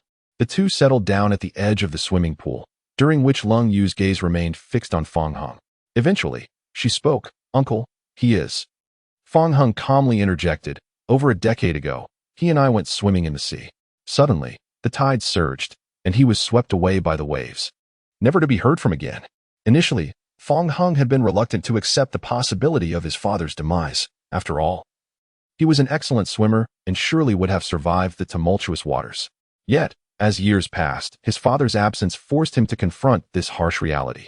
Upon hearing this, Lung Yu fell silent, finally comprehending the root of Fong Hang's aversion to swimming. Enduring such a tragedy made returning to the water akin to reopening old wounds. "I'm sorry, I shouldn't have suggested swimming," she murmured, her eyes filled with remorse. Fong Hung smiled softly. "It's all right. I've decided to overcome this shadow. After all, living in the past would surely displease him. Shall we continue to try?" she asked. "All right, but I would appreciate your guidance once more." Thus, Fong Hung bravely entered the water again. Despite his discomfort, each time he made contact with Lang Yu, an inexplicable sense of reassurance washed over him. Through repetition, he gradually conquered his fear of water. He rediscovered the joy of swimming, frolicking alongside Lang Yu in the pool. Lost in the experience, and having skipped breakfast, they only paused when they felt utterly spent. After some time, they lay on the edge of the pool, both panting heavily. Lang Yu shielded her eyes from the glaring sun, its rays filtering through her fingers to illuminate her exquisite face. "I haven't enjoyed swimming this much in ages," she exclaimed joyfully.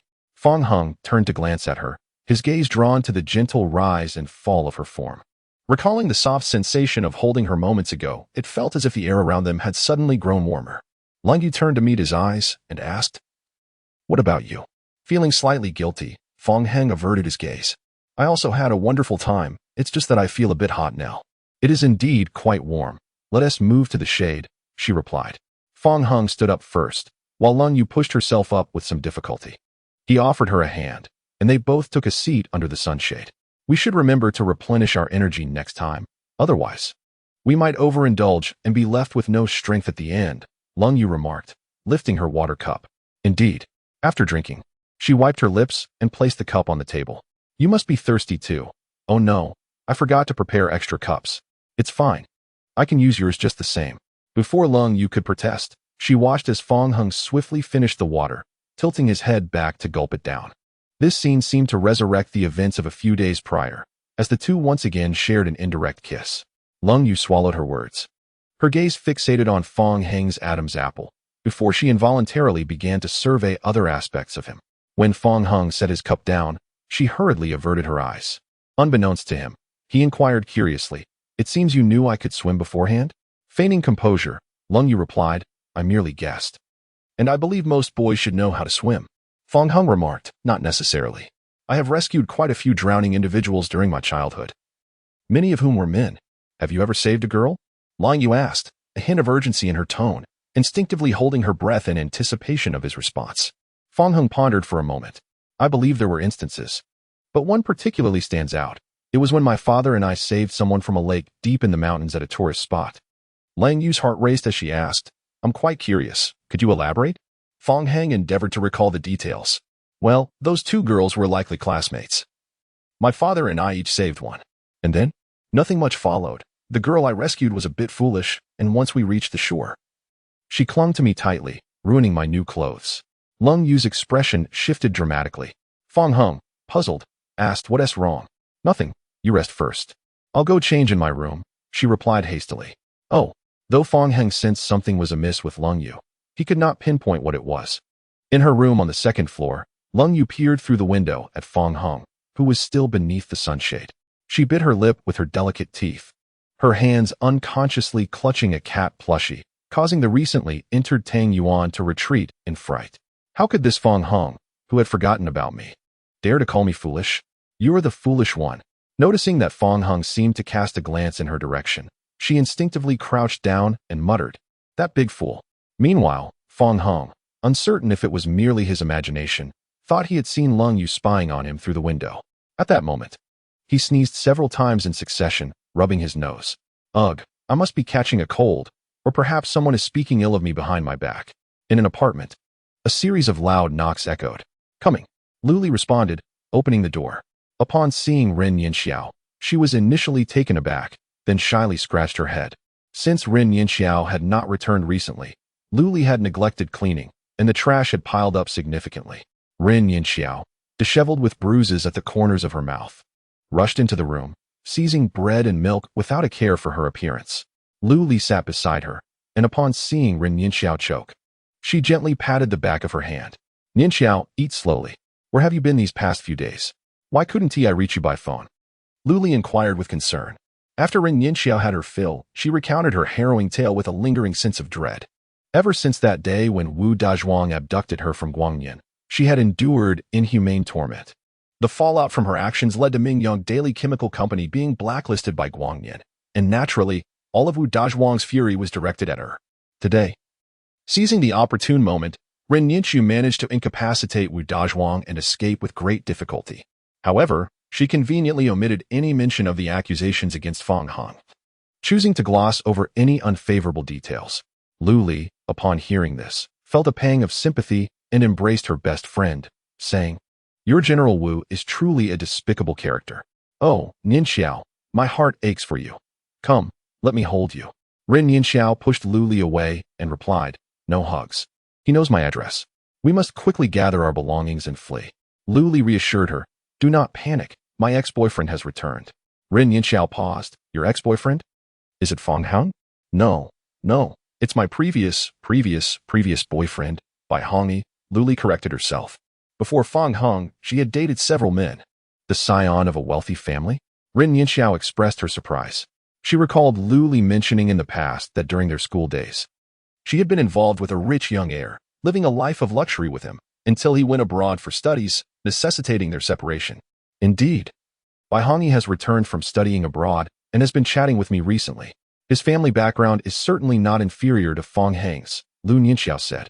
By the way, Li, I forgot to mention that Fong Hung may not actually be a wealthy heir.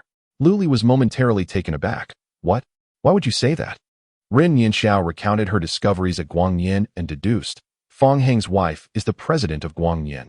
He might have married into wealth, which explains his sudden affluence. Upon hearing this, Luli's realization dawned, and all the incongruous elements began to make sense. She smacked her thigh and gritted her teeth. I knew something was amiss. How foolish I was to repeatedly plead with Fong Hung for reconciliation. I now regret it so much that I want to slap myself.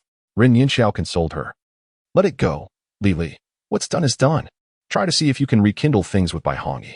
Once I reunite with Bai Hongi, I will definitely make Fong Hung pay. Luli still harbored resentment towards Fong Hung. In her eyes, she had merely sought a male companion. Yet Fong Hung had made such a fuss about it. The lack of retaliation from her left her feeling indignant. Ren Yinxiu scoffed, however. Fong Hang's current life must be quite miserable. I've seen those short dramas and novels about son-in-laws. They often get slapped and humiliated. I've seen them too. Clearly, a man like Fong Hung, who possesses nothing but good looks, would garner no respect as a son-in-law. Indeed, that cold president probably only gives him face in public. Privately, who knows how he tramples on his dignity? Haha, perhaps he's living in a doghouse, sharing a bowl with the dogs for meals. Two individuals envisioned a life for Fong Hung that would be better off without him, and soon, they erupted into hearty laughter, clutching their stomachs.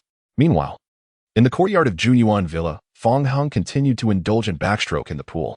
Having finally emerged from the shadows, he, like Lang Yu, had become enamored with the sensation of floating in the water.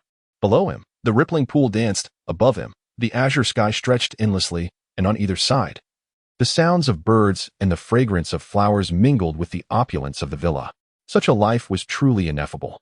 Lang Yu, now donned in comfortable attire, approached the shore with glutinous rice balls in hand and said helplessly, "No matter how much you swim, you still need to eat. The meal is ready, so hurry up." Fong Hung climbed out of the water, grinning, feeling a bit tipsy. "There will be plenty of opportunities in the future. Don't swim too long, or you might feel unwell." "All right," Fong Hung replied, stepping onto the stairs leading to the shore.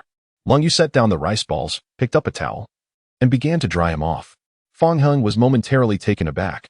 "I can manage on my own." Lang Yu responded, "Don't misunderstand. I'm just hungry and want to eat quickly." Before long, after Fong Hung had changed into fresh clothing, the two found themselves seated at the dining table. "Why are there so many dishes again? We want to be able to finish them."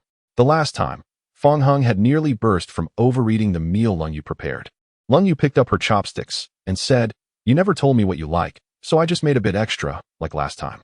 There's no need to go through so much trouble. I enjoy all the dishes you prepare." Suddenly, Lang Yu's hand trembled as she picked up the food. "Are you imitating my way of speaking? How could that be? I'm being sincere." Fong Hung had never been picky about food. He would eat just about anything. And given Lang Yu's status, he felt immensely content simply to have her cook for him. However, her culinary skills had indeed improved remarkably. Befitting her role as the CEO of Guangyin, her capacity for learning was extraordinary. Lang Yu silently lowered her head. She could not fathom why Fong Hung's every word and action effortlessly stirred her emotions. For instance, at this moment, her heart raced inexplicably. Noticing her sudden silence, Fong Hung inquired, "What is the matter? Don't you trust me?" Lang Yu lifted her gaze, her eyes darting away. "No, let us eat quickly. I have to go out this afternoon." "Even on weekends, you conduct business?" "Not exactly. I made plans to go shopping with Yin Luo." "Oh, do you want me to give you a ride?" As he spoke, Fong Hung placed a piece of potato into her bowl. Lang Yu paused, biting her chopsticks, and replied, "That is fine." After a moment of hesitation, she stood up and placed a piece of potato into Fong Hung's bowl as well. "What are you doing?" Fong Hung asked.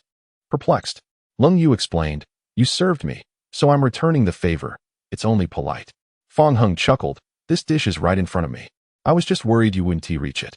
Instantly, Lang Yu felt her cheeks flush, and her ears turned slightly pink. "I worry that you might not be able to reach it either." Fong Hung was both amused and exasperated. "I've already served you food. How could you possibly not reach it?" Suddenly, Lang Yu put down her chopsticks, stood up, and said, "I'm done eating." "What? You've barely touched your meal. You'll be hungry shopping later." "It's all right. I'm already full. Are you going to find Yin Luo now? I can give you a ride." Fong Hung offered as he set down his chopsticks. "No need to drive me. I'll go in my own car." Half an hour later, at the Walnut Western restaurant, Yin Luo observed her sister Lang Yu, whose cheeks were stuffed with food, and remarked, "Sister, when you texted me, you said you were eating at home. Why are you here now, devouring your meal like a ravenous beast?" Lang Yu replied, "I couldn't stay at home any longer." This statement piqued Yin Luo's curiosity. "What happened? Did brother-in-law do something to you?" she inquired. "He's just a bad egg." Yin Luo smirked. "Do elaborate. Just how bad is he?" Lang Yu abruptly shifted the topic. "Today, I specifically brought up something from our childhood, and he not only failed to remember me, but he also said I was foolish back then for tearing his clothes apart. Sigh, I thought it was something serious." Clearly disappointed by not hearing what she wished, Yin Luo continued, "Brother-in-law wasn't he wrong. You really were quite foolish." Yin Luo, are you asking for a beating?" Yin Luo shrugged off the warning. "Sister, you think this is still the childhood days? I'm now a black belt in Taekwondo. Dealing with you would be as easy as crushing an ant." "Don't be so smug. I have Fong Hung. I may not be able to defeat you, but he will certainly step in to assist me." Upon hearing this, Yin Luo immediately backed down, as they had sparred before, and she indeed could not match Fong Hung's strength. Moreover, it seemed that her brother-in-law had not exerted his full power at that time. "Sister, that takes the fun out of it. One must rely on their own strength." "Not me. I rely on my man. Is there a problem with that?" Chapter 43. You mustn't lose me. Meanwhile, Lu Li and Rin Yinxiao were engaged in their own affairs. Rin Yinxiao had just finished eating, washed up, and changed her clothes when a loud banging echoed from the door. Following that was Wu Dazhuang's furious voice. Rin Yinxiao, you filthy witch, you dare to hit me? Get out here now. Rin Yinxiao trembled in fear, recalling the torment she had endured in recent days. She hurriedly hid behind Lu Li, flustered. Lily, what should we do? Wu Dazhuang has really come for me. Don't panic. Let me handle this brute. After calming Rin Yinxiao, Lu Li walked forward nonchalantly, proclaiming, listen up outside. I will protect Yinxiao. If you know what's good for you, scram. Otherwise, you won tea like the consequences. As soon as she finished speaking, a loud bang resounded, shaking the entire building. You filthy woman, I don't care who you are. If you don't open the door, once I get in, neither you nor Rin Yinxi will escape. Wu Dazhuang cursed as he relentlessly kicked the door. Lu Li began to feel a pang of fear herself. After all, like Rin Yinxiao, she was a defenseless woman. Lily, quickly call your ex-boyfriend for help. Oh, indeed, I shall send him a message right away. Prompted by Rin Yinxiao, Lu Li swiftly composed a message to Bai Hongyi. Hurry, Hongyi, come to my rescue. If you arrive too late, I may not be alive. Lu Li recorded a video and sent it as well. Before long, a voice message was received in return. Do not fear, Lily. I am on my way to save you. Upon hearing his voice, both women were instantly filled with hope and embraced each other in excitement. Bai Hongyi was on his way. Salvation was near. Lu Li, emboldened, faced Wu Dazhuang without trepidation. She placed her hands on her hips and shouted through the door. You foul man outside, listen well. My boyfriend will be here shortly. Prepare to face your doom. However, the next moment was met with a resounding crash as Wu Dazhuang forcefully kicked the door open and stormed in. In an instant, both women were taken aback. Wu Dazhuang's eyes blazed with fury as he retorted, what was that you said? Waiting for death? I believe it is you two who are awaiting your demise. Lu Li and Rin Yinxiao, terrified, sought refuge. Ultimately, they found themselves cornered in the bathroom. Lu Li, summoning her courage, declared, if you leave now, it is not too late. Do you know who my boyfriend is? When he arrives, your pleas for mercy will be futile. I care not who he is. Even if the King of Heaven himself arrives, I shall remain unafraid. Wu Dazhuang cursed vehemently and, without a moment's hesitation, delivered a sharp slap to Lu Li. She fell to the ground, clutching her face as tears streamed down. It hurts so much, big brother. I was wrong. Please, do not hit me anymore. Now you wish to beg for mercy? Weren't you just so arrogant a moment ago? I apologize. I should not have been so insolent. Do you truly think your apology holds any weight now? Wu Dazhuang said, delivering another blow. Rin Yinxiao attempted to flee, but was swiftly captured by Wu Dazhuang, enduring several more slaps. You vile woman, you troublemaker. Run. Let me see you make another attempt. Mr. Wu, spare me. I have realized my mistakes. The two women were left disoriented from the beating when a man with white highlights in his hair, clad in a white suit, finally arrived. It was evening when Fong Hong received a message and location from Lung Yu. Fong Hong, if you are free right now, could you please bring over my briefcase? Of course, I will be there shortly. Even on the weekend, Lang Yu had to address unforeseen business matters. After replying, Fong Hong ascended to the second floor without a moment's hesitation. This was his first time entering Lung Yu's room. The predominantly white decor created a bright and airy atmosphere. The room was immaculate and orderly. Fong Hong located the briefcase, and before departing, he took a moment to ruffle Tang Yuan's head affectionately. Thus, with Tang Yuan looking on in confusion, Fong Hong closed the door behind him, descended the stairs, and swiftly drove towards his destination. In the bustling commercial street, Lung Yunlu raised her delicate eyebrows as she observed a Mercedes-Benz approaching rapidly. Sister, your man has arrived. Lung Yu proactively approached, accepting the briefcase from Fong Heng's hand through the car window. I will return to the office to resolve some issues. Could you please drop Yun Luo off? Sure. He began, but before Fong Hong could finish his sentence, Lang Yu turned and swiftly entered the Audi A8, vanishing in an instant. He had no choice but to send a voice message to Lung Yu. Take it easy, don't rush, and be careful on the road. After putting down his phone, Lung Yunluo had already arrived at the front of the car. The young girl stood with her hands behind her back, tilting her head in a whimsical manner. Brother-in-law, my sister has entrusted me to you. You mustn't lose me. Fong Hong felt a headache coming on. Although Lung Yunluo was charming, she was evidently a little troublemaker. If you run off, will it count against me? Of course. Then you should hurry and get in. Fong Hong unlocked the car door. Lung Yunluo settled into the passenger seat, beaming at him. This is my first time riding in your car. Fong Heng started the engine and inquired. Why aren't you driving today? Driving is exhausting, and when I encounter those who can't drive, I want to scream at them. My throat nearly smokes each time. Fong Hung couldn't help but respond. Could it possibly be your own issue? How could it be my problem when I am this adorable? Lung Yunluo retorted while fastening her seatbelt. Never mind. Where are we headed? Let me set the address. I'll adjust the navigation. You just focus on driving, she said. After fiddling with the system, she exclaimed, "Oh yeah, it's ready. Let us roll, Pikachu."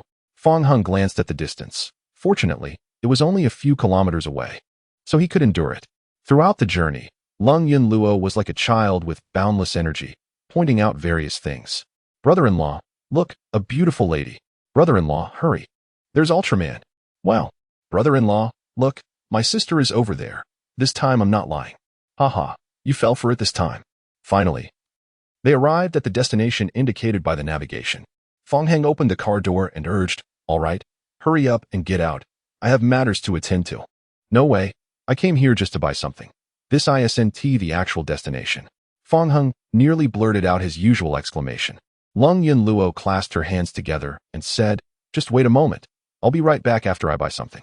Besides, you promised my sister. So you want to leave me behind, right? Please, I beg you to be quick." Lung Yunluo flashed a peace sign and then eagerly dashed off to various stalls to purchase items. By the time she returned, Fong Heng felt as though he was covered in cobwebs. He helped her load the various bags into the car and was about to complain when Lang Yunluo suddenly smiled and placed a snack in his hand. "At least you're considerate. Don't misunderstand. I'm just asking you to hold it for me." Fong Hung was on the verge of losing his mind.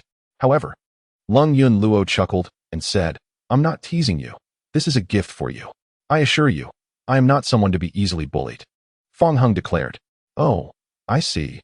Lung Yunluo replied dismissively, eager to indulge in her delicacies. However, to her dismay, the snacks in her hand were swiftly snatched away, and Fong Hung proceeded to sample each one. "The flavors are delightful. You truly went out of your way to procure so many for me. Thank you," he remarked while savoring his treats. At this moment, Lang Yuluo found herself unable to muster a smile. Chapter 44. I have already parted ways with this person. Lung Yunluo stood in stunned silence, her lips forming a pout, her expression one of such dismay that it seemed a mere moment away from tears. Fong Hung continued to eat nonchalantly, stating, "It is simply too delicious. You are far too generous to me, your brother-in-law. Care for a skewer?" This time, Lung Yunluo's eyes genuinely brimmed with indignation. Fong Heng feigned ignorance. "Oh dear, why the tears? Is it the aroma that has overwhelmed you? Very well. I shall refrain from sharing. You absolute scoundrel.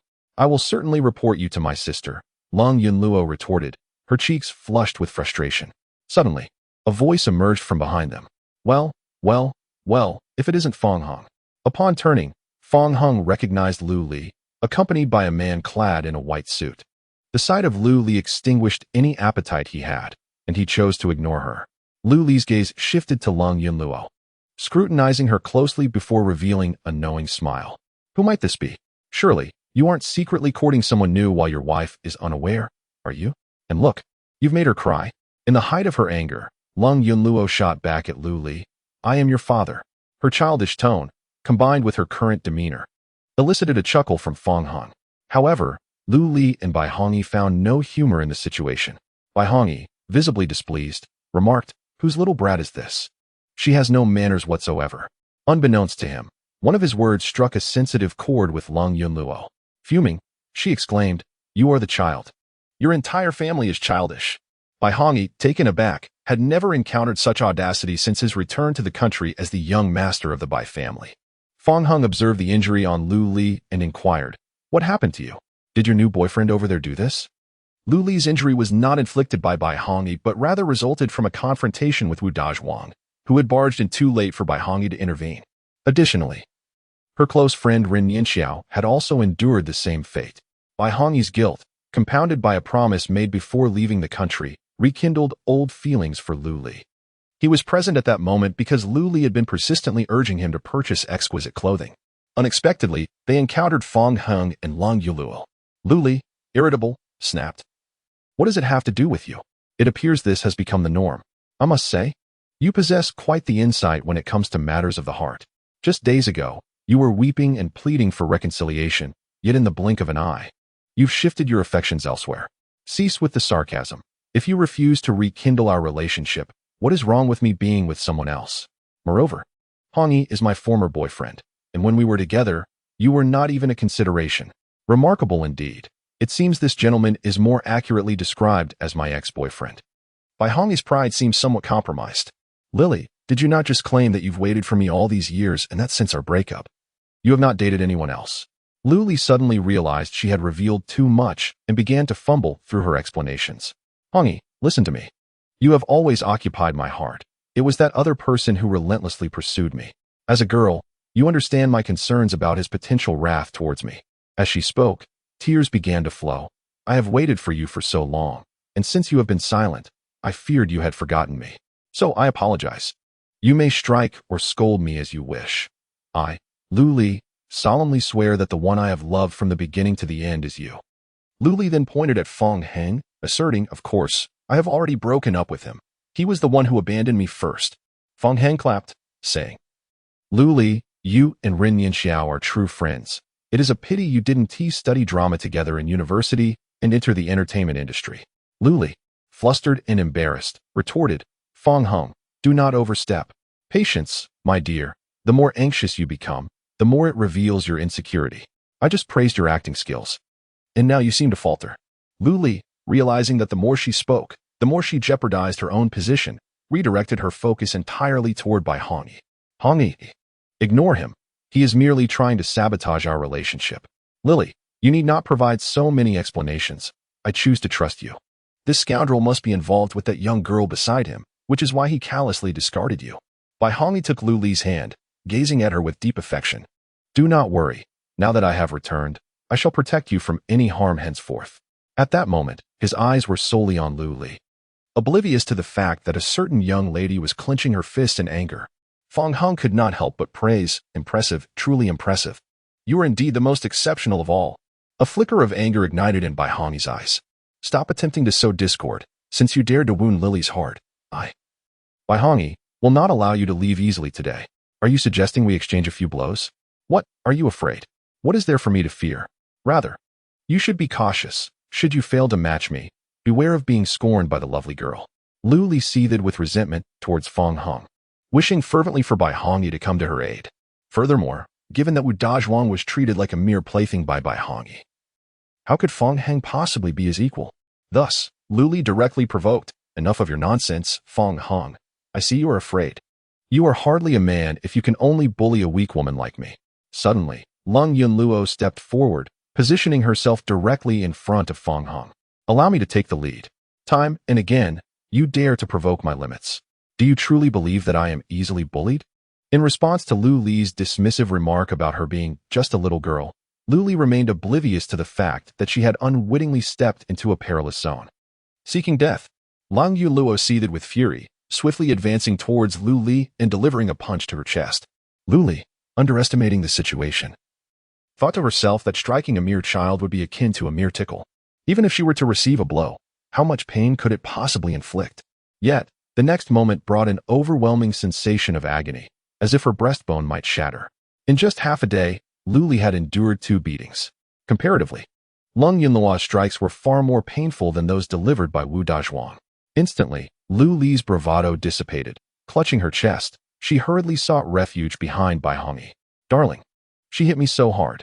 You absolutely must help me retaliate, Lu Li insisted, pointing at Lung Yunluo. Bai Hong was incensed.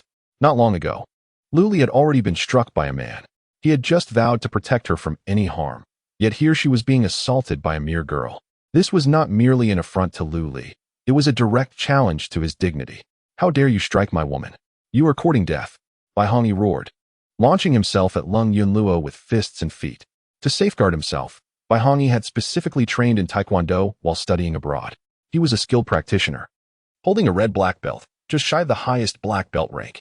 He initially underestimated Lang Yuluo, believing that a few exchanges would leave her incapacitated. However, to his astonishment, he found himself increasingly at a disadvantage. Being bested by a girl ignited a furious embarrassment within him, exposing even more vulnerabilities. Seizing the opportunity, Lung Yunluo delivered a precise kick to his knee, causing him to kneel, akin to bowing before Fong Heng. Each of her moves was all too familiar. Bai Hongyi recognized that she too had trained in Taekwondo, and her proficiency surpassed his own. Continuing the fight would only lead to further disgrace, so he chose to concede. Seeing Bai Hongyi cease his resistance, Lang Yuluo feigned an intention to confront Lu Li once more. Lu Li was astonished that Bai Hongyi could not even triumph over a little girl. Nevertheless, she quickly softened her tone, saying, "Sister, I apologize." Upon hearing Lu Li address her as sister, Lung Yunluo's mood lightened somewhat. "Be more mindful in the future. If you dare to shout carelessly again, I shall discipline you each time we meet," she warned, raising her delicate fist.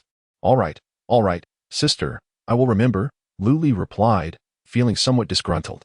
Like many women, she generally disliked being addressed in a diminutive manner, yet this one seemed to relish it. With a light snort, Lung Yunluo clapped her hands and stepped aside.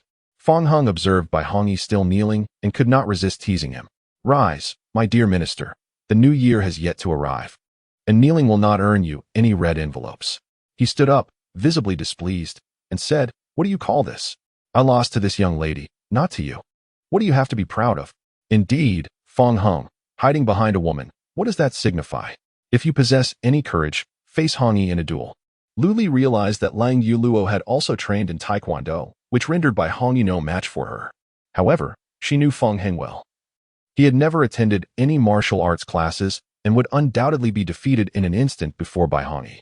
Thus, she whispered, "Hongyi, Fong Hung is merely a weakling. You must teach him a harsh lesson." "Rest assured, I will avenge you," Bai Hongyi replied, believing Lu Li's words. Since Fong Hung was not a trained fighter, the advantage naturally lay with him. Bai Hongyi was eager to settle the score with Fong Hung. "If you are a man, then do not cower. Come on. I shall allow you the first punch," he provocatively challenged. Fong Hung chuckled. One punch from him would send even a tiger howling for mercy. "You must have lost your senses. If you cannot even defeat her, you are merely inviting trouble. If you're scared, just admit it. I won't make it difficult for you." "Then let it be as you wish. Stand still and do not move. If I so much as grunt, you win," Bai Hongyi declared, puffing out his chest. Long Yuluo, well aware of Fong Heng's abilities, shook her head. "Alas, may you find your own fortune." Bai Hongyi, misunderstanding her words as directed at Fong Hung, grew even more reckless. "Do not hold back. Otherwise, after this punch, it is you who will be unfortunate." "I shall show no mercy," he scoffed. "Enough. Close that foul mouth of yours." Bai Hongyi fell silent, already envisioning how he would humiliate Fong Hung after receiving the punch. However, as Fong Hung raised his hand, his fist moved like the wind. Before the others could comprehend, his fist had already struck Bai Hongyi squarely in the chest. First came a crack, reminiscent of a bone fracturing, followed by a loud thud. "Quite impressive. You truly remain silent," Fong Hung remarked. Bai Hongyi, indeed silent, found himself collapsing to the ground, his vision darkening. Lung Yunluo sighed, recognizing the expected outcome. What a fool! Who has ever made such a ridiculous request? Meanwhile, Lu Li was left dumbfounded, crouching down to shake the unconscious Bai Hongyi, who showed no signs of life. She looked up at Fong Hung in disbelief. "This is not right. This cannot be. Fong Hung could barely hold me before. How has he suddenly become so formidable, able to knock someone out in an instant? Could it be that he was merely feigning weakness back then?" Cold Yunluo indulged in her snacks, her lips glistening as if adorned with lip balm. Upon noticing Fong Heng's gaze, she hurriedly concealed her treats within her embrace, wearing a wary expression.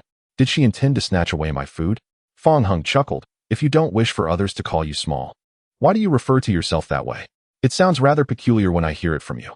Moreover, it's my choice. What do you care?" She responded, revealing her small fangs, a mix of innocent ferocity. "Quite the double standard, isn't it?" Cold Yunluo lightly huffed, her feet swinging beneath the seat. As she resumed her quiet munching, "You were rather ruthless just now. One punch and you knocked him out cold," he remarked casually.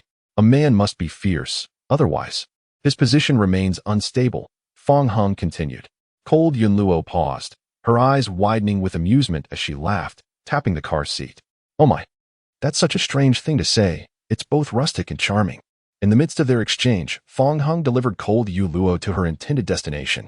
As she opened the door and stepped out, she mimicked his earlier punching motion.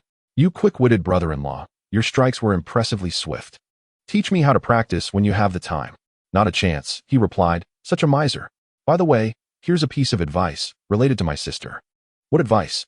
"Never act so swiftly in front of her." Cold Yunluo flashed a mysterious smile and after delivering her words, bolted away. Fong Hung was left bewildered, realizing belatedly. He turned just in time to see her retreating figure, casting a playful grimace back at him. That cheeky girl. He resolved to ensure that Cold Yu would give her a proper reprimand later. Fong Hung returned to Junyuan. After several days, the familiar sound of the system notification echoed in his mind. Congratulations, host, for accumulating 100 soft rice value. Would you like to proceed with the lottery? Fong Hung naturally selected yes. Congratulations, host, you have obtained the skill of a divine physician. Your soft rice value has been cleared.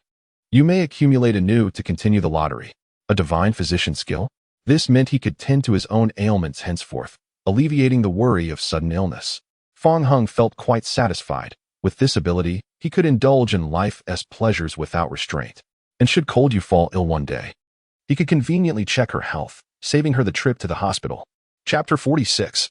I will protect you. It was still early, and with nothing pressing on his agenda, Fong Hung decided to play some basketball as usual. Once again, he encountered the elderly gentleman and his grandson at the court. However, this time, the young boy seemed rather dispirited, and his grandfather's cheers lacked their previous vigor. After the game concluded, the boy continued to shoot hoops while Fong Hung approached the elderly man, wiping the sweat from his brow. What seems to be the trouble with you two today? He inquired. Qian Fuhao sighed deeply, his gaze filled with guilt as he looked at his grandson. Little Bao overheard some classmates at school calling him a mute today. It's all my fault as his grandfather. I haven't been able to find someone capable of healing him. Qian Xiaobao suffered from congenital mutism, and since his birth, Qian Fuhao had sought the help of numerous renowned physicians to treat him. Over the years, despite traversing both domestic and international avenues, no one has been able to cure him. As time passed, the grandson transformed from a lively child into a reserved individual, a fact that pained Qian Fuhua deeply. Upon reflecting on the miraculous healing skills he had recently acquired, Fong Hung resolved to assist this grandfather-grandson duo. Old sir, if you wouldn't mind, I might be able to heal your grandson. Really? Qian Fuhua raised his graying brows, instantly invigorated. Yes, I will do my utmost. Upon hearing this, Qian Fuhua immediately summoned Qian Xiaobao to the forefront. After a thorough examination, drawing upon a wealth of medical knowledge that surged in his mind, Fong Hung swiftly identified the underlying issue. With a smile, he remarked, I have a solution, but I will need silver needles and such, which I currently do not possess. Not to worry, I have those at home. Qian Fuhua grasped Fong Hung's hand and promptly led him to his residence. Although Fong Hung appeared somewhat untrustworthy, Qian Fuhua chose to place his faith in him. This was partly due to his desperation and partly because, after spending some time together, he sensed that Fong Hung did not harbor ulterior motives. Thus, under Qian Fuhua's guidance, Fong Hung entered an area of Junyuan he had never visited before. Before him stood a magnificent villa, resplendent in golden hues, exuding opulence. The overall decor seemed to scream wealth. In the villa's courtyard, numerous servants bowed to greet the trio as they entered. Qian Fuhua invited Fong Hung to sit on the sofa, personally serving him tea and water, before instructing several servants to bring in a medical kit. The large medical kit was opened, revealing an array of medical instruments. Fong Hung selected the necessary items and directed Qian Xiaobao to lie flat on the bed. The servants exchanged knowing glances. Over the years, numerous esteemed physicians had attempted countless methods, yet none had succeeded in enabling the young master to speak. Given the youthfulness of the man before them, it was evident that the outcome would likely mirror that of the renowned doctors. Fong Hung first comforted Qian Xiaobao. Do not fear, it will be over soon. Qian Xiaobao gazed at the glimmering silver needles in his hand, feeling a twinge of nervousness. However, as Fong Hung administered the needles, he soon lost consciousness. When he awoke, an intense itchiness consumed his throat. To his astonishment, he expelled a mouthful of black blood and discovered that he could produce sound. Ecstatic, he clutched his throat and managed to utter, Grandpa. This long-awaited call of Grandpa caused Qian Fuhua's murky eyes to widen in disbelief, his body trembling with emotion. He joyfully dropped his cane and embraced Qian Xiaobao tightly, tears streaming down his face. Xiaobao, my Xiaobao, I can finally hear your voice. The servants stood astounded, engulfed in an unprecedented shock. The young master had been afflicted with congenital mutism, a condition even the eminent physician Li Shidong had been powerless to remedy. In the present moment, it is astonishing that this man has managed to cure me in the blink of an eye. Who on earth is he? Qian Fuhao, regaining his composure, approached Fong Hung and suddenly bent his knee, intending to kneel in gratitude. This action startled the servants greatly. Fong Hung hurriedly assisted Qian Fuhao to his feet. "No, my dear sir, I cannot accept such reverence." Qian Fuhao quickly realized that this was rather inappropriate. "Might I inquire your name, esteemed physician?" "My surname is Fong Hung." "Mr. Fong, consider this a favor from me, Qian Fuhao. Should you ever encounter difficulties, do not hesitate to ask. I shall offer my utmost assistance." "Very well. As long as you refrain from kneeling, we can discuss anything." Fong Hung was unaware of Qian Fuhao's esteemed status and had no intention of extracting benefits from him. He merely wished to test the newfound skills of a divine healer he had acquired. Judging by the results, this skill indeed held significant merit, and he had profited immensely this time. As time passed, Fong Hung prepared to depart. "All right, my dear sir, I believe my wife will be returning soon, so I shall not linger any longer." "Very well, Mr. Fong, allow me to escort you." Upon reaching the court, Fong Hung remarked, "This is sufficient. You need not accompany me any further. Please take care." Qian Fuhao, holding Qian Xiaobao's hand, remained rooted in place as he watched Fong Hung depart. He never anticipated that this young man, whom he met at the basketball court, would also be a concealed divine healer. At that moment, Fong Heng coincidentally encountered Lang Yu, who was returning by car. Lang Yu glanced at the grandfather and grandson not far away before shifting her gaze to Fong Hung. "Do you know them?" "Oh, the grandfather and grandson? We met while playing basketball. Old Qian is the wealthiest man in Luo City." Fong Hung exclaimed, "The wealthiest man in Luo City?" Lang Yu nodded. "Indeed, it's best to avoid any conflict with him. Otherwise, matters could become quite troublesome." "It's fine. I have no grievances with him." Fong Hung was surprised to learn that the elderly gentleman was indeed the richest man in Luo City, which explained the aura of authority he occasionally sensed from him.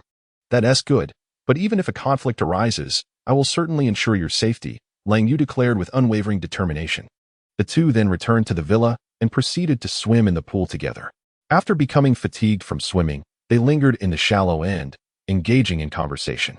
Lang Yu playfully splashed water with her delicate hands and said, "Speaking of which, Yin Luo has been complaining to me again, claiming you took her food. You devoured quite a bit, and I must say, I feel a bit stuffed." "Did you really take her food?" Lang Yu asked, slightly astonished. She had assumed that Lang Yu Luo was merely being mischievous as usual, but it seemed this time she was telling the truth. "Indeed, she was intentionally teasing me." Fong Hung recounted the entire story, and upon hearing it, Lang Yu covered her mouth and laughed. "Well done. If Yin Luo bullies you again, feel free to retaliate." Agreed. After their brief respite, the pair prepared to exit the pool. Cold rain lifted her beautiful leg, her delicate foot gracefully treading upon the steps, moving at a leisurely pace. Water droplets glided down her enchanting curves, seemingly not falling into the swimming pool, but instead, one by one, landing softly upon Fong Hung's heart. After Cold Rain emerged from the water, she noticed that Fong Hung not only did not follow her, but had instead returned to the deep end. Bewildered, she asked, "Why aren't you coming up? I wish to swim a few more laps." "Truly, you are impossible. Then I shall take my leave." Once Cold Rain departed, Fong Hung plunged back into the water. Nevertheless, the vivid scenes from earlier continued to linger in his mind. It was utterly maddening. Chapter 47. The missing garment. On his way back to his room, Fong Heng encountered Cold Rain descending from the second floor. She had changed into her usual loungewear and seemed preoccupied with something. However, when Fong Hung inquired, Cold Rain hesitated, unable to respond, and swiftly retreated upstairs. When mealtime arrived, Cold Rain still appeared distracted. Fong Hung remarked, "If you have something to say, feel free to speak directly." Cold Rain set down her chopsticks, wavering between speaking and remaining silent. It wasn't that she was unwilling to share. Rather, the matter was simply too embarrassing. One of her personal garments had gone missing. Cold Rain had searched her room thoroughly, but found nothing.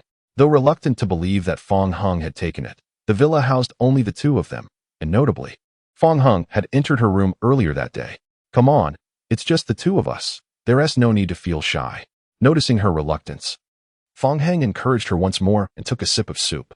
This bolstered Cold Rain's resolve, and she finally said, "I'll speak plainly then." "Go ahead." At last, Cold Rain, somewhat embarrassed, asked, "Did you tamper with my underwear?" Upon hearing this, Fong Hung nearly choked on the soup he had just swallowed. He set down his spoon and replied, "What would I want with your underwear?" Cold Rain bit her lip and said, "But when I left this morning, there was clearly a piece on the bed, and now it's vanished. I've searched for quite a while without success." Fong Hung strained to recall his visit to Cold Rain's room. He vaguely remembered that upon entering, he had seen nothing on the bed except for a plush toy and the blanket. I truly did not touch anything. And when I went to your room to fetch your briefcase, I distinctly remember there being no underwear on the bed. How peculiar. Could it be that a thief has entered the house? That seemed unlikely. If a thief had indeed come, it would not make sense for only one piece of clothing to be missing. Then it becomes even more mysterious. Feeling Cold Rain's gaze upon him, Fong Hung couldn't shake a sense of discomfort. Indeed, it was just the two of them in the house. Cold Rain's belongings had gone missing, so it was only natural for her to suspect him. If it were his belongings that were lost, he would likely also involuntarily consider that Cold Rain might have taken them. Thus, in order to prove his innocence, Fong Hung accompanied Cold Rain upstairs. Can you describe the color of that garment? Cold Rain, somewhat awkwardly, replied, It's pink. Very well, let me assist you in searching for it. Fong Hung meticulously rummaged through Lung Yu's room. Remarkably, after an exhaustive search, he found nothing, even lifting the bed in his quest. The prolonged inability to locate the item left Fong Hung feeling rather frustrated. Surely, it could not have vanished into thin air. Where could it possibly be? He contemplated giving up, but this matter directly pertained to his integrity. No, he must find it. However, after searching high and low, Lung Yu's clothing remained elusive. At that moment, he inadvertently noticed Tang Yuan slipping in through the crack of the door. Lung Yu, do you think it's possible that this little rascal stole it? Fong Hung pointed at Tang Yuan. Lung Yu shook her head. Unlikely. Tang Yuan is merely a cat. Precisely because Tang Yuan is a cat, it could indeed be possible. After all, to a cat, clothing is just clothing. It might have found it amusing and taken it away. With a mindset of better to mistakenly accuse than to let the culprit slip away, Fong Hung immediately began to interrogate Tang Yuan. Confess willingly, or face severe consequences. Quickly, where have you hidden the clothing? Tang Yuan, as if understanding human speech, turned tail and fled, even drifting around corners like a racing car. Something was amiss. This was decidedly peculiar. Fong Hung promptly set off in pursuit. Ultimately, he successfully captured Tang Yuan in its cat nest, discovering the lost pink lingerie of Lung Yu within its scratching post. With a bemused expression, Lung Yu embraced Tang Yuan and scolded, You mischievous little rascal. Have you started to go astray? Tang Yuan, seemingly aware of its wrongdoing, obediently lay in her arms, occasionally casting a guilty glance at Fong Hung. Thus, the feline culprit was apprehended, and the incident came to a close. The two then returned downstairs, finally able to enjoy their meal in peace. Fong Hung, I'm sorry for doubting you. It's quite all right. It's just the two of us at home. Your suspicion was understandable. If my clothing were missing, I would certainly think of you as well. What could I possibly do with your clothing? The conversation was becoming increasingly awkward. Fong Hung swiftly redirected the topic. Ahem. Let us eat. The dishes are getting cold.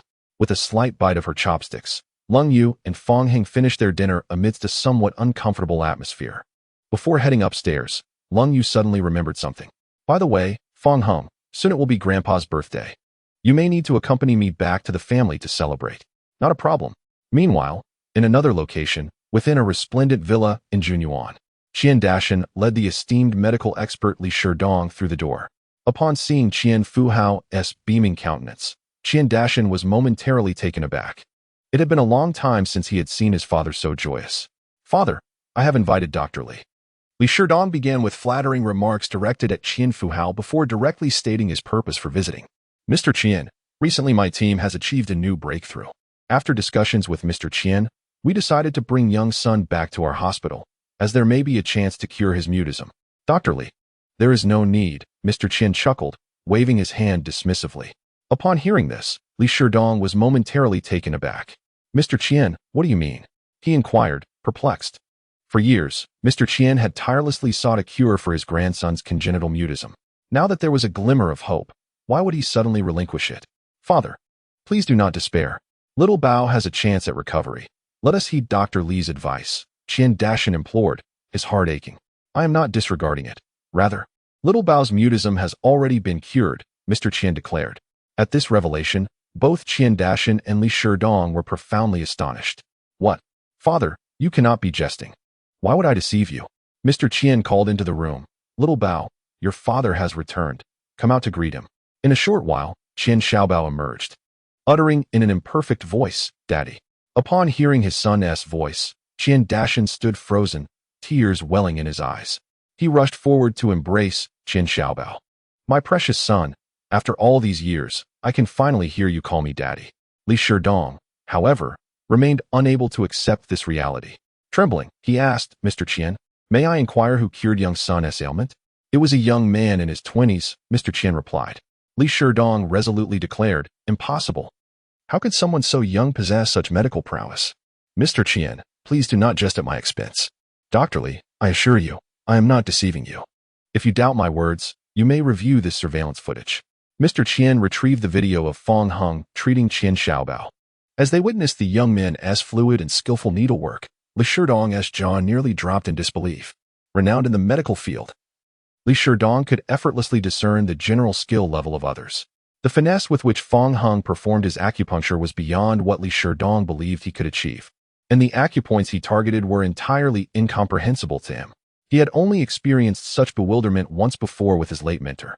This indicated that Fang Heng's medical skills were likely superior to his own. Yet, Fang Heng's youth made this reality even harder for him to accept. Mr. Qian, forgive my boldness, but may I examine young son to confirm his recovery?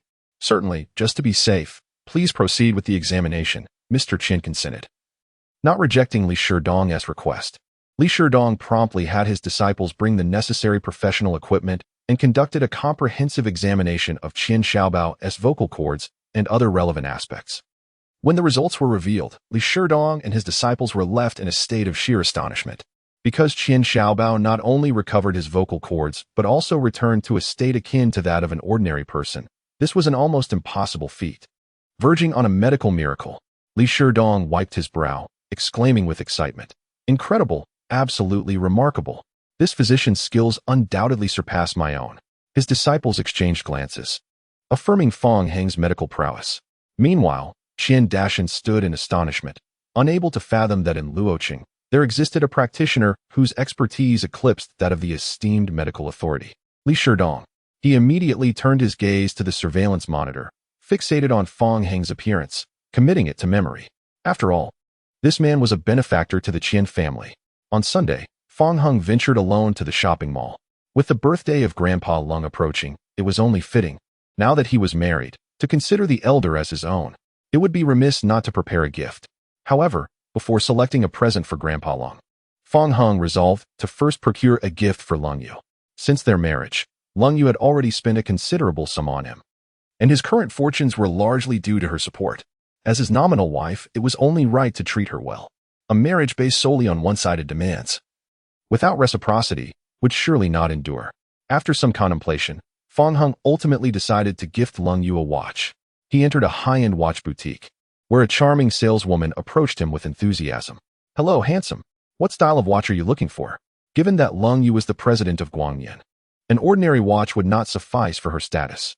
Fang Heng intended to choose something more extravagant. What are your most expensive watches? Upon hearing this, the saleswoman perked up, recognizing that Fang Heng did not resemble an ordinary customer. Indeed, her intuition proved correct as he turned out to be a significant client. Please follow me. The luxury watch section is this way. The saleswoman personally led him, frequently glancing back with a smile. Upon entering the luxury watch section, Fang Heng noticed a somewhat familiar face, the manager of the jewelry store he had accompanied Lang Yu to when she purchased her engagement ring. Please hold on a moment. I will fetch the manager to assist you personally. All right, I will browse in the meantime. Yang Huimei was momentarily taken aback upon seeing Fang Heng. The saleswoman leaned in and whispered, Manager Yang, that gentleman is looking to purchase a luxury watch. Yang Huimei responded in a hushed tone, that is the Mr. Fang I mentioned to you before.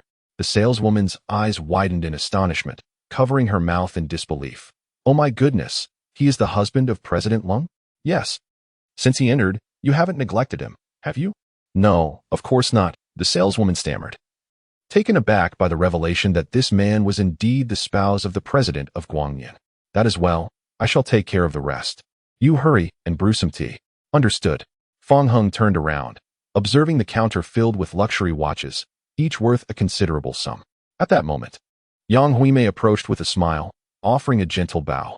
Mr. Fang, what a coincidence to meet you again. Indeed, it is quite a coincidence. Have you transferred to this store? Fang Heng inquired. No, this store is also under my ownership. I occasionally come to check on things, she replied. I see. May I ask which watch you fancy? Would you like me to explain each one to you? I wish to see this one, Fong Hung said, pointing to a carousel watch.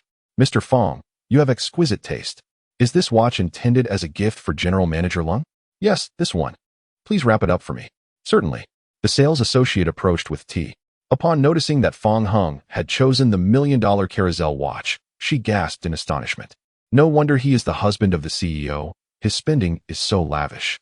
How wonderful it would be to marry such a man. At that moment, two stunning women entered the store. One of them was Chen Shui, who had recently confessed her feelings to Fong Hang at a promotion party, but had been met with rejection. Accompanying her was her close friend, Su Qingqing. Spotting Fong Hung, Su Qingqing excitedly nudged Chen Shui, exclaiming, Shui, look quickly. There's a handsome guy over there. He is absolutely breathtaking. You always see every man as handsome. Chen Shui replied dismissively. Ever since meeting Fong Hung, she had not encountered anyone more attractive. Chen Shui was disinclined to gaze at the so-called handsome man her friend mentioned. However, when her peripheral vision caught sight of him, she was instantly mesmerized. It was indeed Fong Hung. No wonder her friend was so excited. Su Qingqing teased, you've fallen for him, haven't you? You were just skeptical. Chen Shui replied with a hint of sadness. He is the Fong Hung I mentioned earlier. What? He is the colleague you confessed to? Su Qingqing recalled Chen Shui's earlier description of Fong Hung, claiming he was far more handsome than any male celebrity. Initially, Su Qingqing had been incredulous, but upon witnessing him in person, she found herself utterly convinced. Fong Hung was undeniably striking, an existence that transcended mere attractiveness. Chen Shui nodded. Yes, it appears he is purchasing a watch. Come, let us greet him. Is that appropriate? Chen Shui hesitated. She did not wish to disturb Fong Hung. Yet spurred on by Su Qingqing, the two eventually approached him. Fong Hung, what a coincidence, Chen Shui waved her hand. Hello, handsome, Su Qingqing chimed in. Hello. Fong Hung responded coolly and dismissively. Had it been an ordinary man, Su Qingqing would have already been cursing him in her mind. Yet, because it was Fong Hung, she harbored no resentment. Rather, she found herself internally screaming with excitement. So handsome, so aloof. I longed to conquer him. Chapter 49. The kiss of cold rain. Fong Hung fell silent, leaving Chen Shui at a loss for words, and the atmosphere became rather awkward. Su Qingqing, exasperated, whispered, Speak up, can't you show a bit of ambition? Just as Chen Shui was about to respond, Yang Huimei's arrival interrupted her. Mr. Fong, the carousel watch you purchased has been packaged, and the invoice along with the complimentary gifts are all included, she said. Thank you for your hard work. Not at all. It's my duty. We look forward to your next visit, Yang Huimei replied, handing the items to the salesperson. Please take these to Mr. Fong's car. Understood, manager.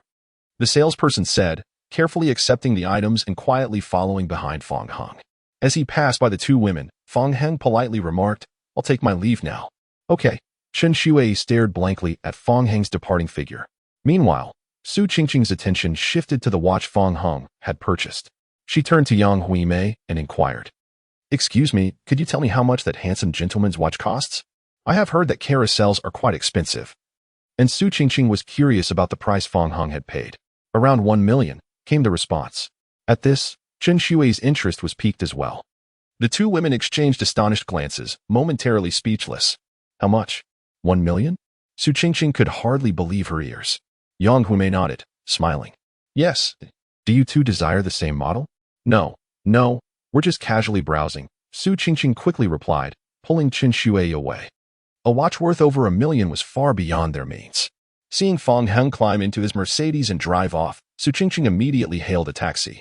Driver, please follow that Mercedes in front. Chen Shui protested. Qingqing, what are you doing?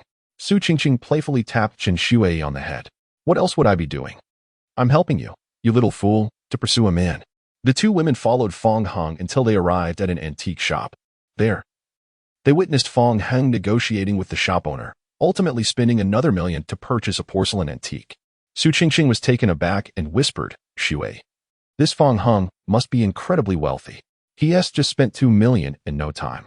I can't even fathom how long I would need to work to earn that much. Chen Shui had never imagined Fong Hung was so affluent.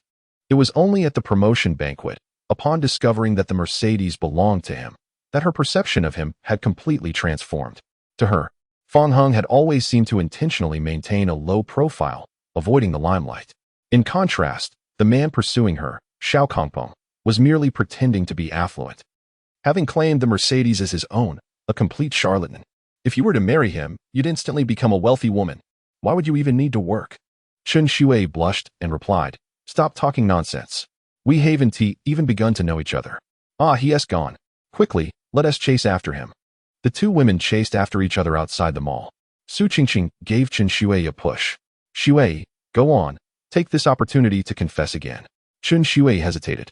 "I feel like it's hopeless. I can't believe you. How will you know the outcome if you don't at least try? If you don't go, I will. How can you compete with me for a man?" Chen Shui said, a hint of urgency in her voice. "If you don't want me to take him from you, then hurry up and confess." Under Su Qingqing's insistence, Chen Shui mustered her courage, preparing to reveal her feelings to Fong Hung once more. However, just after taking a few steps, she froze in place. In her line of sight, an Audi A8 came to a stop. Fong Hung and the woman who got out, Lung Yu, were laughing together. Chen Shui was taken aback. Most shocking of all were the wedding rings sparkling on their ring fingers. In that moment, Chen Shui realized that Fong Hung was truly married, and his partner was Lung Yu. "Who was that woman?" Su Qingqing asked, frowning. Judging solely by appearance, she had never felt inferior to anyone, but at that moment, a wave of self-doubt surged within her. "She is the president of our company." "Ah, the legendary, formidable, and stunning president of Guangyan?" Su Qingqing was stunned. It was clear that this woman was not someone to be trifled with. "Qingqing, let us go." Chen Shui forced a smile, feeling tormented with each passing second. She considered herself beautiful, as she always attracted men's attention wherever she went. Yet, Lung Yu's presence filled her with a profound sense of defeat. Lung Yu was simply too beautiful, so stunning that Chen Shui found it impossible not to feel envious. As the president of Guangyan, Lung Yu held a prestigious status, and now she was married to Fong Hung. It was evident that Chen Shui had no chance at all. On the other side, Fong Hung had not anticipated running into Lung Yu while out shopping. Seizing the opportunity, they strolled around and shared a meal together. By the time they returned home, it was already late at night. Lung Yu went into the bathroom first, while Fong Hung discreetly retrieved the carousel watch from the car. Next, he rummaged through the suitcase to find a special item. After finishing her shower and changing into sleepwear, Lung Yu noticed Fong Hung sitting on the sofa watching television. So she carried a bowl of Tang Yuan and joined him. Lung Yu pulled out a few liqueur chocolates from her pocket and offered them to Fong Hung. "These are from Yuluo. I had a few. They taste quite good. Would you like to try one?" Fong Hung tasted one. It was sweet, though the alcohol flavor seemed slightly stronger than that of ordinary liqueur chocolates. "By the way, I have a gift for you." "What kind of gift?" "You'll find out when you unwrap it." Fong Hung teased, having changed the original packaging. "You call me a bad woman, but you're a bad man too. Always keeping me in suspense." Fong Hung chuckled. In the midst of their conversation, Lung Yu opened the package. "A carousel watch. Do you like it?" Fong Hung asked. Due to the past reprimands for gifting Lu Li, this familiar scene now evoked an unexpected sense of nervousness within him. Lung Yu felt a surge of delight, exclaiming, "I adore it. However, this style must be quite expensive. You shouldn't have gone to such lengths."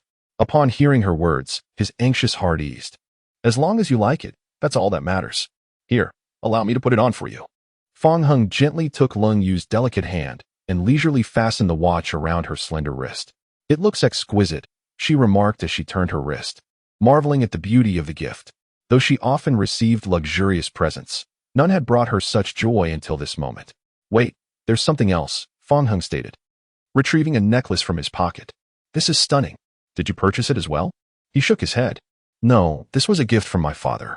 He said that when I marry, it should be given to my significant other." "Are you giving it to me?" she asked, her eyes wide with surprise. "Of course. We are already married." Fong Hung leaned closer to Lung Yu, preparing to drape the necklace around her fair neck. The proximity intensified their connection, and through his gaze, she could almost see her own reflection. A wave of nervousness washed over her, causing her breath to quicken. The warmth of his breath tickled her face, teasing her senses like a feather. Unbeknownst to her, a sudden impulse surged within Lung Yu. As time passed, the urge grew stronger, compelling her to lean closer to Fong Hung. However, lacking experience, she inadvertently bumped into his nose. "What is the matter?" Fong Hung asked, perplexed, having just adorned her with the necklace only to be unexpectedly jolted. Lung Yu covered her nose, her heart racing as if a fawn had dashed into it. To mask her embarrassment, she scooped up Tang Yuan and silently attempted to leave. Why the silence? Are you displeased? He inquired, as she reached the staircase. His persistent questioning halted her in her tracks, waging an internal battle within herself. Finally, Lung Yu set down Tang Yuan and swiftly returned to Fong Hong. Seeing her determined demeanor, he barely had time to speak before she pushed him down onto the sofa, straddling his legs and leaning in for a kiss. Chapter 50. Do you like me? Fong Heng's mind went blank, his eyes widening in shock, utterly taken aback. By the time he regained his composure, Lung Yu had already retreated several meters. Her gaze evasive and her cheeks tinged with a soft blush. Good night, she whispered, clutching Tang Yuan as she hurriedly fled, nearly stumbling on the stairs in her haste. Fong Hong, astonished, rose to his feet, calling out, "Take care." "It's nothing," she replied quickly, disappearing from sight, leaving behind Tang Yuan and a pair of cat-themed slippers. Fong Hong approached to pick up the discarded slippers. Tang Yuan raised her head and meowed at him. "Don't worry, I'll take you upstairs," Fong Hong said as he picked up Tang Yuan and headed up the stairs. On the second floor, Cold Rain leaned against the door, her heart racing violently, as if a small deer had suddenly dashed into her chest. She covered her flushed cheeks with her hands, recalling her earlier actions, wishing she could dig a hole in the floor and hide. Knock, knock. The unexpected sound of knocking startled Cold Rain. She quickly pressed her hands against the door, fearing Fong Hong might push it open at any moment. "It's me," came Fong Heng's voice from outside. He held a pair of cat slippers in one hand and cradled Tang Yuan in the other. Moments later, Cold Rain's voice emerged from within. "I am already asleep." Fong Hong was at a loss for words. "I've left Tang Yuan and the slippers at the door," he said, straightening up. "Oh, I'll bring them in when I wake up," she replied. "All right." Cold Rain pressed herself against the door until she heard his footsteps fade away. Then she quickly opened the door, scooped up both the cat and the slippers, and locked herself inside. She tossed Tang Yuan aside and dove onto her bed, covering herself with the blanket. Time passed, and Cold Rain slowly lifted the blanket, lying on her side as she gazed at the suddenly appearing Tang Yuan. "Tang Yuan, what should I do? I feel like I lack the courage to step out of this door tomorrow. Am I possessed by a ghost? How could I have suddenly done that to him? It's all Yun Lu's fault. It must be the liquor-filled candies she gave me that are to blame." Until Tang Yuan fell into a deep slumber, Cold Rain continued her rambling. She instinctively touched her lips, and her heart, which had finally calmed, suddenly raced anew. Downstairs, Fong Heng lay in bed, tossing and turning, unable to sleep. Cold Rain's bashful demeanor lingered in his mind, and he pondered the meaning behind her unexpected kiss. Is she teasing me? Does she like me? Is this a rehearsal for a sudden situation? After much contemplation, he dismissed the possibility that Cold Rain had feelings for him. After all, they had only known each other for a short while, and she was merely with him to appease her family as pressure for marriage. Nevertheless, he looked forward to seeing Cold Rain the next day. Fong Hong was unaware of what time he fell asleep, but when he awoke, it was already past 10. He glanced at the garage and, as expected, the Audi was gone. Approaching the dining table, he found it empty. This was the first time after waking late that Cold Rain hadn't left him breakfast or a note. Fong Hong felt a momentary sense of disorientation. He tidied up and prepared to drive to work. Upon arriving at the office, Fong Hong encountered Chen Shuei in the elevator. As soon as she saw him, her demeanor became awkward. "Secretary Fong," she greeted. Fong Hong nodded, noticing a sudden shift in her attitude, likely due to her awareness of his relationship with Cold Rain. Upon reaching the designated floor, Fong Hong exited the elevator first, leaving Chen Shuei enveloped in a profound melancholy. She found herself reminiscing about the scene from the previous day, where Fong Heng and Lang Yu shared laughter and joy, intensifying the ache in her heart. Lost in thought, she hardly noticed when the elevator returned to the ground floor. As two employees entered and observed Chen Shui's motionless demeanor, they exchanged curious glances. Regaining her composure, she pressed the button for her desired floor once more. Since Fong Hong had married a woman who excelled in every aspect compared to herself, it was indeed time to let go. Chen Shui firmly believed that Fong Hong and Lung Yu would lead a blissful life together. To witness the happiness of the one she loved was, in itself, sufficient. In the president's office, Fong Hong entered, only to find Su Mu instead of Lung Yu. "Assistant Su, where is President Lung?" he inquired. Su Mu, overwhelmed with tasks, replied. President Lung mentioned she would arrive later. Taking a moment to set down her pen, she gazed intently at Fong Hong. "This is the first time in my years here that I've seen the president arrive late. Does Secretary Fong have any insight?" Fong Hong hesitated, unsure how to respond. Lung Yu's tardiness was likely related to the events of the previous night, but he could not divulge their private matters to Su Mu. I'll make a phone call to inquire. Meanwhile, at a CAF, Lung Yunlu entered a private room, her expression one of surprise. She glanced at her phone to confirm it was indeed Monday. Sister, today is a work day. How can you be here idling away instead of at the office? Lung Yunlu felt as if the sun had risen in the west. Her sister was typically a quintessential workaholic. Lung Yu set down her coffee cup and replied, "Is it not permissible for me to indulge in a brief respite?" Approaching her sister, Lang Yunlu scrutinized her closely. "Something's amiss. You cannot possibly be my sister. Come forth. Spirit, and reveal yourself, or I shall not be gentle." She teased, only to be playfully pinched by Lang Yu, rendering her speech slightly tangled. "Let go, you wretched sister. If you do not, I shall show you the prowess of my Taekwondo black belt. Should you so much as touch me, I shall ensure Fong Hang gives you a thorough reprimanding." At that moment, Lang Yu received a phone call. Upon seeing the caller ID, she promptly released her sister. "Sister, who is it? Why did you not answer?" asked Ling Yunlu. "It's Fong Hung. Please answer for me and say I'm unavailable." Huh. Lung Yunlu was puzzled but complied. As she answered, she said, "Hello, brother-in-law. My sister claims she is not here." Chapter 51. I feel you resemble a cat more. You appear aloof yet are undeniably adorable. Observing Lung Yu's frantic gestures, Lung Yunlu belatedly recognized the gravity of the situation. She hastily added, "Wait, my sister did not say she was unavailable. She is simply not beside me right now. Brother-in-law, you must trust me." The atmosphere was quiet, and even through the phone, Lung Yunluo could sense Fong Hang's exasperation. After a moment, he finally spoke. "All right, I understand. I'll hang up now. When my sister returns, I'll have her call you back. Goodbye, brother-in-law." Without waiting for Fong Hang's response, Lung Yunluo ended the call and turned to Lung Yu with a playful grin. "Sister, don't you think I was quite clever?" Lung Yu shot her sister an exasperated glance and snatched the phone away. "You're almost making me laugh with frustration." Lung Yunluo, eager to appease her, began to knead her sister's shoulders. "Oh, it's nothing. By the way, what is going on with you and brother-in-law? Why are you suddenly avoiding him? Children shouldn't pry into matters that don't concern them. Just because you call me young, you think you can escape scrutiny, you old sister." Lung Yunluo ceased her attempts at flattery and settled down, yet her curiosity was insatiable, and she continued to press her sister. "What is really going on? Has brother-in-law taken a mistress behind your back? Or have you, dear sister, suddenly contracted a terminal illness?" Having recently read a melodramatic novel, Lang Yuluo's imagination ran wild. "Are you cursing me?" Lung Yu retorted, annoyed. "Oh, dear sister, if you won't tell me, what choice do I have but to speculate?" Lung Yuluo pouted playfully. In truth, even after a night had passed, Lung Yu reflected on her actions and wished to hide away in a hole. Lung Yunluo, fixated on her sister, quickly discerned an unfamiliar expression on her face. It was as if she had stumbled upon a new world, despite being a beautiful young woman. She smiled like a lecherous old man. "Sister, you must have some untold secrets with brother-in-law." "Absolutely not. While the events of the previous night might not typically be deemed scandalous among ordinary couples, the situation between Lung Yu and Fong Hung was far from ordinary, making it rather delicate. You say there's nothing, yet you're blushing. Don't be ridiculous." "I'm not blushing at all." Lung Yunluo smiled enigmatically, her expression laden with intrigue. Lung Yu, feeling a sense of urgency, decided to abandon her restraint and pretended to confront her sister. Lung Yunluo took off running, and Lung Yu sprang up in pursuit. This scene left the store manager, who had come to flatter, utterly astonished. Fong Hung returned to his office and soon received a call from Lung Yu.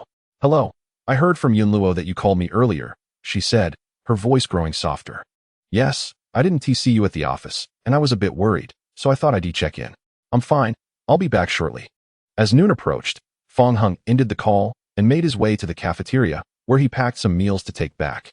Just as he returned and the elevator doors began to close, he rushed to press the open button frantically. The surrounding employees were taken aback, whispering among themselves. When the elevator doors finally opened, it revealed only one person inside, the recently returned Lang Yu. Fong Hang stepped inside and turned back to ask them, "Aren't you coming up?" The staff exchanged glances, instinctively taking a step back. Once the elevator doors closed, the atmosphere became electrified. This fellow truly has audacity. In my view, he likely did not recognize who she was. To dare share an elevator with the president is quite the feat inside the elevator. It felt as if they were on the brink of perceiving you as a sorceress, Fong Hung jested. Cold Rain, feeling helpless, softly countered. Do you think I resemble a witch? Fong Hung shook his head. No, I perceive you more as a cat. A cat? Her delicate face manifested a hint of confusion. Indeed, you appear aloof on the surface, yet are quite endearing beneath. Cold Rain suddenly found herself at a loss for words, her fingers unconsciously twirling a strand of hair. The elevator doors slowly opened. Cold Rain lowered her graceful hand, her expression returning to its usual frosty allure. Outside the elevator, Lang Rushue furrowed her brow. Perhaps it was a mere illusion, but she felt as though she had just witnessed Cold Rain, usually so elevated, momentarily embody the bashfulness of a teenage girl. Are you coming or not? Cold Rain asked coldly. Lang Rushue entered the elevator, her gaze then fixating on Fong Hung. Cold Rain. In just a few days it will be grandfather's birthday. Surely you will bring this gentleman along, won't you? How I proceed is none of your concern. Truly. The esteemed Cold President remains as haughty as ever. I wonder if you dare to wager with me? For Lang Rushue, Cold Rain loomed like an insurmountable mountain. Whenever they met, her mind would invariably cloud with resentment. At this moment, Lang Rushue's deliberate provocation stemmed from her own hidden calculations. Cold Rushue, why after all these years do you remain as immature as in childhood?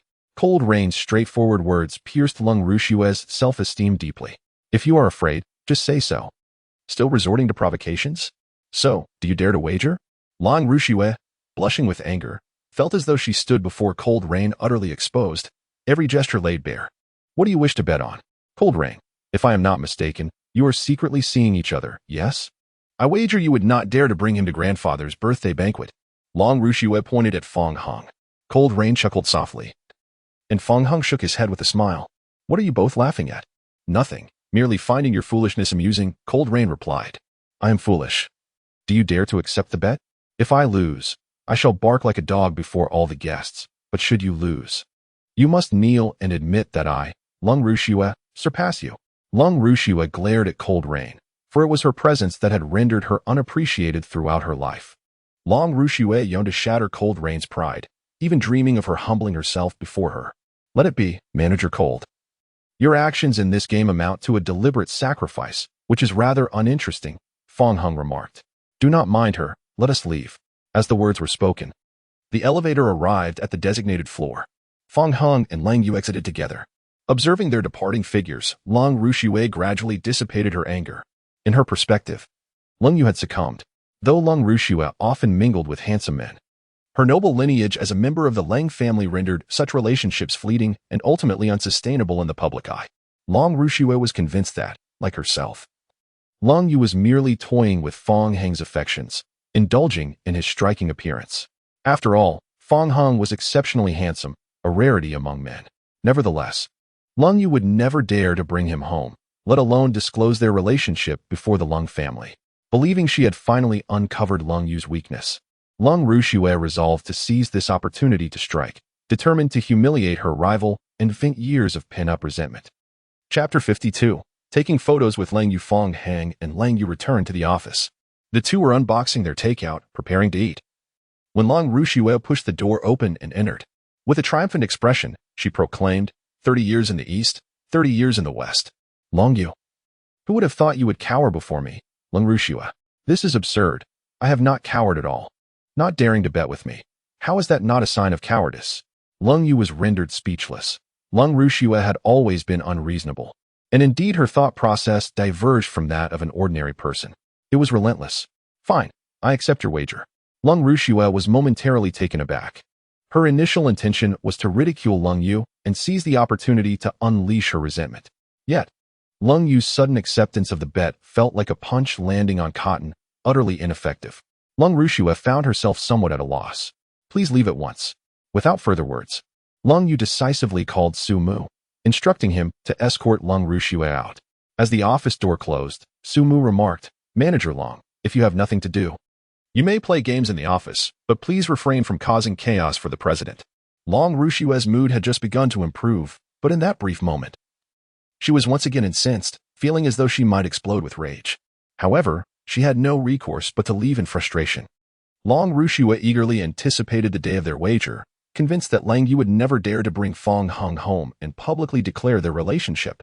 In the office, That Lung Rushua is truly infuriating. Fong Hung found her quite peculiar, resembling a foolish jester. He served Lung Yu some dishes, soothing her with, "Do not be upset. Let us eat first." Gradually, Lung Yu's emotions calmed. As she gazed at the food in her bowl, her tone unconsciously softened. "Why are you still serving me food when I can reach it myself?" "For no other reason than to serve you," he replied. Upon hearing this, Lung Yu hesitated for a moment before reciprocating and serving Fong Hung a generous portion of food. "What is this?" "With no ulterior motive. I simply wish to share this moment with you." Fong Hung smiled, remarking on how we seem like children.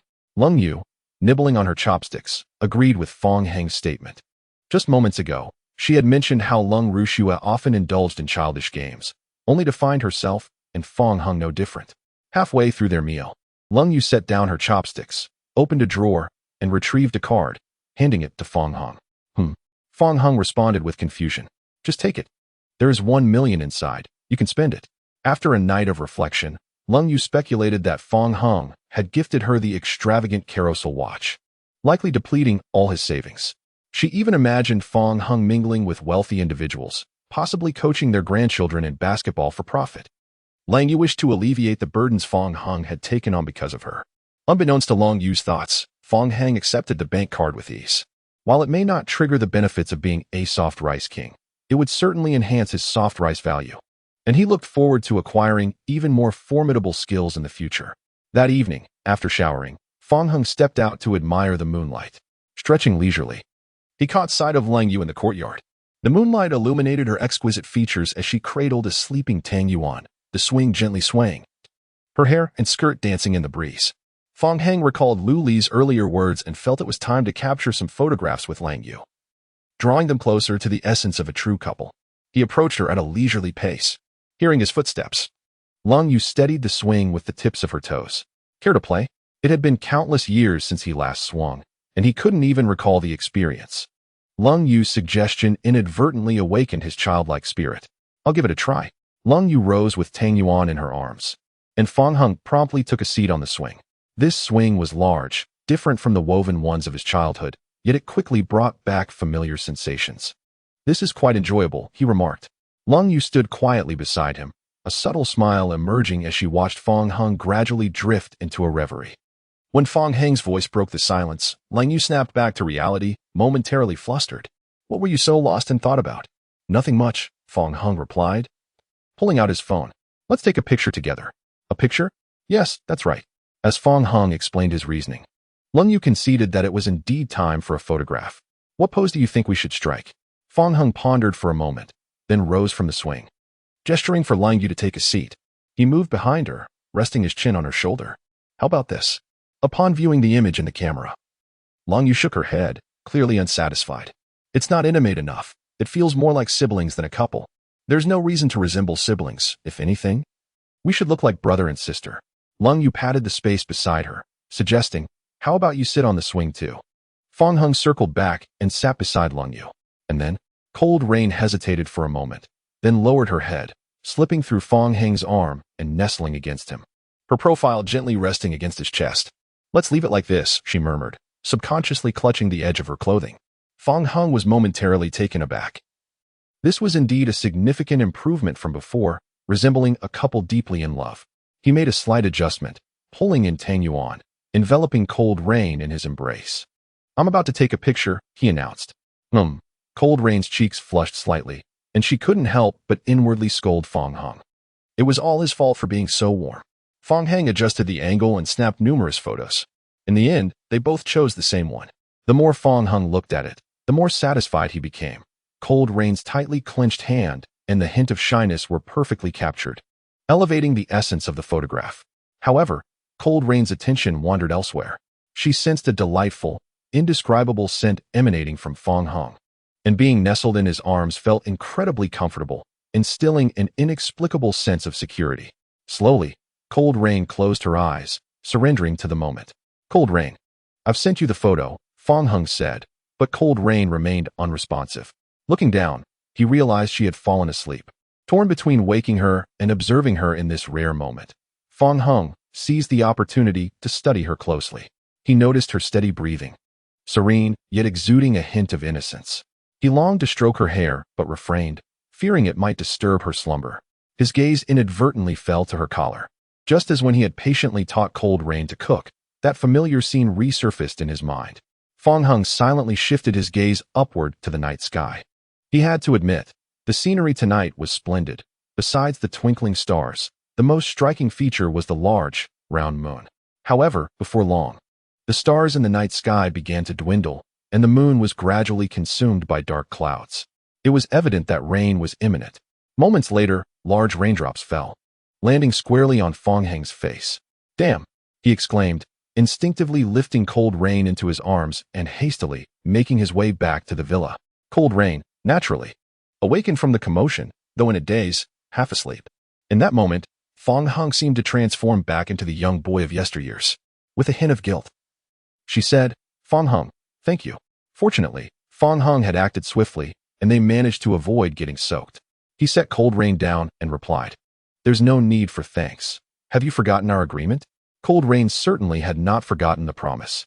Her gratitude was an attempt to make amends for the regrets of the past, when she had nearly drowned and was frightened. It wasn't until Fong Hung had rescued her that she realized she had forgotten to express her thanks.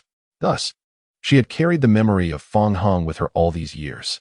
Later, upon hearing his name at the company, Lung Yu recalled it vividly, and in that moment, a pang struck her heart. However, as the days passed, Fong Hung consistently failed to recognize her, leaving Lung Yu feeling somewhat helpless. Was Fong Hung simply forgetful? Or had she changed so drastically? The rain intensified, occasionally accompanied by the rumble of thunder. Lung Yu softly remarked, "I'm a bit drowsy." "You were sleeping quite soundly just now. Perhaps you've been exhausted lately?" Fong Hung suggested. In truth, she had indeed been feeling fatigued.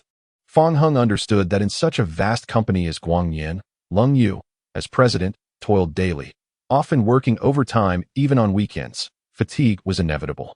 "You can always talk to me about it. I'll find ways to help alleviate your tiredness."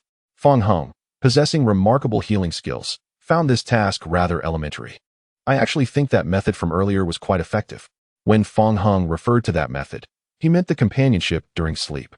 Realizing his phrasing was inappropriate, he quickly corrected himself. I meant you sleeping while I keep you company." "Exactly. If you're tired, you can always do that. I will always be by your side." "Really?" Long Yu blurted out, then hesitated, searching for words to clarify. "Indeed." Fong Heng nodded affirmatively. Only then did she appear less awkward, though she bit her lip, uncertain of how to respond, leaving the ambience filled solely with the sound of the rain. Gradually, Lung Yu sensed something was amiss. She glanced around and noticed that Tang Yuan was inexplicably absent. "Fong Hung, have you seen Tang Yuan?" He had been so focused on sheltering Lung Yu from the rain that he hadn't paid any attention to Tang Yuan's whereabouts. Could it be frightened by the thunder and gone upstairs? "I'll go look for it. I'll accompany you." The two searched upstairs but found no sign of Tang Yuan, ultimately discovering the little creature in the garage, not far from the swing. Upon seeing them, Tang Yuan began meowing incessantly, clearly expressing its grievances. Fong Hung and Lung Yu felt somewhat awkward, reminiscent of parents returning home only to have inadvertently left their child outside. Tang Yuan was drenched from the rain. After bringing it back to the villa, they collaborated to give it a bath while engaging in light conversation. "Fong Hung, tomorrow is grandfather's birthday. We need to wake up early to buy gifts. I've already prepared everything." Lung Yu was taken aback by this. "Then it seems we can afford to sleep in a bit longer." "Yes," he confirmed. Lung Yu had always relished the sound of raindrops against the glass, drifting off to sleep in the comfort of her room. For her, it brought an inexplicable sense of solace. However, that night, she found no satisfaction, likely because that embrace was far more comforting. The following day marked the birthday of the esteemed elder Lung. Fong Hung and Lung Yu awoke, adequately prepared before setting off to the Lung family residence. Lung Yu donned a formal dress, her hair elegantly styled up high, exuding both nobility and a chilling allure. Fong Hung donned a sleek black tailcoat and had taken the time to style his hair in an unusual manner. The journey lasted approximately an hour, culminating at an expansive estate. The seemingly endless walls served as a testament to the formidable wealth of the Lung family. Upon arriving at the parking lot of the banquet hall, they were greeted by the eagerly awaiting Lung Yunluo, who approached them briskly, evidently taken aback by Fong Heng's appearance. She exclaimed, "Brother-in-law, you look exceptionally handsome today." Fong Hung chuckled in response. "Am I not handsome on ordinary days?" "Absolutely. You're stunning." dazzling enough to make the entire universe sparkle. Fong Hung was at a loss for words. His mischievous sister-in-law was as playful as ever. Lung Yunluo then linked arms with Lung Yu, casting her sister a knowing glance. "Sister, come with me." Lung Yu replied. "Fong Hung, you head to the banquet hall first. I will join you shortly." "All right, see you soon." After the sisters departed, Fong Hung proceeded towards the banquet hall. At that moment, a convertible sports car came to a smooth stop. A man, styled with a center parting and clad in a pink suit, emerged from the vehicle. He was Su Kuan, the second son of the Su family, who had come to celebrate the birthday of the venerable Long Patriarch. As Su Kuan stepped out, he spotted a familiar figure. Upon closer inspection, he was astonished to recognize Fong Hung. The vivid memory of Fong Heng's decisive victory over Lao Mo lingered in his mind. In recent times, Su Kuan had come to realize that Chun Ting was merely a fleeting distraction. It was clearly unwise to offend a formidable and mysterious expert for the sake of someone so easily discarded. Su Kuan understood that having more allies was far preferable to accumulating enemies. Moreover, he bore no deep-seated grudge against Fong Hung, their previous conflict over a cat being trivial in comparison to past disputes he had encountered. Thus, he approached Fong Heng with a smile, greeting him amicably. "Hello, Mr. Fong." What a coincidence. For a moment, Fong Hung struggled to recall who the man with the center parting was. "And you are?" "I am Su Kuan. Do you remember the incident regarding the cat?" "Ah, now I remember you. You followed me all the way here. Do you still intend to pursue this matter?" Su Kuan placed an arm around Fong Heng's shoulders, saying, "You've misunderstood, Mr. Fong. I'm here solely on behalf of my family to extend birthday wishes to the Lung Patriarch." Only then did Fong Hung lower his guard, pushing Su Kuan's hand away. "We hardly know each other. What is the meaning of this?" Su Kuan, slightly embarrassed, replied, "It was my fault previously. I wish to apologize and hope that you, Mr. Fong, can overlook past grievances and allow me the honor of friendship." Just then, Su Kuan received a phone call, a middle-aged man's voice resonating from the other end. "All right, Uncle Long, I will be there shortly. I've run into a friend here." Su Kuan hastily ended the call and hurried back to Fong Hung. The Su family was soon to officially nominate the next family head, and as the second son, Su Kuan found himself at a disadvantage compared to his elder brother. Only by forging alliances with formidable friends and strengthening one's own influence can one approach the coveted position of the family head. Thus, Fong Hung, an enigmatic master of uncertain origins, naturally became the object of his ambitions. Chapter 54. Averse to seeing you hurt, Su Kuan hastily caught up with Fong Hung, his enthusiasm clashing with the latter's cool demeanor. "Forgive me, Mr. Fong, I just received a phone call." Fong Hung responded nonchalantly with an indifferent "Your martial prowess is extraordinary. You must hail from a prestigious lineage. I am merely an ordinary office worker." Su Kuan, however, was not convinced, perceiving Fong Hung's modesty as a deliberate facade. After all, in the entirety of Luo City, there were but a handful capable of defeating Lao Mo in a single blow. "Haha, Mr. Fong certainly has a sense of humor. Did you come alone today?" Su Kuan inquired. "I came with my wife," Fong Hung replied. Su Kuan, slightly taken aback, continued to shower compliments upon him. Meanwhile, Lung Yunlu had pulled Lung Yu into a room. "Sister, are you out of your mind? You actually brought your husband along." Today marked the birthday of Old Master Lung. And besides the various elders of the Lung family, many prominent figures from Luo City were in attendance. Lung Yunlu was astonished by her sister's audacity to bring Fong Hung to celebrate. "I am married to Fong Hung. It is only natural for us to celebrate grandfather's birthday together." While she spoke thus, an undercurrent of uncertainty troubled her. But how will we handle things with Dad later? Lung Yunlu could scarcely fathom the impending developments. "Don't worry, it won't affect you," Lung Yu reassured. With a sigh, Lung Yunlu responded, "Though I often appear carefree, I truly do not wish to see you in distress." Lung Yu affectionately ruffled her hair, chuckling, "Little one, you've grown. Don't mess up my hair. And stop calling me little, you wretched sister," she retorted. As the two sisters conversed, a voice interrupted them. It was Lung Rushua, elegantly clad in a chi pao and wielding a folding fan, her tone dripping with sarcasm. "Oh, isn't this Lang Yu? Why are you here all alone?" Without hesitation, Lung Yunlu shot back. "Lung Rushua, are you blind? What do you mean by only your sister? Am I not a person?" Lung Rushua's expression shifted slightly. She recognized that Lung Yu would only act if truly provoked, but Lung Yunlu was another matter entirely. She would not hesitate to escalate matters at the slightest provocation. Since childhood, during their conflicts, this impudent girl had struck her with such fervor that the pain lingered for weeks. Thus, she held a modicum of respect for Lung Yunlu. My apologies, Sister Yunlu. That was a slip of the tongue, Ru Xue conceded. Lung Yunlu huffed. That is more like it. Do try to pay attention in the future. Ru Xue could only curse silently in her heart. Impudent girl. What audacity. She then turned to Lung Yu, saying, Lung Yu, you still haven't answered my question. Why didn't you bring your esteemed secretary along? Have you forgotten our wager?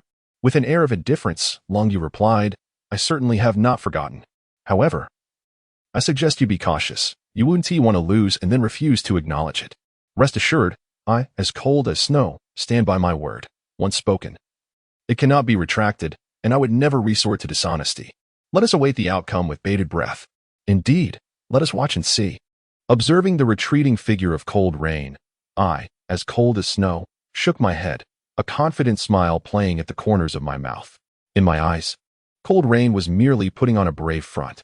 On this remarkable day, I was certain that Cold Rain would not dare to bring Fong Hung along. Thus, in our wager, my victory was all but assured. I could hardly contain my imagination of Cold Rain kneeling before me, her eyes reddened with shame. Lost in thought, I succumbed to delight, bursting into laughter, which drew strange glances from the passing guests, who promptly steered clear of me. Meanwhile, the two sisters engaged in conversation. Cold Yunlu, curious, inquired, Sister, what wager did you strike with Cold Ruoxue? Cold Rain relayed the terms of the bet to her sister. Upon hearing this, Cold Yunlu exclaimed, Ha! That Cold Ruoxue is just like my gaming partner, utterly foolish. Who would be so naive as to challenge me? She is simply too eager to win against me. I suspect there is a gap in her reasoning. Ever since childhood, she has been this way. After losing to you, she sought trouble with me. But I swiftly dealt with her, leaving her to weep homeward in complaint. Amidst their exchange, a middle-aged couple approached the sisters. Xiao Yu, you're back. It was none other than their mother, Yang Shulan, accompanied by the stern-faced father, Cold Tianrui. Cold Yunlu quickly greeted them. Father, mother. Cold Rain merely addressed Yang Shulan with a faint mother, but fell silent and cold when it was time to acknowledge Cold Tianrui. Cold Tianrui, displeased, remarked, Your manners are growing ever worse. You cannot even bring yourself to call me father? Cold Rain remained mute, adopting a sullen demeanor. Cold Yunlu, sensing the tension, felt the temperature around them plummet as the confrontation between her sister and father unfolded. The situation was about to escalate further. Cold Tianrui was unaware that his daughter had already wed and brought her spouse to celebrate their grandfather's birthday. Yang Shulan intervened. All right, Tianrui, you know how Xiao Yu is. She has always been this way since childhood. Given that you two have not reconciled after your last quarrel, it's only natural for her to be unwilling to bow her head. This is a lack of upbringing. If word gets out, others will think that I, Cold Tianrui, am incapable of raising my children. Cold Rain suddenly let out a cold laugh. Cold Tianrui continued, as I mentioned before. The young master of the Su family is here today to celebrate as well. It is the perfect opportunity for you to meet. You should seek an auspicious day to arrange your marriage. Cold Rain's expression turned frigid as she replied, If you are so keen on this union, why not marry that Su young master yourself? Cold Tianrui was taken aback by her audacity. Cold Yunlu, shocked yet amused, nearly burst into laughter. Her sister was truly bold. Even if given 10 times the courage, she would never dare to confront their father in such a manner. Concealing her laughter, Cold Yunlu discreetly gave Cold Rain a thumbs up. Despite Yang Shulan's attempts at mediation, Cold Tianrui's countenance darkened, and he prepared to reprimand Cold Rain, until he spotted Su Kuan approaching in a pink suit. He forcefully suppressed the pent-up fury within him. Su Kuan felt a twinge of irritation, for his recent efforts to placate Fong Hung had yielded little success, leaving him regretful for having previously clashed with the individual. Young Master Su, you have arrived, greeted Lung Tianrui and Yang Shulan with warm smiles, prompting him to return their greetings with a bright smile. Hello, Uncle Lung, Aunt Yang. After a brief exchange of pleasantries, Su Kuan's attention shifted to the pair of sisters nearby, and he was instantly taken aback. Having previously seen photographs of Lung Yu, he had found her beauty almost surreal. However, witnessing her in person revealed that she was even more stunning than in the pictures. Notably, Lung Yu's height was remarkable in her high heels. She appeared taller than him, embodying the very type of long-legged, aloof beauty he was utterly captivated by. As for the sister beside her, Lung Yunluo, although possessing a lovely face, failed to pique Su Kuin's interest due to her more boyish figure. The trio approached the sisters. Lung Tianrui introduced, young Master Su. This is my eldest daughter, Lung Yu. Su Kuin feigned gentlemanly composure, saying, Miss Lung, it is a pleasure to meet you. I am Su Kuin, the second young master of the Su family. Xiao Yu, this is young Master Su. Did you not see him greet you? Why are you just standing there? Lung Tianrui reprimanded, his expression darkening. Lung Yu not only ignored Su Kuin but also disregarded her father's words, turning away to stride toward the banquet hall. This unexpected scene left everyone momentarily stunned. To mask the awkwardness, Su Kuin turned to Lung Yunluo, saying, Hello, I am Su Kuin. I apologize. I am a bit of a mute and cannot hear what you say. Lung Yunluo, unlike her sister, lacked the audacity to respond defiantly and merely offered a half-hearted reply before hastily retreating. Su Kuin was left bewildered by the encounter. Observing this, Long Tianrui could no longer contain his anger, shouting at the two girls, Both of you, stop right there. Long Yu feigned ignorance, continuing her pace without hesitation. Lung Yunluo hesitated briefly, glancing back, but then quickened her steps to catch up with her sister. These two have become quite headstrong, at this rate. I fear I can no longer manage them. Long Tianrui lamented, clutching his chest in frustration. Yang Shulan quickly intervened. Young Master Su, I apologize. Xiao Yu recently had a quarrel with her father and has been in a foul mood, treating everyone this way. Under such treatment, Su Kuin would typically feel displeased. Yet, Lang Yu's beauty afforded him ample patience. It's quite all right, Aunt Yang. I do not mind, he replied, a competitive spirit ignited within him. He found his greatest thrill in conquering the aloof, proud beauties, like Lung Yu. Previously encountered cold-hearted women were often merely playing a game, feigning indifference to draw closer to him for ulterior motives, which soon grew tiresome for Su Kuin. He could sense that Lung Yu was entirely genuine, embodying the quintessential aloof and elegant woman he had longed for. Su Kuin felt an unprecedented excitement. After all, Lung Yu was not married, and with Lung Tianrui's intention to seek a matrimonial alliance, it was merely a matter of time before they would be together. Once united in marriage, Su Kuin was willing to center his heart on her, even to the extent of relinquishing an entire forest. Meanwhile, Lung Yunlu had finally caught up with Lung Yu. Panting as she exclaimed, Sister, you are simply magnificent.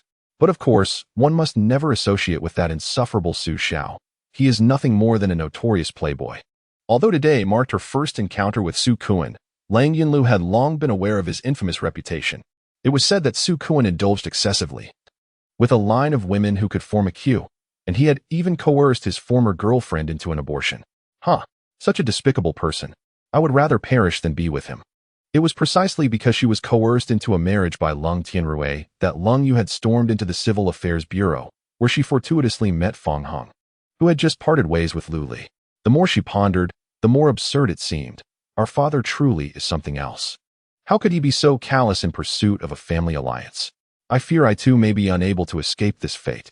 Is profit truly of such paramount importance? Rest assured, I will protect you and will never allow that individual to have his way. Oh, sister, you are the best, Lang Yunlu said, deeply moved. Then you must behave yourself in my presence. I will do my best. The two women entered the banquet hall and after considerable effort, finally located Fong Heng in the last row at a corner. Wow, brother-in-law, are you playing hide and seek? You had me and my sister searching for ages, Lung Yunlu said, unconsciously lowering her voice. It was quieter here. Fong Heng adjusted Lung Yu's seat height and inquired, Where have you two been? You've been gone for quite a while. Lung Yunlu exchanged a glance with Lung Yu, hesitant to speak. Lung Yu replied, Just a little worry. We will discuss it later when it's just the two of us. All right. Lung Yunlu pouted, a hint of jealousy creeping in. What is the matter? Can I speak in your presence? Don't you already know? I want to hear it again. Lung Yu shot her a glare. As more guests entered, the banquet hall grew increasingly lively. A renowned host animated the atmosphere on stage, and even popular stars were invited to perform. After the warm-up concluded, the lights in the banquet hall suddenly went dark, and the stage crew hurriedly exited. The curtains slowly rose, revealing an elderly man in a wheelchair, pushed to the center of the stage by Lung Tianrui. The old man waved his hand gently, exuding an unspoken authority. Once Lung Tianrui stepped aside, the elderly gentleman scanned the audience. Thank you all for taking the time to attend this old man's birthday banquet. Following this, the host led the crowd in a chorus of compliments. Lung Rushua stood up and shouted, Grandfather, You are the most dashing today." The old man chuckled heartily. On a frigid day, Lung Tianrui received the guest list and leaned closer to his father, whispering, "Father, the gift list has been compiled. Shall we announce it?" Upon receiving a nod of affirmation from the elder Mr. Lung Tianrui immediately signaled the host with his eyes. "Gratitude is due to Mr. Qiangxing from Qiangxing Company for the Golden Toad." The host promptly began to read according to protocol. As each name was called, the individuals stood and exchanged glances with the audience. When it was Su Kuan's turn, Lung Tianrui took the initiative to introduce him.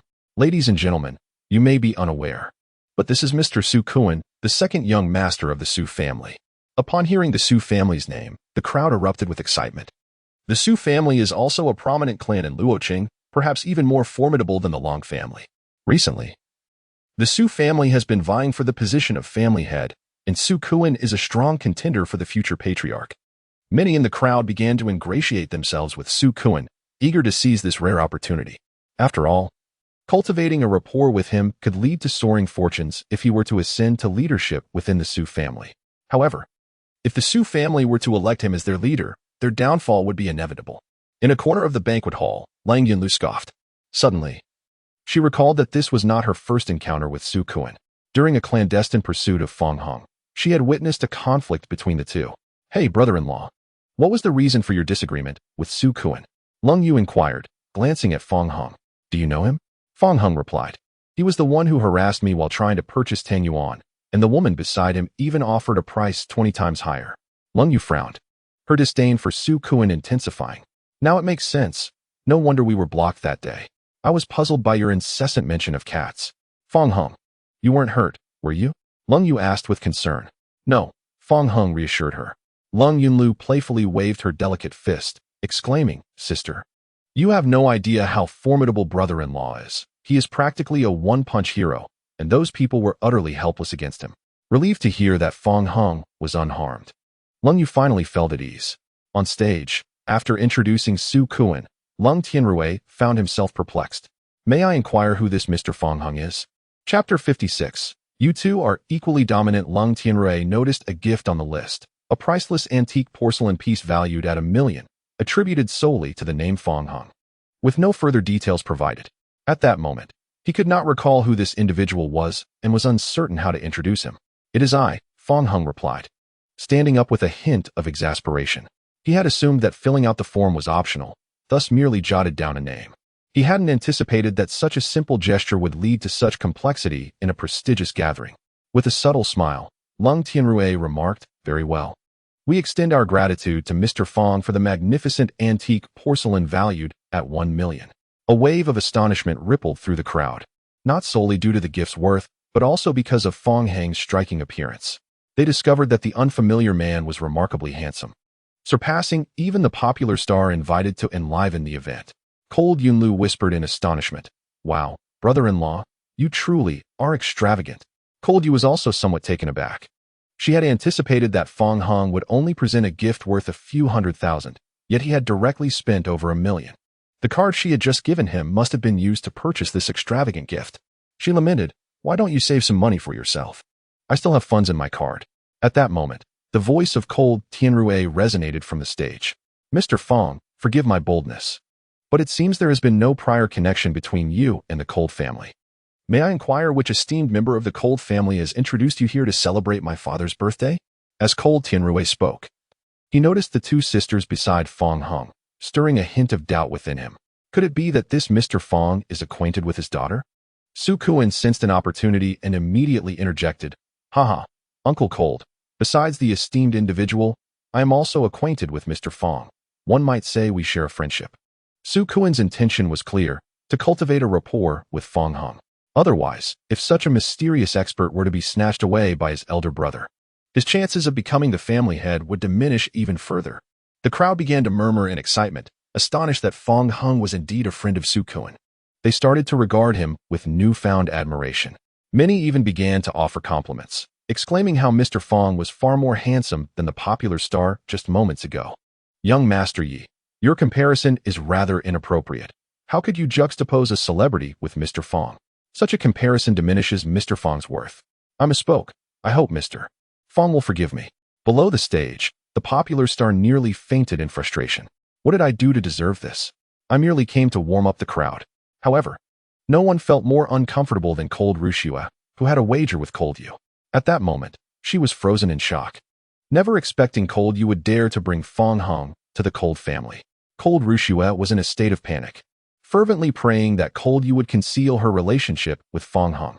Otherwise, losing the wager would force her to bark like a dog in front of all the guests, resulting in not just the loss of her dignity, but also that of the entire Cold family.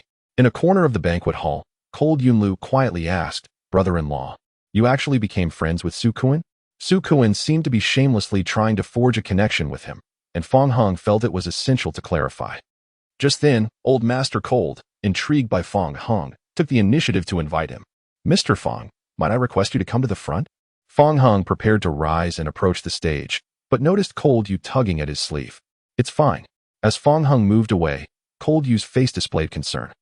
Cold Yunlu remarked, "Oh dear, sister, you really shouldn't have brought your brother-in-law here." The cold rain fell silently. Su Kuan then realized that beside Fong Hong were those two beautiful sisters. He too felt a flicker of confusion regarding Fong Hong. With quick strides, he made his way to the stage. "Mr. Fong, this way please," Cold Tianrui proactively guided him. Witnessing this scene, Cold Yunluo placed a hand on her forehead. When their father learns of Fong Hong and his sister's identities, he will undoubtedly be furious.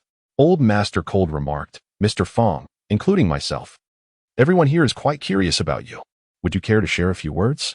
"Certainly." Fong Hong took the microphone and addressed the crowd gravely. "Su Kuan, do not misplace our relationship. We are not friends." At this declaration, the crowd erupted in astonishment. No one anticipated that Fong Hong's first words upon taking the stage would be to distance himself from Su Kuan. Who is Su Kuan, after all? He is the second young master of the Su family, a potential heir, and many desire to forge connections with him. Yet Fong Hong showed him no courtesy in front of everyone. This was utterly astounding. "Mr. Fong, it is my fault. I assumed our relationship could be considered friendship." Su Kuan retorted, angered and embarrassed, unable to believe Fong Hong would not give him face. Yet, faced with the unknown origins of Fong Hong, he refrained from losing his temper, mindful of his position as heir. This spectacle left the onlookers in shock. The once arrogant Su Kuan was now exhibiting unexpected politeness in the face of Fong Hong's unyielding stance. "Who on earth is this Fong Hong?" Fong Hong continued, "Su Kuan, I am not inclined to be friends with just anyone." A collective gasp rippled through the crowd. How audacious! How extraordinarily arrogant. Everyone in Luo City knew of Su Kuan's scandalous private life, but out of respect for his status as the second young master, they had all pretended to be oblivious. Fong Hong's earlier dismissal of Su Kuan was a mere hint, but this time it was akin to a slap in the face. The consensus among the crowd was that Fong Hong must possess significant stature, otherwise, how could he disregard even Su Kuan? All right. Su Kuan's face flushed crimson. Words of reproach rose to his lips, but he stifled them. Cold Yunluo was equally astonished. "Wow, sister, you and your husband are both incredibly imposing." As she marveled, she noticed Cold Yu rising and making her way toward the stage. On stage, Old Master Cold was both surprised and delighted. He felt that perhaps the Cold family was destined for fortune today. "Mr. Fong, your presence is indeed a great honor for the Cold family." "Grandfather, just call me Fong Hong," he replied. Old Master Cold, being Cold Yu's grandfather, was now also considered Fong Hong's grandfather due to their marriage. Fong Hong's address took Old Master Cold aback, and even Cold Tianrui beside him was momentarily stunned, sensing an ominous premonition. With an air of noble elegance, Lung Yu, adorned in a splendid gown, gracefully ascended the stage. The crowd, having long heard of her ethereal beauty, was now transfixed, unable to divert their gaze. Upon her arrival, Lang Tianrui's expression darkened. "One must maintain decorum, while disrespect towards me may be tolerated. Today marks your grandfather's birthday. Why have you not brought a gift?" Chapter 57. We are married beneath the stage. Lung Rushua held her breath, feeling as though she were perched upon a bed of nails, her eyes fixated on Lung Yu. What could this woman possibly intend? No, she wouldn't dare. She absolutely could not announce her relationship with Fong Hong. Yet, in the next moment, Lung Yu spoke with serene composure. "The gift from Fong Hong also embodies my sentiments for grandfather." Upon hearing this, Lung Rushua felt as though a taut string had snapped, her entire being trembling violently. Many in the audience were momentarily stunned, for Lung Yu's words subtly reveal the truth. She and Fong Hung had come together, and their bond was evidently profound. It would be inconceivable for them to present a gift together otherwise. Old Master Lung inquired, "Little Yu, are you and this Mr. Fong?" "Yes, I am with Fong Hung," Lung Yu replied calmly. A wave of gasps surged through the crowd. They marveled at the revelation that Lung Yu was already taken, and by none other than the illustrious Fong Hung. Long Tenrui, momentarily taken aback, found himself at a loss, unsure whether to feel joy or sorrow. While Fong Hung's lineage was remarkable, his daughter's relationship with him implied that the alliance between the Lung and Su families was now in jeopardy. Old Master Lung, regaining his composure, was filled with delight, his eyes narrowing into slits. "At your age, it is indeed time to seek a partner. I have great satisfaction with this Mr. Fong." On the other hand, Su Kuan felt as though he had swallowed something bitter. Not only had he been publicly humiliated by Fong Hung, but the woman he coveted was now claimed by his rival. As the second son of the Su family, he had never endured such indignity. Su Kuan seethed with frustration, unable to vent his ire, which only intensified his agitation. Meanwhile, Lung Rushua met Lung Yu's gaze. She recognized her defeat. Should she fail to uphold her word, she would never hold her head high in Lung Yu's presence again. Clenching her fists tightly, her knuckles turning white, she reluctantly closed her eyes, preparing to fulfill her wager. Then, an unexpected scene unfolded. In the grand banquet hall, the sudden sound of barking echoed. Woof, woof, woof. The guests were startled, fearing that a ferocious dog had invaded the premises. Lung Tianrui, fuming, directed his ire towards the event coordinator below the stage. "What are you doing? How could you allow a dog in here? Do you take responsibility if it harms our esteemed guests?" The coordinator looked equally bewildered. "That can't be. Please, explain how this occurred," Lung Tianrui demanded. Not far away, someone suddenly shouted, "Captain, it's not a dog that has intruded, but a person. Someone is imitating a dog's bark." Soon, following the sound, everyone discovered the source, Lung Rushua, who was practicing her vocal skills. The guests nearby had already retreated 3 meters, fearing she might be afflicted with some peculiar ailment. The old Master Lung, tapping the armrest of his wheelchair, expressed his displeasure. "Rushua, what on earth are you doing?" With red-rimmed eyes and a choked voice, Lung Rushua replied, "Grandfather, I have recently been studying voice acting, and I was merely practicing when I made that sound. Is it not permissible to practice in private? In public, this is utterly disgraceful. If you continue this way, you shall be expelled from the venue." The old Master Lung was seething. Today was his birthday banquet, and his granddaughter's behavior in front of so many guests was a profound embarrassment to both him and the entire Lung family. "I'm sorry, Grandfather. I acknowledge my mistake," Lung Rushua said, feeling aggrieved. "If you know your mistake, then silence your mouth." On stage, Fong Hung and Lung Yu exchanged glances, devoid of any sympathy for Lang Rushua's plight.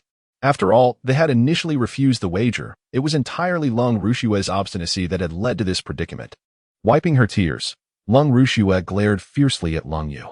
Her hatred for Lung Yu intensified, as she believed that Lung Yu was deliberately preventing her from succeeding, going to great lengths to sabotage her efforts. "Congratulations, old Master Lung. The Lung family is bound for a bright future. Indeed, Mr. Fong and Miss Lung are a perfect match. With their presence, the Lung family is sure to ascend to greater heights. Master Lung, when the family rises to new heights, do not forget to uplift us, your loyal followers." The crowd began to flatter the old Master Lung due to the couple, which further wounded Lung Rushua's fragile pride. Since she had already humiliated herself, she no longer cared about directly confronting Lung Yu. Lung Rushua stood up, loudly capturing everyone's attention. "Grandfather, do not be deceived by appearances. Fong Hung is not a formidable figure. He is merely an employee of Guangyin. That valuable gift worth millions was undoubtedly purchased by Lang Yu." Lung Rushua suddenly revealed the shocking secret, causing a stir among the attendees. Many gazes turned toward Fong Hung, quickly shifting in perception. "This Lung Rushua is truly detestable." Lung Yunlu slammed her hand on the table. Meanwhile, Su Kuan appeared even more incensed. "Damn it, no wonder I couldn't figure out Fong Heng's background. It turns out I've overestimated him all along." As the second young master of the Su family, he had gone to great lengths to curry favor with an ordinary employee, only to face failure. The more Su Kuan thought about it, the angrier he became, even contemplating a slap to his own face. Now that he was aware of Fong Heng's true identity, Su Kuan would no longer tolerate this indignity. In his view, Fong Hung lacked any significant background and was merely skilled. Such a person posed no threat. Dealing with him was as simple as crushing an ant. Su Kuan believed that he had a chance with Lung Yu, as Lung Tianrui would undoubtedly oppose their union. On stage, the expression on the elder Lung's face shifted slightly. He had thought that the Lung family was in for a stroke of luck today, but it seemed he had overestimated the situation. He was indifferent to the notion of Lung Yu dating Fong Hung, for the young heirs of prominent families in Luo City were all well-versed in romantic entanglements, often cycling through multiple partners in a single day.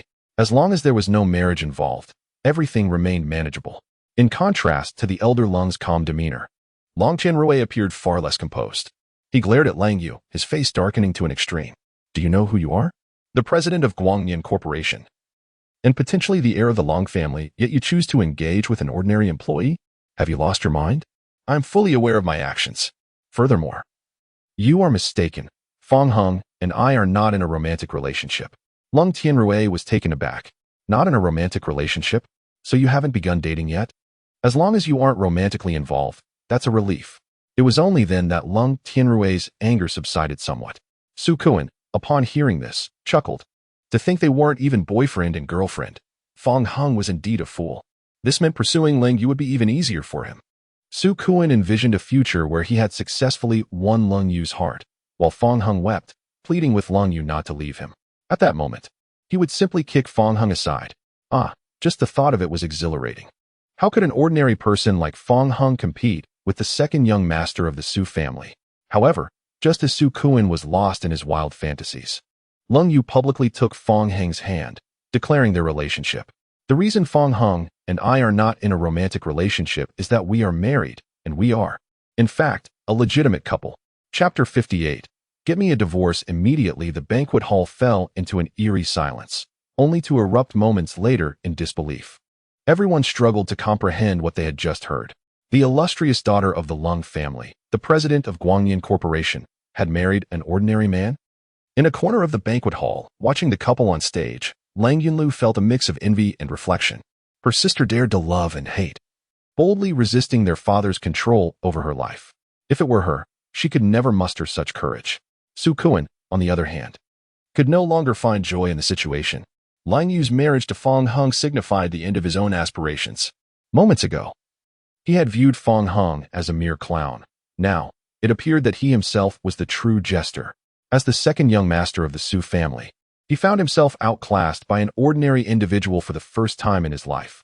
Meanwhile, Lung Tianrui was left in a daze, clutching his chest, nearly fainting from rage. He shouted, "Divorce. Give me a divorce immediately." Lung Yu replied calmly, "I cannot possibly divorce. Even if I were to divorce, do you think those families concerned with reputation would still consider a union?" In the chill of the day, Lung Tianrui took a step back, feeling as deflated as a punctured balloon.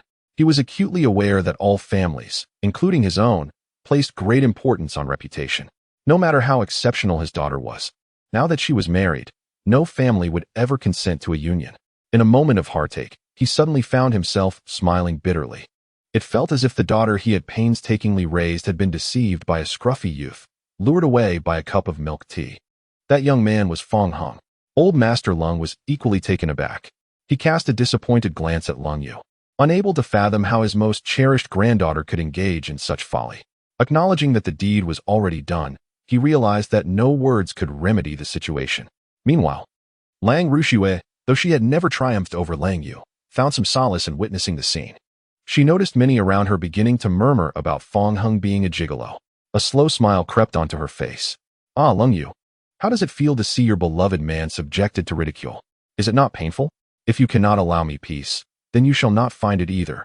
However, as Lung Rushua listened, an unsettling feeling began to take root in her heart, causing her smile to falter. Goodness, this fellow is indeed impressive. He has become the most formidable gigolo in Luo City.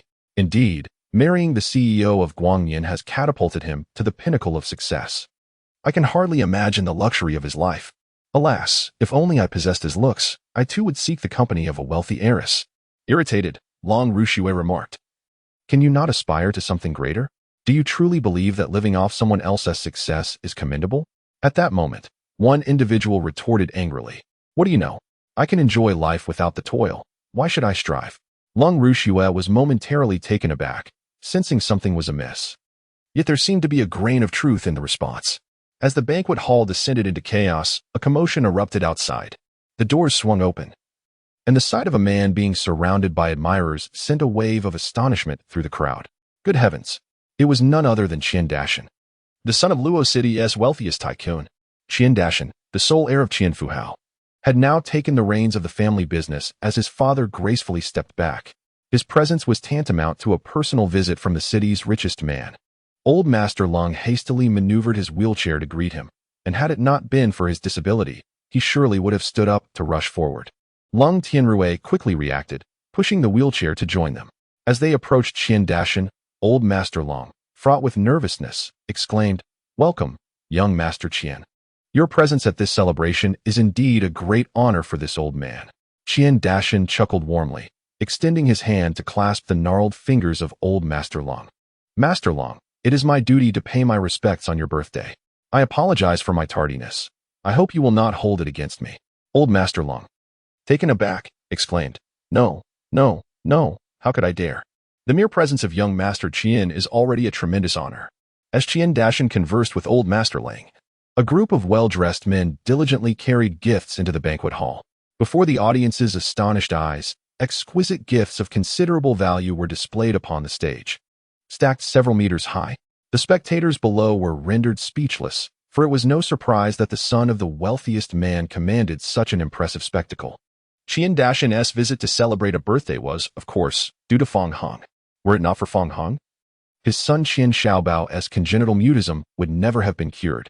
At that moment, Qian Dashan spotted Feng Hong not far away, amidst the curious gazes of the crowd. He quickly approached Feng Hong. First, he greeted Lang Yu, who stood beside Feng Hong, saying, "Madam Feng, greetings to you." Young Master Qian was well acquainted with the collaborative ventures between Guangyan Company and the Qian Group, and this was not their first encounter. However, Qian Dashan's address of her as Madam Feng caught Lang Yu somewhat off guard. Turning to Feng Hong, Qian Dashan inquired, "Mr. Feng, may I have a word with you in private?" "Certainly," Feng Heng nodded. Although he was unfamiliar with Qian Dashan, he sensed the connection to the venerable tycoon Qian. Known as Qian Fuhua. "You and Yunlu wait for me. I shall return shortly," Feng Hong said, releasing the hand he had been holding tightly with Lang Yu. Subsequently, under the watchful eyes of all, he and Qian Dashan exited the banquet hall together. As they passed by Old Master Lung, Qian Dashan paused momentarily, remarking, "Head of the Lung family, I have some matters to attend to, so I must take my leave." "Very well, take care," replied Old Master Lung. Observing Qian Dashan's cordial demeanor towards Feng Hong left Old Master Lang utterly astonished, a sentiment echoed by Lang Tianrui beside him. The atmosphere below the stage began to buzz with excitement. Young Master Qian actually knows that person named Feng Hong? Indeed, it appears young Master Qian holds him in high regard. Could it be that Feng Hong is playing the part of a fool, truly a formidable figure? Su Kuan furrowed his brow, equally taken aback. Although the Su family was powerful, Qian Dashan represented Qian Fuhua, the wealthiest man in Luoqing, who was not to be trifled with. Fortuitously, he had refrained from mocking Feng Hong earlier. Had their relationship been close, it could have led to dire consequences for him. Old Master Lung turned to his granddaughter and asked, "Shui, are you certain you have not lied? Feng Hong is truly an employee of Guangyan?" "I have not lied, Grandpa." "You can verify it," she replied. As Lung Tianrui saw the two sisters approaching, he immediately adopted a stern expression and began to question Lang Yu. "What exactly is the background of this man you have found?" Lang Yu directly ignored Lang Tianrui's inquiry and took Lang Yunlu away from the banquet hall. The onlookers exchanged glances, for Qian Dashan's attitude towards Feng Hong led them to question whether he was indeed a mere parasite. After all, what kind of freeloader could elicit such respect from the son of the wealthiest man? Chapter 59. Is Feng Hong truly a divine doctor? Outside the banquet hall, Feng Hong and Qian Dashan ventured into a secluded area. Qian Dashan immediately bowed deeply to Feng Hong, expressing his profound gratitude. "Esteemed physician Feng, my indebtedness knows no bounds. Should you ever require my assistance, do not hesitate to summon me." Just moments ago, in the presence of others, Qian Dashan had refrained from revealing his true sentiments. Over the years, he had encountered numerous eccentric masters, some of whom deliberately maintained a low profile to avoid attracting undue attention and disturbing their tranquility. He vividly recalled an incident where his own overt enthusiasm had irked a master, a lesson he had learned well. Henceforth, whenever he encountered a revered figure, he would first gauge their demeanor. To Qian Dashan, Fong Hung appeared to be a person who shunned ostentation. Otherwise, with such remarkable medical skills, he would have long been renowned throughout Jianghu, rather than remaining in the modest confines of Luoqing. Are you the old gentleman's son? Fong Hung inquired. I am Qian Dashan, the son of Qian Fuhao, and also the father of Qian Xiaobao, whom you cured of congenital mutism. Oh, I see. Is there something you need?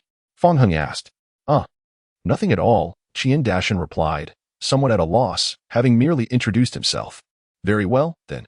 Please convey my regards to the old gentleman and suggest that he bring Xiaobao along for a game of basketball sometime.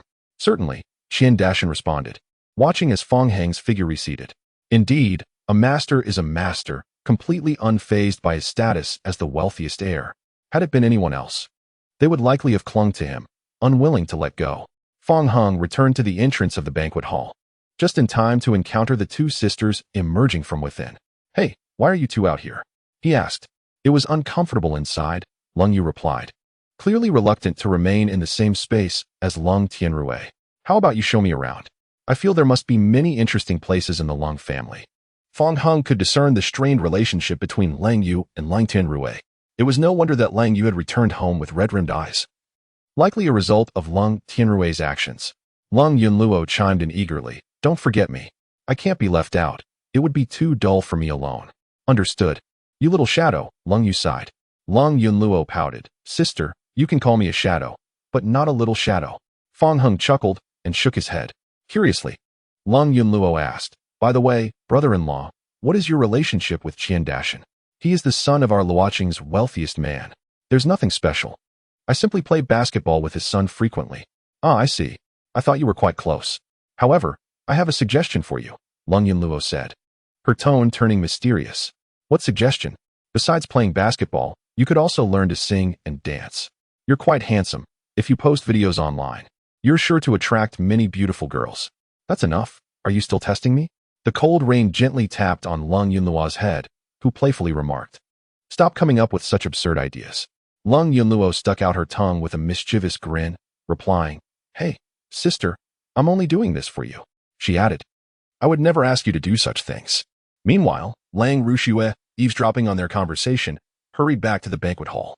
In her haste, she nearly collided with the old master Lung's wheelchair. The old master, irate, exclaimed, What on earth are you doing, so reckless? With an apologetic expression, Lang Rushue relayed her discovery. Grandfather, I just heard with my own ears that Fong Hung has no connection to young Master Qian. They merely play basketball together with his son. Lung Tianrui interjected, Father, I just remembered that young Master Qian has a residence in Xiaoyu's neighborhood, close to the school. It is said that his son, Qian Xiaobao, often stays there. Thus, it appeared that Fong Hung was merely acquainted with his child, without any further implications. That is likely the case. However, I noticed that young Master Qian was quite courteous to Fong Hung. He added, Young Master Qian's son is mute, so it is only natural for him to be polite. But what does it matter? When it comes to matters of interest, all of this is merely superficial. The old master sighed repeatedly. Indeed, after much discussion, the flickering hope in Lung Tianrui's heart was extinguished once more, forcing him to accept the reality that his daughter had married an ordinary man. Below the stage, the crowd realized they had been misled by appearances, having overestimated Fong Hung. Su Kuan's tightly furrowed brow finally relaxed.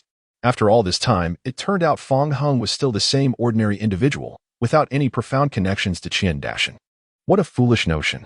Su Kuan had previously regarded Fong Hung with undue reverence, causing him to cower in fear. Now, reflecting on it, he felt utterly ashamed. He resolved never to endure such humiliation again. He must reclaim every ounce of resentment he had previously felt towards Fong Hung. At that moment, someone mentioned that Qian Xiaobao's congenital mutism had been cured. The banquet hall erupted in a flurry of discussion.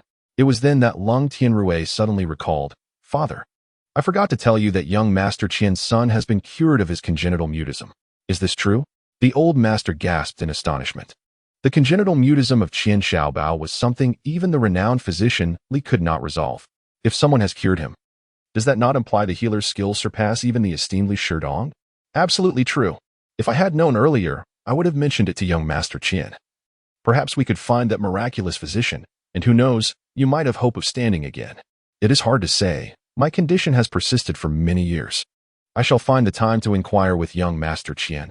It is worth trying, for if that physician could cure Qian Xiaobao's congenital mutism, he would likely have a significant chance of healing you as well.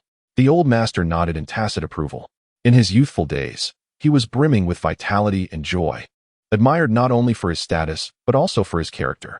However, since his illness confined him to a wheelchair, no elderly lady has shown any interest in him. The elderly gentleman feigned strength in public, but often succumbed to melancholy in private.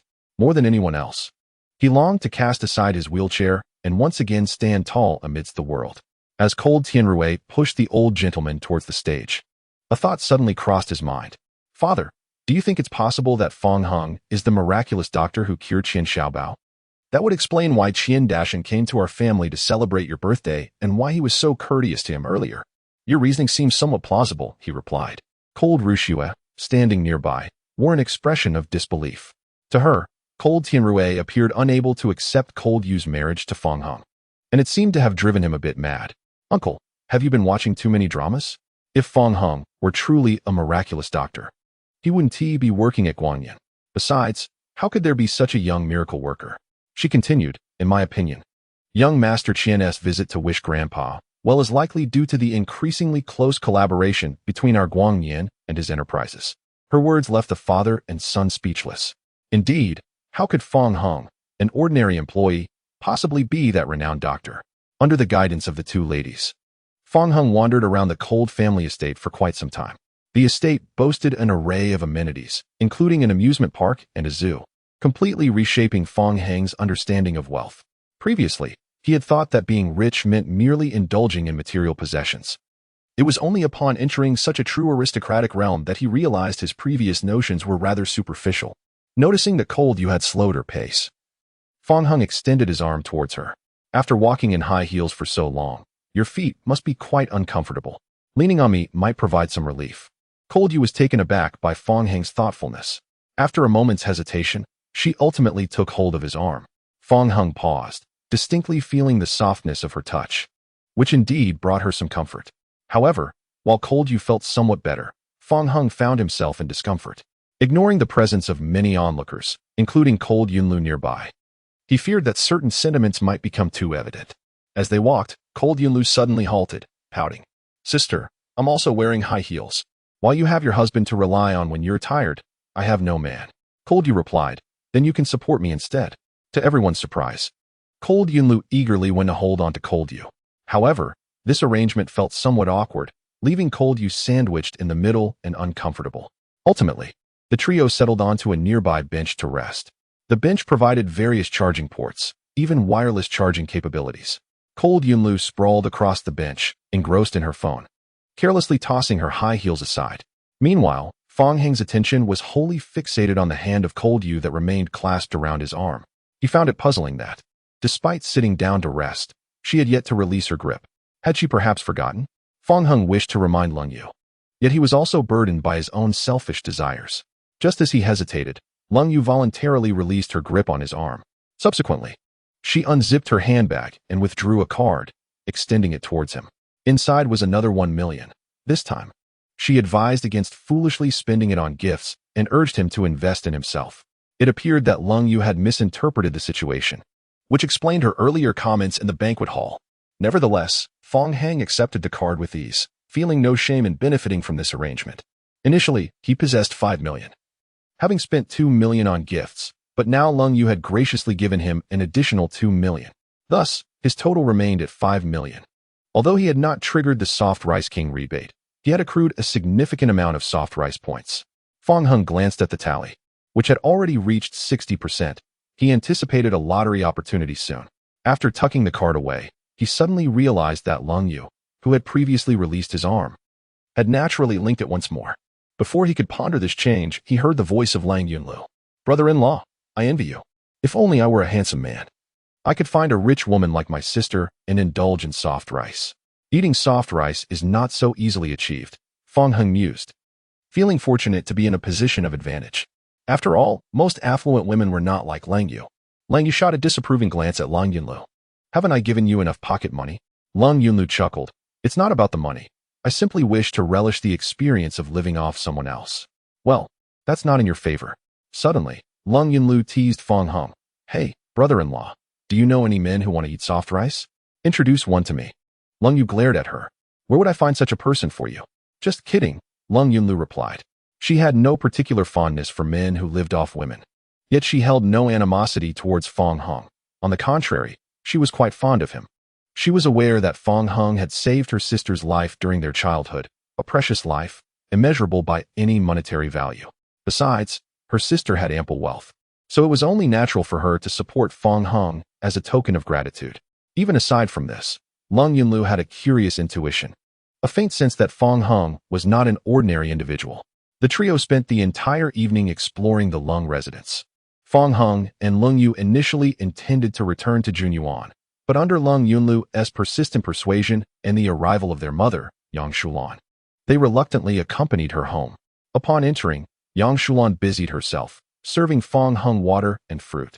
Unlike Lung Tianrui, who coerced Lung Yu into an arranged marriage for family interests, Yang Shulan, a devoted mother, only desired her daughter's happiness. Unfortunately, in this household, her voice carried little weight, rendering her powerless against Lung Tianrui's decisions. Yang Shulan still held a fondness for Fong Hung. After all, he was the one personally chosen by her daughter. Although he may be somewhat ordinary, his appearance was quite pleasing, and he was certainly a far superior match compared to Su Kuan. Lung Yunlu raised an eyebrow and inquired, Mom, what do you think? Are you satisfied with my brother-in-law? Yang Shulan replied with a gentle smile, I am very satisfied indeed. He is tall and handsome, far more striking than your father was in his youth. Lung Yunlu perched herself on one foot atop a stool, casually holding a can of beverage, exuding an air of nonchalance. She waved her hand dismissively and remarked, My dad is nothing special. I've seen his photos from when he was young. With that kind of looks, he would surely be outshone by my brother-in-law. However, as soon as she spoke, the room fell silent. Lung Yunlu blinked in surprise. Hey, what is going on? Why is everyone so quiet? Yang Shulan gestured for her to look behind. Turning around, Lung Yunlu was startled to find her father standing right before her. She dropped the can in her hand, and her foot quickly retreated from the stool. In that brief moment, her demeanor transformed from carefree to that of a docile and composed young lady. Dad, you're back, she said. Lung Tianrui, his face stern, replied. What do you mean, Dad? Am I not just a nobody? Lung Yunlu's cheeks flushed with embarrassment, and she lowered her head, resorting to silence. Yet, Lung Tianrui did not continue to press her. Instead, he turned his attention to Lung Yu. Who allowed you in here? Get out immediately. From now on, consider that I, Lung Tianrui, have no daughter like you. His expression was dark and brooding, unable to accept the idea of his daughter marrying an ordinary man. Having consumed considerable alcohol at the banquet, he was now somewhat intoxicated. Lung Yu rose, her countenance icy. What a fine sentiment of yours. I see you have grown wings. Otherwise, you would have long wished to disown me as your daughter. Yang Shulan, caught in the middle, stepped forward in an attempt to mediate and ease the escalating tension. Tianrui, please don't be this way. It was my decision. Our little Yu has only just returned. She moved to pull Lung Tianrui back, concerned that the confrontation between father and daughter might escalate to violence. Silence. It is not your place to intervene in my discipline of my daughter. Lung Tianrui, fueled by the alcohol, forcefully pushed Yang Shulan aside. She stumbled and fell, her head striking the stool, leaving her dizzy and disoriented. The two daughters rushed to support her, expressing concern for their mother's well-being. Mom, are you all right? Asked Lung Yunlu. Meanwhile, Lung Yu glared at Lung Tianrui, rebuking him. Lung Tianrui, are you even a man? If you have grievances, direct them at me. Why unleash your anger upon my mother? Seeing his injured wife, Lung Tianrui's demeanor softened slightly, a flicker of guilt crossing his eyes. Yet, he remained stubborn, insisting, What gives you the right to speak to me like that? And mind your tone. My name is not one you can address so casually. Lung Tianrui, what of it? You are utterly unworthy of being a father to me and Yunlu, and even less deserving of being my mother's husband. On a frigid day, a surge of blood rushed to Lung Tianrui's head, seemingly pricked by his daughter's words, rendering his breathing somewhat labored. Wretched daughter, you wretched girl. It appears I have refrained from reprimanding you for too long, allowing you to audaciously raise your voice before me. Lung Tianrui feigned lifting his hand as if to strike. Yet, Lung Yu's gaze remained resolute, unyielding. Come on, strike me. Continue to hit me as you did in my childhood. As long as I defy your wishes, it is always my fault, along with Yunluo's and my mother's. In this household, you are perpetually in the right. Yang Shulan grasped her daughter's arm, tears welling up in her eyes. Xiaoyu, do not speak to your father in such a manner. I fear him not. A man who bullies his wife and daughters is nothing but a coward. Lung Tianrui was thoroughly incensed and lowered his hand to deliver a blow. Just as his hand was about to connect with Lung Yu's face, it felt as though it had been seized by a vice, immobilized. Fong Hung, expressionless, locked eyes with Lung Tianrui, firmly holding his wrist. Witnessing this, Yang Shulan was taken aback, astonished that her newlywed son-in-law dared to intervene. Lung Yunluo, realizing the situation, nearly let out a scream. So handsome, utterly captivating. I was right. My brother-in-law has indeed made his move. Lung Tianrui's fury intensified, for it was Fong Hung who had thwarted his marriage proposal. What are you, to dare obstruct me? I am but a humble man. However, Lung Yu is my beloved. No one shall lay a hand on her. Fong Hung replied calmly. Behind him, the previously stoic Lang Yu felt her heart skip a beat. Long Yunluo stifled her excitement. Fong Hung was not only handsome, but his fierce protection of his wife was even more alluring. Yet to Long Tianrui, Fong Heng's actions were nothing short of a direct affront to his authority. I shall see how you can protect this ungrateful daughter of mine. Long Tianrui challenged, extending his other hand to strike Lang Yu once more. The crack of the slap echoed. This time, aside from Fong Hung, everyone was astounded, for not only had Fong Hung defended against Lung Tianrui's blow, but he had also retaliated with a slap of his own. Fong Hung coldly remarked, know your limits, otherwise, I shall not hold back. Long Tianrui touched his face, eyes wide in disbelief as he regarded Fong Hung. He could not fathom that the seemingly ineffectual son-in-law would dare strike his own father-in-law. The three onlookers were equally dumbfounded, nearly convinced their eyes were deceiving them. After all, what son-in-law would first arrive at his father-in-law's home and deliver a slap? Long Tianrui was thoroughly sobered by this unexpected act. Very well, you are young. I am no match for you. However, if you dare to strike your father-in-law, prepare to see your name splashed across tomorrow's headlines in Luocheng, and witness whether the ensuing scandal can drown you in its disgrace. Fong Hung chuckled softly. Wounding 1,000 while injuring yourself 800. You do not presume to think you can remain unscathed while others gossip about you, do you? Upon hearing Fong Heng's words, Long Tianrui finally recognized the underlying issue. The exposure of family scandals inevitably attracted not only those who were indignant but also a fair share of onlookers. Should this information be made public, he would be subjected to ridicule wherever he went. With this thought in mind, Lung Tianrui reluctantly swallowed his pride, letting out a cold snort before ascending the stairs. Once he departed, the three individuals began to breathe heavily, having unconsciously held their breaths during the tense moments. Lung Yunluo gave a thumbs up, nearly touching Fong Heng's forehead, exclaiming, Brother-in-law, you are truly remarkable. Incredible. She never imagined that Fong Hung would dare to confront Lung Tianrui. And even more astonishing was the fact that Lung Tianrui ultimately backed down. In this household, Lung Tianrui had always been domineering, and apart from her sister Lung Yu, both she and Yang Shulan had never dared to oppose him. While her sister merely resisted, Fong Hung had gone a step further by physically challenging Lung Tianrui. At that moment, Lung Yunluo felt an overwhelming admiration for the couple. Lung Yu was equally taken aback, realizing that Fong Hung would take such risks for her sake. A tumult of emotions surged within her, and she suddenly felt an impulse to embrace Fong Hung. However, hindered by her mother and sister's presence, she hesitated and settled instead on the idea of holding his hand. Meanwhile, Fong Hung was examining Yang Shulan to check for any head injuries. When he felt Lung Yu's touch, he instinctively grasped her delicate hand and said to Yang Shulan, Auntie, it seems you just bumped your head. There shouldn't be any significant issues. Lung Yunluo, astonished, exclaimed, Brother-in-law, you can even treat injuries? Yang Shulan, however, was focused on a different matter, smiling as she remarked, Now that you and Xiaoyu are married, isn't it a bit inappropriate to still call me Andy? Yes, brother-in-law, since you and my sister have registered your marriage, it's time for you to change how you address her. Lung Yunluo chimed in. Fong Hung instinctively glanced at Lung Yu, not seeking her opinion, but rather recalling that he had never called anyone mother since childhood. He was unaware of his mother's identity, as his father had never mentioned her. only whispering of rumors that she had abandoned him after giving birth.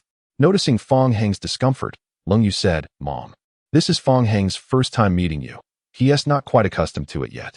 There's no rush for him to change how he addresses you." Lung Yunluo, embracing Yang Shulan's neck, urged, "What is unfamiliar about it? Brother-in-law, come on, this is our mother. Give it a try. Please don't pressure Fong Heng like this."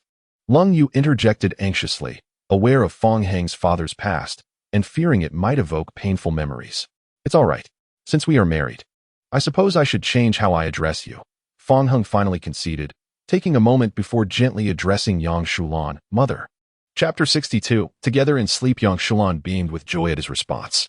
Long Yu Luo giggled, saying, "Mother, now that brother-in-law has changed how he addresses you, shouldn't you give him a little something as a reward?" A concerned look filled Lang Yu's eyes as she gazed at Fong Heng. "Of course, there will be a reward," Yang Shulan replied, her smile unwavering. Yang Shulan immediately rummaged through her bag. Seizing the opportunity, Lung Yunlu snatched a card from within. With a mischievous grin, she exclaimed, "Mom, my brother-in-law's change of heart is partly due to my influence, so I shall accept this."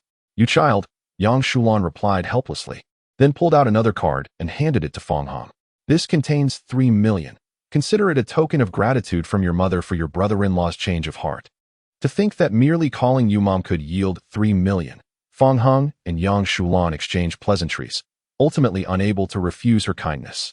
With this addition, his savings swelled to 8 million. Unfortunately, it was not a gift from Lung Yu, thus he did not accrue any benefits from it. As night fell, Yang Shulan insisted that the two stay over. Consequently, Fong Heng and Lung Yu found themselves in the same room. Once the door was closed, Lung Yu turned and embraced Fong Heng. "What is this?" he asked, startled. I twisted my ankle," she confessed, burying her face in his chest. Having restrained herself for so long outside, she could no longer suppress her inner impulses. "Allow me to carry you to the bed and see how serious it is," he offered. "Huh."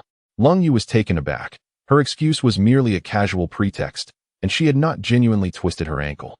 Before she could gather her thoughts, Fong Heng had already placed her on the bed and removed her high heels. "Everything seems fine," he observed after a thorough examination, finding no issues. Lung Yu, feeling a touch bashful, retracted her delicate foot and sheepishly remarked, "It might not be serious. It feels better now, and it no longer hurts." "That's good to hear," Fong Heng said as he stood up, removing his jacket and surveying the room. It bore signs of Lung Yu's life, indicating it was a place she had inhabited from childhood. "It appears we must sleep together tonight," Lung Yu stated.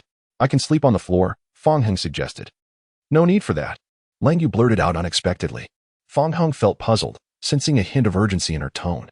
"What I mean is, sleeping on the floor might raise suspicions, so let's not do that," she hastily clarified, anxious to conceal her true thoughts. "Are you comfortable with sharing the bed?" Fong Heng inquired. Lung Yu played with her hair, replying, "I'm fine with it." "All right then, we shall sleep together." Since Lung Yu had no objections, Fong Heng naturally chose to sleep on the bed. Lung Yu secretly calculated her intentions, realizing that her reluctance to let Fong Heng sleep on the floor stemmed from her desire to hold him close as she drifted off to sleep. The brief experience from the previous night lingered in her memory. Just then, Lung Yunlu suddenly burst through the door. Surprised, dear sister. Are you shocked? Are you surprised?" Lang Yu was compelled to momentarily shelve her thoughts, retorting, "You lack manners. This is my private space. You could have at least knocked before entering." "Hee. I'm used to it. Thankfully, you and brother-in-law weren't up to any mischief," she teased. "What are you doing here?" Lung Yu replied curtly. "Mother mentioned that the water heater in this room has not been used for quite some time and is broken. She suggested that you and your brother-in-law temporarily use the one in the living room." "All right, I understand. You may leave now. Don't be in such a hurry. Dear sister, I just arrived. Why the rush to send me away? Is it because—" Cold Yunlu suddenly paused and cast a sidelong glance at Fong Heng, a mischievous grin adorning her face. Fong Heng, feeling awkward, suggested, "How about I go next door, and you two can stay here?" "Sure." "No way." Both women exclaimed in unison, with the resolute voice belonging to Cold Yu. Cold Yu hopped off the bed, her bare feet gliding across the floor as she stepped forward to push Cold Yunlu outside. "Hurry back to your own room." All right, I'll leave. Dear sister, have you forgotten your past affection for me, calling me your little darling, and how you used to cling to me?" Fong Heng was taken aback. Feeling this was uncharacteristic of Cold Yu. Cold Yu exerted more force, continuing to push Cold Yunlu out. Don't spout nonsense. I've never done such a thing. Oh, now you're denying it. Cold Yunlu turned back to Fong Hong, saying, brother-in-law, I'm off now. I have plenty of juicy stories about my sister to share with you later. Ultimately, Cold Yunlu was ushered away. Cold Yu, slightly out of breath, remarked, don't believe a word she says. She is always frivolous and rarely speaks the truth. Indeed, she is rather unreliable. To everyone's surprise, Cold Yunlu suddenly made a comeback. Brother-in-law, I've added you. Let us chat privately without dear sister knowing. Oh, Cold Yunlu, if you're capable, don't run. Cold Yu, barefooted, dashed out the door in pursuit. Moments later, she returned, fuming and appearing as if she had something to say but held back. What's wrong? My phone ran out of battery. May I borrow yours to check some information? Here. Fong Hung generously handed his phone to Cold Yu. Cold Yu opened the messaging app but found no friend request from Cold Yunlu. Instead, she discovered an ex-girlfriend on the blacklist. Oh, did Yunlu add you? No. I'm unaware of her contact information. As they spoke, Fong Hung's phone chimed. Cold Yu glanced and saw that Cold Yunlu had sent a friend request. Without hesitation, she chose to add her to the blacklist. Only then did she feel comfortable returning the phone to Fong Hung. All done with the information. It seems Cold Yunlu is indeed the one to watch. In the adjacent room, Cold Yunlu furrowed her brow, muttering, why hasn't she accepted yet? Did I add the wrong person? After both had finished their showers, they prepared for sleep. This was the first time they experienced this moment since their marriage. In his youth, Fong Hung had envisioned sharing a bed with his new wife, yet the reality was vastly different. One could say that fantasy and reality indeed diverged significantly. After turning off the lights, only the faint moonlight illuminated the room.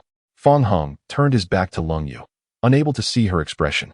As time passed, just when he thought Lung Yu had fallen asleep and was preparing to doze off himself, she suddenly poked him gently in the back with her finger.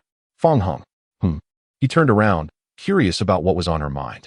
With a hint of shyness, Lung Yu confessed, I feel a bit tired. Fong Hung discerned the underlying meaning in her words, recalling the new agreement they had made the previous night. I will keep you company, he assured her. Okay. After saying this, she nestled closer, resting her entire being in his embrace. Fong Hung paused momentarily, contemplating whether he had misunderstood the agreement from last night or if Lung Yu had misconstrued it. He remembered that his intention was to quietly accompany her while she slept, not to share such intimate proximity as they were now. However, dwelling on this now seemed futile. Unlike before, the atmosphere in the room was palpably delicate. The beauty, so enchanting, made it impossible for one's heart to remain unperturbed. It felt as though something was about to be revealed. No. Chapter 63. Stay away from my man. Fong Hung was utterly bewildered. The secret he had concealed was unexpectedly discovered. Lung Yu, as if having stumbled upon a hot potato, hastily withdrew her hand in alarm. After an indeterminate period, the tension in the air finally began to dissipate. Let us sleep, it's already quite late, Fong Hung suggested.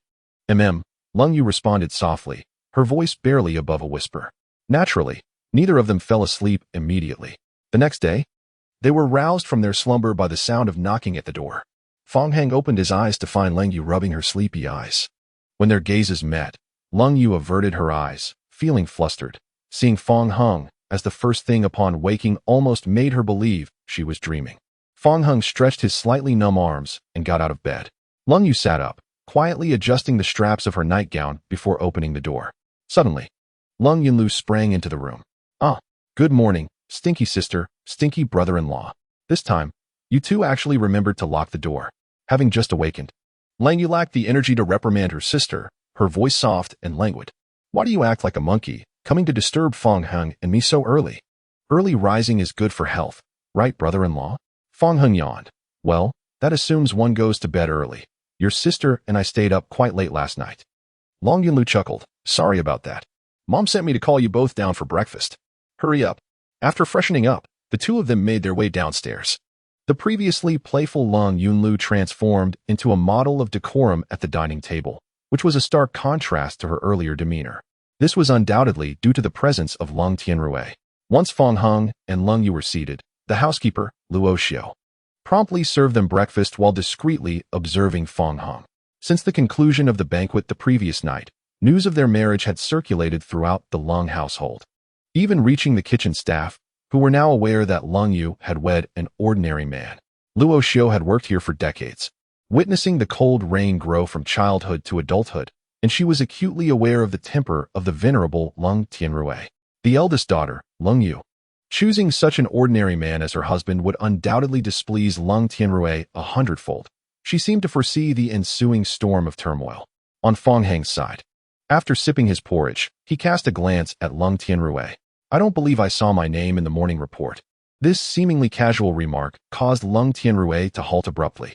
He then flung the spoon into the bowl, grabbed his coat, and silently strode out.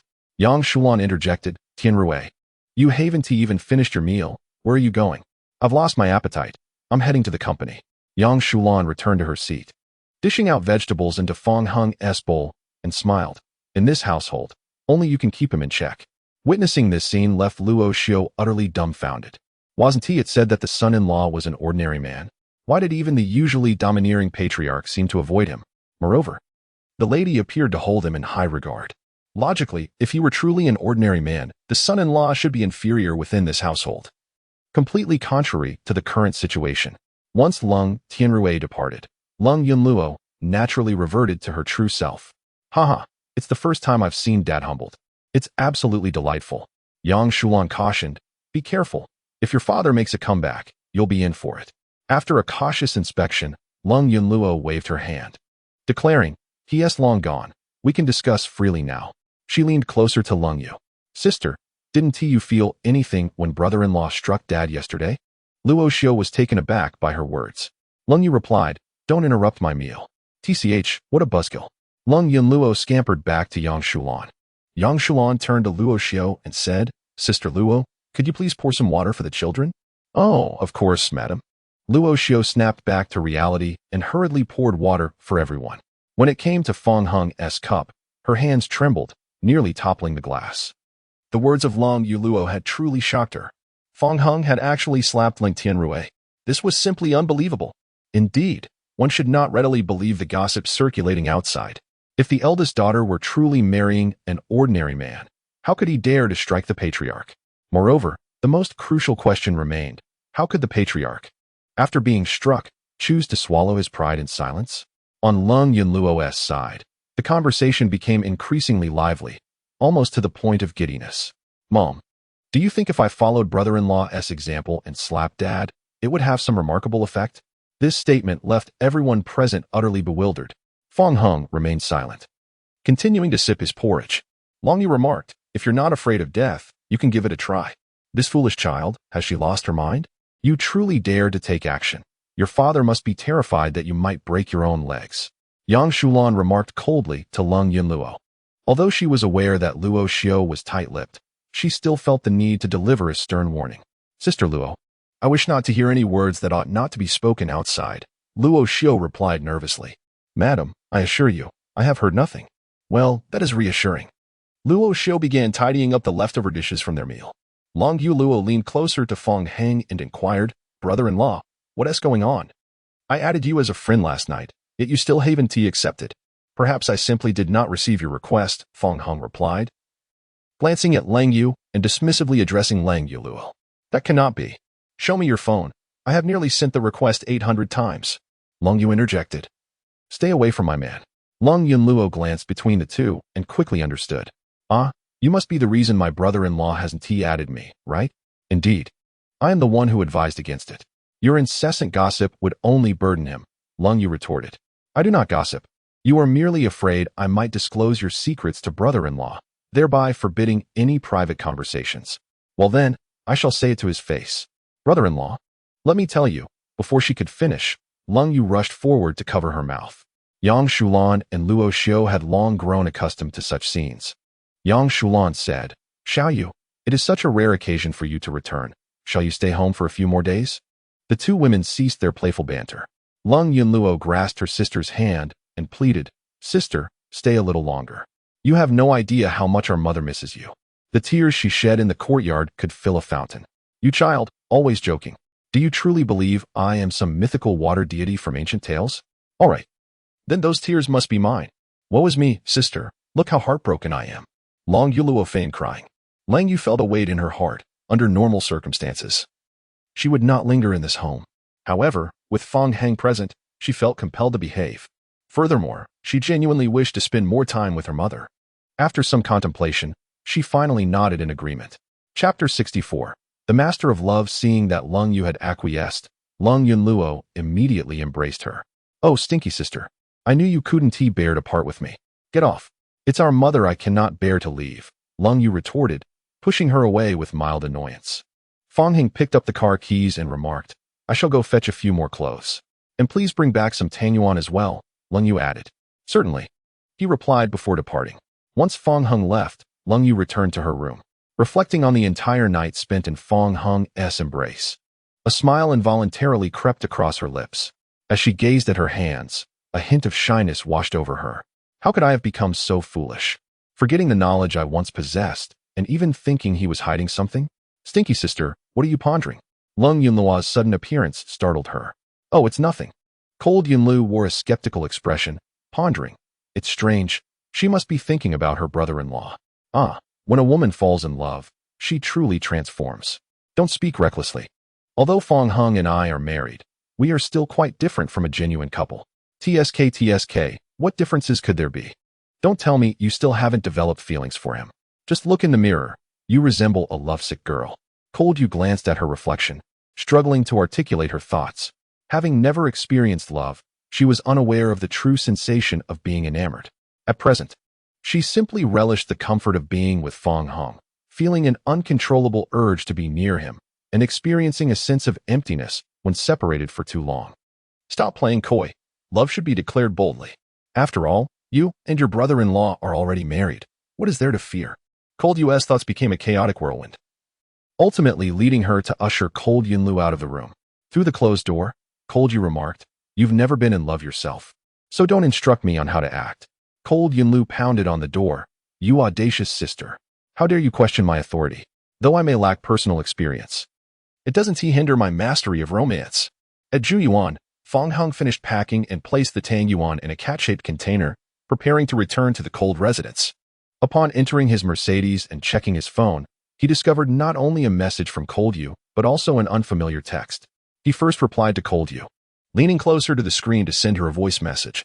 "I'll be back shortly, and I'll bring the Tang Yuan with me."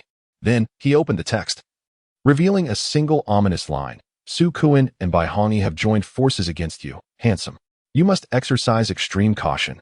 Fong Heng was unsure of the sender's identity and could not verify the message's authenticity. Nonetheless, he felt no fear regarding Su Kuan and Bai Hongyi. As he drove away from Junyuan towards the Cold family home, he turned onto a secluded road and spotted a convertible supercar blocking the street. He recognized it as Su Kuan's vehicle. Sure enough, moments later, Su Kuan, Chen Ting, Bai Hongyi, and Lu Li appeared, accompanied by a gaunt man who barely resembled a human. Fong Heng gradually came to a halt. The warning in the message was indeed true. This group had conspired against him. However, the fact that someone had tipped him off surprised Fong Heng. Evidently, there was a traitor among them. Curiosity piqued. He wondered who it could be. Could it be that Lu Li had a change of heart? Yet, he quickly dismissed that notion, for upon their first meeting, Lu Li's gaze was unmistakably filled with unmasked hatred. Conversely, there was a slight possibility with Chen Ting, who had shown a protective inclination towards him during their last encounter when Su Kuan had brought Lao Mo to confront him. Bai Hongyi and Su Kuan have known each other since childhood, frequently spending time together before venturing abroad for their studies. Recently, they encountered one another at a club, where their conversations serendipitously turned to Fong Heng, unexpectedly revealing him as a common adversary. Thus, they struck a pact to jointly confront Fong Heng. At that moment, Lu Li, with her arms crossed, stepped forward. "Oh, Fong Heng, what a coincidence. I never expected to run into you here." Fong Heng replied, surveying the group. "I don't feel it's coincidental at all. You all must have been waiting for me quite a while, haven't you?" His gaze slowly fell upon a gaunt man, exuding a distinctly formidable aura compared to the others. Clearly, this individual possessed greater strength than the previous one, Lao Mo. Lu Li scoffed, "You've noticed, but alas, it's too late. There's no escape for you now." Chen Ting looked at Fong Heng, who appeared alone, feeling both anxious and helpless. She had already given him a heads up, so why was he unprepared? Su Kuan had specifically summoned Lao Mo's master from the Su family for this encounter. It seemed that Fong Heng was truly in peril. Chapter 65. I dare to do it. However, Fong Hung remained as tranquil as a deep well, his mind undisturbed.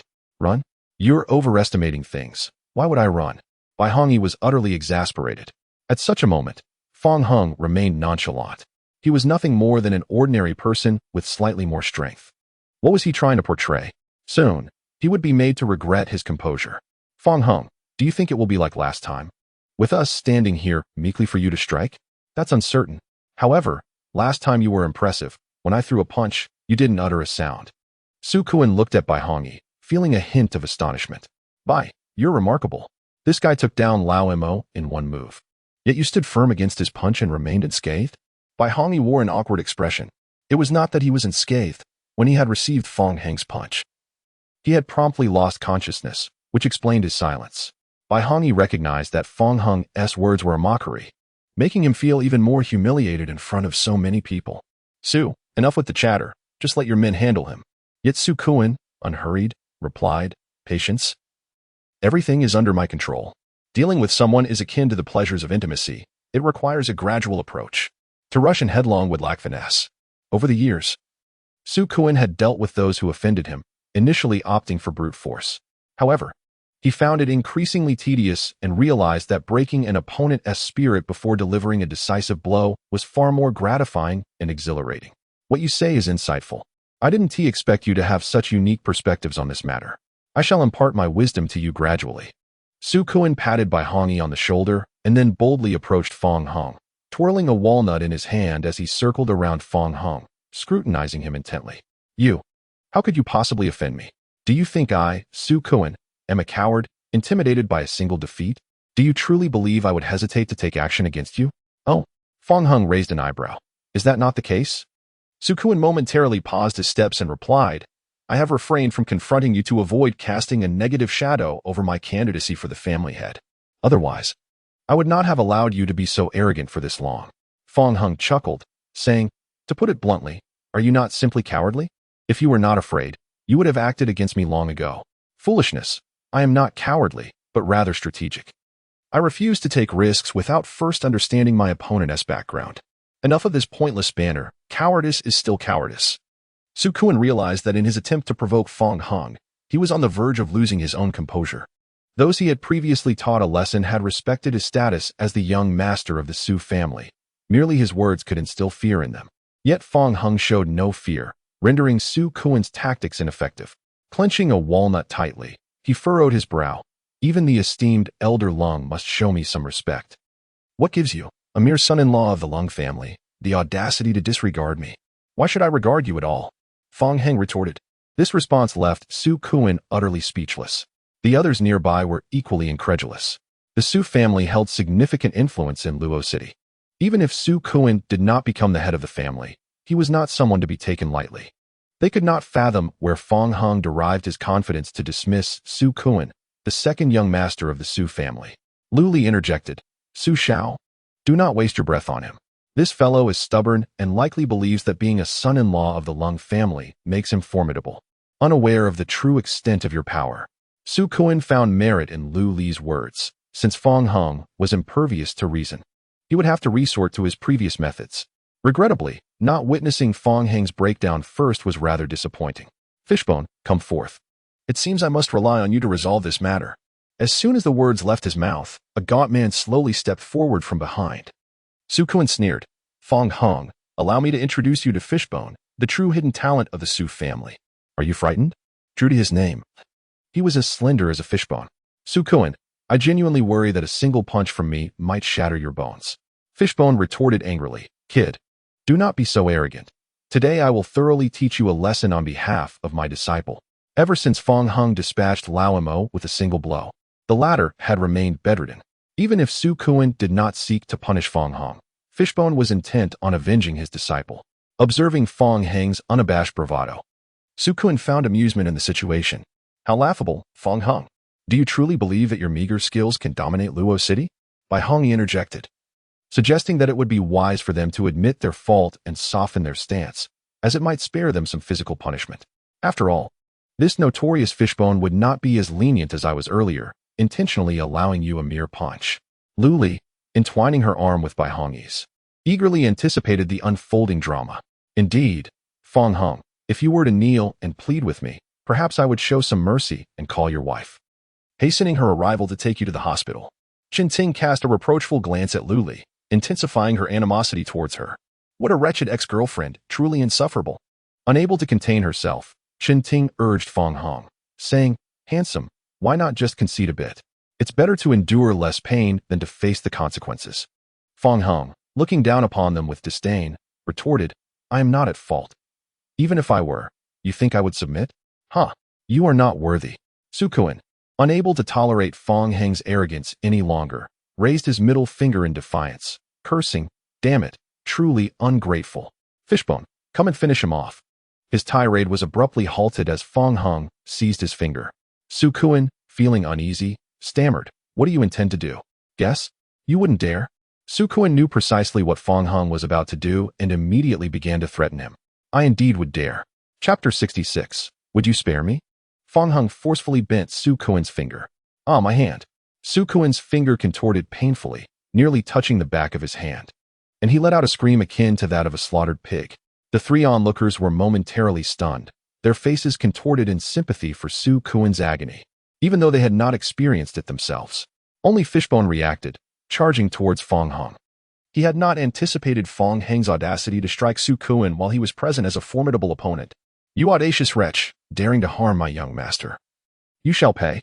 Su Kuan, enduring the pain, gritted his teeth and proclaimed, "Fong Hung, you are finished." "Oh, is that so?" As he spoke, Fong Hung exerted a slight force. With a crack, Su Kuan's finger was severed, leaving only flesh tethered to it. Su Kuan was drenched in sweat, trembling uncontrollably. His face contorted in agony. He then began to leap about like a monkey, cradling his injured hand, the severed middle finger swinging like a pendulum. At that moment, Fishbone had closed the distance, his frail yet powerful fist aimed directly at Fong Hung's chest. In a moment of desperation due to Su Kuan's injury, Fishbone did not hold back, unleashing all his might in that punch. Instantly regretting his decision, he realized that if Fong Hung were to endure this blow, he would surely meet his demise. Thus, he would not have the opportunity to humiliate Fong Hung on behalf of his disciple, Lao Mo. It was far too lenient towards him. Yet having struck, he could not withdraw, and Fishbone could only proceed with his action. Yet, in the next moment, an unforeseen event transpired. Fong Hung opened his palm, forming a fabric-like barrier that effortlessly deflected his opponent's punch. Yu Ci's eyes widened in disbelief as he gazed at Fong Hung. How could his full-force attack be so easily thwarted? No wonder his disciple, Lao Mo, had fallen to this formidable individual. He was truly terrifying. Yu Ci comprehended that the outcome was already determined. Fong Hung possessed immense strength and unfathomable depth. He was clearly outmatched. On the other side, the bystanders exchanged puzzled glances, sensing that this was not a fight, but rather a game of rock, paper, scissors. Su Kuan, drenched in sweat from the pain of his severed finger, shouted in frustration, "Yu Ci, stop stalling and unleash your true power." "Su Xiao, don't rush. I believe this master is merely toying with Fong Hung," Bai Hongyu remarked. "I'm not rushing, you fool," Su Kuan retorted, but the pain rendered his words clumsy. Lu Li, despite feeling something was amiss, firmly believed that Fong Hung could not possibly rival Yu Ci, given that he was personally invited by Su Kuan. Chen Ting, too anxious to watch, silently prayed for Fong Hung to triumph over Yu Ci. Yu Ci, of course, overheard their conversation. He was not toying with Fong Hung. He was utterly immobilized by Fong Heng's grip. In other words, he was being crushed by sheer power. "Who are you?" Yu Ci's heart raced with shock. Unable to fathom that someone so young could wield such strength, Fong Hung replied calmly, "Who I am matters not. What is significant is that you should not have provoked me." With that, Fong Heng's expression turned serious as he exerted force, twisting Yu Ci's arm into a pretzel shape. Even though Yu Ci possessed extraordinary endurance, he grimaced in pain. Su Kuan sensed the predicament and urgently shouted at Yu Ci, "For heaven's sake, fight back. Stop holding back. Are you still hiding your strength at a time like this? What are you waiting for?" Bai Hongyu frowned. Lu Li, in a frenzy, paced anxiously, thinking, "He is not a turtle. Why can't he retaliate? This master is driving me to despair." Chen Ting finally dared to peek, secretly wishing for Yu Ci to keep his strength concealed, hoping it would lead to Fong Heng's victory. Just as the onlookers believed Yu Ci was merely hiding his power, Fong Hung delivered a heavy punch to Yu Ci's chest. In an instant, Yu Si's body jolted, a series of crisp sounds echoing as bones fractured. He collapsed to the ground, his body, encased in flesh, visibly misaligned as if a stack of models had fallen apart. It was only then that the spectators realized that Yu Si had not been hiding his strength at all. He simply could not contend with Fong Hong. Chen Ting was overwhelmed with excitement, not expecting Fong Hong to be so formidable, yet she maintained a facade of sorrow, feigning regret. Bai Hongyi slapped his thigh emphatically, exclaiming, "This is disastrous. Su Xiao, what on earth is this person you found?" Lu Li, rendered speechless, remarked, "Not only is he older, but he's also as thin as a stick. I never had any faith in him from the very beginning." The two began to pour salt on the wound, while Su Kuan stood frozen, as if he had forgotten the pain of his severed fingers. Yu Si, after all, was old Mo's disciple, significantly stronger than the latter. Now, if even Yu Si was no match for Fong Hong, just how formidable was this Fong Hong? Before he could process the shock, Fong Hong seized Su Kuan by the hair, forcibly dragging him to the side of the other three. With an expression of icy indifference, Fong Hong commanded, "Stand properly." Even the powerful Yu Si could not contend with Fong Hong, and thus, the four were certainly no match for him. As they faced Fong Hong's sudden change in demeanor, unease began to settle in their hearts. Su Kuan implored, "Leave a line for future encounters. Fong Hong, I advise you not to go too far." "Not go too far." "Very well, I shall oblige." Fong Hong struck Su Kuan's face with a resounding slap. Su Kuan's face was distorted, dazed and disoriented, ultimately collapsing to the ground. Noticing that Su Kuan still had a flicker of consciousness, Fong Hong kindly delivered another kick. At that moment, Su Kuan finally succumbed to unconsciousness. The onlookers were left in stunned silence, unconsciously swallowing hard. Fong Hong then approached Bai Hongyi. "Now it's your turn. Do you have anything to say?" Bai Hongyi rubbed his hands nervously, pointing at the motionless Su Kuan. "Brother Fong, I merely came to join the festivities today. It was this guy who dragged me in. We have no grudges between us. Would you not agree? Do you think I would believe your fanciful words?" Fong Hong's voice was as frigid as a biting winter wind seeping into Bai Hongyi's sleeves. Trembling, Bai Hongyi stammered, Would you mind going a bit easier?" "Go easier?" "Very well, I shall also accommodate you." Fong Hong raised his hand, delivering a sharp blow that knocked out one of Bai Hongyi's teeth. To ensure fairness, he followed up with another slap, rendering him unconscious as well. Fong Hong then approached Lu Li. Before he could utter a word, Lu Li began to plead for mercy. "Fong Hong, considering our shared history, could you spare me?" Chapter 67. I wish for him to suffer no harm. Fong Hong pondered for a moment, deciding to deal with Lu Li last, and thus walked towards Chen Ting. However, Lu Li, interpreting this as a sign of Fong Hong's leniency, breathed a sigh of relief. "Fong Hong, I knew you still had feelings for me." As Lu Li exhaled in relief, she cast a smug glance at Chen Ting. "Humph. What right do you have to compare yourself to me? Fong Hong is my ex-boyfriend." Chen Ting was left speechless, surprised that Fong Hong would actually let Lu Li go. Yet, from the beginning to the end, Fong Hong never intended to spare Lu Li. He felt that it was inappropriate to confront Lu Li in the end, especially given her brazen demeanor. Therefore, he turned back and stood before her once more. Lu Li was momentarily taken aback. "Fong Hong, what are you doing?" "I thought it over and decided I must deal with you first." "What?" Lu Li was bewildered and grew anxious. "Didn't you let me go?" "Who said I let you go?" "Please, regardless of everything, we once loved each other. Surely you wouldn't want to hit me, right? That was in the past." Fong Hong replied coldly. Lu Li sensed the seriousness in his tone. She certainly did not wish to meet the same fate as Su Kuan and Bai Hongyi. So, she reached out, attempting to grasp Fong Hong's hand, hoping to play the emotional card to escape her predicament. However, Fong Hong deftly evaded her and retaliated with a sharp slap across her face. "I've told you countless times, do not touch me." The delicate features of her face instantly bore the vivid imprint of his hand. Lu Li cupped half her face in disbelief, exclaiming, "Fong Hong, you actually hit me. You weren't like this before. You yourself said that was in the past. You can't treat me this way." "Huh?" Before uttering such words, "Shouldn't you reflect on what you've done?" Fong Hong was not foolish. Lu Li's display of vulnerability was merely a consequence of his triumph over her. If the roles were reversed, she would not have shown him mercy and would likely be mocking him instead. Suddenly, Fong Hong raised his hand again. Lu Li, feigning innocence, pleaded, "That hurts. You've already slapped me. Isn't that enough?" "Not enough." Fong Hong showed no mercy, delivering another slap to the other side of her face, rendering her unconscious. Next, it was Chen Ting's turn. and Fong Hang's gaze shifted towards her. Witnessing his furious demeanor, Chen Ting's legs buckled, and she fell to her knees. Handsome, please spare me. I truly meant no harm, and I sent you a message just now. Where's the evidence? Chen Ting promptly retrieved her phone, displaying the proof to Fong Hang. Only then did he relent, surprised that it was indeed Chen Ting who had messaged him. You were clearly with them. Why did you choose to warn me? Chen Ting, cradling her face, responded bashfully, because you are handsome. Fong Hang was left speechless, imagining how Su Kuan would react upon learning this, likely infuriated. Handsome, come on, hit me. Go ahead. Chen Ting suddenly stood and approached him eagerly. This left Fong Hang momentarily perplexed. You were just begging for mercy, and now you want me to hit you? Isn't that contradictory? I thought about it. If you don't hit me, Su Kuan might get suspicious. Thus, Fong Hang delivered a slap to Chen Ting as well, though he was far gentler compared to the others. Having resolved the matter, Fong Hang drove away in his Mercedes. Meanwhile, Chen Ting gazed at the receding tail lights, her flushed cheeks still radiating a lovesick expression. Upon returning to the Lung family, Cold Yunlu approached to take the cat bag, and upon seeing the dumpling cat, her eyes sparkled with excitement akin to that of a hungry wolf spotting a little rabbit. She eagerly inhaled the scent of the cat and inquired, Brother-in-law, where did you purchase this exquisite feline for my sister? It was found by Fong Hang, he replied. Impossible.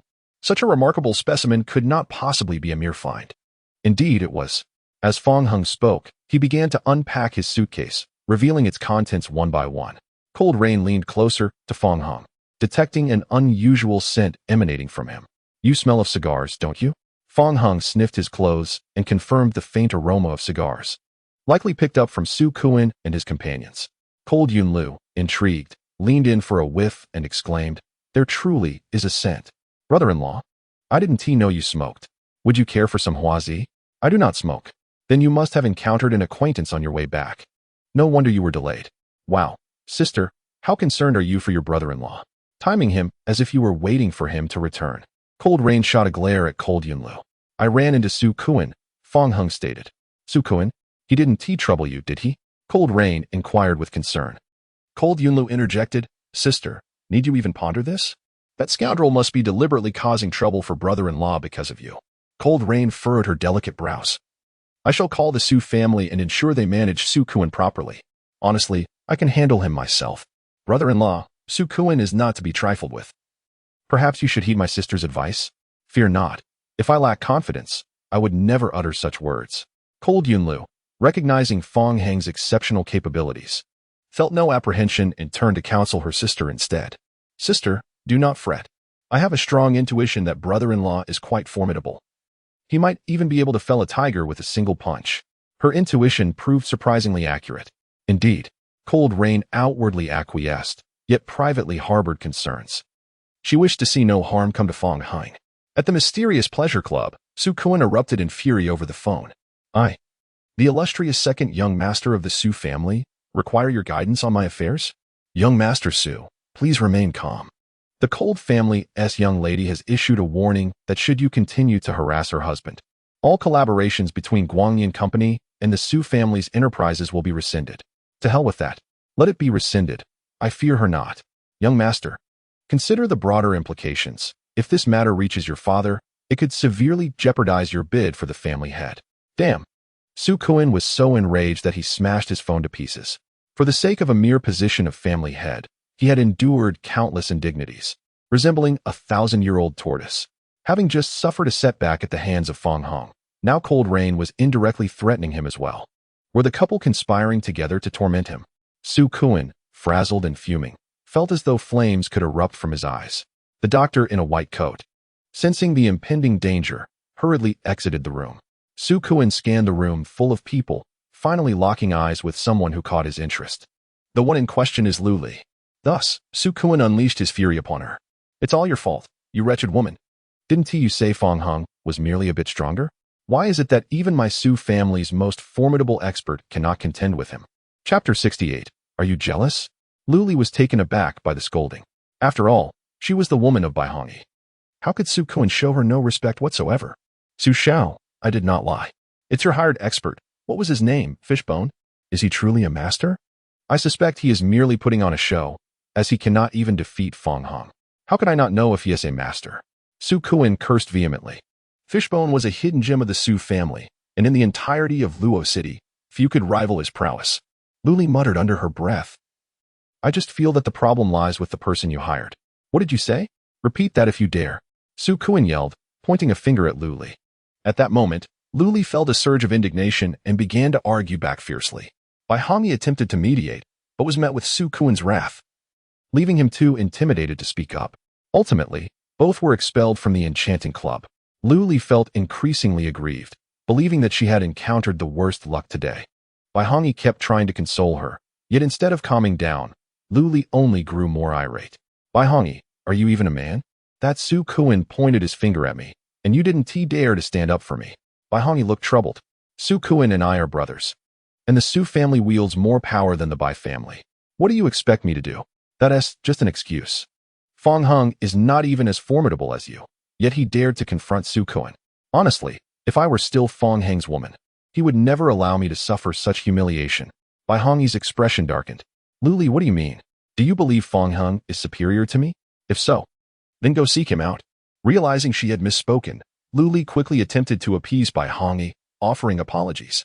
However, Bai Hongyi turned a deaf ear, leaving her standing alone as he drove away. Meanwhile, Fong Hung and Lung Yu arrived at the Guanyin company. Su Mu, the president's assistant, greeted Lung Yu respectfully, but merely acknowledged Fong Hung with a cursory nod.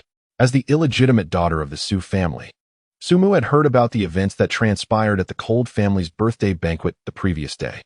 She was not surprised by Lang Yu's public announcement of her marital status, but was astonished that Fong Hung had the audacity to disregard Su Kuan, reportedly humiliating him in public. Although Su Mu did not have fond feelings for her half-brother and had not kept track of him, she was well aware of Su Kuan's ruthless methods since childhood, causing her to feel a twinge of concern for Fong Heng's future. Secretary Fong, having offended Su Kuan. You must tread carefully. He is quite vengeful, Su Mu whispered as a warning. Fong Hung was taken aback, surprised by how Su Mu was aware of such matters. Yet, upon realizing that both individuals bore the surname Su, a revelation dawned. Are you a member of the Su family? Indeed, I am Su Kuan's sister. Fong Hung inquired. Su assistant, if I were to strike your brother, would you feel sorrow or distress? His fate bears no significance to me. I merely caution you to remain vigilant against Su Kuan and nothing more. As an illegitimate daughter, Su Mu had never garnered attention within the Su household, and Su Kuan had never regarded her with any respect. The bond between the siblings was devoid of affection, resembling that of strangers. Well, it appears that assaulting Su Kuan would not incite any animosity from you towards me.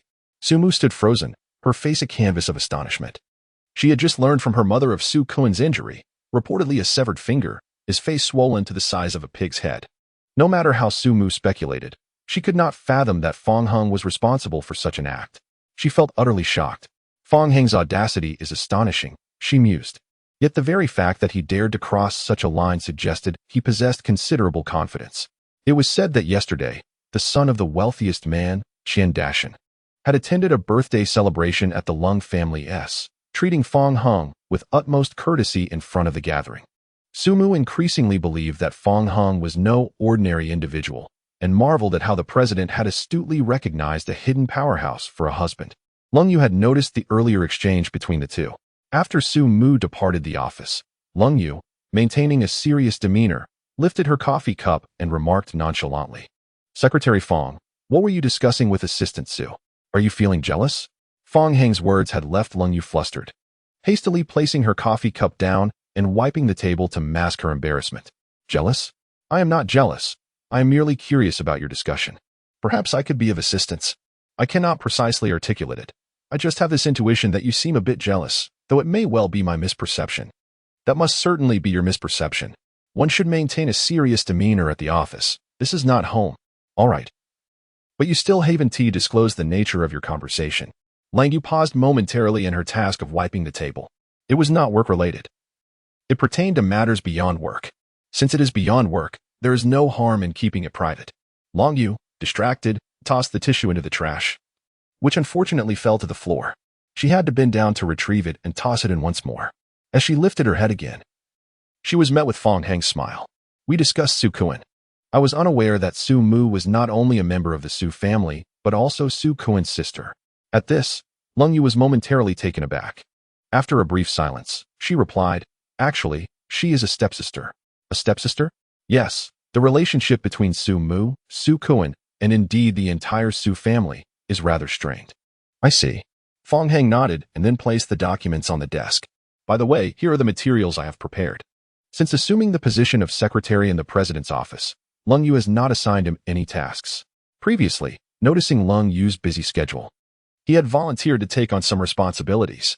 Lung Yu was momentarily taken aback, accepting the documents for review and nodding in satisfaction. She had not anticipated that Fong Heng would complete the work so swiftly. His efficiency rivaled that of Su Mu. Just as Ling Yu was about to say something, Lung Rushue abruptly pushed open the office door. Following her public display of barking like a dog at the banquet hall yesterday, she found herself the subject of much gossip upon arriving at Guangyan today. Although no videos had surfaced, it felt as if the entire world was aware of her embarrassment. Frustrated, Lung Rushue stormed in, intent on venting her anger. Given Fong Heng's reputation as a man who relies on others, she decided to take it out on him. Believing that a man of such character could hardly raise any significant waves, if she did not release her pinned-up frustration soon, she would truly go mad. Upon seeing Lung Rushue, Lung Yu instantly felt displeased, regaining her former assertiveness. She set down the documents and coldly inquired, "Manager Long, why are you not at your post during work hours?" "I was feeling bored, so I thought I would drop by to see you. Besides, Secretary Fong is here as well, isn't he? We were discussing work." "That's enough." "Discussing work? It seems more like you're indulging in a romantic TTE. Long Rushue scoffed, her gaze landing on Fong Heng as she issued her command. "Secretary Fong, since you have nothing to do, go and fetch me a glass of water." At that moment, Su Mu rushed in, catching sight of Lung Rushue ordering Fong Heng around. Although Lung Rushue held the position of Human Resources Manager within the context of the Lung family's enterprise, she was also the eldest daughter and thus a member of the core executive team. If she were to become serious, Fong Heng, as the president's assistant, would have to bow to her authority without Lung Yu's protection. Therefore, it was reasonable for someone of Lung Rushue's status to instruct a secretary to fetch tea or water. However, Su Mu could discern that Lung Rushue was deliberately targeting Fong Heng, seeking to provoke him. "Manager Long, if you are thirsty, I can get you some water," Su Mu offered. "No need to trouble Assistant Su. I want Secretary Fong to fetch it for me," Lung Rushue pointedly directed at Fong Heng. Lang Yu's expression darkened as she interjected, "Lang Rushue, do not overstep." Long Rushue shrugged. "How am I overstepping? I simply want some water after a tiring day at work. Besides, isn't it the duty of a secretary to handle such tasks? If you are thirsty, you can pour your own. Since Secretary Fong is here, why should I do it myself?" Fong Heng shot a glance at Lung Rushue, but said nothing, quietly walking to the water dispenser and filling a paper cup. He then sauntered over to Lung Rushue with a leisurely pace. Observing this scene, Lung Yu furrowed her brow, while Lung Rushue chuckled, surprised that Fong Heng was so compliant. She suddenly conceived a brilliant idea to shift her focus onto Fong Heng.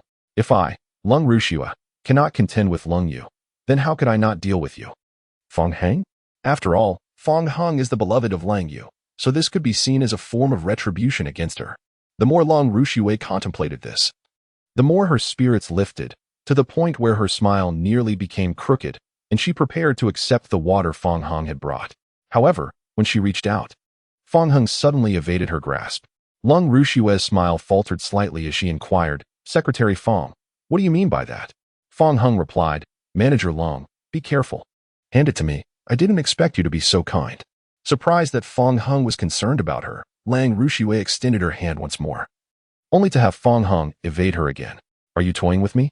Lung Rushue felt displeased, sensing that Fong Heng was mocking her. "I told you to be careful. What am I, a child of 3? Just hand me the water." Frustrated, she boldly reached out to seize it. Unsurprisingly, she met with the same result as before. This time, however, after evading her, Fong Heng simply lifted the cup and began to drink. The spectacle left both women astounded, as they had not anticipated Fong Heng would tease Lung Rushue in such a manner. Naturally, the victim, Lung Rushue, was infuriated. "Fong Heng, do you truly dare to mock me?" Fong Heng looked down at her with a playful expression, saying, "You yourself said you are not a child of 3. If you want water, why not pour it yourself instead of trying to snatch mine?" Lung Rushue, furious and embarrassed, retorted, "Do you truly think I am merely the HR manager? I am a core executive of the company, and my father is a director. How dare a mere secretary act so arrogantly before me? Fong Hung chuckled, seemingly unconcerned. And then? If you are so powerful, why don't you just fire me? Lung Rushue was left speechless. Had it been anyone else, she would have undoubtedly dismissed them on the spot without a second thought. However, Fong Hung was, after all, the husband of Lung Yu. She recalled the time when Wang Jinghao tried to forcefully dismiss Fong Hung, and Lung Yu had been infuriated, delivering her a sharp slap. Though she feared Lung Yu enough to refrain from firing Fong Hung, it did not mean she would let this matter rest. Determined, Lung Rushue approached the water dispenser, filled a cup, and returned to Fong Hung. You should have done this earlier. I have hands and feet. Why should I pour water for you? She continued. Fong Hung, this is not for me to drink. It is for you. With that, in her anger, Lung Rushue splashed the water onto Fong Hung's face. Fong Hung reacted swiftly, managing to shield his face from the brunt of the water, but his clothes inevitably became drenched. Lung Rushue discarded the paper cup, boldly declaring, Do you really think Lung Rushue, am easy to bully? This is the consequence of your antics. Fong Hung shook the water from his hands, narrowing his eyes as anger began to seep into his expression. Do you believe I would not dare to retaliate against you? Su Mu felt a wave of anxiety wash over him.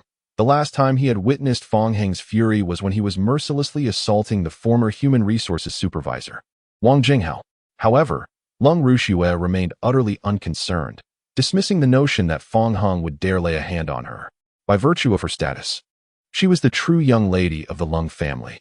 Although Lung Yu had struck her, what right did Fong Hung, a mere son-in-law of the Lung family, have to confront her? Come on, try touching me. Fong Hung had the audacity to strike Lung Tianrui, so what was Lung Rushue to him? He certainly had no intention of yielding to her. Just as Fong Hung was poised to act, Lung Yu interjected with a gentle smile. Fong Hung, men should refrain from striking women. Immediately following this, Lung Yu, her expression as cold as frost, glared at Lung Rushue and delivered a forceful kick to her. But it's all right, I can do it because I am a woman.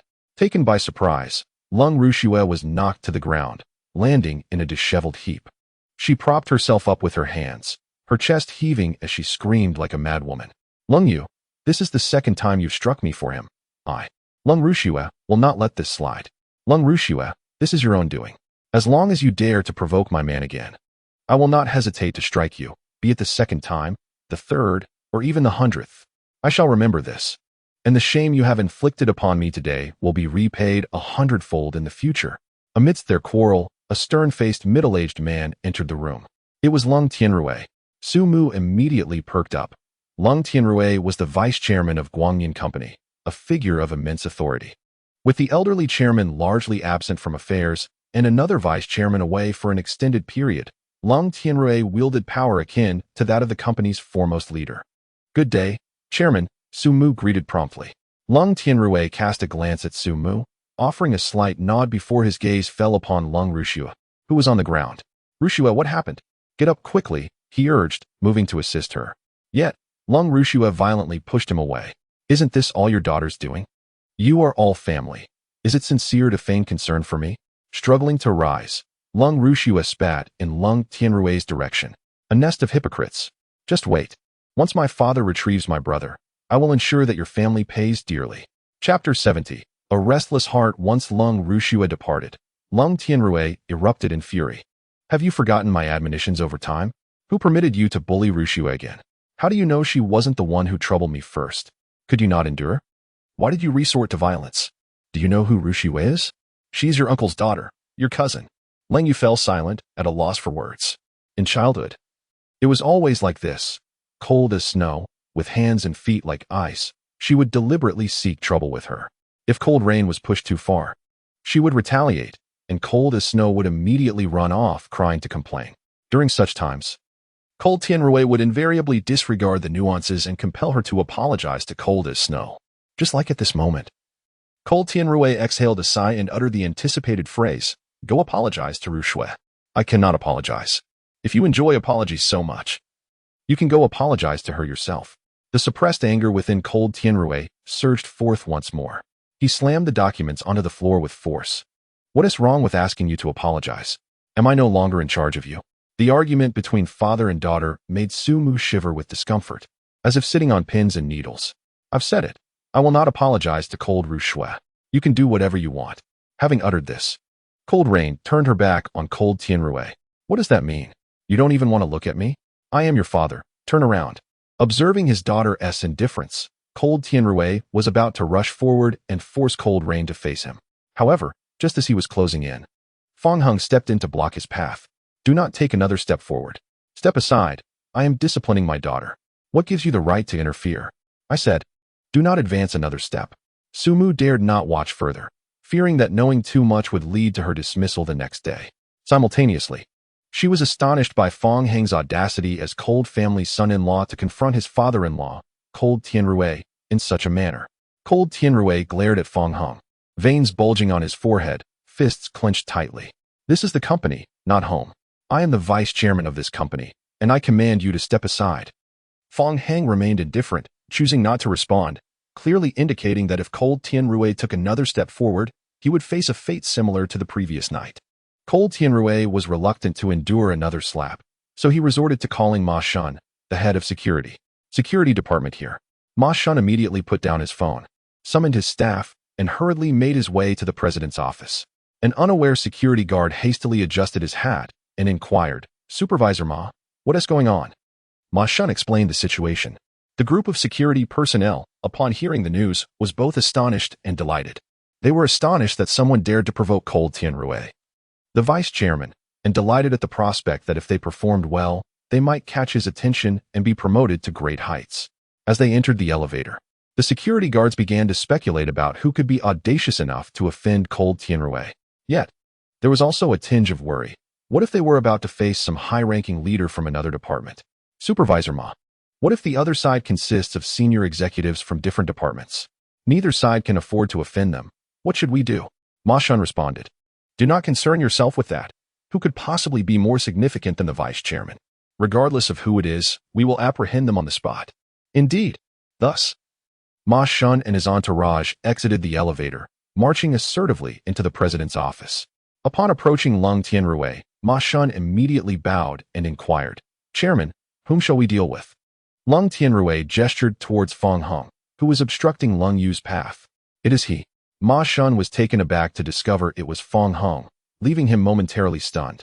As were the accompanying security personnel. They had all heard Ma Shun speak of Fong Hung, a figure whose relationship with the president was extraordinary, and someone they could not afford to offend. Now, being forced to choose between Lung Tianrui and Fong Hung left Ma Shun in a quandary. A rather brash security guard, emboldened by Ma Shun's earlier remarks, attempted to confront Fong Hung, only to be halted by Ma Shun, who knocked off his cap in the process. Ma Shun signaled to the others to remain still. He then approached Lung Tianrui, forcing a somewhat awkward smile. Chairman, are you certain there is no mistake? Secretary Fong is from our Guangyan company. I am not mistaken. It is indeed him. Expedite his removal. Lung Tianrui commanded. The security personnel exchanged glances, and even Ma Shun found himself at a loss. Having navigated the complexities of the underworld for years, Ma Shun could clearly sense that Fong Hung was no ordinary individual. Furthermore, he had recently learned through whispers that Su Kuan had tried to provoke Fong Hung, only to end up with a broken finger, with even the Su family's elite Yuji getting involved. If Ma Shun lacked confidence against Yuji, then Fong Hang's ability to overcome him indicated that he was undoubtedly superior. In other words, even if they resorted to violence, they would have no means to contend with Fong Hung. Chairman, this matter is somewhat complicated, Ma Shun stated. Lung Tianrui was momentarily taken aback. He had not anticipated such a response from Ma Shun. Su Mu was equally astonished, recalling how this head of security had never bowed to anyone. Yet here he was, hesitating to act against Fong Hung as per Lung Tianrui's orders. What is so complicated? Just do as I say and expel him, commanded Lung Tianrui. Ma Shun lowered his voice. Chairman, I am no match for him, if it comes to blows. To be honest, I have no strategy. Lung Tianrui was somewhat shocked. Ma Shun was a genuine expert, which was precisely why he had personally appointed him as the head of Guangyan Company's security department. Now that even Ma Shun felt helpless against Fong Hung, it was indeed beyond Lung Tianrui's expectations. Faced with such a situation, he had no choice but to relent. Let today's incident be forgotten. I do not wish to see a repeat. He glanced at Lung Yu, uttering this before he snorted and departed. The security personnel were left utterly astounded, as if witnessing a marvel of the world. They had heard of Fong Hung's remarkable prowess, but had not anticipated his strength to such an extent. Even the esteemed vice chairman of Guangyan Company, Leng Tianrui, had to bow his head in deference. Chairman Leng, Secretary Fong, since all is well, I shall take my leave. Ma Shun proclaimed, clasping his fists in salute to both Leng Yu and Fong Hung, then signaling the security team to hastily withdraw from the scene. Taking advantage of the opportunity, Su Mu managed to escape alongside them. Now, only the couple remained in the office. Fong Hang noticed the sorrow etched on Leng Yu's face and instinctively placed one hand upon her exquisite countenance, gently soothing her. Do not be disheartened. As long as I am here, that man shall not lay a finger upon you. Leng Yu nodded in response, feeling as though Fong Hang's hand caressed not only her cheek but also the restless heart within her. After a considerable amount of time, Leng Yu finally realized that Fong Hang's clothes were damp. The subtle contours of his muscles captivated her gaze, leaving her unable to restrain her thoughts. She bit her lip. Feeling somewhat guilty as she said, I will have Su Mu go buy you a new outfit right away. There is no need for such trouble. I can simply drive back to change, he replied. Very well, then do take care on the road. Understood. Once Fong Hung departed, Leng Yu washed her face and gazed into the mirror, beginning to murmur to herself. When did you become like this?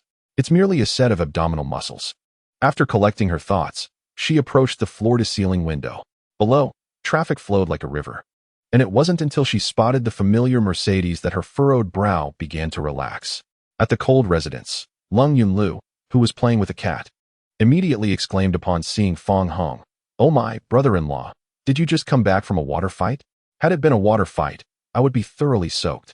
I was splashed by someone. Who dares to splash water on my brother-in-law? Leng Yunlu. Leng Rushua.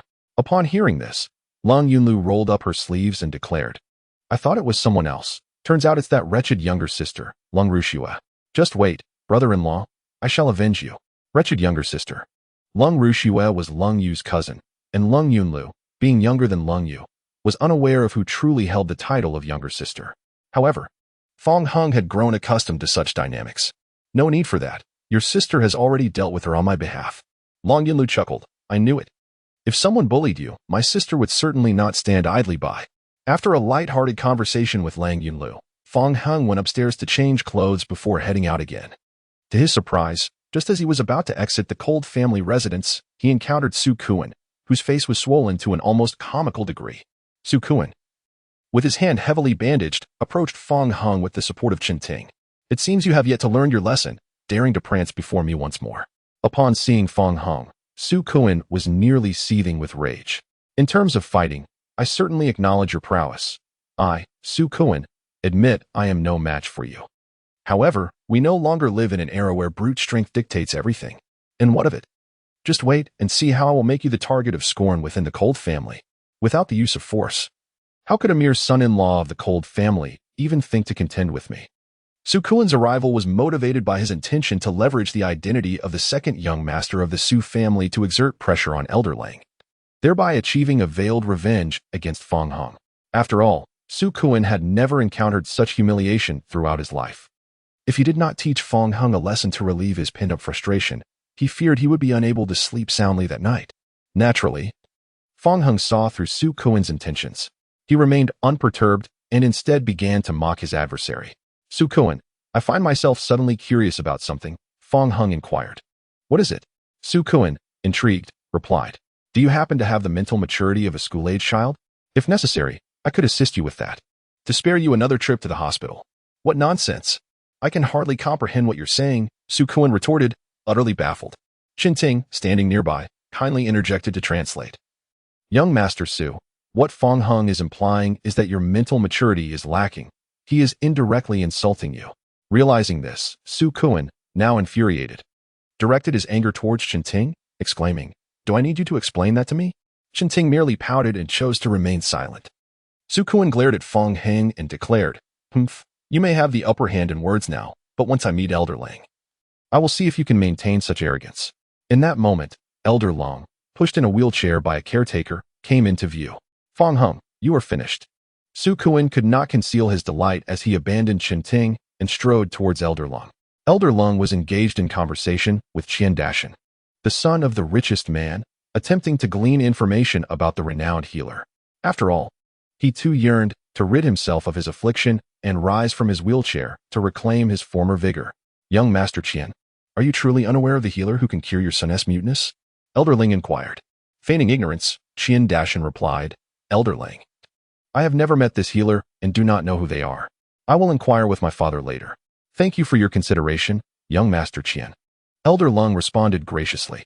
At that moment, Su Kuan approached the two men.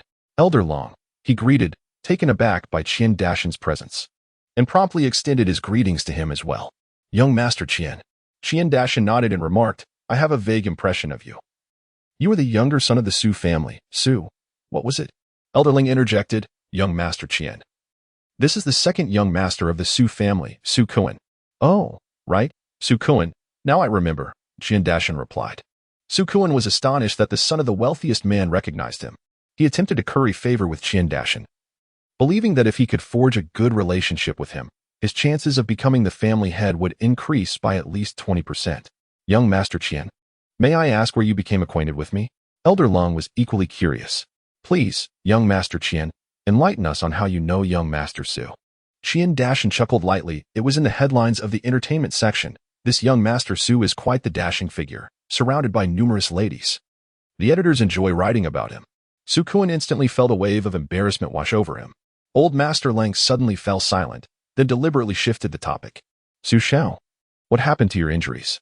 Old Master Long, as you can see, my face is swollen to the size of a pig's head, and my finger is broken.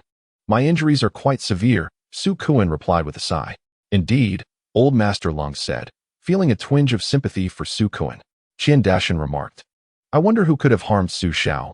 Perhaps I could lend a helping hand. Although Su Kuan understood that Qian Dashan was merely being polite, he was still taken aback by the offer. Thank you for your kindness, young Master Qian, but there is no need for your assistance. That person is merely a petty character. I can handle it myself. Oh, very well, Qian Dashan responded dismissively. Meanwhile, his gaze caught sight of a familiar figure in the distance. Without hesitation, he abandoned the two and swiftly made his way toward that silhouette. Old Master Lang and Su Kuan were momentarily bewildered. Quick, follow young Master Qian.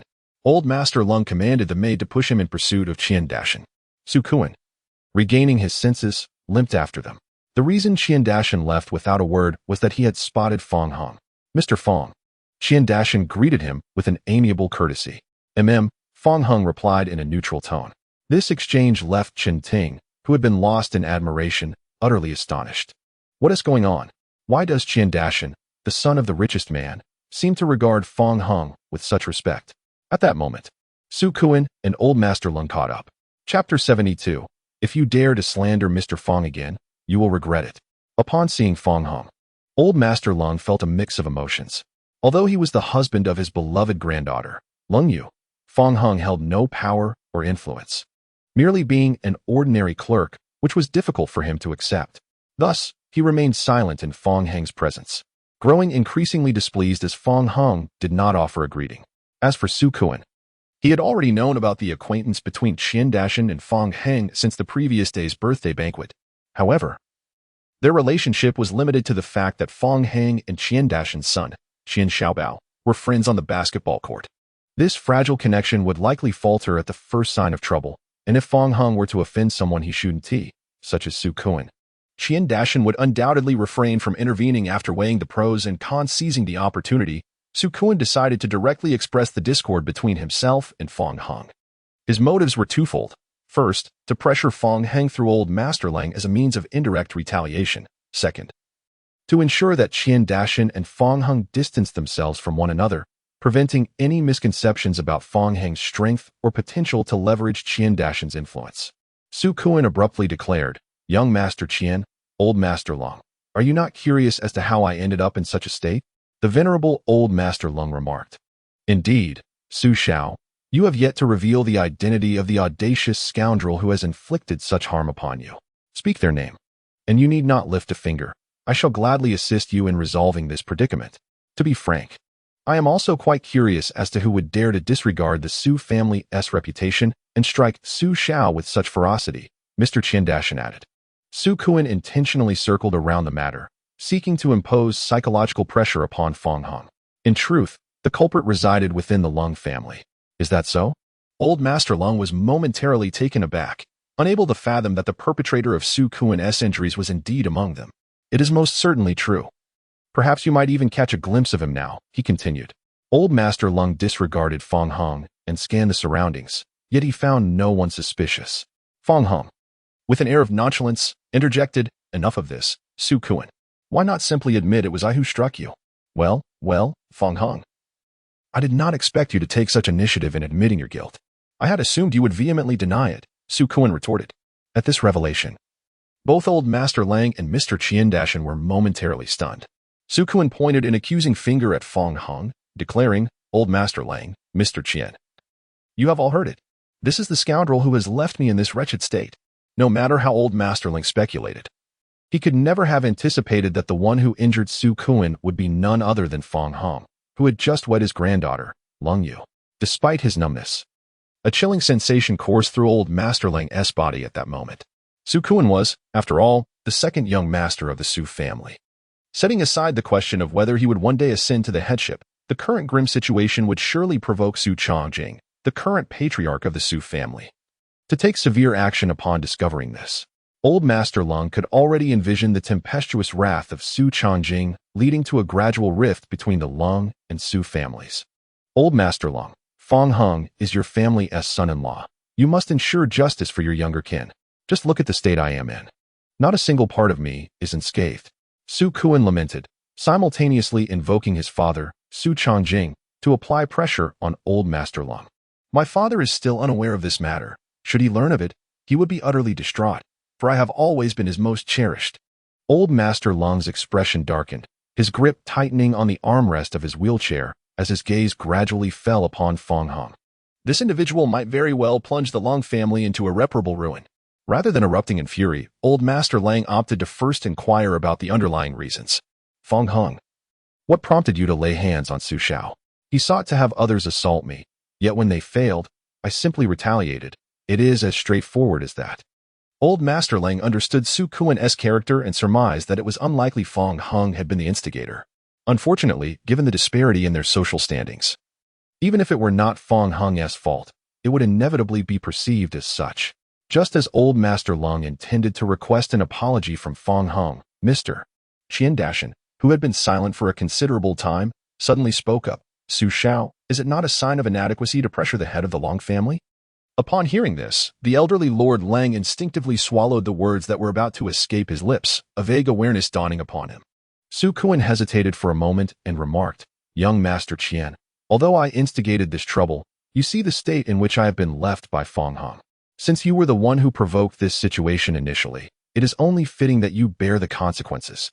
Su Kuan was taken aback by Qiandashan's unexpected support for Fong Hang, and, steeling himself, continued, "Indeed, I have brought this upon myself. But Fong Hang's actions were excessively brutal. I suspect he harbors violent tendencies. I have heard that your son often plays with him, young Master Qian. I strongly advise you to distance yourself from Fong Hung. Should he ever lose control and harm your son? Enough of this nonsense," Qiandashan retorted, his irritation surging. Fong Hung had cured his son's muteness, making him a benefactor to the entire family. Only a fool would heed Su Kuan's outrageous claims and sever ties with Fong Hang. Su Kuan was left dumbfounded. Qiandashan had not merely favored Fong Hung, but appeared to be defending him fiercely. This was a revelation he had never anticipated, and it became evident that the bond between the two was far more profound than he had surmised. Desperate, Su Kuan resorted to his family background, attempting to sway Qiandashan's judgment. "Young Master Qian, I fail to understand why you would stand up for Fong Hung. I am a member of the Su family. And what of it? Even if your father, Su Changjing, were here, he would bow his head before me. Should you dare to slander Mr. Fong again, I assure you that the Su family will face dire consequences." Qiandashan laid his cards on the table, making his intentions to protect Fong Hung abundantly clear. Su Kuan felt as though he had been struck by lightning, realizing he had stirred a considerable hornet's nest. Fong Hung was indeed no ordinary individual. He opened his mouth, intending to say more, but Qiandashan's furious command cut him off. "Get lost. I do not wish to see you here any longer." Su Kuan found himself in an excruciatingly awkward position, his face flushing crimson. He dared not defy Qiandashan's words. As the son of the wealthiest man in Luoqing, even his father, Su Changjing, would have to approach Qiandashan with deference. What standing did he have? Thus, The utterly embarrassed Su Kun was left with no choice but to depart with the astonished Chen Ting. Chen Ting's mind was a blank. She had not anticipated that not only was Fong Hung handsome, but he also had the backing of the affluent Qian Dashan. My goodness, this man is simply too charismatic. Meanwhile, the elderly Lord Lung was profoundly shaken, struggling to regain his composure. It was evident that his granddaughter, Lung Rushue, had been speaking nonsense the previous day. If their relationship were truly as ordinary as she claimed, how could Qian Dashan have defended Fong Hung so ardently? Chapter 73, Adorable Suddenly. Lord Lang realized that the Lang family had indeed stumbled upon a great treasure. A meteoric rise to prominence was imminent. Once he regained his senses, his attitude towards Fong Hung underwent a complete transformation, and he fervently grasped Fong Heng's hand. Son-in-law, splendidly done. You struck just right. Should Su Kun dare to provoke you again, do not hesitate to fight back. I will support you from behind. Fong Hung had not perceived that Old Master Lung was poised to lend him support. Subsequently, Old Master Lung showered Fong Hung with warm inquiries. His demeanor drastically transformed from before. Midway through their conversation, he expressed concern that he might disrupt Fong Hung's schedule, cautiously inquiring, Son-in-law, do you have any further matters to attend to? I must head to the company, Fong Hung replied. Old Master Lung hastily released Fong Heng's hand. Very well. You may go. I shall not hinder you any longer. Goodbye, Grandpa. Upon witnessing Fong Heng's departure, Qian Dashan also took his leave, bidding farewell to Old Master Lang. As he gazed at the two vehicles departing in succession, Old Master Lung's heart surged with emotion, prompting him to extract his phone and make a call. Tianrui, inform everyone that there will be a banquet this evening. Have the children all attend. Understood, Dad. In the Guangyan Company's presidential office, Lung Yu sat in her chair, growing increasingly anxious. Why has it taken him so long? Could he have gone directly to the secretary's office? A glance at the surveillance monitor revealed that Fong Hung was not present in the secretary's office either. Just as she prepared to investigate, she collided with Fong Hung, who had just entered. Observing that Lang Yu was unsteady on her feet and about to fall, he instinctively reached out, his hand inadvertently brushing against her. The two were inches apart. Although Lung Yu did not topple, she tensed up, her delicate face flushing with visible embarrassment. She pushed against Fong Hung, flustered and anxious. I'm fine now. Please let go of me. Once they separated, Lang Yu quickly retreated several steps, her hands instinctively shielding her back. Realizing the gravity of the situation, Fong Hung glanced at his hand and then at Lung Yu, who was protecting herself, and belatedly understood the awkwardness. Let us leave it at that. You should return to your office. I must attend to my work. Lung Yu's voice dwindled to a near whisper by the end. All right, call me if you need anything. I shall take my leave. After Fong Hung departed, Lung Yu finally lowered her hands from behind her. Sitting back in her office chair, she stared at the documents before her, her mind wandering. After some time spent organizing her thoughts, she was about to immerse herself in her work when she noticed on the surveillance monitor that Fong Hung was lost in thought, staring at his hand. The tranquility she had painstakingly regained was instantly shattered, rendering her incapable of focusing. Biting her lip, she murmured, "What is that scoundrel thinking?" No wandering thoughts allowed. Coincidentally, Fong Hung was indeed lost in contemplation, even curious about what it might feel like to take a photograph. However, upon realizing the presence of surveillance in the secretary's office, he quickly straightened his posture and pretended to review work materials.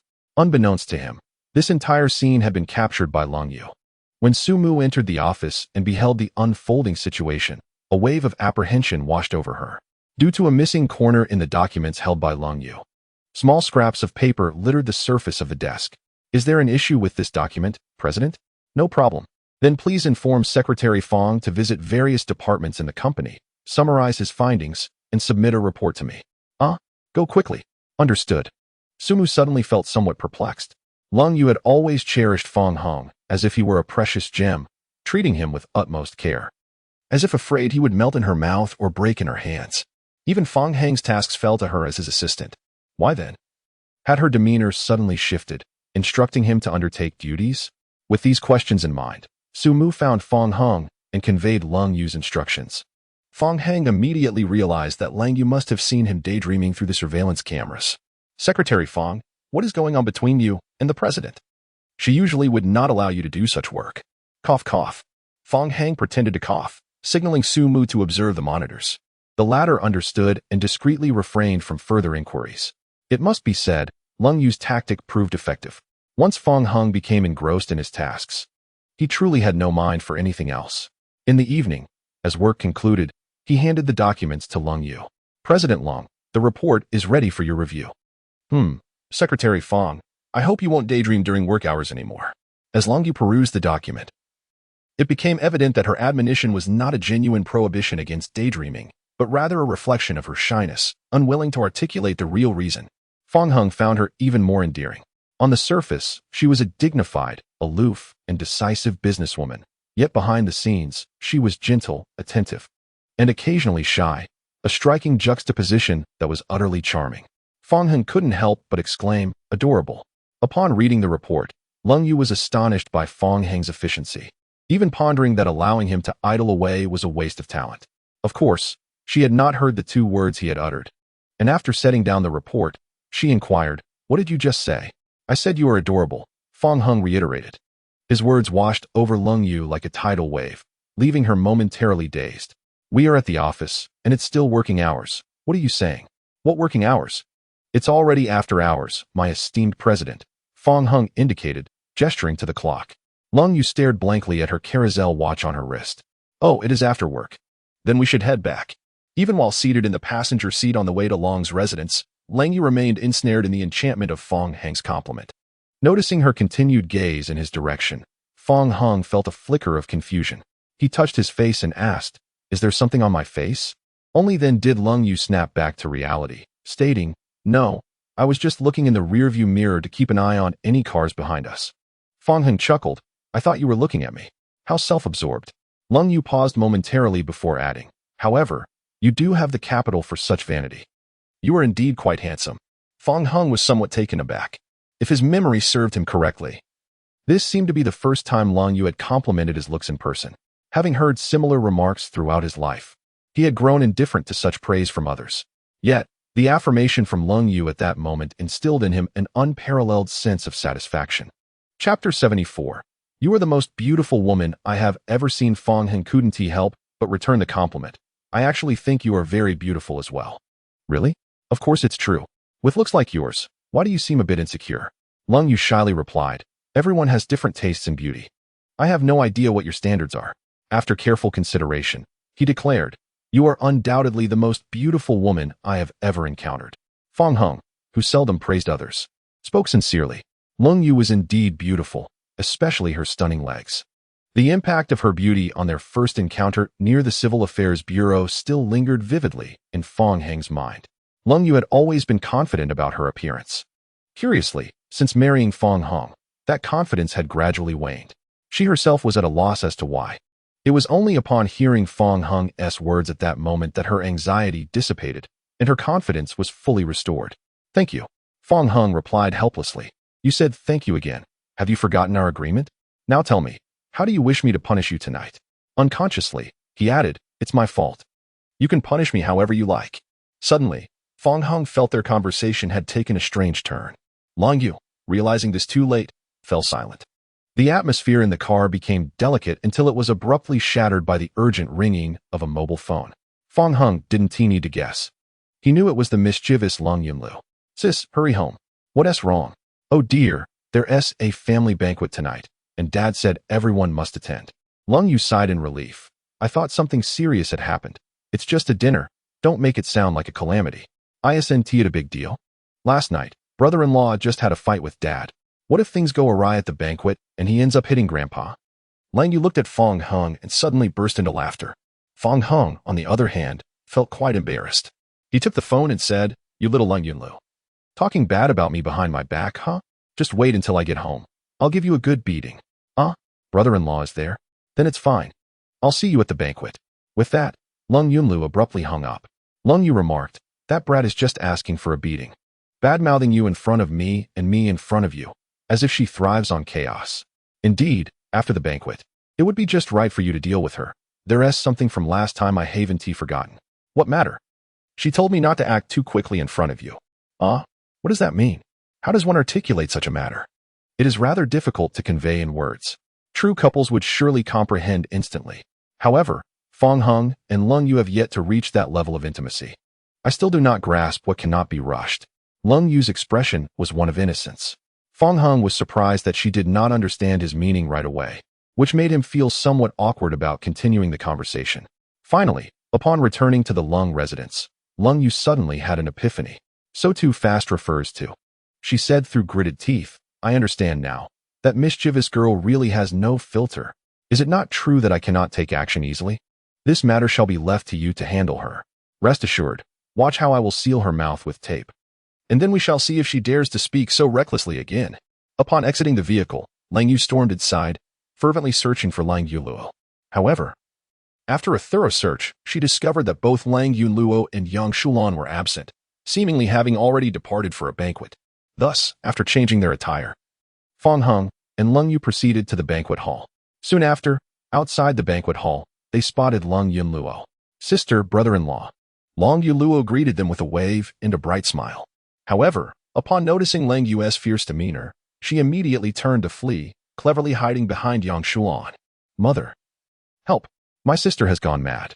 Yang Shulan replied with resignation. These two children can cause a ruckus at home, but once the guests arrive, it would be unseemly for them to be seen. Lung Yu halted, glaring at Lung Yunluo. Lung Yunluo, wait until the banquet is over. I will deal with you then. Oh no, look how terrifying my sister is.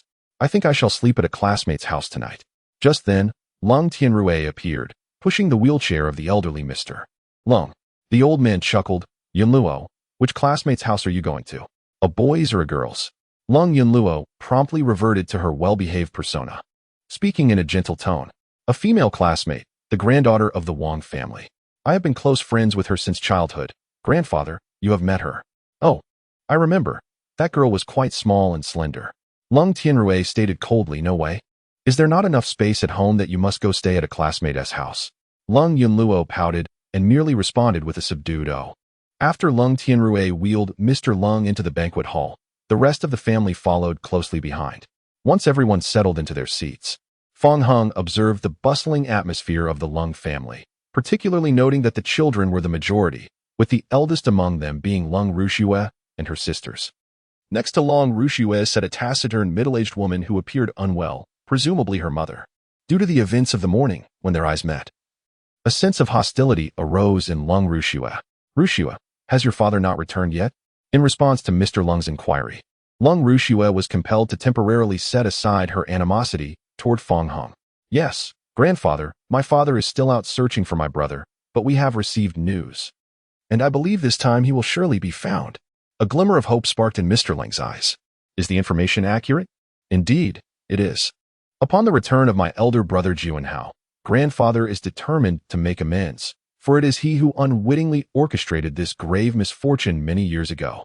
Grandfather, I do not blame you. Both my parents and I understand that it was not your intention. The old man sighed deeply, yet despite his words, a profound sense of guilt lingered within him. Had he not lost Lung Juanhao 2 decades prior, countless subsequent events would not have transpired. Fortunately, news of Juanhao has recently emerged, prompting his son, Lung Bowen, to personally embark on a search. After a moment of silence, the old man's gaze fell upon Fong Hung. The mere thought of the Lung family having discovered such a precious treasure in Fong Hung swiftly lifted him from his sorrow. He beckoned, son-in-law. This is your first time attending a family banquet, is it not? Come, sit beside grandfather tonight. His words momentarily stunned those present. Many were taken aback, uncertain to whom he referred with the term son-in-law. It was only upon witnessing Fong Hung rise that realization dawned upon them. Dad, what are you doing? Lung Tianrui whispered. Incredulous. The old man replied, Tianrui, do not concern yourself with such matters. Fetch a chair for Fong Hung, so he may sit beside me. I am quite pleased today, and wish to converse with this fine son-in-law. Chapter 75. Only when sated can one have strength. Lung Tianrui could scarcely believe his ears. By familial hierarchy, he was the father-in-law, yet here he was, to fetch a chair for his son-in-law. However, recalling that Fong Hung had once struck him, coupled with the fact that it was grandfather's request, he found himself inexplicably at ease. After bringing a chair, Fong Hung settled beside the old man, who immediately grasped his hand and resumed his inquiries about Fong Hung's well-being, just as he had done earlier that morning. The guests exchanged bewildered glances, unsure of what to make of this unexpected turn of events. Grandfather, what is this all about? Why the sudden kindness towards Fong Hung? You foolish child. Do you not realize? Fong Hung is now part of our Lang family through his marriage to Xiaoyu. Is it not my duty to treat him well? The old man reproached Lung Rushua.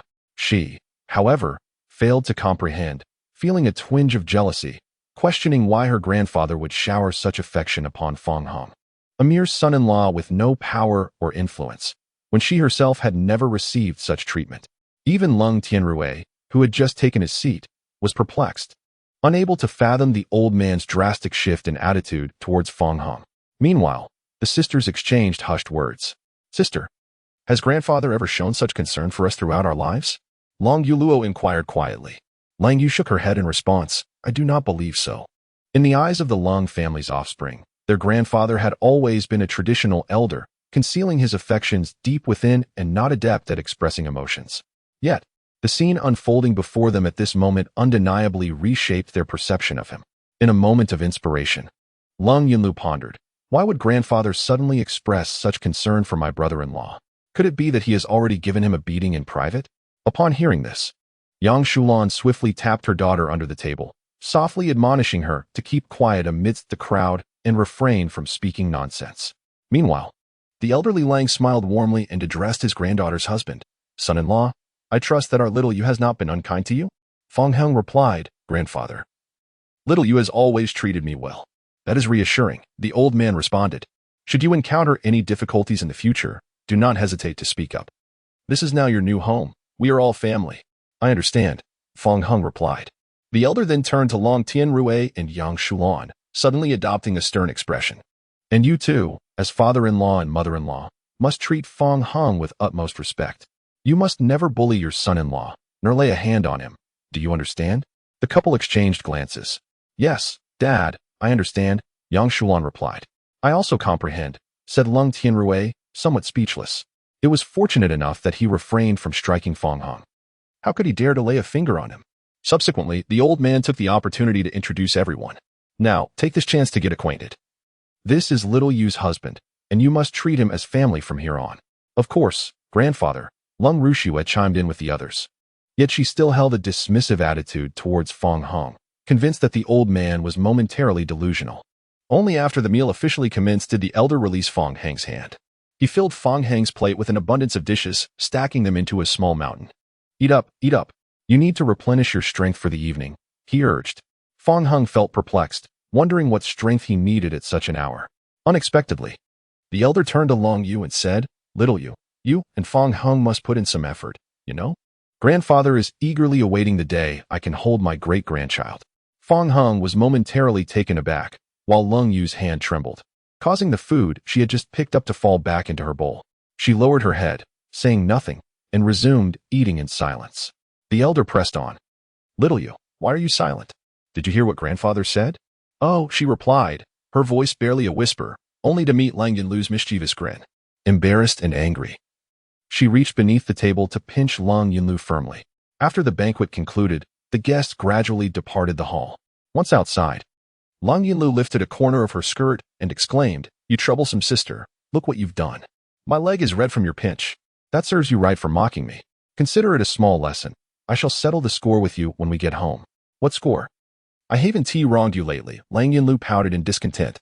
You were spouting nonsense in front of Fong Hung. Do you think I am unaware? Lung Yunlu scratched her head, asking, Which specific remark are you referring to? I said so much that I can hardly remember. As the two girls conversed, they noticed Lung Rushua passing by. Cold Rushua, with her icy demeanor, did not conceal her hostility and shot a fierce glare at them. Cold Yunluo, hands on her hips, retorted, What are you staring at? Your eyes are as wide as a cow's. Cold Rushua snorted dismissively and hastened her departure. Curious, Cold Yunluo inquired, Sister, what happened between you and Cold Rushua today? Even brother-in-law's clothes were drenched by her. Cold Yu recounted the entire sequence of events. Upon hearing this, Cold Yunluo immediately applauded, exclaiming, Well done.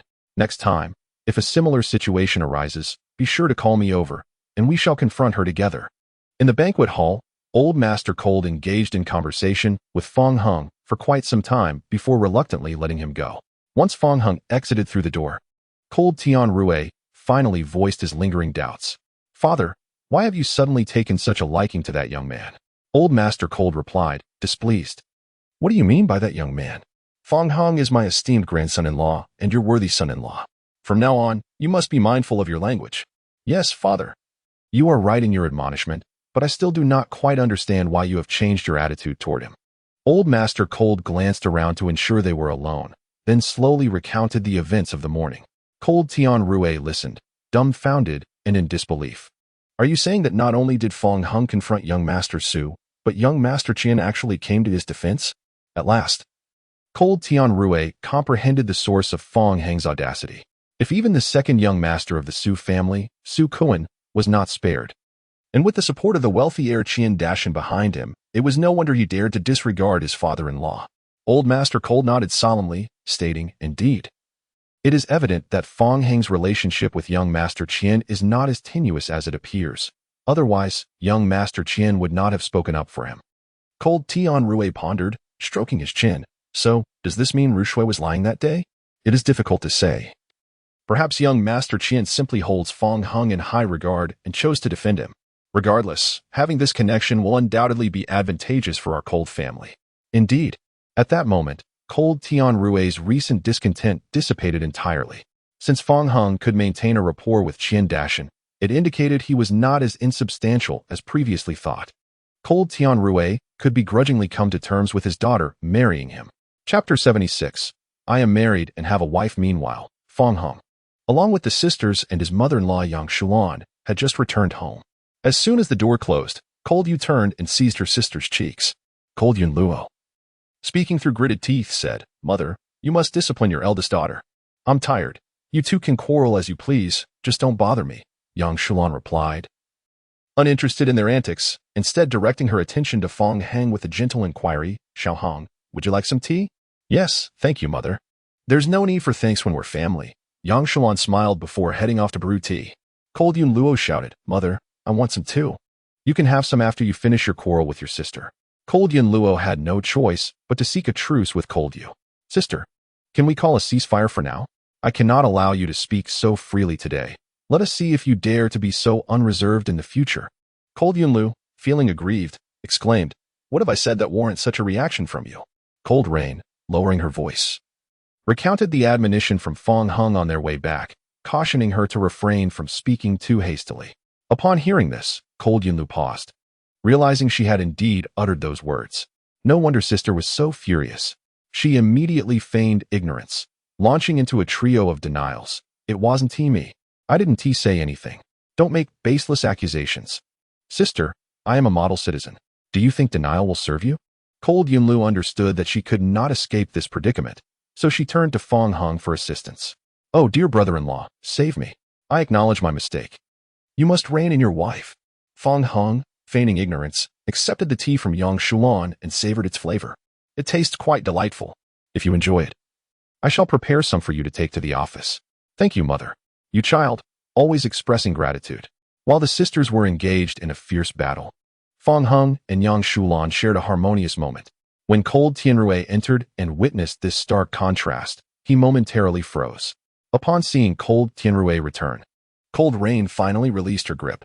Cold Yun Lu swiftly retreated to the sofa, sitting demurely while rubbing her cheeks, quietly murmuring her grievances about Fong Hung. "Stinky brother-in-law, how could you not help me?" The atmosphere grew tense. Yang Shulan rose to ask, "Tianrui, would you like some tea?" "Yes." Cold Tianrui took a seat opposite Fong Hung. Cold Rain, initially intending to retreat to her room, worried that Cold Tianrui might confront Fong Hung, silently chose to sit beside him instead. "Mother." Cold Yun Lu raised her hand to call out to Yang Shulan, but upon noticing Cold Tianrui's gaze, she promptly lowered her voice. "I also want some." Yang Shulan decided to brew an entire pot, serving tea to everyone in turn. Cold Tianrui slowly lifted his teacup, his gaze fixed on Fong Hung, noting Tianrui's hesitation. Fong Hung took the initiative to inquire, "Is there something you wish to discuss with me?" "No, nothing at all." Cold Tianrui was somewhat taken aback, accidentally spilling tea onto his trousers. He set down the cup and stood to inspect the damage. Yang Shulan asked, "Tianrui, were you burned?" Cold Tianrui, looking embarrassed, replied, "No worries, I will change my clothes." Just as Cold Tianrui exited, Cold Yun Lu could no longer contain her laughter. "Haha, sister. Did you see that expression on our father's face? It's too funny." However, Cold Tianrui unexpectedly returned, appearing before them once more. Yunlu, what has you so amused? Cold Yunlu's face turned pale, her anxiety causing her to nervously clutch her hands in silence. Yang Shulan, smiling, came to her rescue. Tianrui, why have you come back down? Where did you leave your clothes? Come, let me help you find them. Yang Shulan stood and, halfway to her destination with cold Tianrui, turned back to remind the others. Time is getting late. You should finish your tea and return to your own rooms to rest. In the master bedroom on the second floor of the villa, Yang Shulan picked up the clothes that Long Tianrui had changed out of and remarked, if you have something to say, just say it. Why do you, as a father-in-law, behave like a child in front of your son-in-law? Under normal circumstances, Long Tianrui would have retorted. However, at this moment, he sat on the bed, appearing contemplative. Observing this, Yang Shulan shook her head in resignation and ceased her words. Meanwhile, after their bath, the two lay together on the same bed. Fong Hung was about to say something when Lung Yu suddenly interrupted him. Wait a moment. Without delay, she slipped out of bed, locked the door, and hurriedly returned to burrow beneath the covers. I'm just afraid Yu Luo might come to disturb us, she explained, her half-concealed face under the blanket revealing her unease. Realizing the awkwardness of her words, her voice trailed off into uncertainty. Seeing that Fong Hung did not dwell on her interruption, she finally breathed a sigh of relief and began to contemplate how to broach the subject of the night. After all, resorting to the same excuse as last night would undoubtedly expose her. Just as she was troubled, Fong Hang's inadvertent concern provided her with an opportunity. Are you tired today? He inquired. Very, she replied, and before she knew it, she leaped into Fong Hang's embrace, the action fluid and unhesitating. Fong Hung was momentarily taken aback. Did Lung Yu really consider him a human-shaped pillow? At that moment, Lung Yu's heart raced, realizing her impulsiveness had only magnified her vulnerability. She lay on Fong Hang's chest, hesitant to move. Have you fallen asleep already? Fong Hung mused, noticing Lung Yu's stillness, mistakenly believing she had succumbed to exhaustion. He gently brushed her silky hair. And as a man, he naturally did not mind this unconventional sleeping arrangement. After all, drifting off with a soft and fragrant beauty in his arms was infinitely more pleasurable than the emptiness of solitude. Fong Hung, not particularly fatigued, glanced at his phone and noticed a message from his college class leader, Qin Feixiang. Fong, the campus heartthrob, there's a reunion next week. Care to join us? Sure. Just send me the address when the time comes, Fong Hang replied, typing with some difficulty using his left hand. As Qin Feixiang had been his roommate in the upper bunk and had helped him considerably, he felt obliged to attend the reunion organized by him. Are you and Luli both coming? I will definitely be there. As for her, I'm not sure. I heard you two were dating. Why not ask her directly? Finding it cumbersome to type with one hand, Fong Hung opted to send a voice message instead, holding the phone close to his mouth. I can't ask. We've broken up. I'm now married and have a wife. Upon hearing the word wife, the feigning sleep Leng Yu was enveloped in an indescribable and peculiar sensation. The delicate hands that clung tightly to Fong Hang's body unconsciously exerted a bit more pressure. Noticing the subtle shift in Leng Yu's demeanor, Fong Hung inquired, Are you awake? Chapter 77. The curious Leng Yu. She had inadvertently dozed off. Leng Yu feigned the appearance of just awakening, deliberately stifling a yawn. Are you chatting with someone? She asked. Still somewhat dazed. Yes, my university roommate invited me to a class reunion. Would you like to join? What day is it? Leng Yu pondered the possibility of attending, hoping to glean some past stories about Fong Hung from those classmates. It's probably next week, though the exact time and place have yet to be determined. All right. Let me know once it's finalized. I'll adjust my schedule. If I can't make it, it's no big deal. Work must take precedence. Okay. After finishing his conversation with Qin Feixiang, Fong Hung set his phone aside, ready to sleep. Their eyes met for a fleeting moment, but Leng Yu instinctively averted her gaze. Her attention shifted to the prominent Adam's apple of Fong Hang's, and she asked, May I touch that? Well, I suppose you can. Fong Hung was taken aback by her sudden request. After a moment's hesitation, Leng Yu slowly extended her delicate hand. How fascinating, it even moves. Curiosity radiated from her like a child, and seeing her reluctance to withdraw her hand, Fong Hung reluctantly grasped her slender wrist. That's enough. You should get some rest. Leng Yu sensed something unusual in Fong Hang's demeanor. Even his voice seemed to drop an octave. She nodded, settled down, and eventually drifted into a deep slumber in his embrace. The following day, Leng Yu recalled Fong Hang's peculiar behavior from the previous night. She opened her browser to search for answers. As she typed a few words, search suggestions appeared. She clicked on one titled "Why Can't Girls Casually Touch a Boy's Adam's Apple?" Upon reading the responses, she was left utterly speechless. No wonder Fong Hung had put a stop to her. What on earth have I done? At that moment, Su Mu hurried into the office, causing Lung Yu to hastily close the webpage. Cold President, it's bad news. Mr. Zhao from Yashin Company says the contract cannot be signed. Her chaotic thoughts vanished instantly, and Lung Yu's expression turned serious. If we can't sign today, we shall reschedule. Mr. Zhao indicated a desire to abandon this collaboration. Lung Yu's brows furrowed slightly. She had invested considerable effort in the dealings with Yashin Company, personally overseeing them for months. It was unexpected that an issue would arise at the final juncture. Did Mr. Zhao mention the reason? Lang Yu rose from her office chair, her attention drawn to Fong Hung, who had just entered. He did not state it explicitly, but I suspect he may have been threatened. The intricacies of business warfare were evident. Zhao Xinghe had been evasive during their call, which led Su Mu to this intuition. After all, similar situations had occurred numerous times before.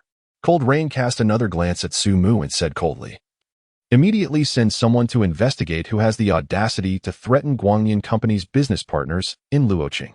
Understood. Su Mu departed swiftly, nodding in acknowledgement to Fong Hung as he passed by, then hurriedly exited the office. Is the collaboration with Yashin Company that crucial? Fong Hung inquired, having overheard their previous exchange. Indeed, if we fail to secure a contract with Yashin Company, we would have to start everything anew, rendering months of effort futile. I understand. Cold Rain intended to speak further with Fong Hung, only to find that he had already left the office. Outside the office, Fong Hung discreetly made a phone call. Su Kuan, having left the Cold family in frustration, spent a sleepless night, smashing anything within reach at his residence.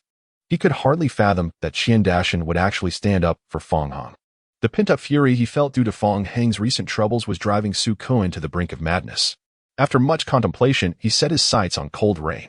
After all, since Fong Hung and Cold Rain were married, subtly troubling Cold Rain could be seen as a form of indirect revenge against Fong Hung. The key was that such underhanded tactics were difficult to detect and nearly impossible to pin down. Even if discovered, would Qian Dashan defend Cold Rain as he did Fong Hung? Su Kuan was not about to buy into that notion. After some investigation, he learned that Cold Rain was going to great lengths to finalize a contract with Yashin Company. Thus, he made his way to Yashin Company, leveraging his father Su Changjing's influence to pressure Zhao Xinghe into abandoning the collaboration. At that moment, Zhao Xinghe found himself sitting in his office chair with Su Kuan, who was embracing his female secretary, paralyzed with fear. As he munched on fruit being fed to him by the secretary, Su Kuan glanced up at Zhao Xinghe. "Zhao, you voluntarily abandoned the collaboration. I did not threaten you, did I?" Zhao Xinghe wiped the perspiration from his forehead and forced a smile. Of course. It was all my choice." Su Kuan was the second young master of the Su family, and it was likely that he would soon become the head of the family. Compared to the Cold family backing Guangyan Company, this audacious young man was clearly not someone to offend, and Zhao Xinghe had no choice but to comply. "Thank you for your hospitality, Zhao. I shall not disturb your work any longer. Just remember, consider this as though I never came. I trust you understand?" "Of course. I understand. Su Xiao? I don't know him at all, nor have I ever met him," Zhao Xinghe replied, eager to placate. "Quite perceptive," Su Kuan remarked, giving a light pat to the female secretary.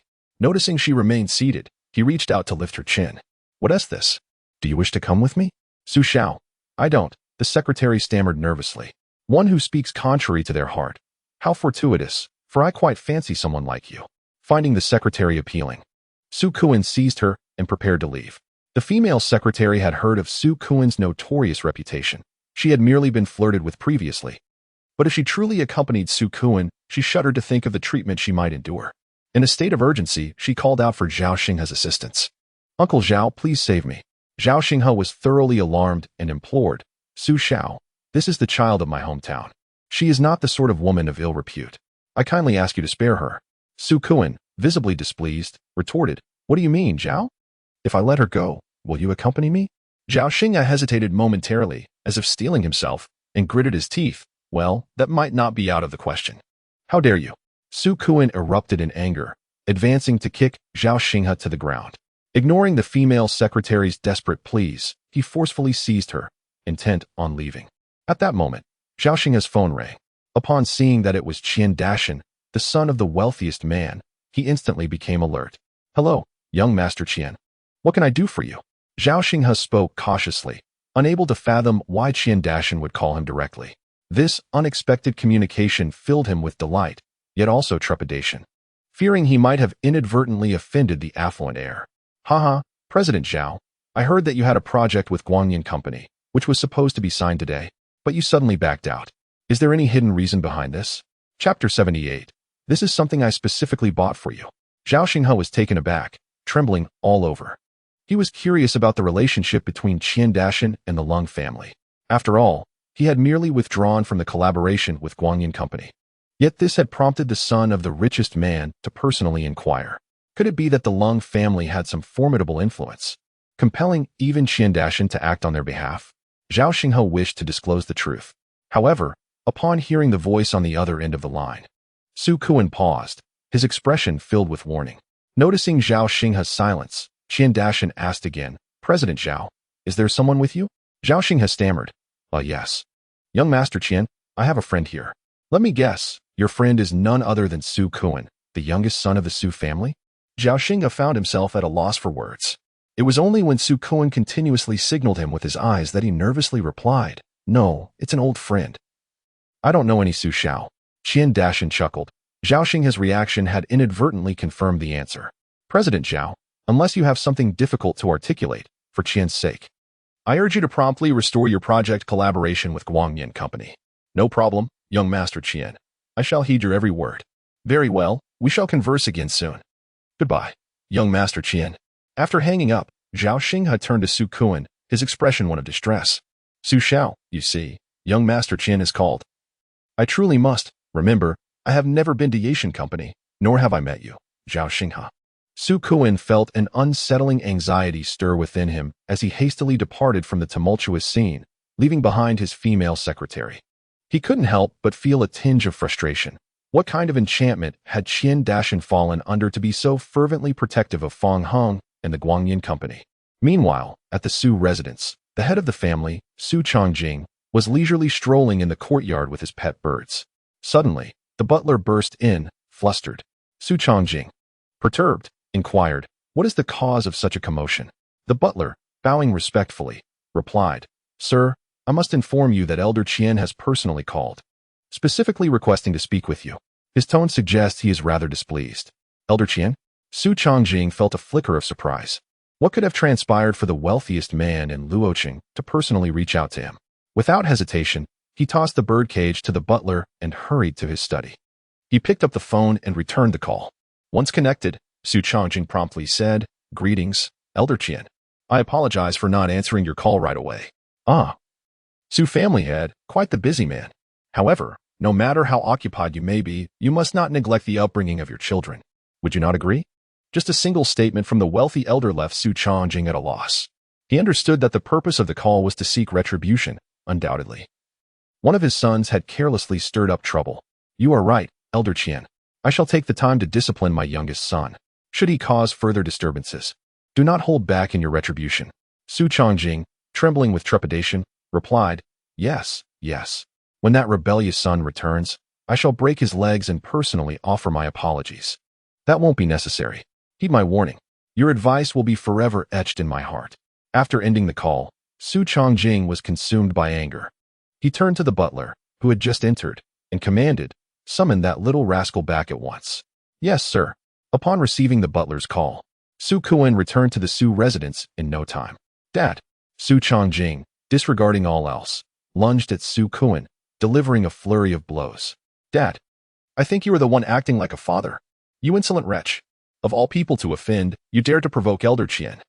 Just wait until I break your legs today." Dazed and disoriented from the beating, Su Kuan's mind buzzed. Under the weight of his father's wrath, he soon realized the gravity of the situation. Elder Qian? Was he not the father of Qian Dashan, the wealthiest man in Luoqing? How could Qian Dashan be enchanted? And why was Elder Qian involved? Could it be that Fong Hung had saved their lives? Su Kuan, recognizing he could not contend with Fong Hung, understood that those who adapt to circumstances are truly wise. He had silently endured the grievances he faced. "Dad, I was wrong. I shall not act so recklessly again." "What good is your apology now? Elder Qian himself has called to demand answers. Let me tell you, You can forget about ever becoming the family head. These words left Su Kuan utterly bewildered. He fell to his knees, clutching his father's leg, overwhelmed to the point of tears. Father, please, I truly acknowledge my mistakes. I beg you for another chance. At Guangnian Company, Su Mu reported, President, Mr. Zhao has agreed to sign the contract. Has the matter been resolved so swiftly? Cold Rain felt a flicker of surprise. I had just gathered the team and hadn't dispatched anyone. Yet Mr. Zhao proactively called to apologize, stating there was a misunderstanding, and that he would sign at the scheduled time. Cold Rain instinctively glanced at Fong Hung. What is it? Fong Hung inquired.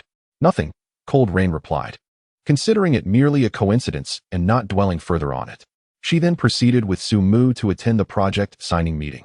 After Cold Rain left the office, Fong Heng intended to return to the secretary's room when he received a message from her. There is a gift for you in my desk drawer. Fong Heng retraced his steps to his desk, where he discovered a steaming cup of tea, accompanied by a sticky note. I brewed this for you. Don't forget to drink it. Fong Heng took a sip of the tea, recognizing the familiar flavor, likely the same variety used by Yang Shulan the previous night. He then opened the drawer to find a box of tea leaves. Fong Heng texted Cold Rain back, received it. Did our mother send this? He vaguely recalled Yang Shulan mentioning she would send him tea to enjoy at the office. Moments later, Cold Rain replied with a voice message. It's not from our mother. I specifically bought this for you. Her tone was somewhat unnatural, tinged with a hint of melancholy. Fong Heng brought the phone to his lips and responded with a voice message. That's very thoughtful of you. I truly appreciate it. Cold Rain did not send another voice message, but merely replied with a humph emoji.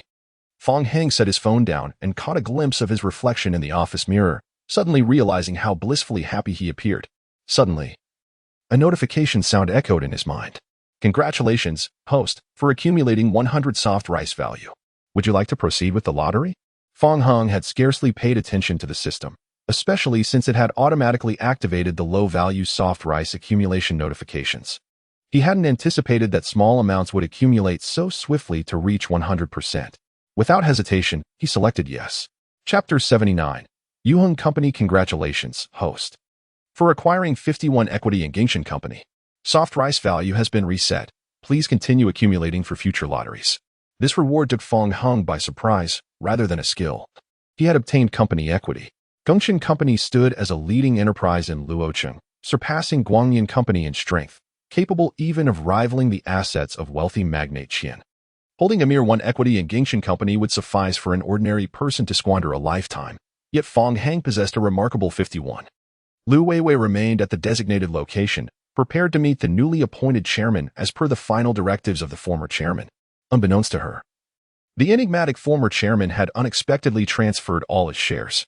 This development heralded the imminent conclusion of her days of wielding power at Gingshan Company. Lu Weiwei silently prayed that the new chairman would not purge the old guard, and perhaps even allow her to retain a minor position within the company. Otherwise, her abrupt ousting after years of nominally serving as chairman would be exceedingly humiliating. Before long, a man emerged from a Mercedes-Benz, capturing her attention. Lu Weiwei found herself momentarily mesmerized. Goodness, what had this man consumed to grow into such an extraordinary visage? She nearly drooled, hastily shaking her head. No, today was meant for serious business. She could not allow herself to succumb to infatuation at such a critical moment. Well, perhaps just one more glance. Surely it wouldn't impede her duties. As she observed, the man approached her. Are you Miss Lu Weiwei, the one who called me? He inquired. Lu Weiwei's eyes widened in realization. You must be Mr. Fong. No, I should say the new Chairman Fong?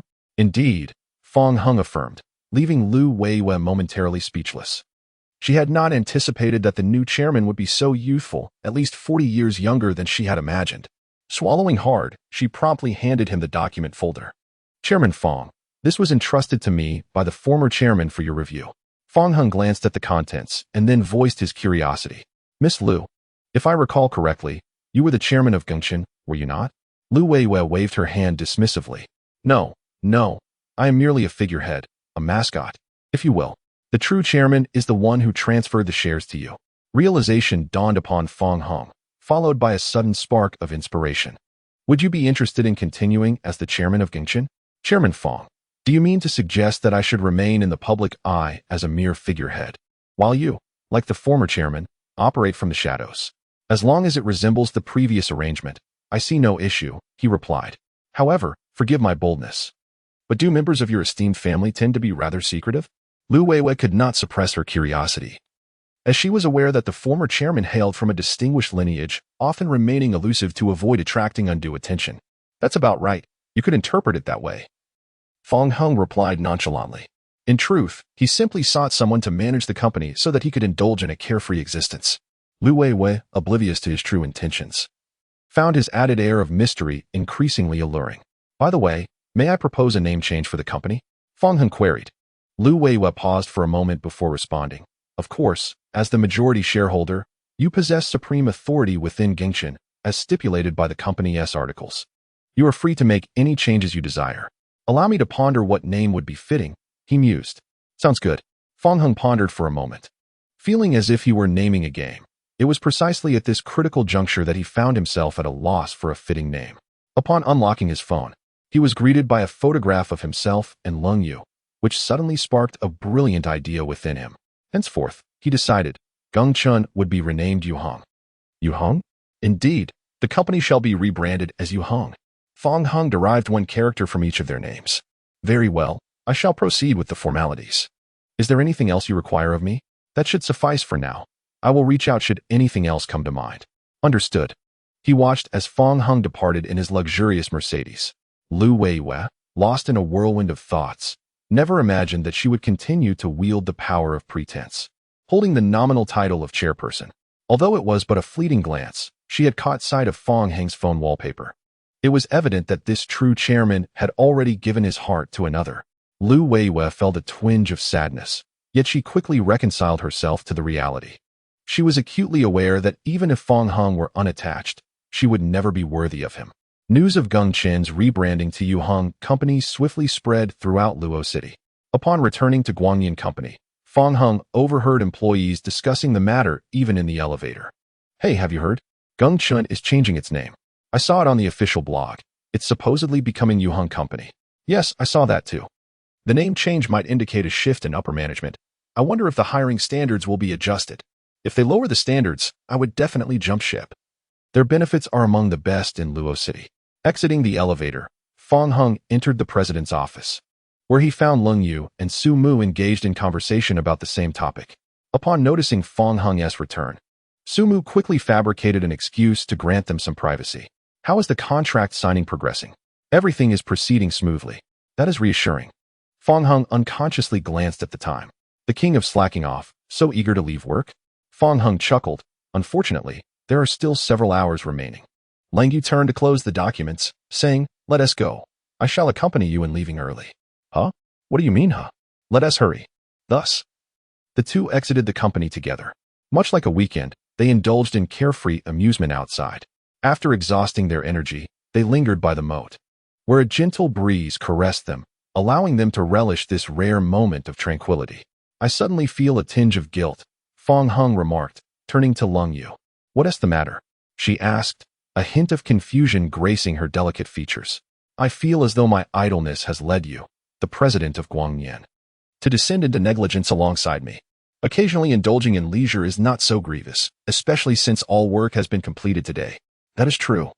Noticing a bead of sweat on Lang Yu's forehead, Fong Heng tenderly offered her a tissue to wipe it away.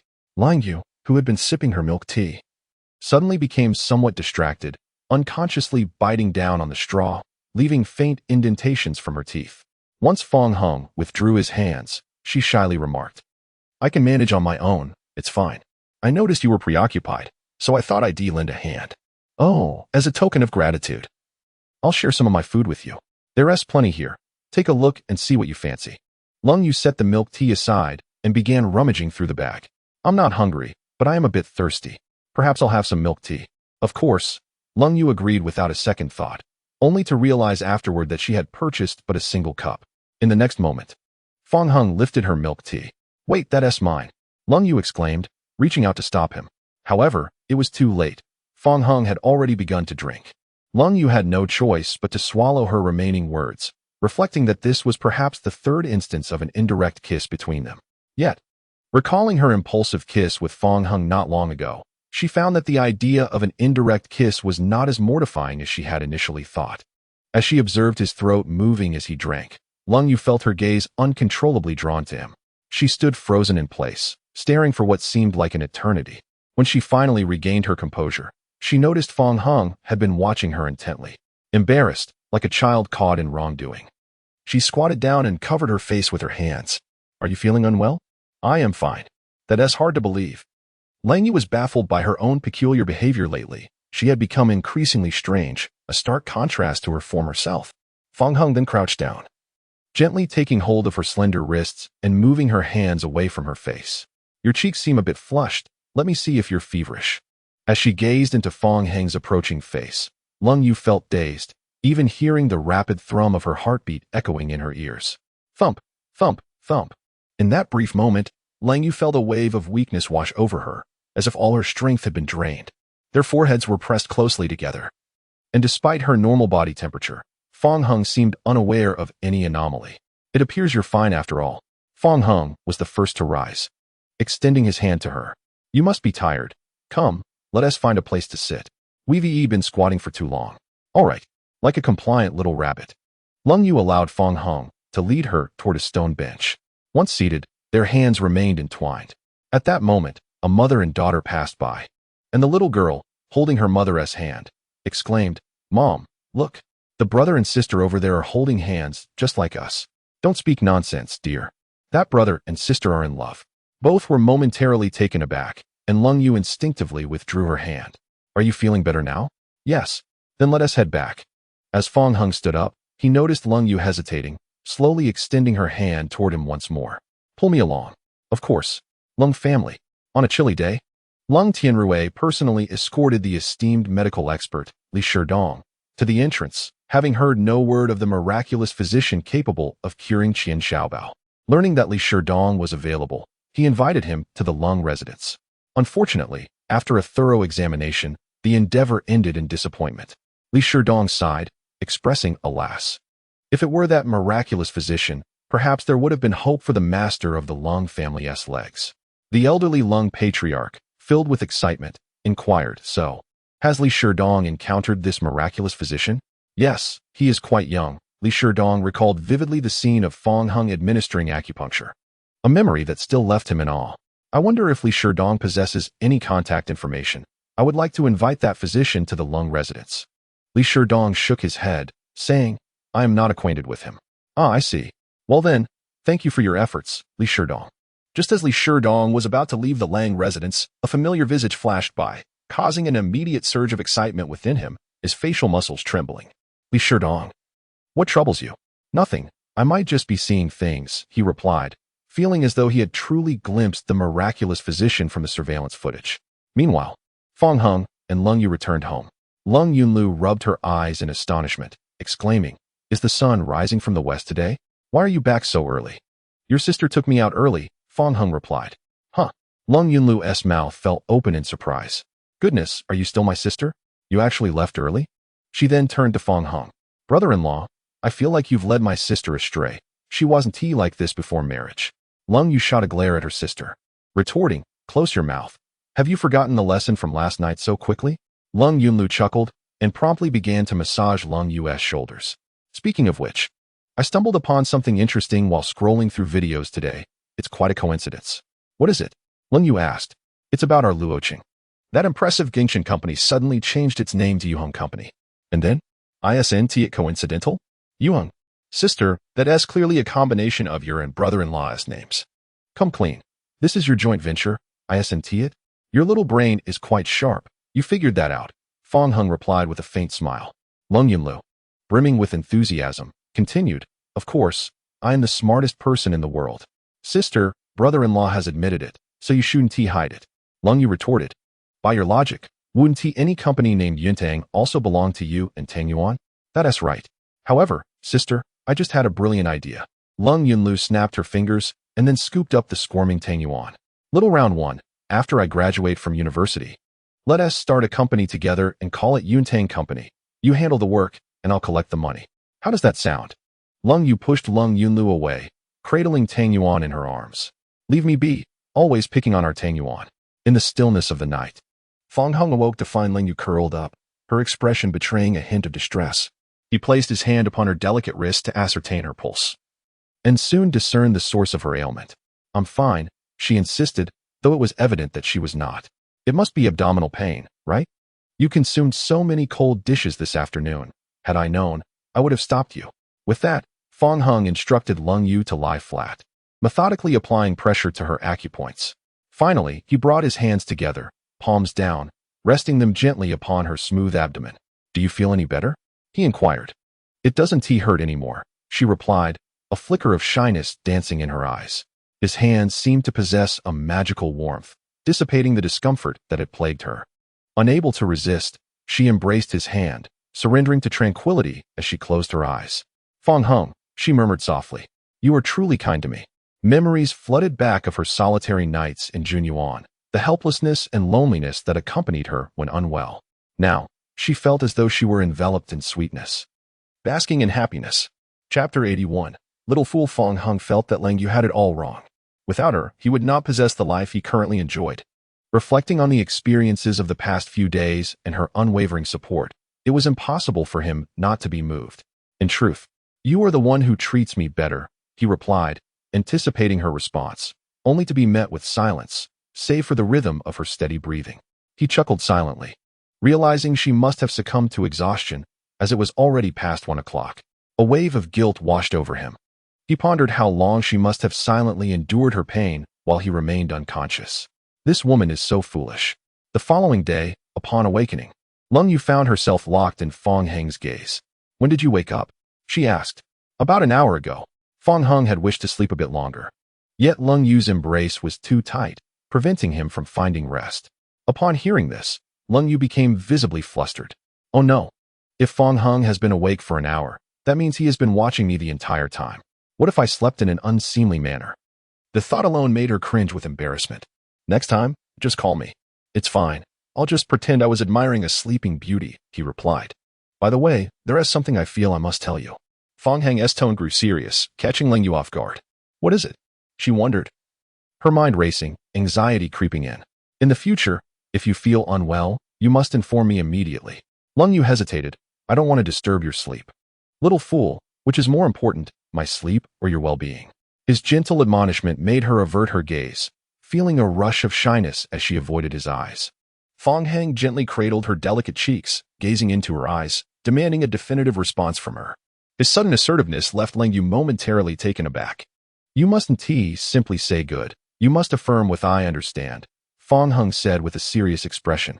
I understand, she replied, and only then did he release her. A faint smile gracing his lips. Let us settle on that. As they descended the stairs to partake in their meal, the earlier scene lingered vividly in Lung Yu's mind. After finishing breakfast, Lung Tianrui set down his utensils, his gaze drifting towards Fong Hung. However, when Fong Hung turned to look at him, Lung Tianrui averted his eyes and promptly exited the house. Once Lung Tianrui had departed, Long Yu Luo put down her spoon and began to clutch her stomach, exclaiming, Oh no, Mom, my stomach hurts. Why didn't it hurt when your father was here? Came the retort. I was holding it in, she replied. Then endure a little longer. Once we finish eating, I shall take you to the hospital. Lung Yunluo dramatically reclined on the sofa, rolling about. Wow, you truly are my dear mother. Woe is me. Let us not bother with the hospital. Just call the funeral home instead. Fong Hung, stifling his exasperation, remarked, Your acting is overly theatrical. You must merely be catching a chill. It cannot be that severe. Xiao Hong, do not mind this little drama queen, Yang Shulan interjected. Mom, what do you mean by do not mind me? Do you wish for me to fend for myself? Lung Yunluo approached Fong Hung eagerly. Brother-in-law, you seem knowledgeable about medicine. Could you perhaps examine me? I suspect I may be afflicted with an incurable ailment. Extend your hand. He instructed. After taking her pulse, he concluded, You merely have a chill. I will write you a prescription, brew it and drink it, and you shall be well. Hurry. Hurry, write it down quickly. There is no time to waste. At her insistence, Fong Hung composed the prescription. The housekeeper, Luo Xiao, soon brought out the concoction. After Lung Yunluo drank it, her symptoms gradually subsided. Amazing brother-in-law. You truly possess medical knowledge. This is extraordinary. I only have a rudimentary understanding, he modestly replied. Oh, do not be so humble. In my eyes, you must be a miraculous doctor. Even the esteemed physician of Luo City, Li Sherdong, would seek to learn from you. Do not speak so absurdly. Should your grandfather hear of this, be wary of him striking you with his cane, Yang Shulan cautioned. Long Yuluo, startled, immediately covered her mouth. Yang Shulan sighed. Speaking of which, your father invited Dr. Li yesterday, yet he was still unable to remedy your grandfather's leg injury. Perhaps we should let your brother-in-law give it a try? Do not jest. This is no child's play, Fong Hung interjected. Mom, I could give it a try. Yang Shulan paused, then asked, Xiao Hong, are you certain? Yes, he affirmed. Very well. We shall wait for your grandfather's return. Curious, Leng Yunluo inquired, Mom. Has grandfather gone out? The previously silent Leng Yu finally spoke. Where has grandfather gone? Your cousin, Jiwen Hao, has been located. Prompting your father and grandfather to prepare for a flight to personally retrieve him, with an estimated return next week. Yang Shulan then turned to Fong Hong, saying, Xiao Hong, I will inform you as soon as he returns. Do not push yourself. Your grandfather's leg injury has lingered for many years, and it is quite normal for it to remain untreated. Understood, Fong Hung replied confidently, which left Leng Yu somewhat astonished.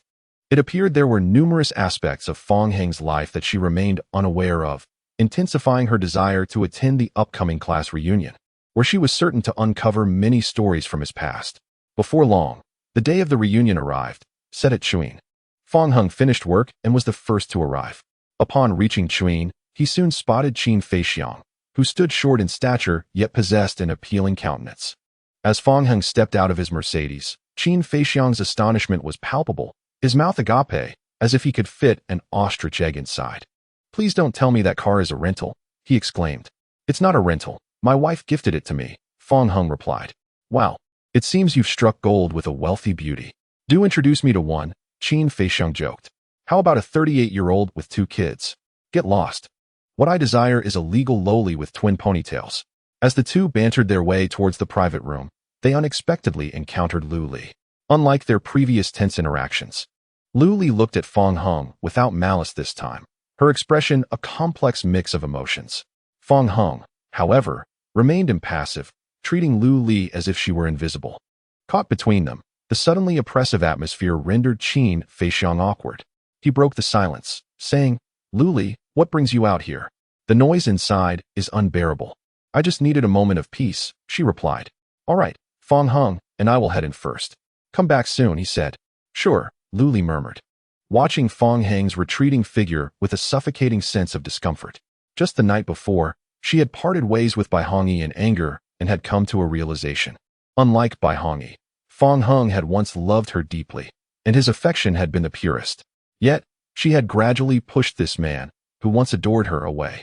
Lu Li understood that no amount of hatred towards Fong Hung or attempts at revenge would change the fact that reconciliation was impossible. Whatever she did could not amend the reality of their irrevocable separation. Throughout this relationship, the one at fault had always been her, only her.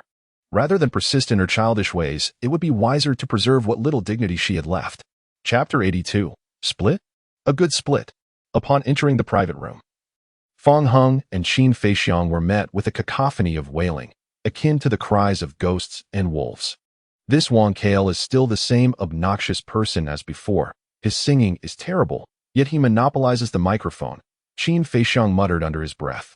Sharing an amused glance with Fong Hung as they both shook their heads, Wang Kale had been the class bully during their university days, flaunting his connections with an arrogant demeanor. What a coincidence, several of them are actually in the same dormitory. Qin Feixiang has always avoided confrontation with Wang Kale, reluctant to engage in direct conflict. However, Fong Hung has never indulged Wang's bad habits.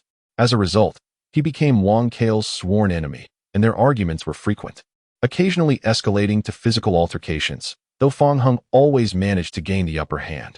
Eventually, Wang Kale, feeling aggrieved, sought to ambush Fong Hung, only to be reprimanded harshly by their counselor, which led him to relent. On graduation day, Wang Kale made a threatening remark, suggesting that Fong Hung should wait for retribution. Now that time has passed, Fong Hung has yet to witness any repercussions. The two pushed open the door to the private room. An unpleasant sound suddenly amplified, assaulting their eardrums, causing Fong Hung to frown. He felt a pang of sympathy for their old classmates who had been seated in the room. Everyone wore a grim expression, as none believed Wang Kale's singing to be pleasant, yet they were too intimidated to voice their opinions. After the song concluded, Qin Feixiang stepped forward to pause the music and gently urged Wang Kale. Brother Wang, you must be tired from singing. Why not take a break and give the others a chance? I'm not tired, Wang Kale retorted, intending to continue singing.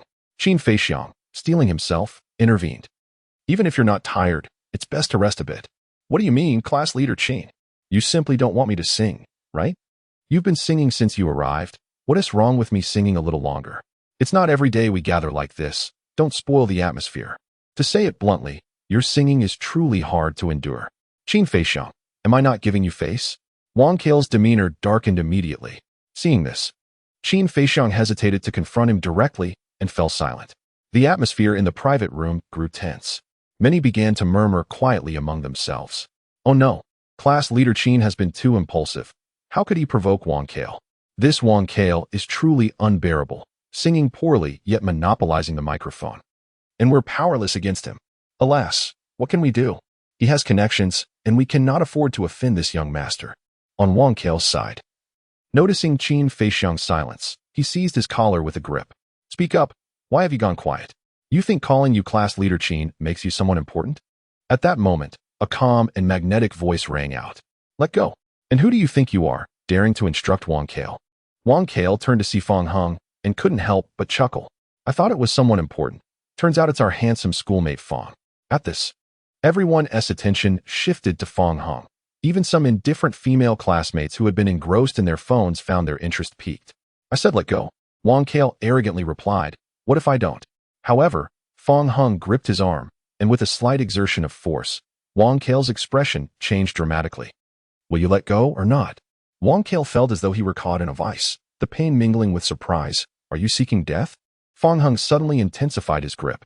The agony was unbearable for Wang Kale, causing his expression to contort as he reluctantly released his hold on Qin Feixiang's collar. All right, I've let go. Now you release me, and let us pause for a moment. He thought to himself that if he wished to sing, he could simply reserve a private room. Yes, I won't sing anymore. Only then did Fang Hung release Wang Kale. The room erupted in astonished whispers. The young women gazed at Fang Hung with sparkling eyes. He was stunning. This young man, recognized as the most handsome at Luoqing University, had been a captivating presence during their school days, one of the few who dared to confront Wang Kale head-on. To their surprise, he had not lost his charm after graduation. He remained as striking as ever. Near the entrance of the private room, a few female classmates were engaged in hushed conversation. Goodness, the more I look at Fang Hung, the more handsome he becomes. I genuinely want to be with him. Their sentiments resonated with one another. I've actually thought about it since freshman year. Well, that is all it will ever be. He received love letters every day back then, yet never seemed swayed by anyone. I heard that Fang Hung ended up with Lu Li after graduation. What? Why her? Lu Li isn't that impressive, right? I think they broke up not long ago. They broke up? That is splendid. Ladies, perhaps we should get Fang Hung a bit tipsy later and see who can win him over with their charm? Just then, Lu Li pushed the door open and heard their conversation, a self-deprecating smile forming on her lips. Why had she not cherished the man that so many women desired? The public humiliation undoubtedly irked Wang Kale. Initially, he intended to confront Fang Hung, but upon seeing Lu Li return, he immediately turned into a sycophant. Since their university days, Wang Kale had been pursuing Lu Li. Although he came from a wealthy background, Lu Li was a staunch admirer of good looks. Her primary criterion for a partner was handsomeness, which naturally led her to overlook the average-looking Wang Kale. Lu Li, where did you go just now? Lu Li replied, somewhat irritated. Your singing is unbearable, and you monopolized the microphone, so I had to step out. I'll practice more and strive to sing in a way that you might enjoy. Wang Kale felt exceedingly awkward. His incessant microphone monopolization was an attempt to impress Lu Li with his singing, but it had backfired spectacularly. Forget it, even if you practice. I doubt it will improve much. Despite Lu Li's harsh words, Wang Kale continued to make every effort to please her. Once Lu Li sat down, her gaze drifted to a particular spot, which Wang Kale followed, only to discover it was where Fang Hung was seated. Wang Kale was well aware of the circumstances surrounding their breakup. The earlier public humiliation had already left him in a foul mood, and the realization that Fang Hung was Lu Li's ex-boyfriend only stoked his ire further. With deliberate intent, he raised his voice, declaring, Lily, it's all right. Breaking up is simply breaking up. Some individuals possess nothing beyond their looks. You shall undoubtedly encounter someone far superior in the future. Lu Li's countenance darkened at once. The notion of finding a man better than Fong Hung was far from her current belief. Chapter 83. Do you think you are worthy to compare with Fong Hung? Wang Kale's remarks undoubtedly drew attention, and many listeners regarded his words with skepticism. Some even defended Fong Hung, casting sarcastic remarks towards Lu Li. Come now. Fong Hing is so handsome. I dare say he could find a better woman. Another chimed in. Indeed, some people have always displayed a princess complex in school. It's perfectly normal for our esteemed school heartthrob, Fong, to end things with her due to her obnoxious behavior. Reflecting upon her own past mistakes in love, coupled with the pointed stares from others, Lu Li felt a surge of embarrassment and anger. She could only vent her frustration upon Wang Kale. You don't actually believe you're the better man you just mentioned, do you? Wang Kale, initially aiming to please Lu Li, found himself momentarily bewildered by the situation. I didn't mean it that way. Not that way? Then what did you mean? Do you think you are worthy to compare with Fong Hung? Wang Kale felt a pang of hurt and retorted, although I may not be as handsome as Fong Hung, in what other aspects am I inferior? Lu Li scoffed coldly. Choosing to disregard Wang Kale, she perceived him as a mere fool who had always bullied the weak in school. Fong Hung, on the other hand, had the audacity to confront Su Kuan, the second young master of the Su family. Could Wang Kale ever muster such courage? Certainly not. He would likely soil himself at the mere thought of Su Kuan's wrath. As Lu Li ignored him, Wang Kale, desperate to mask his embarrassment, continued to speak. Moreover, I am currently employed at Yuhing Company, soon to be promoted to the Human Resources Department Supervisor. Who among you can boast of my accomplishments? The crowd began to buzz with excitement. ISNT Yuhing Company, that newly renamed Ginshin Company? Just last week it underwent a rebranding. It's the leading enterprise in Luoqing. This company is formidable. It reportedly stood its ground against the formidable Shana Company, which is owned by the city's wealthiest magnate, Qian Fuhua. Upon learning of Wang Kale's position at Yuhing Company, several individuals immediately approached him to flatter him. Impressive, Brother Wang. We all aspire to join this company. And here you are, on the verge of becoming a supervisor. Just about to be. I'm not officially one yet, Wang Kale replied, feeling somewhat buoyed by their praise. Nevertheless, it's close enough. By the way, Brother Wang, do you have any connections at Yuhing? Of course. If I didn't have connections, you wouldn't be able to get in, so how could I? A female classmate seized the opportunity to approach him, smiling as she offered to massage his legs. Wang Gu, could you do me a favor? I wish to join Yuhang as well. No problem. I shall facilitate your entry through the back door, exempting you from both the interview and the resume submission. The female classmate, giggling charmingly, exclaimed, Oh, thank you, Wang Gu. You are truly wonderful. Are you free after the gathering? I would like to invite you to dinner. Wang Kailu cast a fleeting glance at Lu Li, cleared his throat twice, and replied, Let us discuss this on Green Bubble later. Subsequently, many others began to beseech Wang Kailu. The female classmates received his warm smile graciously, but when it came to the male classmates, he dismissed them with indifference. Observing this scene, Fong Hung quietly took out his phone and sent a message to Lu Weiyu. Please look into Wang Kailu from the Human Resources Department and address any issues directly. Additionally, I will send you a list shortly. Inform those individuals to come for interviews at Yuhang, selecting the most qualified among them. After graduation, everyone must align with their realities. And it is only natural to aspire for positions in companies offering superior benefits. Fong Hung resolved to extend opportunities to some of his former classmates to join Yuhang. As for Wang Kailu, he was no different from a parasite. Remaining at Yuhang would undoubtedly bring calamity. Lu Weiyu was taken aback upon receiving the message and promptly replied with a text. Understood, Director Fong. I have received your instructions. Unbeknownst to Wang Kailu, he remained enraptured in the limelight, feeling somewhat elated. He cast a disdainful glance at Fong Hung and remarked, Fong, if you were to plead with me, perhaps I might grant you an opportunity to interview at Yuhang. While uttering these words, Wang Kailu had already envisioned how he would ruthlessly humiliate Fong Hung should he dare to solicit his assistance. Oomph, you little pest, how dare you oppose me? It is better for you to fend for yourself than to risk being expelled from Yuhang. Wang Kailu was not surprised by Fong Hing's response and laughed heartily. What a ridiculous joke. You wish to see me dismissed? You might as well pray for the sun to rise from the west tomorrow. Fong Hung merely smiled in silence. Wang Kailu snorted derisively, believing Fong Hung was simply envious, and then turned his attention back to Lu Li. Lu Li, do you wish to join Yuhang? No. Thank you. Lu Li rejected the offer without a moment's hesitation. She had no affection for Wang Kailu and certainly did not wish to owe him any favors. Wang Kai-lu attempted to persuade Lu Li further, but at that moment, the door to the private room was suddenly kicked open. A group of individuals stormed in, clearly harboring ill intentions. At the forefront was a bald man, embracing a voluptuous woman, followed by a throng of thuggish companions wielding clubs. One of the thugs kicked over the fruit platter and shouted, "Who dares to flirt with my boss's woman? Step forward immediately." The gathering was taken aback by the sudden turn of events, exchanging bewildered glances, unsure of how to react. The bald man discarded his cigarette and declared, "I will count to 3. If no one confesses, everyone in this room will suffer the consequences." As the bald man reached the count of 3, 2, 1, Wang Kai anxiously rose to his feet. Earlier, during his visit to the restroom, he had encountered a sultry woman at the sink, applying her makeup, and could not resist the temptation to engage in some playful banter with her. Unbeknownst to him, this would lead to trouble. The alluring woman recognized Wang Kai, pointed him out, and sweetly informed the bald man, "Darling, it's this guy." Immediately, one of the henchmen approached and seized Wang Kai, bringing him before the bald man. "So it's you, quite bold to flirt with my girl, aren't you?" Wang Kai clasped his hands together and chuckled awkwardly. "I apologize, brother, it was my fault. Please, grant me some leniency. We are merely having a class reunion." The bald man slapped Wang Kai's face and retorted, "What kind of underworld are you from that you expect me to show you leniency? Why is your face so inflated?" Wang Kai stammered, Enough of your excuses. Just stand there and take your punishment," the bald man declared, releasing his hold on the sultry woman.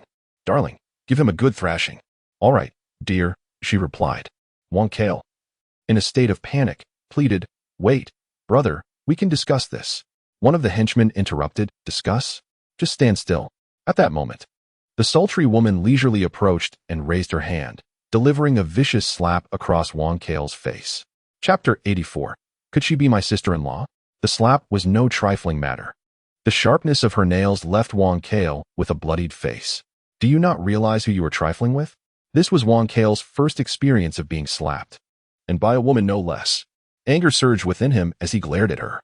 The bald man threatened, "If you behave yourself and let my girl have her fun with you, we can consider this matter settled.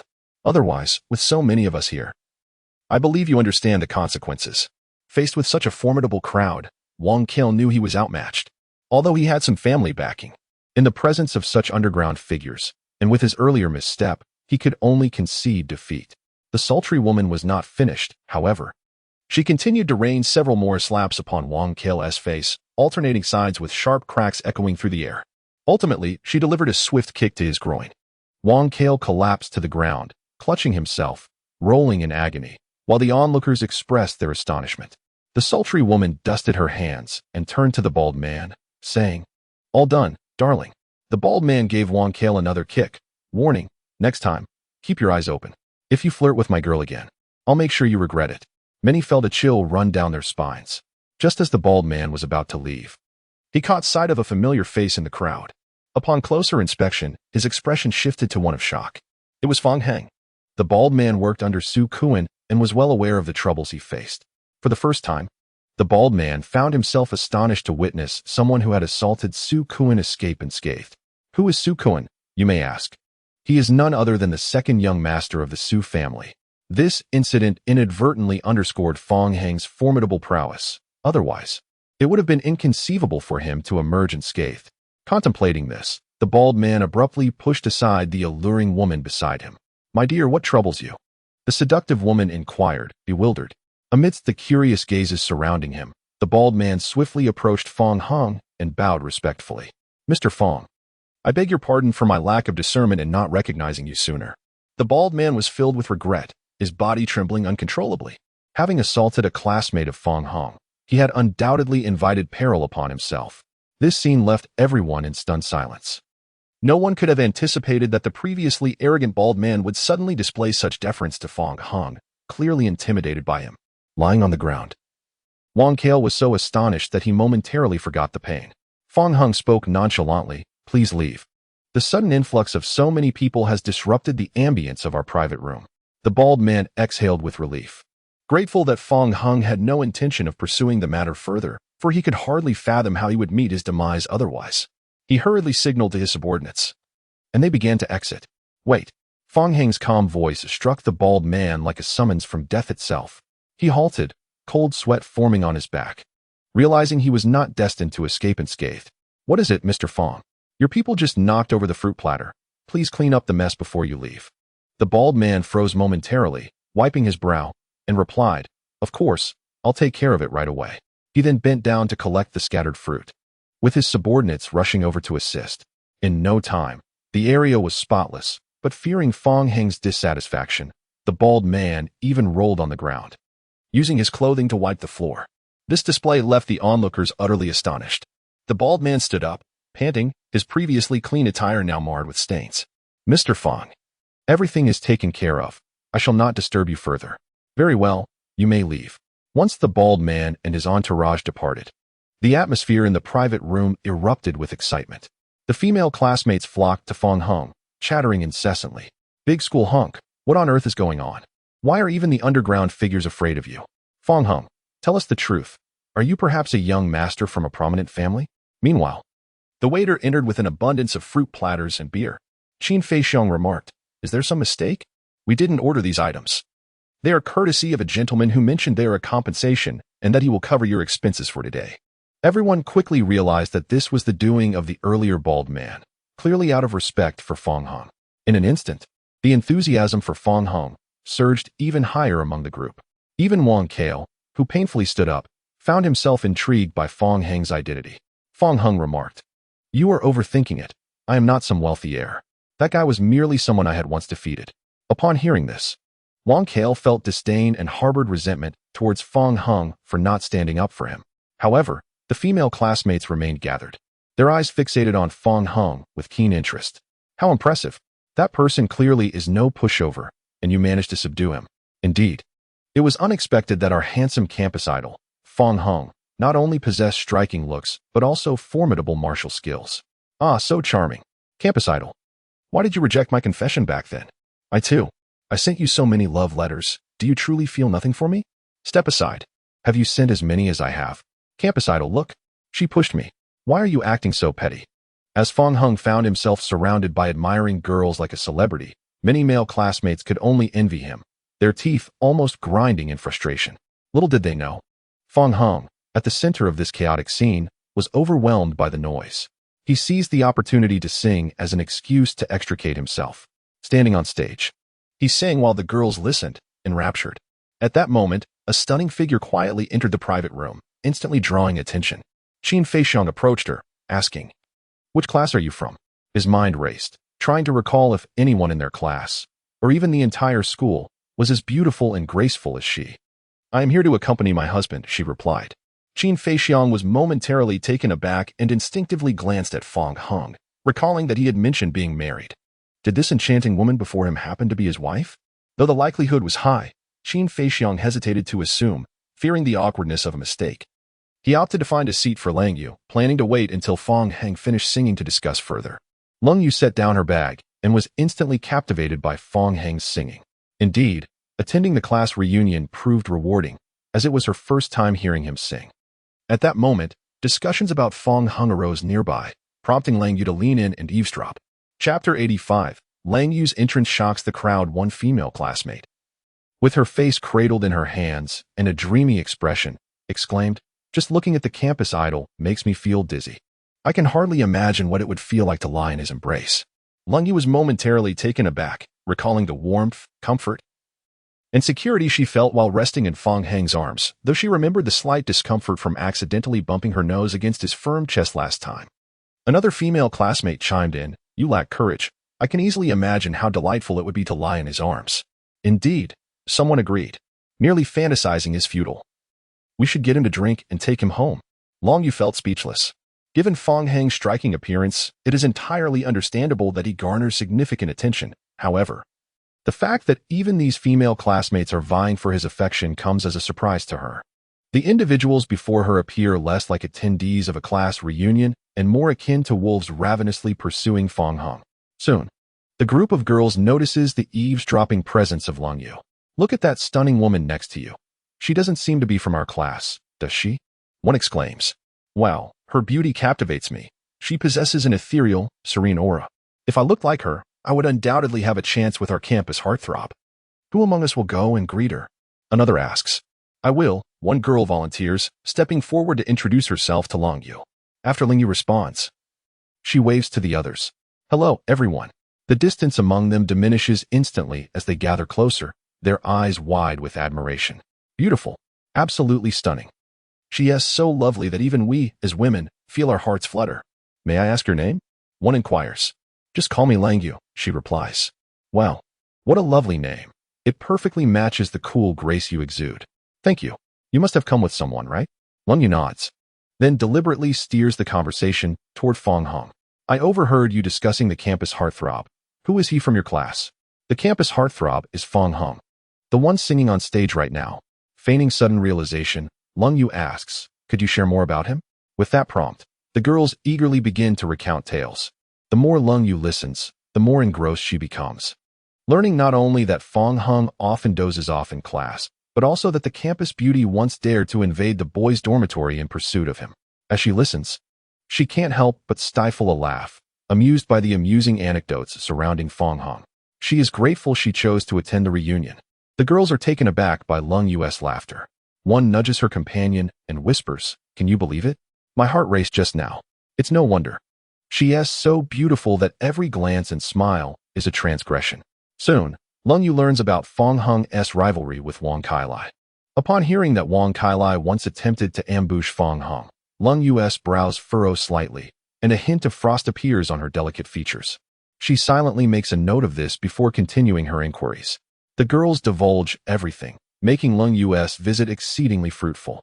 As the conversation draws to a close, the girls exchange mischievous glances and smirks. Are you perhaps interested in our campus heartthrob as well? One teases. It's obvious. Otherwise, why would you be so curious? Huh. It seems even a beauty like you cannot resist the allure of our campus heartthrob. In unison, the girls encourage her. Join us. Let us all toast to Fong Hong together. With your looks, your chances with him are the highest. Cold Rain suddenly realized that her intentions were far too transparent. It was as if she had inscribed her knowledge of Fong Hong on her very countenance. At that moment, a female classmate approached, intending to join in the conversation. But upon catching sight of Cold Rain's visage, she was momentarily taken aback and gasped, Is that you, President Lung? This exclamation drew the attention of several girls, who were momentarily stunned. President Lung?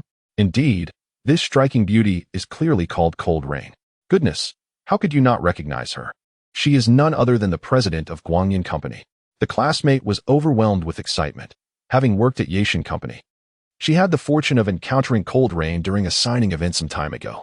Upon hearing this, the other girls were rendered speechless. They had not anticipated that the Cold Rain they were conversing with was, in fact, the stunning president rumored to lead Guangyan Company. Guangyan Company is a powerful family enterprise, and Cold Rain's ascension to the role of president is attributed not only to her capabilities but also to her noble lineage as a daughter of the esteemed Long family. In an instant, the way they regarded Cold Rain underwent a profound transformation. The news of the president's presence swiftly circulated throughout the private room, capturing the attention of everyone who could not help but marvel at her beauty and status. The guests greeted her with utmost caution, and Cold Rain responded to each with a measured grace. However, when it came to Wang Kale, she chose to disregard him entirely. Wang Kale initially assumed Cold Rain had not heard him and stepped forward, smiling as he addressed her directly. Greetings, President Long. I am Wang Kale, currently employed at Yuhing Company. The outcome was unmistakable. Cold Rain once again treated him as though he were invisible. Wang Kale felt an acute sense of embarrassment, finally recognizing that Cold Rain simply had no desire to acknowledge him. Though Yuheng was more powerful than Guangyan, he was merely a minor employee, while she was the illustrious president of Guangyan Company, making it entirely reasonable for her to overlook him.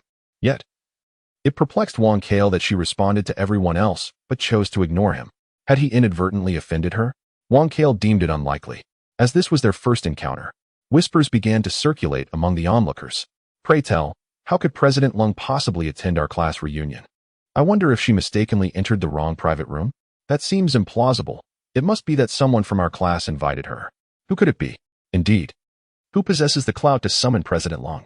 Amidst the curiosity shared by all, including Wang Kale, Fong Hong completed his song and descended from the stage. Placing the microphone on the table, Wang Kale remarked sarcastically, Fong, our esteemed school heartthrob. With President Lung present, you continue to sing? You truly lack awareness, and frankly, I dare say my own singing is superior. Cold Rain's expression turned frosty, and before Fong Hung could respond, she retorted directly at Wang Kale. I find it quite melodious. And who told you that my presence should interrupt the performance? Chapter 86. This is my wife. Wang Kale's head buzzed with confusion. He initially intended to compliment Lung Yu, only to find her unexpectedly defending Fong Hung. He stuttered, his face reddening, unable to articulate a response. Lung Yu, in a fit of anger, demanded, "Answer my question. Who informed you?" "No one told me," he replied. "Then why did you say that?" Lung Yu's furious aura sent shivers down the spines of those present. Indeed, this president of Guangyan was not someone to be trifled with. Wang Kale, trembling, lowered his head and muttered, "I apologize, President Lung. Mind your tongue." "Yes." Witnessing Wang Kale's subservience before Lung Yu, the female classmates could hardly contain their excitement. "Sister, you are so impressive. Sister, you are so beautiful. Sister, you are so handsome." Fong Hung turned to Lung Yu and said, "Calm down, don't pay him any mind. Have you finished your work?" "Yes, thankfully it wasn't too much, otherwise I wouldn't have made it in time." Her previously icy demeanor softened instantly.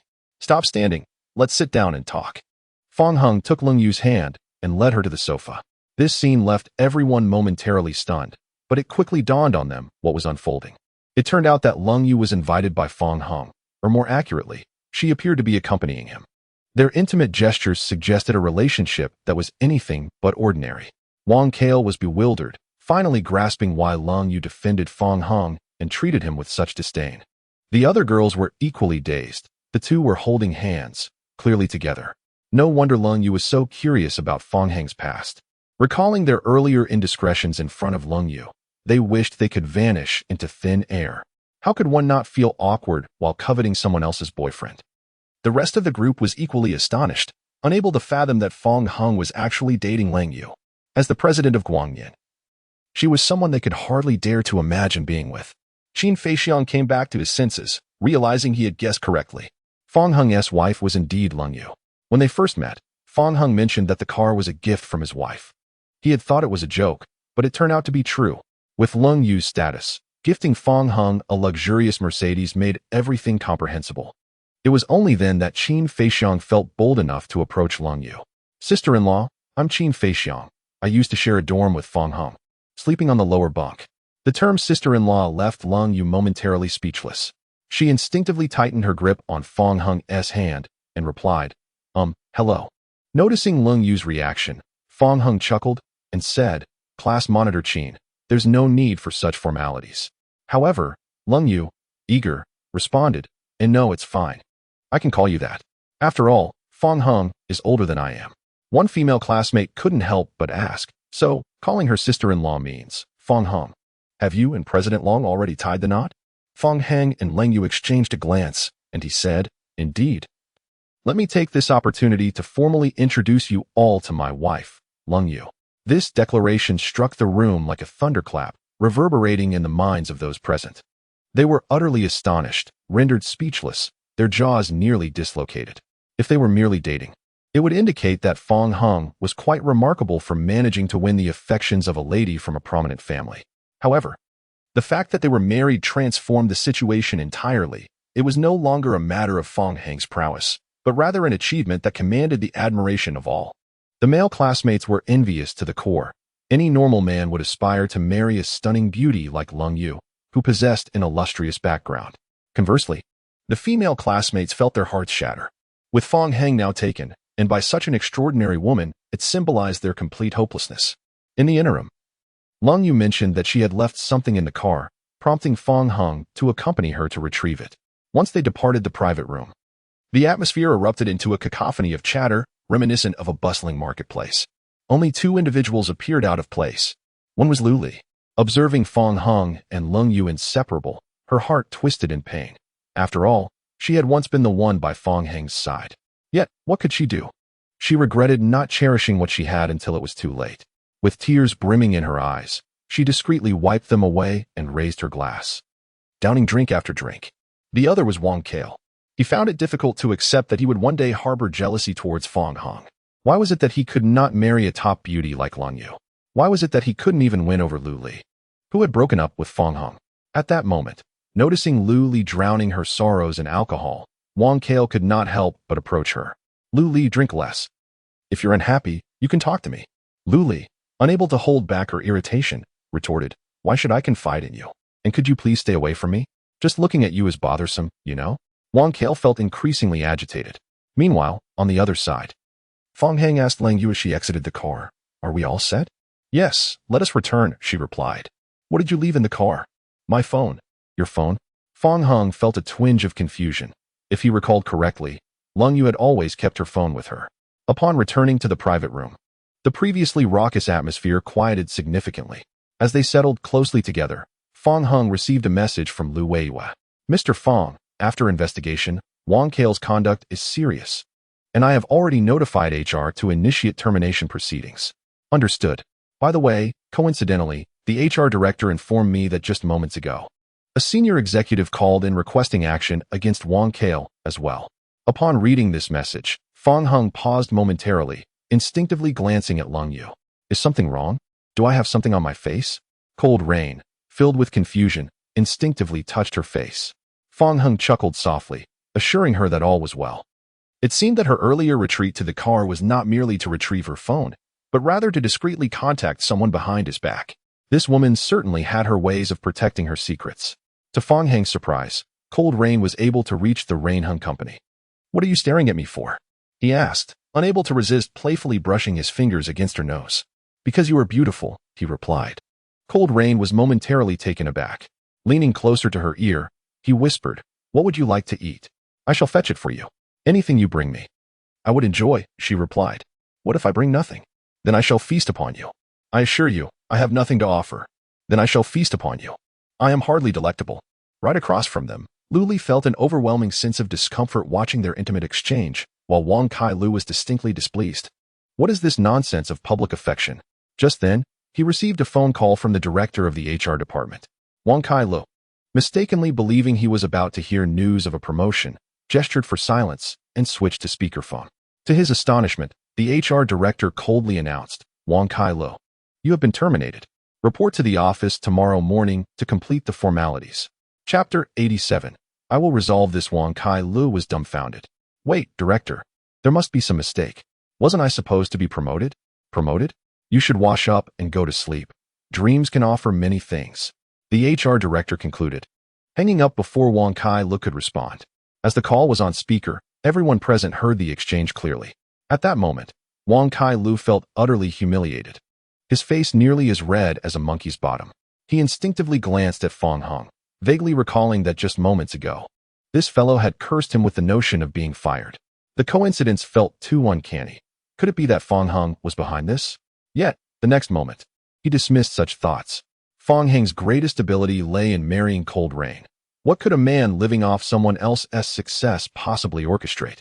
Wang Kai Lu attempted to contact his cousin for clarification, but several female classmates obstructed his path. Wang Ge, what happened? If you've been fired, what will I do? And what about me? Do I still have a chance at joining Rain Hung? Wang Ge, say something. Wang Kai Lu was overwhelmed by the cacophony, his head buzzing from the night's series of events that stripped him of his dignity, leading him to a breaking point. In a fit of frustration, he hurled his phone to the ground. All of you get lost. Still dreaming about your bright futures? To be honest, I never intended to let any of you into Rain Hung. Just take a good look at yourselves. One female classmate, displeased, retorted, why are you shouting? If you're so impressive, how could you possibly be fired? Seizing the opportunity, Qin Feixiang began to stoke the flames further. Wang Kao, your boastful demeanor has drained the goodwill of those around you. What audacity do you possess to be so brazen? The others joined in the condemnation of Wang Kao. Indeed, you are like a pig with a green onion stuck in its nose. What pretense are you putting on? Heh, even if you weren't expelled, it's clear you lack the ability. I wonder what you think you are pretending to be. It's merely a display of impotent rage. You should audition for the role of the Joker in Gotham.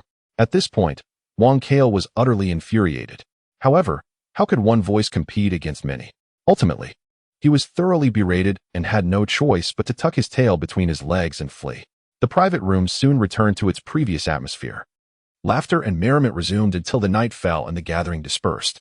On their way home, Fong Hung and Lang Yu shared a car. The crowd watched as the two departed, filled with admiration. Driving a luxurious Mercedes and marrying a beautiful heiress, Fong Hung has undoubtedly reached the pinnacle of his life. Who could possibly know whether Fong Hung's success was genuine or if he was merely living off his wife? It hardly requires contemplation. It must be the latter, after all. How long has it been since we graduated? It's impossible to achieve such success so swiftly. Sigh, how enviable. If only I could also live off someone. Indeed, I can hardly imagine the bliss of being married to someone like President Long. On the way back to the Lung residence, Fong Hung turned to Lung Yu, who sat in the passenger seat. While I was singing on stage, what were you discussing with those female classmates? You seem to be having quite a good time. They shared many stories about you, some of which were rather amusing. I see, so there's quite a bit of your past that's not so pristine. Lung Yu smiled softly. Apart from those, there were other topics as well. What else did you discuss? They were plotting to get you drunk, seeing who could win your affections, and they wanted to recruit me into their scheme. Fong Hung sighed. No wonder their expressions changed when I introduced you. Yes. Lung Yu nodded. By the way, you sing quite well. Fong Hung raised an eyebrow. Really? I've always thought I was tone deaf. Don't belittle yourself. It truly sounds lovely. And you? Why didn't you sing earlier? I rarely sing. I want to hear you. Fong Hung stated plainly. It can be done. But there is no accompaniment now. Let us save it for next time. Just sing a cappella. No worries. Believe in yourself. Fong Hung encouraged her. Very well then. Ultimately, after some preparation, Lung Yu sang an obscure song a cappella. Fong Hung was taken aback. Her vocal quality was exceptional, even sending shivers down his spine. How did it feel? Lung Yu tentatively inquired. One can only say that it was an absolute loss for my classmates that they did not hear you sing. So, it was beautiful, truly beautiful. Look, I have goosebumps. Cold Rain secretly breathed a sigh of relief, saying, This is my first time singing this song unaccompanied. I will record a version with accompaniment and send it to you another day. Sounds good. The two engaged in conversation and soon arrived at the Cold family estate. Upon entering the manor, as they made their way to the Cold family villa, a speeding sports car whizzed past them, an alarming encounter. Cold Rain, still shaken, glanced into the rearview mirror and furrowed her brows, questioning, who would race cars in the manor at night? Although the sports car was fast, Fong Hung managed to discern the driver's appearance. It was a hefty individual with dyed green hair, someone who had never been seen at the Cold residence before.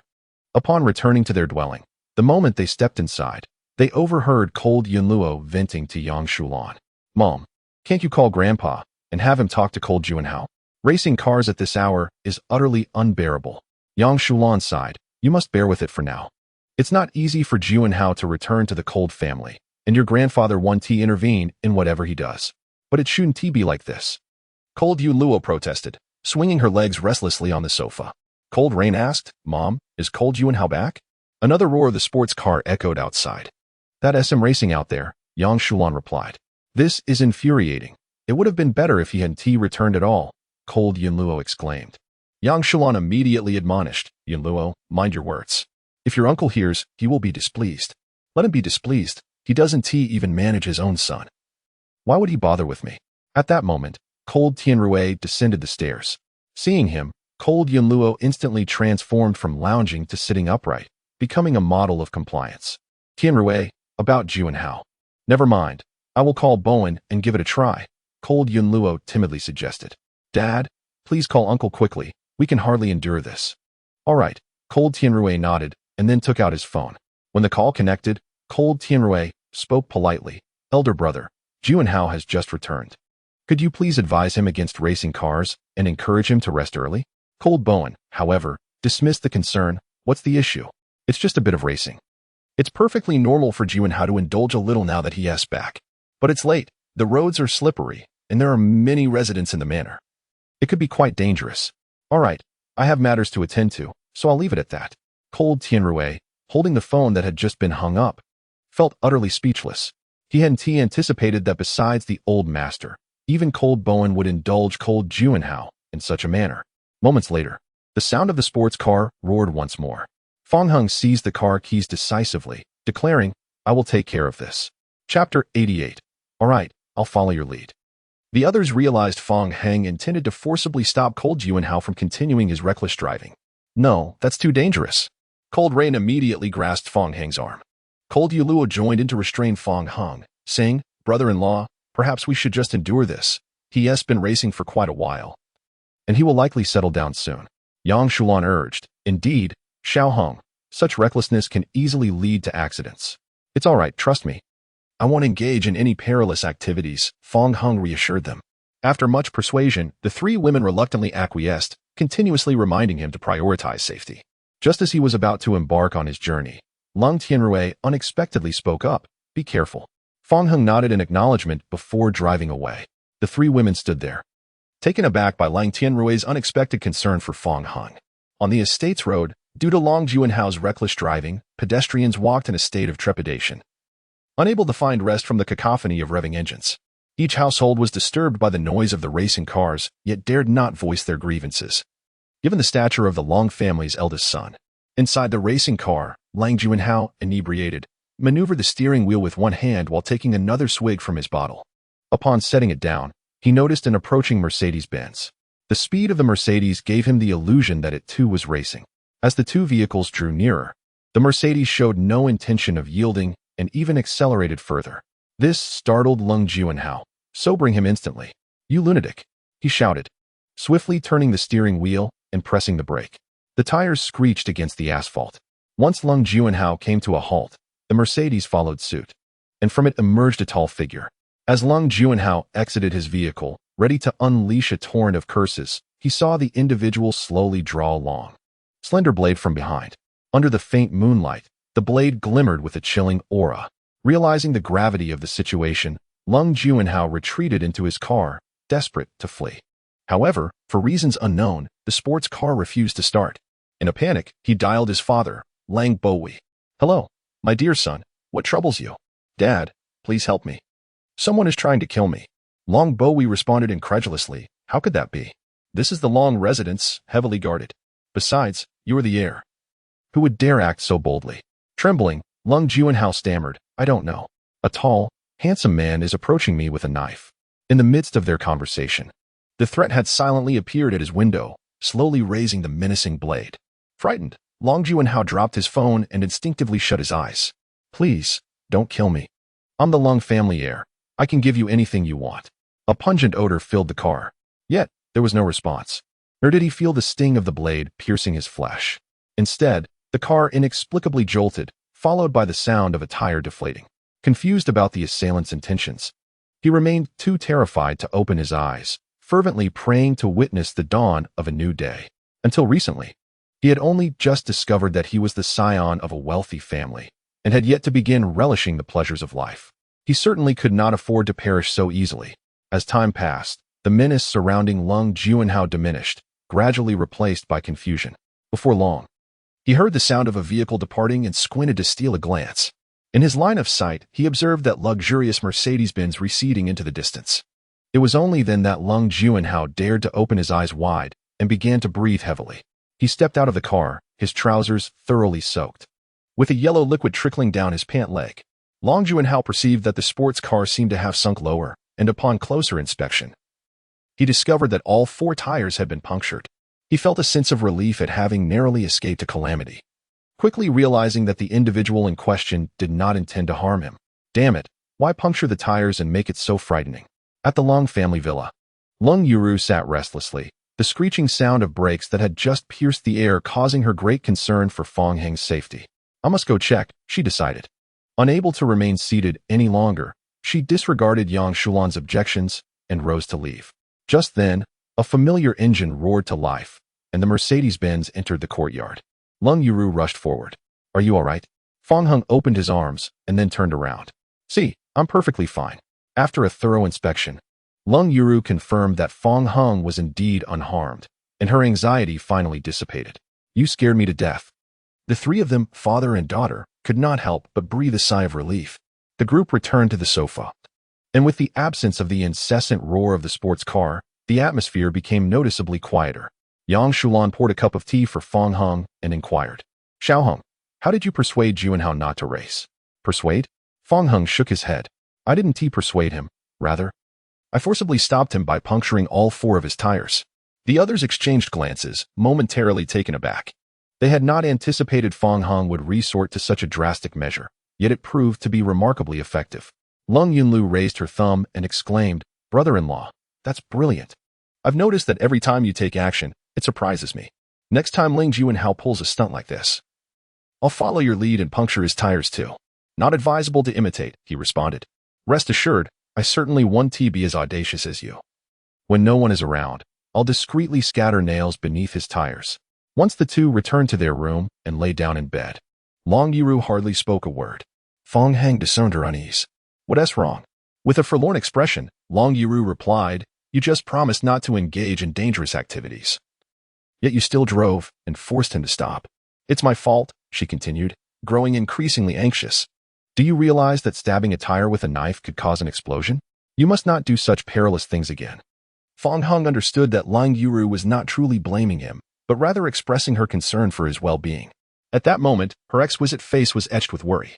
Fong Heng was taken aback by the usually unflappable Lung Yu, who appeared so anxious for his safety. Instinctively, he embraced the irate Lung Yu. "All right, I'll listen to you." To his surprise, Lung Yu quieted down, her tone softening. As time passed, an odd sensation lingered in Fong Heng's mind, as though something vital was amiss. He inquired, "Are you tired today?" "Yes."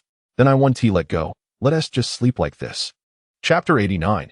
You must apologize to Long Yu. The following morning, the family gathered for a meal. The housekeeper, Luo Xiu, brought pastries to the table. Suddenly, Lung Tianrui set down his chopsticks, clutching his chest, struggling to breathe. Luo Xiu poured a glass of warm water and placed it beside him. "Sir, you've had these symptoms for some time. Haven't you sought a diagnosis?" Yang Shulan replied. "Initially, we consulted Dr. Li, who deemed it a complex ailment, suggesting medication for relief, but no cure. Fortunately, it isn't life-threatening." Though Luo Xiu lacked medical knowledge, she understood the implications of a complex ailment. It was no wonder that even the esteemed medical expert Li Shidong could not provide a remedy. Lung Tianrui lifted his glass and remarked, "Not fatal, but it is tormenting. I often feel a heaviness in my chest, and when I fall ill, it feels as though a great weight is pressing down on me." Lang Yunlu placed a piece of dessert onto a small plate before her. "By the way, Mom, isn't my brother-in-law knowledgeable about medicine? He could take a look at Dad." Just as Lang Tianrui was about to sip his drink, he paused, his gaze slowly drifting to Fong Heng. Yang Shulan glanced at Fong Heng, who was absorbed in his meal, then at her husband, Lung Tianrui, and ultimately chose to change the subject. "Let us focus on eating. It's early in the morning, and there's no need to discuss this now." Lung Yunlu, puzzled, responded, "What's wrong with discussing it? Dad is unwell, and my brother-in-law happens to be knowledgeable. Isn't this a fortunate coincidence?" Yang Shulan exchanged knowing glances with Lang Yunlu, signaling her to cease. Yet, Lang Yunlu innocently continued, "Mom, why do you keep winking at me? Is your eye uncomfortable?" Luo Xiu couldn't help but chuckle at the scene. Yang Shulan, exasperated, decided to be straightforward. "This child, why is she so oblivious? Xiaoheng has a strained relationship with your father. Do you think it's appropriate to ask him for medical help at this juncture?" "Oh, right. After all, my brother-in-law did hit Dad previously." Lung Tianrui immediately coughed, then handed the steaming cup to Luo Xiu. "The water has cooled. Please pour some fresh hot water." "Of course, sir." Noticing her father's reaction, Lung Yunlu finally realized she had spoken out of turn. She covered her mouth with her hand, her face paling in alarm. "Oh no, I was half asleep. He hasn't even left yet." Yang Shulan looked at Fong Heng, hesitating to speak. "Xiaoheng." About that, Fong Heng replied calmly, "Mom, please speak your mind." Although it was an unwelcome request, the conversation had drifted to this point. "To be frank, Mother wished for your assistance in examining the illness afflicting the individual beside her." Yang Shulan chuckled awkwardly, gesturing towards Lang Tianrui. "Brother-in-law, I implore you, please lend a hand." Long Yuluo also turned to Fong Heng for help. Fearing that her previous words might lead to repercussions from Long Tianrui, Fong Heng hesitated, instinctively glancing towards Lang Yu on his right. Long Yu remained silent, appearing as if she had not heard anything, even taking the time to serve Fong Heng a fried egg. Anxious that Fong Heng might decline, Lung Yunluo shifted her chair closer and held up her phone, displaying a message. "Help me, brother-in-law. I misspoke earlier, and if you do not assist me, I might very well be in dire straits." Reflecting on Lung Tianrui's behavior over the past few days, coupled with his unexpected concern the previous night, Fong Heng maintained a stoic expression, contemplating what to say. Observing this, Yang Shulan tapped Lung Tianrui's leg beneath the table. This was a prime opportunity to mend familial ties. After a moment's hesitation, Lung Tianrui spoke up. Mr. Fong, if you have a moment, could you please examine the ailments I have been experiencing? Yang Shulan stifled a laugh, wondering how other families' fathers-in-law and sons-in-law interacted. The dynamics within her own family were indeed a rare sight. Fong Hung replied, I can assist, but there is a condition. What condition? You must apologize to Long Yu for your past actions. Long Tianrui was taken aback. Yang Shulan quickly urged him on, recognizing this as a pivotal moment for reconciliation. After a brief pause, Lang Tianrui addressed Lang Yu. Xiao Yu, I have been reflecting deeply and have come to realize my mistakes. I am sincerely sorry for my past behavior. Yang Shulan exhaled in relief and turned to her daughter. Xiao Yu, your father has erred, and an apology is warranted. Whether you choose to forgive him rests within your heart. Lung Yu fixed a piercing gaze upon Lung Tianrui, her expression icy.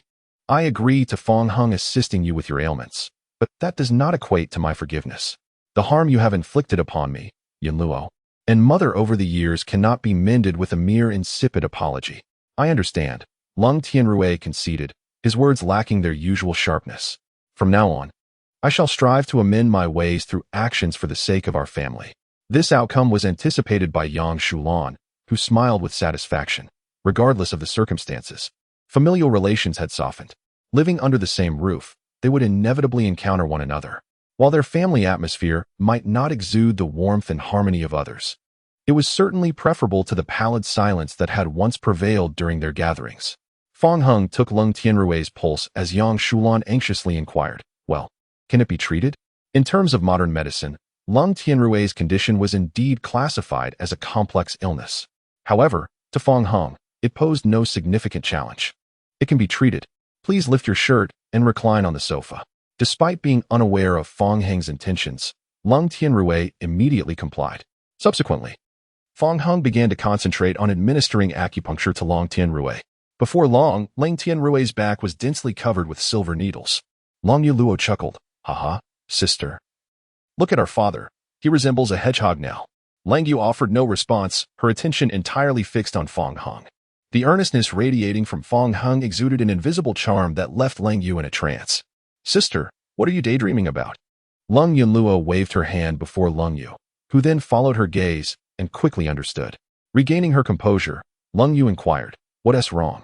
Lung Yunluo, with a disdainful expression, said, TSK, your eyes are glued to my brother-in-law. You're practically drooling. Lang Yu playfully swatted her on the backside, retorting, be quiet. You naughty sister. Meanwhile, Fong Hung, having timed it perfectly, swiftly removed all the silver needles. All done.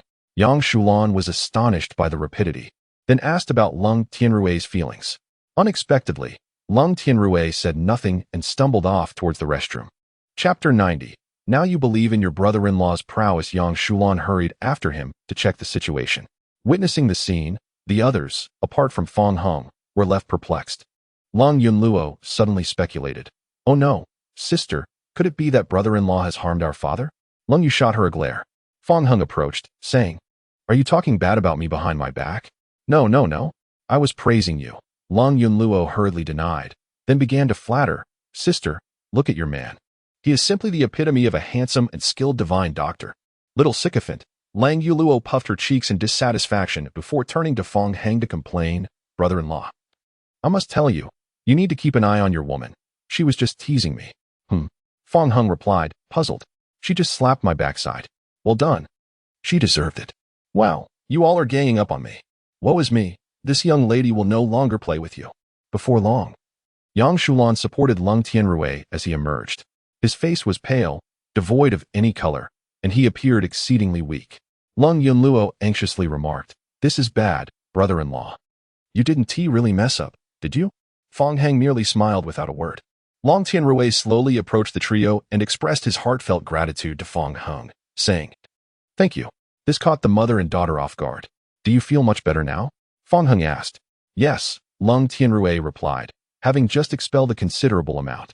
Not only his breakfast, but also many unsightly impurities. After vomiting, he felt incredibly weak, nearly unable to stand without assistance. Yet, remarkably, the persistent sensation of tightness in his chest had vanished.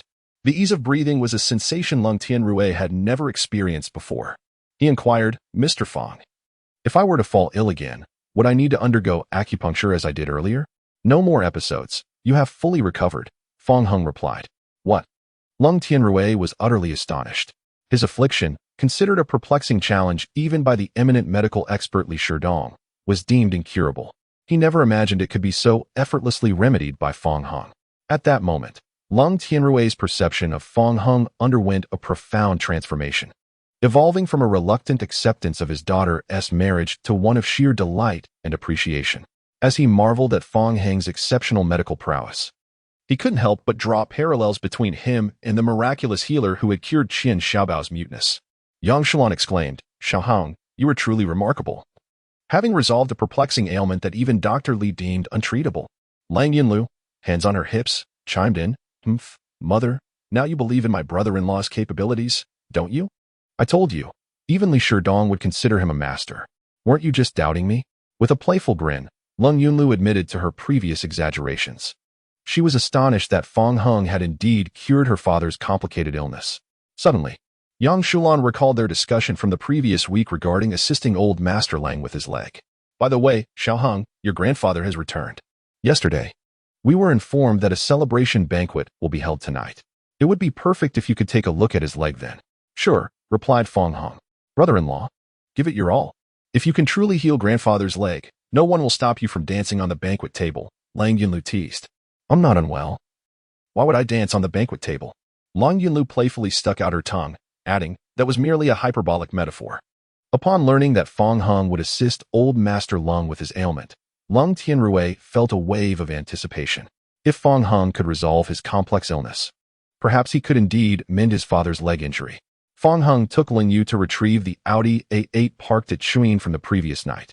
After Lang Yu drove away, Fong Hung did not accompany her to Guangyan Company, but instead turned towards Yuheng Company. To his surprise, he encountered Wang Kale at the entrance of Yuheng Company. Seeing Fong Hung, Wang Kale's anger flared. After returning home the previous night, he had pondered over the matter, concluding that he must have offended someone to warrant his dismissal. Everything had been fine until then. How could issues arise so suddenly? After consulting his cousin at Yuan, he confirmed that this was indeed the reason. As for whom he had offended, it was evident. Fong Hung. In Wang Kale's eyes, Fong Hung lacked the capability to dismiss him and must have relied on his connection to the president of Guangyan Company. Well, Brother Wang, quite the coincidence, Fong Hung remarked with a hint of sarcasm. Wang Kale gritted his teeth. So it's you, Fong Hung, playing tricks, huh? Living off your wife has made you arrogant enough to have her pull strings to get me fired? Fong Hung raised an eyebrow. Oh, is that so? No more pretense then? Why should I pretend? You are nothing but a parasite. Your presence is merely a means for Yuheng Company to eradicate pests like you. Just wait. Your wife may have her abilities that reach Yuheng Company, but that does not imply that I, Wang Kale, am without connections. Watch closely how I reclaim my position. Well, I eagerly await that moment. I never expected that even at such a time, Wang Kale could still be so audacious. Fong Hung is intent on discovering just how powerful his backing is within Yuheng Company. This opportunity is perfect to unearth a few more pests. After parting ways, Fong Hung ascended to the top floor via the exclusive elevator. He pushed open the door to the chairman's office. Upon recognizing the visitor, Lu Weiwei immediately rose from her office chair, disregarding her high heels, and approached with a smile. Chairman Fong, you have arrived. Fong Hung nodded and replied, indeed. I came to take a look and resolve a few matters. Meanwhile, on the other side, Wang Kale arrived alone at the administrative department, seeking out his cousin, the director, Xiao Juming. As soon as they met, Wang Kale began to pour out his grievances, embellishing his tale to make himself appear more wrong than Dou-yi. Xiao Juming, well aware of Wang Kale's character, recognized that few of his words were genuine. Nonetheless, as Wang Kale was his cousin, Xiao Juming could not turn a blind eye. Do not worry. I will accompany you to the HR department to see what the situation is. Thank you, cousin, Wang Kale exclaimed with joy, with his cousin Xiao Juming. The director of the administrative department, on his side, reclaiming his position would be a mere formality. Wang Kale could not fathom why Fong Hung was so arrogant. What good is his wife's prowess if he himself has connections within Yuheng Company? You just dismissed me, and here I am, about to reclaim my position. Isn't that infuriating? Wang Kale shook his head, growing increasingly eager to confront Fong Hung after his reinstatement. Before long, they arrived at the HR department, where they encountered Yao Jiashu, the HR director. Xiao Juming spoke first. Director Yao, long time no see. Director Xiao, what brings you to the HR department? Yao Jiaxu responded with mild surprise, quickly standing to greet him with a smile. As an esteemed veteran in Yuhang, Xiao Juanming's presence commanded respect. Although both held the title of director, Yao Jiaxu had recently ascended and lacked the influence of his more seasoned counterpart. In short order, Yao Jiaxu noticed Wang Kale behind Xiao Junming and recognized that they had come to hold him accountable. Xiao Junming stated, Director Yao, I will be straightforward. The Wang Kale you dismissed is my cousin. Yao Jiaxu was taken aback, realizing that Wang Kale and the administrative director Xiao Junming were indeed related. Given his recent promotion, Yao Jiaxu was keen to avoid any conflict with the more experienced Xiao Junming. Thus, he adopted a conciliatory posture and smiled apologetically, saying, I beg your pardon. General Manager Xiao, the fault lies with me. Xiao Junming chuckled lightly, I understand. General Manager Yao, you are inundated with responsibilities. It is only natural to occasionally err. I hope you can do me the favor of rescinding the dismissal decision regarding my cousin. Wang Kailai also chimed in with flattering words, extolling Yao Jiaxu. However, Yao Jiaxu shook his head, stating, General Manager Xiao, other matters are negotiable, but this particular issue is beyond my capacity to influence. Wang Kailai was taken aback, not expecting even Xiao Junming's intervention to be ineffective. Xiao Junming, feeling somewhat embarrassed, immediately adopted a stern demeanor, saying, General Manager Yao, what do you mean by this? Are you unwilling to extend me a favor? Sensing Xiao Junming's displeasure, Yao Jiaxu appeared troubled. General Manager Xiao, I hope you can comprehend that Wang Kailai has committed a grave error within the company. If we both shield him, it will undoubtedly stir considerable public outcry. If you and I remain silent, who would ever know of this matter? Xiao Junming, having lost his patience, opted for a more forceful approach, slamming the table as he threatened Yao Jiaxu. General Manager Yao, I ask you directly, will you reinstate my cousin or not? If you refuse to acquiesce, it is evident that you wish for conflict with me. Xiao Junming. Yao Jiaxu felt utterly at a loss. Having merely dismissed Wang Kailai had ensnared him in such a substantial dilemma. He was unwilling to offend Xiao Junming and even less inclined to antagonize those above him. Yao Jiaxu pondered methods of self-preservation. Fortunately, at that moment, a voice from outside provided him with a sigh of relief. Director Xiao, what prompts such a furious outburst? As the words fell, a middle-aged woman with short hair, clad in a white shirt, entered the room. Wang Kailai immediately recognized her as General Manager Fan Shumin. Upon seeing Fan Shumin, Xiao Junming promptly reined in his temper, greeting her with a smile. General Manager Fan. Director Xiao, I heard your voice just now. What issue could possibly warrant such distress for our Director Yao? Fan Shumin inquired. General Manager, this is my cousin Wang Kailai. Director Yao inexplicably dismissed him. And I merely wish to seek some clarification. Oh, is that so?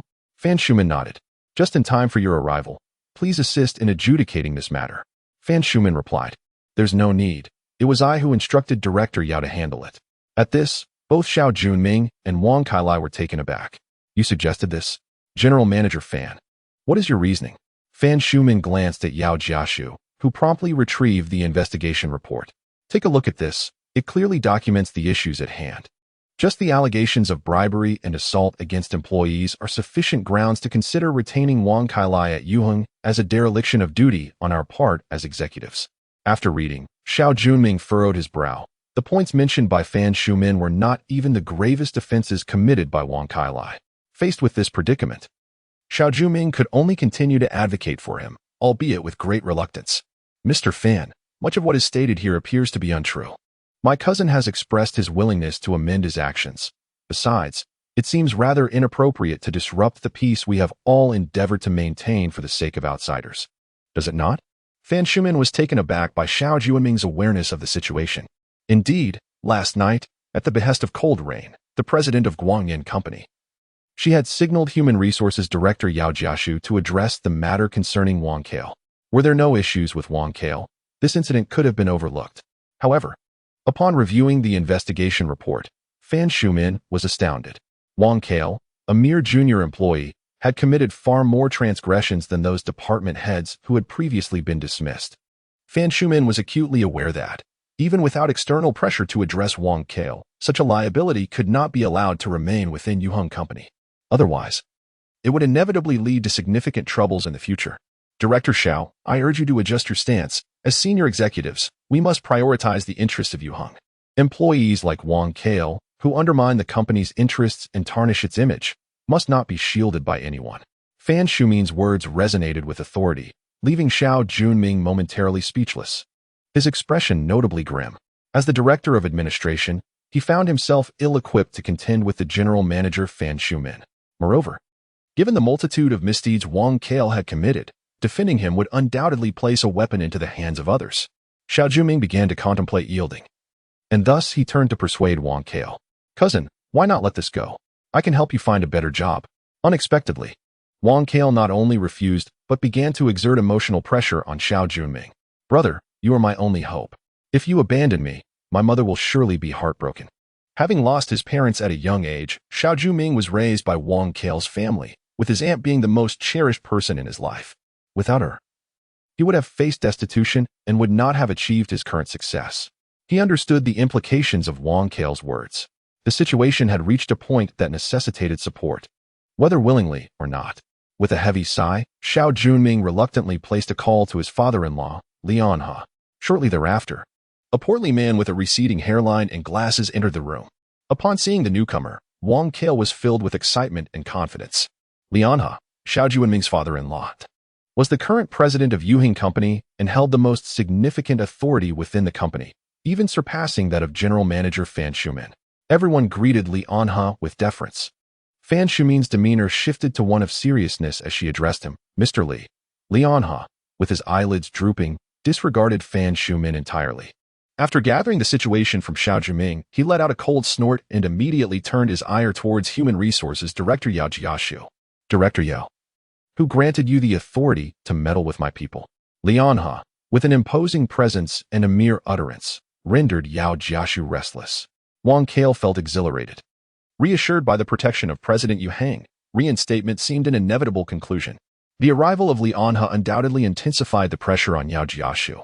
In such a situation, it was impossible to avoid offending anyone. Clinging to the notion of offending neither side could very well lead to his own expulsion. Reluctantly, Yao Jiashu disclosed the truth. Mr. Li, aside from General Manager Fan, there was indeed another individual who called last night regarding Wang Kale. Upon revealing this, he was eager to discover who possessed such audacity. Who is it? Yes, it is the chairman. Chapter 92. Feng Heng is the true chairman. Yao Jiashu's unexpected declaration altered Lian He's furious countenance. Director Yao, are you jesting? He inquired. Even Fan Shumin found the situation hard to fathom. Chairman Lu Weiwei held an exalted position within Yuhing Company. How could she possibly concern herself with such trifling matters? Mr. Li, I assure you, I am not jesting, Yao Jiashu asserted with conviction. You had better not be deceiving me, Lian He warned, promptly dialing Chairman Lu Weiwei's office. Shortly after Lu Weiwei had set down her phone, a knock echoed through the office. Come in. Moments later, Lian He and his entourage entered, with Wang Kale trembling at the back. He could hardly fathom that his dismissal was somehow linked to Chairman Lu Weiwei. Fan Shumin stood in utter shock, consumed by curiosity regarding the formidable figure Wang Kale had offended, leaving aside the call from President Leng Yu of Guangyan. Even Chairman Lu Weiwei had personally intervened to address the matter. At that moment, Lu Weiwei maintained an air of calm as she gazed at Yao Jiashu and Fan Shumin. Director Yao, General Manager Fan, this issue no longer concerns you. You may leave. Yes, Chairman, they replied in unison, hastily exiting the office. Lu Weiwei then turned her attention to the remaining three individuals. Mr. Li, what is your request? Lian He adopted a markedly humble demeanor before Lu Weiwei. Chairman, to speak candidly, Wang Kale is a relative of my son-in-law, Xiao Junming. He is young and inexperienced. I hope you might show leniency. Have you not reviewed the investigation report? Lu Weiwei inquired. I have, but I believe the issues raised are not particularly grave. It is normal for the youth to err. What is essential is that they recognize their mistakes and strive to amend them, Lian He casually responded. In truth, he had not glanced at the report and had not deemed it worthy of concern. Xiao Junming interjected, Chairman, following this incident, my cousin has come to understand the gravity of the situation and has assured me that he will never repeat such mistakes. Wang Kale then nervously chimed in, offering his own assurances.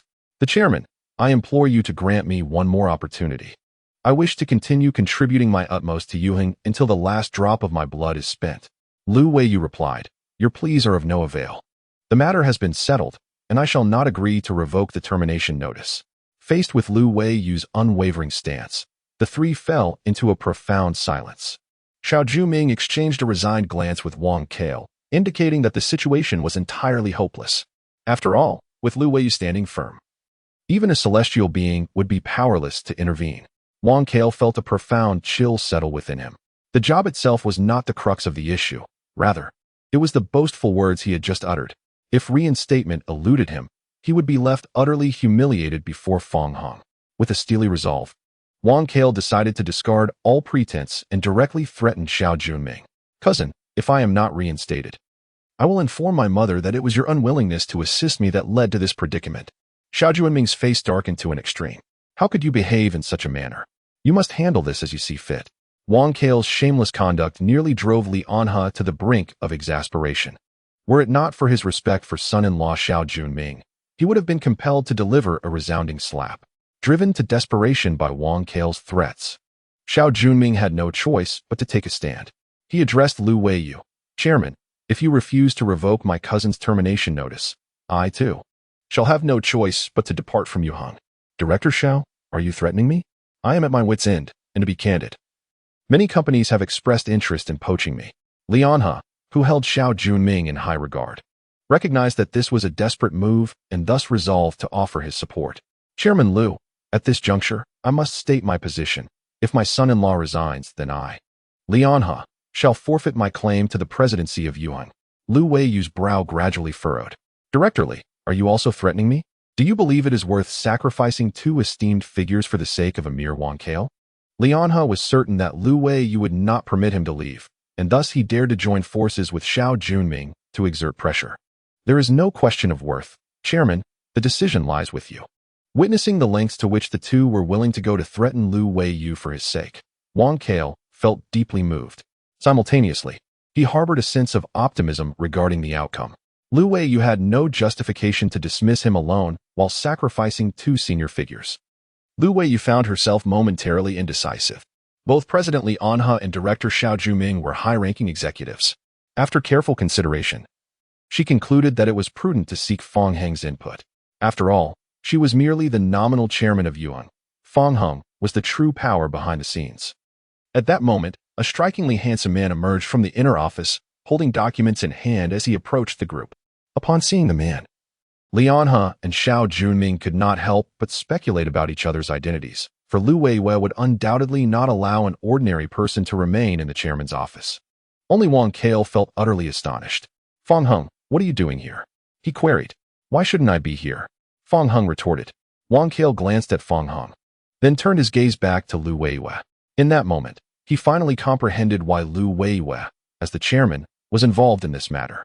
Wang Kale involuntarily associated the two, believing that Fong Heng had likely enchanted Lu Weiyu with his looks. "Chairman, you must not be deceived by him. Although he is tall and handsome, he is already married," he cautioned. Xiao Junming and Li Anhe exchanged glances, realizing they might have stumbled upon Lu Weiyu's secret. Now that they held leverage over Lu Weiyu, not only was Wang Kale's reinstatement hopeful, but their confidence in conducting affairs within the company would also be significantly bolstered. As the group harbored their ulterior motives, Lu Weiyu, however, disregarded them and quietly approached Fong Heng. With utmost respect, she inquired, "Director Fong, how do you believe this matter should be handled?" The utterance of Director Fong left the three men in a state of bewilderment. In an instant, Xiao Junming and Li Anhe were engulfed in unease. They had long heard whispers of Lu Weiyu being the nominal chairman while the true power lay elsewhere. Initially dismissing it as mere rumor, they were now confronted with the undeniable truth. Clearly, the man before them, Fong Heng, was the genuine chairman of Yuheng Corporation. Wang Kale, in disbelief, exclaimed, "Chairman, you must be mistaken. Fong Heng is merely a man living off his wife's success. How could he possibly be Director Fong?" The situation escalated as it became evident that the matter at hand had been personally entrusted to Fong Heng by Lu Weiyu, indicating a significant rift between the two. In Yuheng Corporation, an enemy of Chairman Fong Heng was naturally also an adversary of Lu Weiyu. With a cold stare, Lu Weiyu reprimanded Wang Kale. "Silence yourself. Are you insinuating that I am unaware of my own feelings?" Her affirmation of Fong Heng's status left Wang Kale in unprecedented shock. He stared blankly at Fong Heng, struggling to accept the reality before him. This cannot be true. Fong Hung is merely a man married to an exceptional woman. How could he suddenly rise to become the chairman of Yuhing Corporation? Yuheng, Leng Yu, Fong Hung. Wang Kale's eyes widened as he finally grasped why the company name had recently changed from Gengxian to Yuan. He instinctively took a step back, his gaze towards Fong Hung now filled with trepidation. In that moment, Wang Kale recognized his defeat. The bravado he had previously displayed was destined to remain unfulfilled. He indeed had connections within Yuhing Corporation. His cousin, Xiao Juming, was the director of the administrative department, and Xiao Junming's father-in-law, Lian He, was the president. However, what purpose does this serve? Fong Hung is the chairman of Yuhing. He wields immense power within the company. Not even the various executives can challenge him. And I suspect that even if the board members united, they would still be unable to contend with him. Fong Heng cast a glance at Wang Kairui. It seems I shall not witness your reinstatement. Wang Kairui felt an overwhelming sense of embarrassment, his hands trembling, unable to utter a word. Fong Hung then shifted his focus to Xiao Junming and Lian He. The two bowed and greeted him eagerly. Good day, Director Fong. Good day, Chairman. Fong Hung glanced at the documents, then fixed his gaze upon the corpulent Lian He. President Lian He? Yes, it's me. Lian He wiped the sweat from his brow, feeling as though this chairman, who had always operated from the shadows, was as unfathomable as the depths of the ocean. Fong Hung turned to the next page of the documents and then looked at the grinning Xiao Junming. Director of the Administration Department, Xiao Junming? Yes, that's me. Fong Hung closed the documents with a decisive snap and handed them to Lu Weiwei beside him. All right, since everything is confirmed, you may leave with Wang Kairui. Lian He and Xiao Junming were instantly taken aback, their expressions changing visibly. Director Fong, do you mean? Is my statement unclear? Very well. Let me be blunt. Starting tomorrow, you are no longer needed here. Upon hearing this, both men turned pale. This outcome was clearly unexpected and utterly unbearable for them. Director Fong, please, Chairman, don't do this. This is what you both just stated, that if the decision to dismiss Wang Kairui is not revoked, you would leave Yuheng with him. Are you intentionally toying with me? Sensing Fong Heng's rising ire, the two felt their legs weaken. No. Director Fong, Lian He and Xiao Junming found themselves at a loss for words. They had been certain that Lu Weiwei would not dismiss them, which is why they dared to gamble so recklessly for Wang Kairui. Little did they realize that Fong Hung was the true chairman. This was akin to lifting a stone only to crush their own feet. If that's not the case, then there is nothing more to discuss. Fong Hung turned and strode toward his desk, gesturing to Lu Weiwei. Show them out. Yes, Director Fong. Until the paperwork was completed and they were escorted out of the Yuheng Company gates, the three remained in a daze, as if caught in a dream. Lian He could hardly accept this reality. One moment he was the president of a leading enterprise, and the next he had become an unemployed wanderer. He understood that all of this stemmed from Wang Kairui's actions.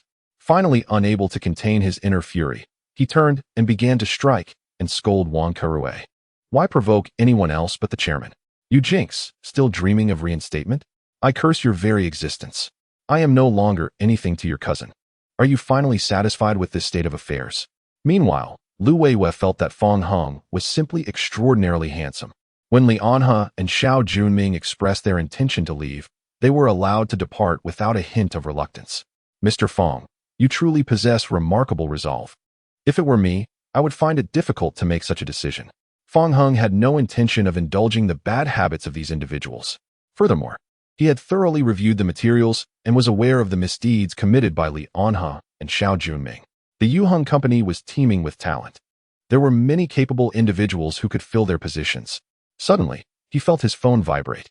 Fong Heng opened it to find a message from Leng Yu, the king of leisure. It's lunchtime already. Where are you? On my way, dear president. Fong Hung replied to Leng Yu, then stood up and tucked his phone into his pocket. All right, I'm leaving, he announced. Lu Weiwei was momentarily taken aback. Very well, Mr. Fong, I shall see you off. She watched as Fong Hung departed in his Mercedes. Lu Weiwei sighed, remembering the smile that had unconsciously appeared on his face when he replied to the message. It was truly too captivating.